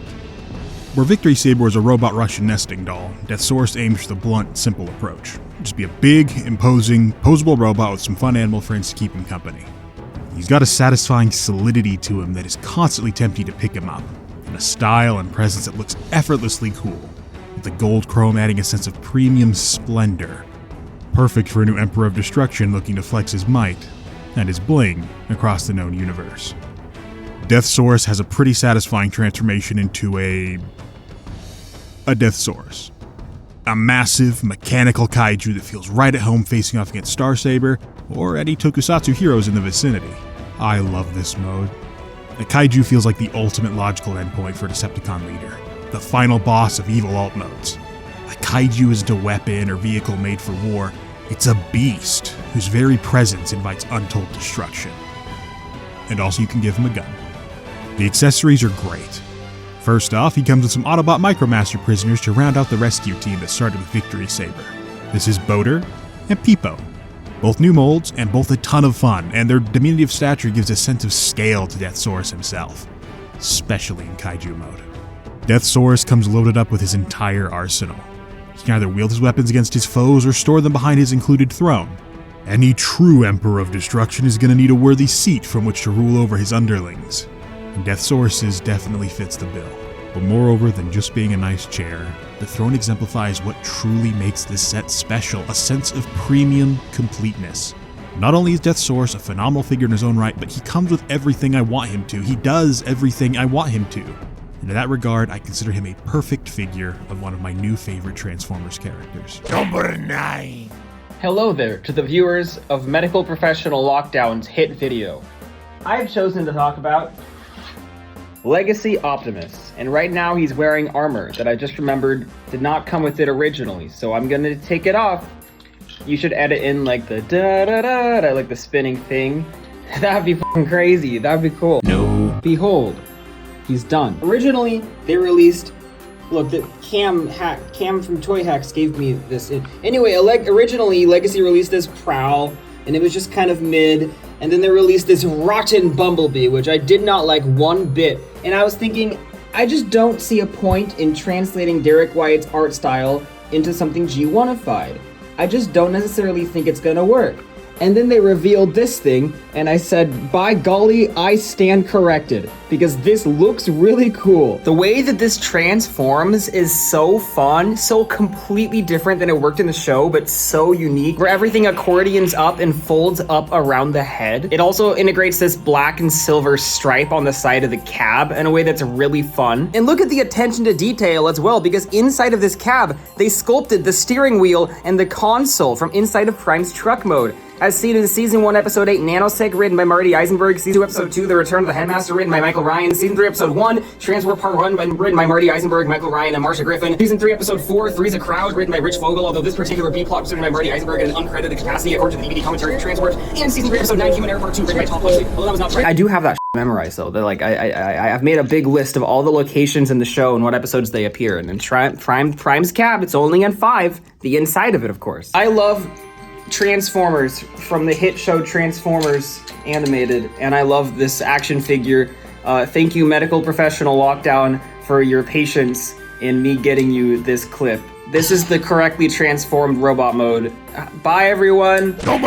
When it comes to redoing old Unicron Trilogy figures, a lot of the discussion comes down to the recreation of old gimmicks. It's the big flaw that prevents many from calling these figures upgrades. While I personally think swapping out for articulation is a wonderful way to move forward, many consider the loss of flip-out weapons and mini-cons a cardinal sin, and thusly a massive downgrade. And no figures stoke the fires of controversy on this front more than Armada Megatron. While others will usually get a grumble, Megatron has been saddled with the designator of worst leader in many circles with this view. Perhaps it's also a bit of budget perception. People perceive him as undersized and not worth the money, on top of not featuring any of the original gimmicks. But for me, honestly, I think he's fantastic. He's one of the best Hasui chunksters we've gotten in the unification era, and considering the competition, that's saying something. He's weighty, dense, with awesome color breakup, killer mechanical detail, and a respectable amount of paint. The head sculpt is perfect, with a wonderful expression and eyes that pierce through and into your soul. Pure evil, pure 2000s evil. Of course, there's the quote-unquote issue with his shoulders, but unlike Laser Prime, I don't particularly mind it. I don't know, this just isn't the type of design I've ever associated with needing the shoulder pads to move with the rest. They're also meant to help with the combination, and on top of that, they are anime and video game accurate, so at least here they kinda make sense. Plus, if you really want him to have the same style shoulders as the original Laser Prime, there are upgrades you can implement, and the rest of him still poses great with the same brilliance this era is known for. He might not have all the joints he needs to do the full suplex, but he can definitely get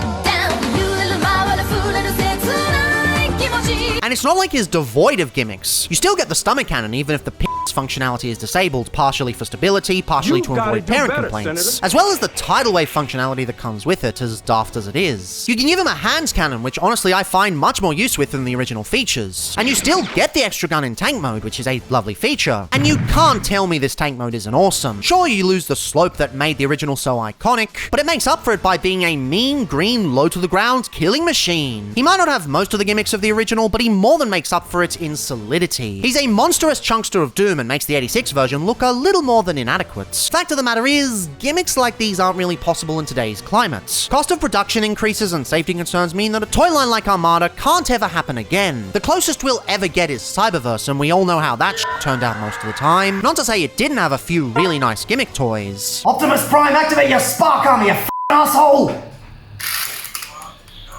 But articulation and build, those are things Legacy can do in spades. And in those aspects, he does so immensely well. This is a fantastic modern leader class figure, and he excels in what he's trying to be. Maybe a minicon would have been nice, sure, but this is still one of the best Megatrons we've gotten in years. And through all the hate, I'm not changing my mind. Number 7! You know, there's a weird pattern I've seen with figures that get a second go-around. No matter how good they are, no matter how fun they are, no matter how necessary they are, they always always seem to sell just okay. It's really weird. People make a massive fuss and then it hangs around for ages. Even heavy hitters like Legacy United Soundwave, although they sell decently, they don't fly off the shelves like you'd expect to. Perhaps there is marketing wisdom to artificial scarcity, as unfortunate and fucked up it is for the consumer. Makes you wonder how well the Earthhound and Prime Cliffjumper repacks will sell after they drop again later this year. And it comes across as a real shame for Cosmos, because he seems like the kind of figure that should sell like hotcakes. He was probably the last great hot commodity short packer before they stopped doing that nonsense, at least in Australia. And given he's a G1 character, you'd think he'd be able to break free from that curse. Perhaps it's to do with the design. This is a pretty weird design for casual fans of the franchise, especially those who maybe only watched an episode or two of the cartoon. There's no realistic vehicle mode, so folks like my partner just getting into the franchise are somewhat dissuaded.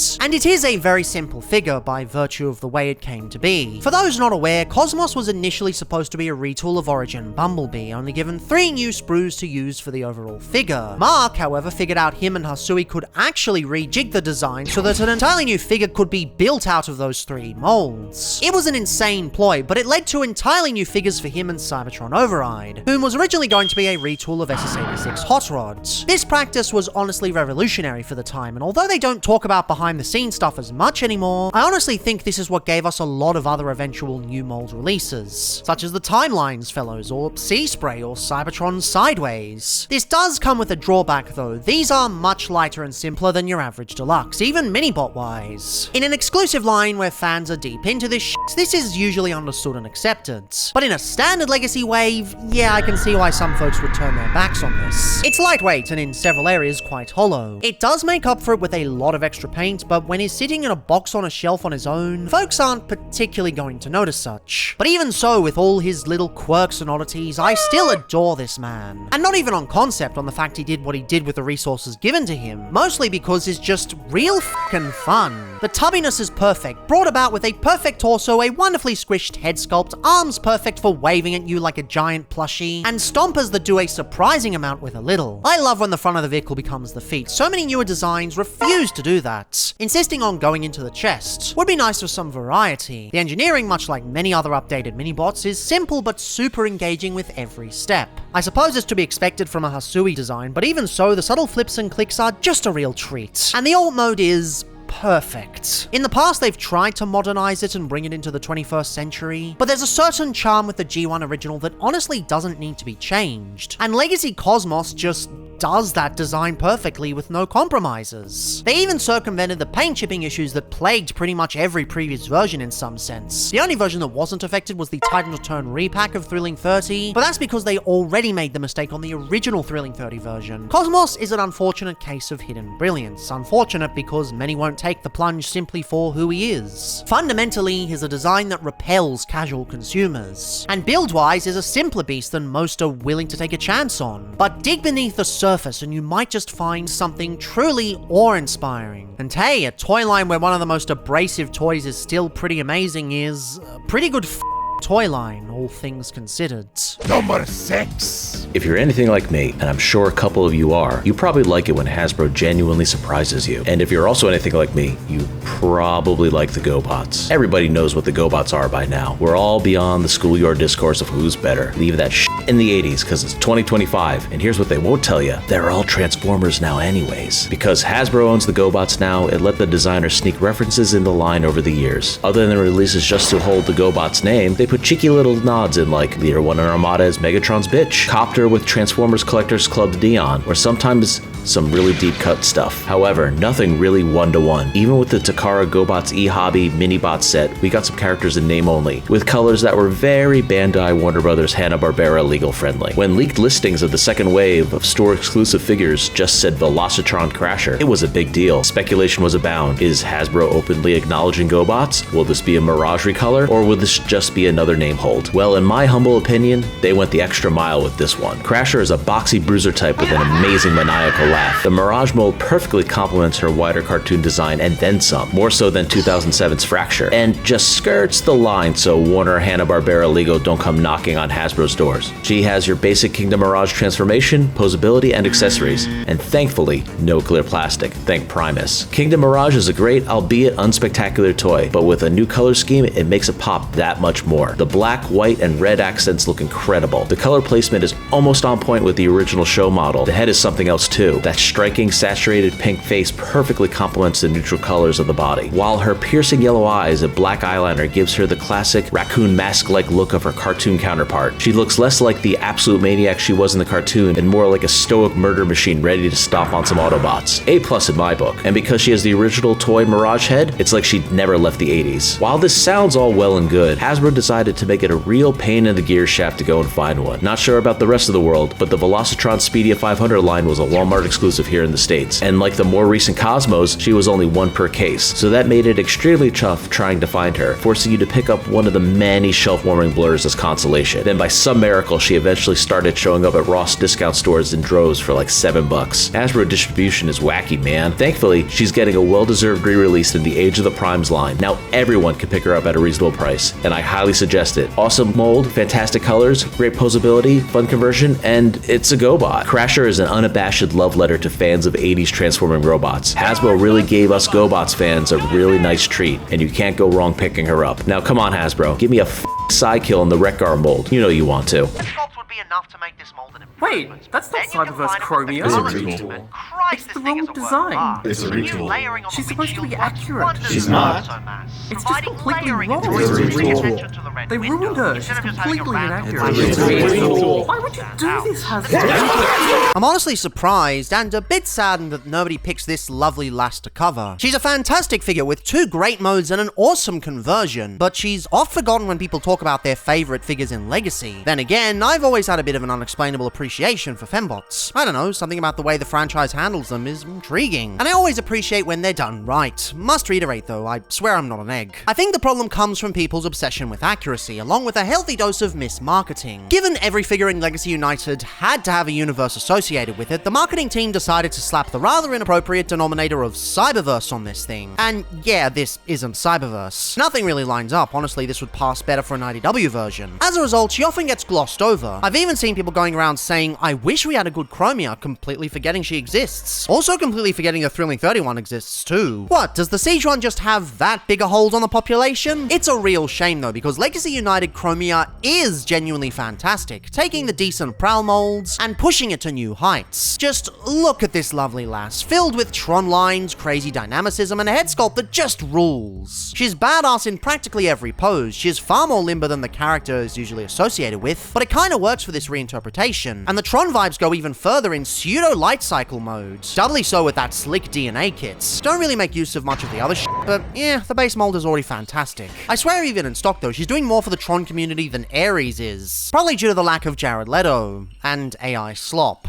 and Mr. Beast, and shitty fascist robots. Seriously, it's almost like this movie was designed to fail so they could put Tron on another decade-long hiatus. Yes, I am someone who grew up with Legacy, of course I'm pissed. I get that this isn't what a lot of people wanted. Like many oft-forgotten figures in Legacy, she's not a perfectly accurate rendition. She is simply a version of the character that is good. But me dead is she good. I don't really have much to complain about with her, save for the awkward shuriken nonsense, and even then it's fine. I did try modifying mine to have the Tron lines on the inside, but it never quite worked. Oh well, it's got some jank to it, but it's still one of my absolute favorite figures from the trilogy. I'll always take a good toy that's inaccurate over a mediocre one that matches the screen model any day, and this toy is a perfect candidate for convincing others accuracy isn't everything. Fun toys are my jam, and this is a very fun toy. Number 4! I know a lot of folks have been a smidge confused as to why this Optimus Prime exists. Firstly, there's the fact that last year there were just way too many G1 Optimus Primes releasing, even more if you remove the qualifier of G1. And secondly, there was a perceived clash with the missing Link version. Why should we have this thing when a much better version already exists? Well, firstly, there's the fact Takara's initiative was wholly separate. And this genuinely seems like a funny coincidence. I'm fairly certain Mark even said such at some point, but I could be mistaken. Secondly, that thing is 120 minimum. This is a much more accessible option. It would be like wondering why this existed when the Mattel Creations version released earlier. The two don't equate. And I'm really glad this does exist, because holy hell, this might just be the definitive G1 Optimus Prime for me. Even more than 86 or Earthrise, it's just amazing. The plastic perfectly captures the feel of the original toy, dense and weighty. It's not a particularly large figure, but it really pushes what the parts count can do. In fact, they had so much left over that they kept adding shits, ankle swivels, extra weapons, rubber tires. They just kept going because unlike a bunch of releases, they actually had a wealth of resources at their disposal. I don't even mind that they insisted on including a Matrix this time, because unlike other examples, it doesn't feel like they're taking that budget away from another part of the figure. Plus, it's a great reinterpretation of the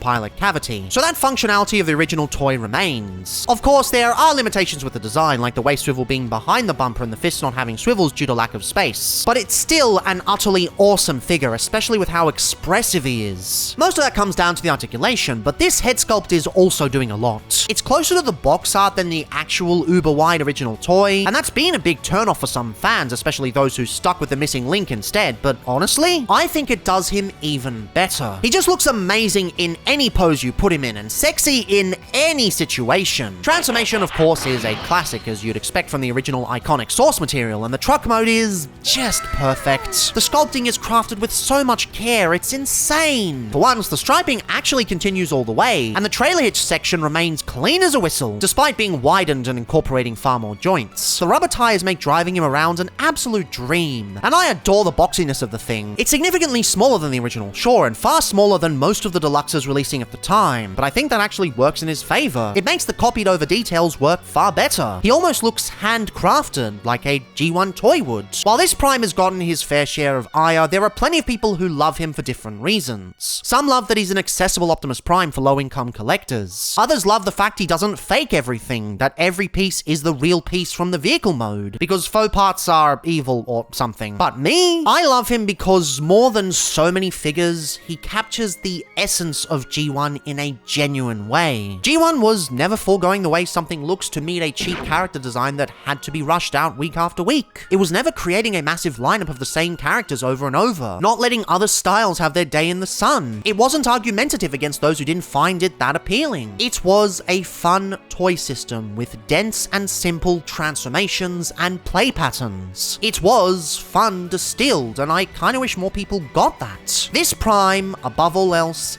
gets that. Much like G1 itself, it trims a lot of the unnecessary fat and gives collectors an unfiltered experience. It is a fun deluxe that does exactly what it sets out to do, and honestly, what's more G1 than that? What's more brilliant than that? What's more Transformers than that? Number 3. 13 Primes, the creations of Primus, the first Transformers and predecessors to the great Optimus Prime.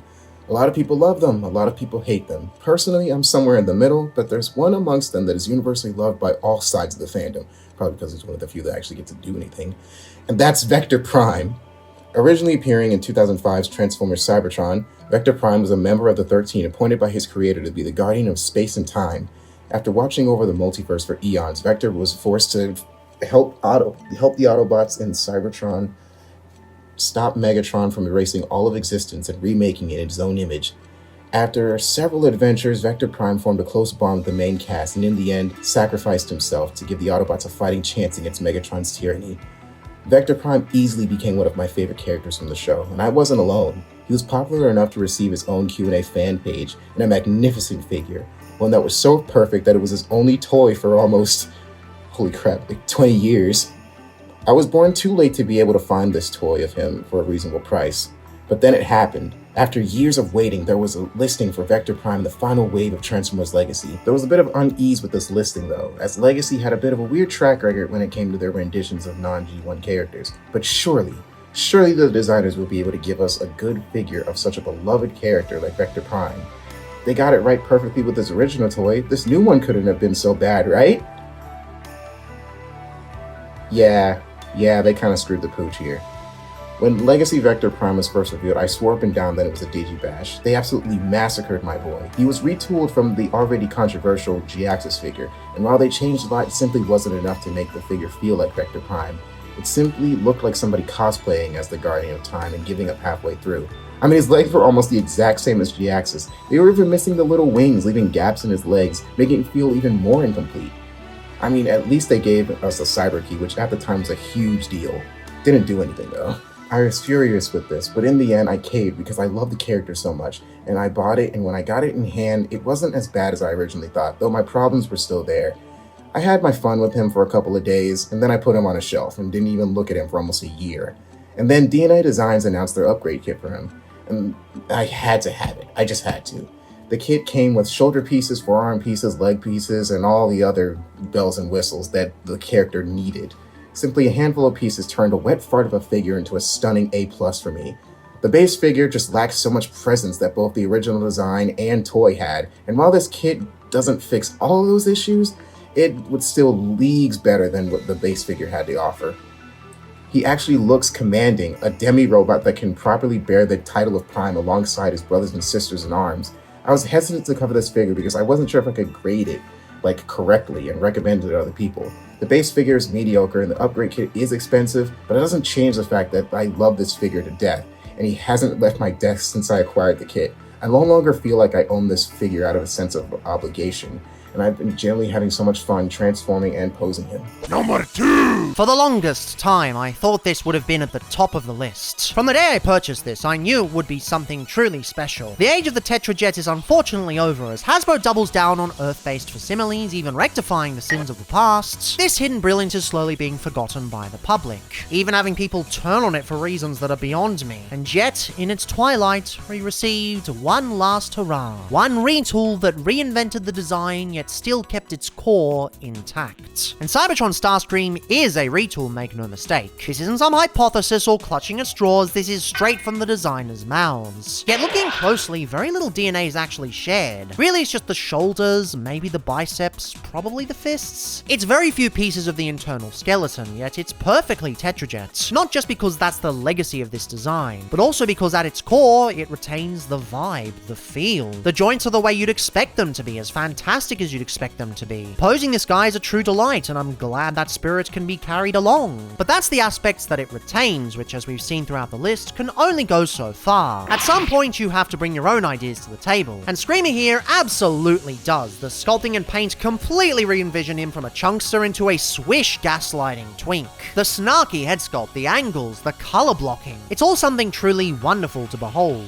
There's actually no red plastic on him, which is surprising and a big risk. Doing a primary color entirely in paint can turn out kinda bad, but he does it exceptionally well. And sure, the guns on the torso don't flip up, which is something a lot of people complain about, despite the original Voyager not having that feature either, only appearing on the bullshit oversized Supreme Class Edition. But I think it's an okay trade-off for the waist swivel, which works awesomely. I was half expecting them to pull an Armada and have the nose cone in front of the waist, but miraculously no. It actually swivels properly, which is insane. Then you combine that posing with the wonderful weapons and he livens up immensely. I actually like that the weapons aren't spring-loaded. It allows them to be much smaller and much more manageable. And you can't tell me these don't make an awesome arsenal. Nope. Can't do it, saying it is illegal. The alt mode is lovely, maybe a bit messier than expected by virtue of being a retool, but it's still incredibly lovely. So dynamic, so sleek, yet makes excellent use of the Worlds in Danger-esque mechanical detail. They've updated the head to still give the same effects, but sit much more flushly, which is pretty damn good. You still get access to the weapons, which is hilarious when you think of Starscream parrying other jets while flying. They even provide 2 options for gun storage, which is insane. Often just getting one is a stretch. I'm not necessarily sure if I prefer this to the original Tetrajet design. In Robo mode, sure, but the vehicle could have been tweaked just a smidge in my opinion to make this beyond top tier. As it stands, Hotlink still outdoes him as the king of this mold. But on the other hand, he is easily the best Cybertron update they've done, with Excellion coming in at a close second. As someone who's always adored this design, but as a kid sadly never had access to it due to it being before my time, this feels like it was aimed at me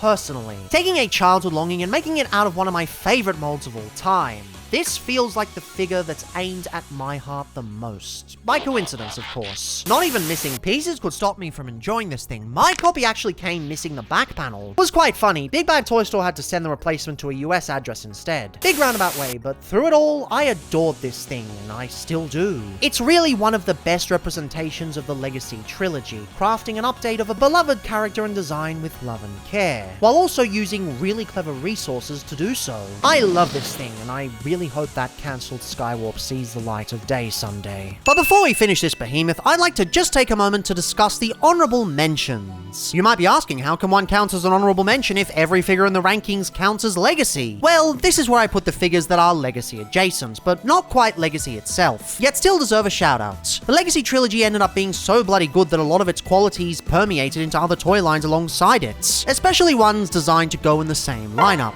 No, I am still not including Omega Prime. I don't care what anyone says, that's an Age of the Primes figure and he will get his due another day. In no particular order, Shattered Glass Jetfire. Not quite as resplendent as the original, especially as I haven't had a chance to pop those gorgeous stickers on yet, but still a great way to enjoy this awesome commander. Shattered Glass Flame War, not really Shattered Glass, but easily the best of the Prime RC-alikes, with a truly gorgeous deco. Shattered Glass Slicer, also not really a Shattered Glass figure, but another delightful redo that really brings this already lovely Lancer design to life. Shattered Glass Ultra Magnus, technically a little more Shattered Glass than the previous two, but I get the hate here. It's not the same as the original, and the priority is the Powered Convoy homage. But for that homage is a delightful figure, and this is coming from someone who hated the original Kingdom version after how much it bastardized its siege lineage. The deco is really what sells it, and even the core robot ends up quite fun on his own. Plus, how can you be mad at that blue? Come on. Now, can we get Toy Prime in these colors? Pretty please. Missing Link is a bit expensive. And closing out the Shattered Glass stuff, Sideswipe. Probably one of the best of the Coontages they've done, with that wonderful minty green and stone grey combo. Much as Armada Wheeljack holds a special place in my heart, this one's just a nicer deco. From Studio Series, Core Class, Ratchet and Ironhide. Honestly, way better than anything Legacy gave us Core Class wise, at least standalone. Super fun to convert, awesome in both modes, really cool on the details, what more is there to ask for? SS8622 Brawn, a figure I thought I'd find nothing with, but was blown away by him when messing with the bugger at TF Nation. Guess that's what happens when Hasui truly cooks on a design. Such a classic, one I keep coming back to. Wish they kept the number codes on future Studio Series releases though. SS8619 Snarl, easily one of my favourite of the Dinobots, with an addictive conversion and two modes that are probably the most solid of the whole set. Not better than Grimlock, but easily in the same ballpark.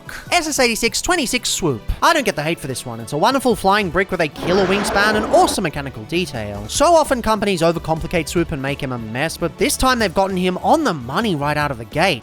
SS8629 Bumblebee, a really lovely surprise and a wonderful replacement for all the fumbles we got earlier. I know folks are mad that they lost the realistic alt mode, but for me, it's all worth it for that lack of parts forming. And, well, you know it's a great figure on its own, so that's a plus. SS8621 Ultra Magnus, a figure I was initially going to skip, but grabbed on a whim after an abusive situation at work, which in retrospect was kind of what happened every day at work, which is why I left. But still, he was a good cheer up. Some really cool engineering and flipping systems, leading to two great modes. And of course, SS8631 Optimus Prime. They cooked with this one. They really cooked with this one. It's everything a G1 Optimus Prime should be. Even if I still love Earthrise equally, this is the Prime that sets the standards. We don't really need another Chug Optimus after this. Though they are saying they could do him again, only more accurate, which, please no. For the Takara stuff, Premium Finish Siege Optimus Prime. Taking a mold that was always good, just suffering from some identity issues and plastic problems, and turning up the heat to 11. The deco is immaculate, especially with those green windows. Hell yeah! Premium Finish Starscream. Not quite as good and not the best of the Tetrajets, but still a wonderful return to form that finally gave Starscream the awesome colors he deserved. And for Beast Wars Versus, I didn't get a lot, so I'll just have to give it to Rhinox. I already love the Kingdom version, but this really brought new life to this design with an awesome bronze finish. Haters be damned, this mold f***s, especially in Takara stylings. From TLEX, Super Mode Starscream. Not only is this a truly delightful deco, finally bringing out the vibrance this mold deserved, and not only is it a more solid figure altogether, but it was a gift from the love of my life. So it holds a special place in my heart. I cherish this figure and my partner every day. And I didn't get anything from Dramatic Capture, so I'm also a fan of toy stylings than toon ones, so none of it particularly interested me. So that just leaves us with Comic Edition, with a special shout out to Straxus. A figure so great it replaced Galvatron as the main wearer of the mold in my eyes. Great in essentially all aspects, a true delight. Can't wait to reacquaint myself with him when I get to his portion of the comics. F***er's dense, so it'll take a while. And with that, no need for further dilly-dallying. Let's see who truly sits atop the throne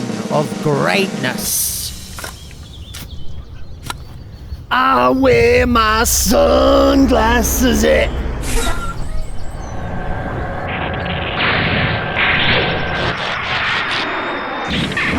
I am Optimus Prime. What? No! Oh no, you are not Optimus Prime. You are...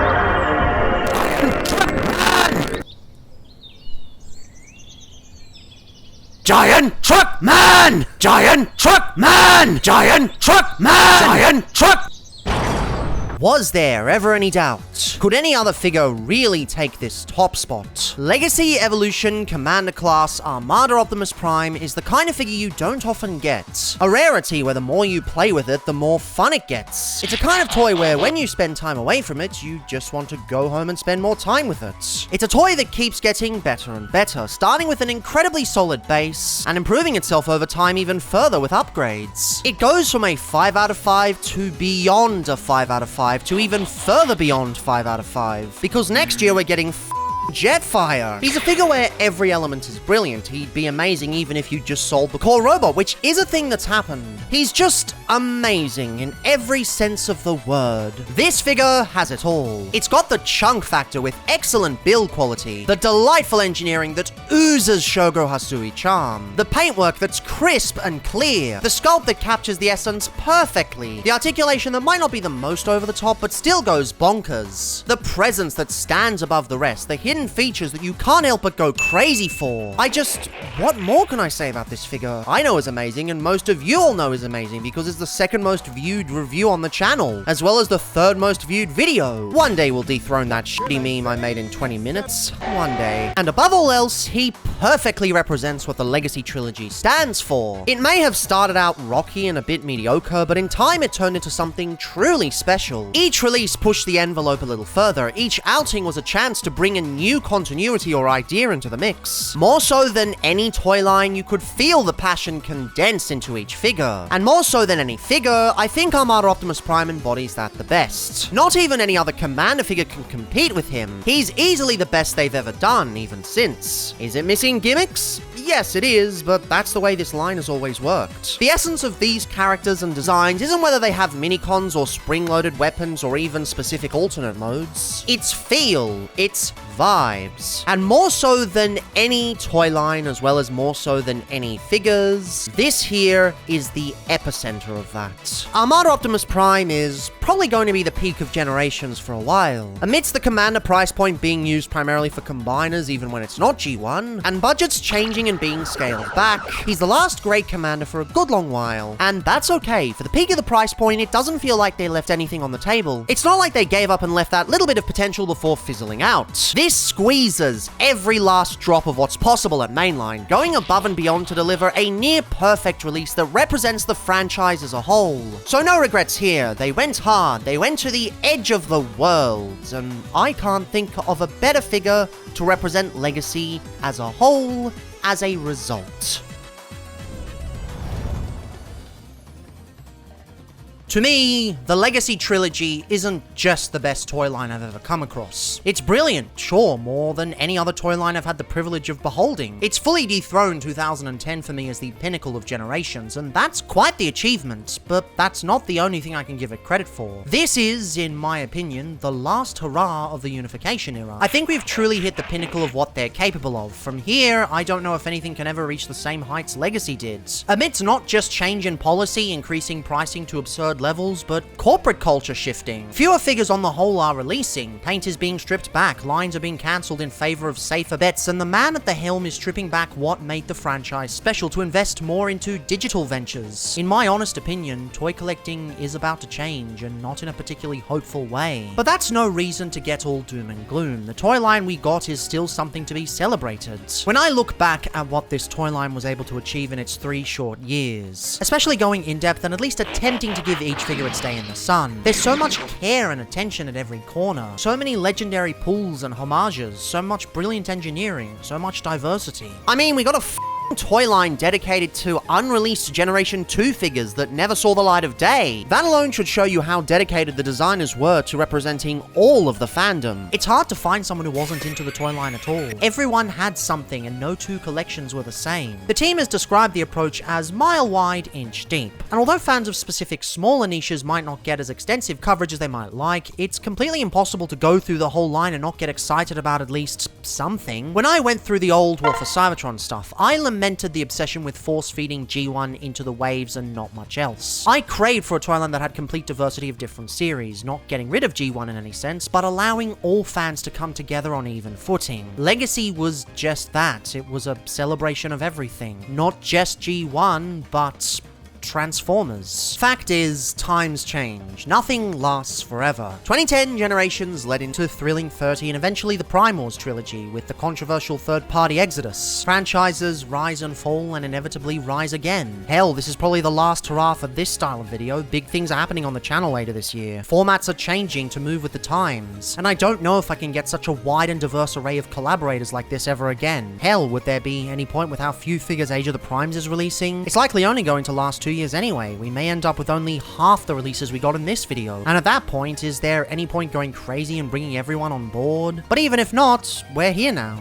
We're enjoying things now. We're celebrating the Legacy trilogy and the legacy of the franchise. So what if that doesn't last forever? So what if it ends? So what if entropy takes hold and we all crumble into the abyss? That's no reason not to proclaim the love we have for things we engage in. That's no reason not to shout to the heavens that this toy line was f***ing awesome. That's no reason not to step forth and commence massive projects that celebrate the hard work we appreciate. Legacy is the best toy line I've ever come across, and even if we might never see something like it again, we had a fantastic run. And no one, no matter how hard they try, can take those wonderful memories away from you. Legacy was f***ing awesome, and that's all that matters. But as always, fan and public consciousness is a conversation, so drop your favorite Legacy figures below. Were you more into the first few figures, or did you find it got better as it went along? Which series did you like the best? Do you ever think we'll meet those heights again? Apologies for taking so long with this monumental project. If you've seen my previous video, you'd know the sheer amount of nonsense I had to deal with just to get this off the ground. Hell, I even lost access to Premiere Pro again between this and the last episode. But this project really has been a journey, a part of my life I'll never forget. This took me a whole year to do, and for a while it genuinely seemed like I'd never get it done. But it's finished now, and I've learned a lot from the process. And I'm eager to get back to smaller level stuff in the near future, not out of exhaustion, but out of reinvigoration for triumph. Massive thanks to everyone who joined in this project, who made it all possible. I'm honestly still in disbelief I was able to get this many people on board, and I cannot thank each and every collaborator enough. Also thank you to everyone who permitted me to access their collections and film the figures I didn't have. It didn't work for all of it, but it was a massive help nonetheless. And most of all, thank you. Yes, you. Every one of you who has stuck by me through thick and thin. From the cringeworthy beginnings to finding my voice, to finding my groove, to finding, well, me. You've been a awesome community, and I don't know where I'd be without you. And as always, remember, there's a context for everything. Till next time!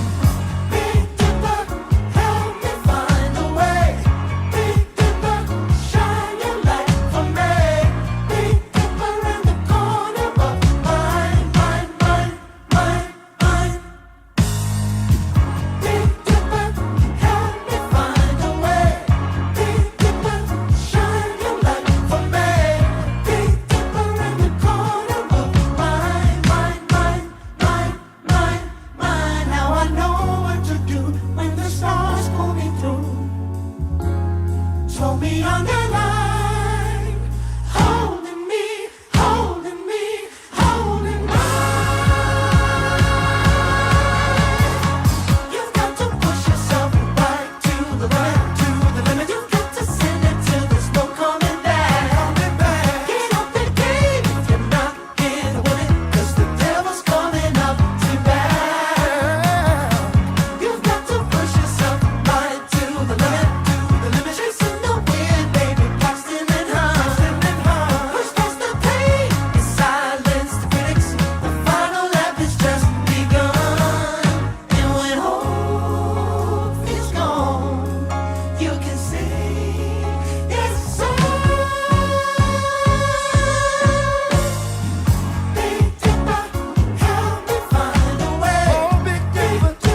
matter of time. It's just a matter of time. It's just a matter of time. It's just a matter of time. It's just a matter of time. It's just a matter. Oh, it's just a matter of time. It's just a matter. Oh, it's just a matter of time. It's just a matter. Oh, it's just a matter of time. It's just a matter. Oh, it's just a matter of time.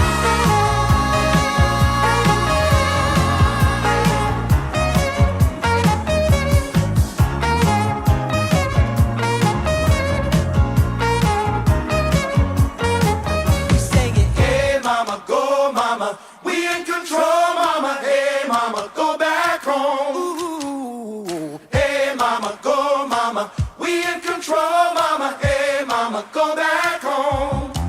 'Cause the wind blows the strongest at the top of the mountain where the sun doesn't shine. It's just a matter of time. It's just a matter of time. It's just a matter of time. It's just a matter of time. Oh, it's just a matter of time. It's just a matter. Oh, it's just a matter of time. It's just a matter. Oh, it's just a matter of time. It's just a matter. Oh, it's just a matter of time. It's just a matter. Oh, it's just a matter of time. It's just a matter. Oh, it's just a matter of time. It's just a matter. Oh, it's just a matter of time. It's just a matter. Oh, it's just a matter of time. It's just a matter. Oh, it's just a matter of time. It's just a matter. Oh, it's just a matter of time. It's just a matter. Oh, it's just a matter of time. It's just a matter. Oh, it's just a matter of time. It's just a matter. Oh, it's just a matter of time.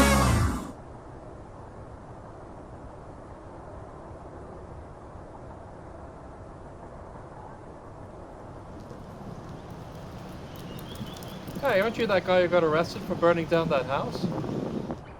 Yeah, I'm out on bail. Okay, what are you doing? Just making a journey. One last time.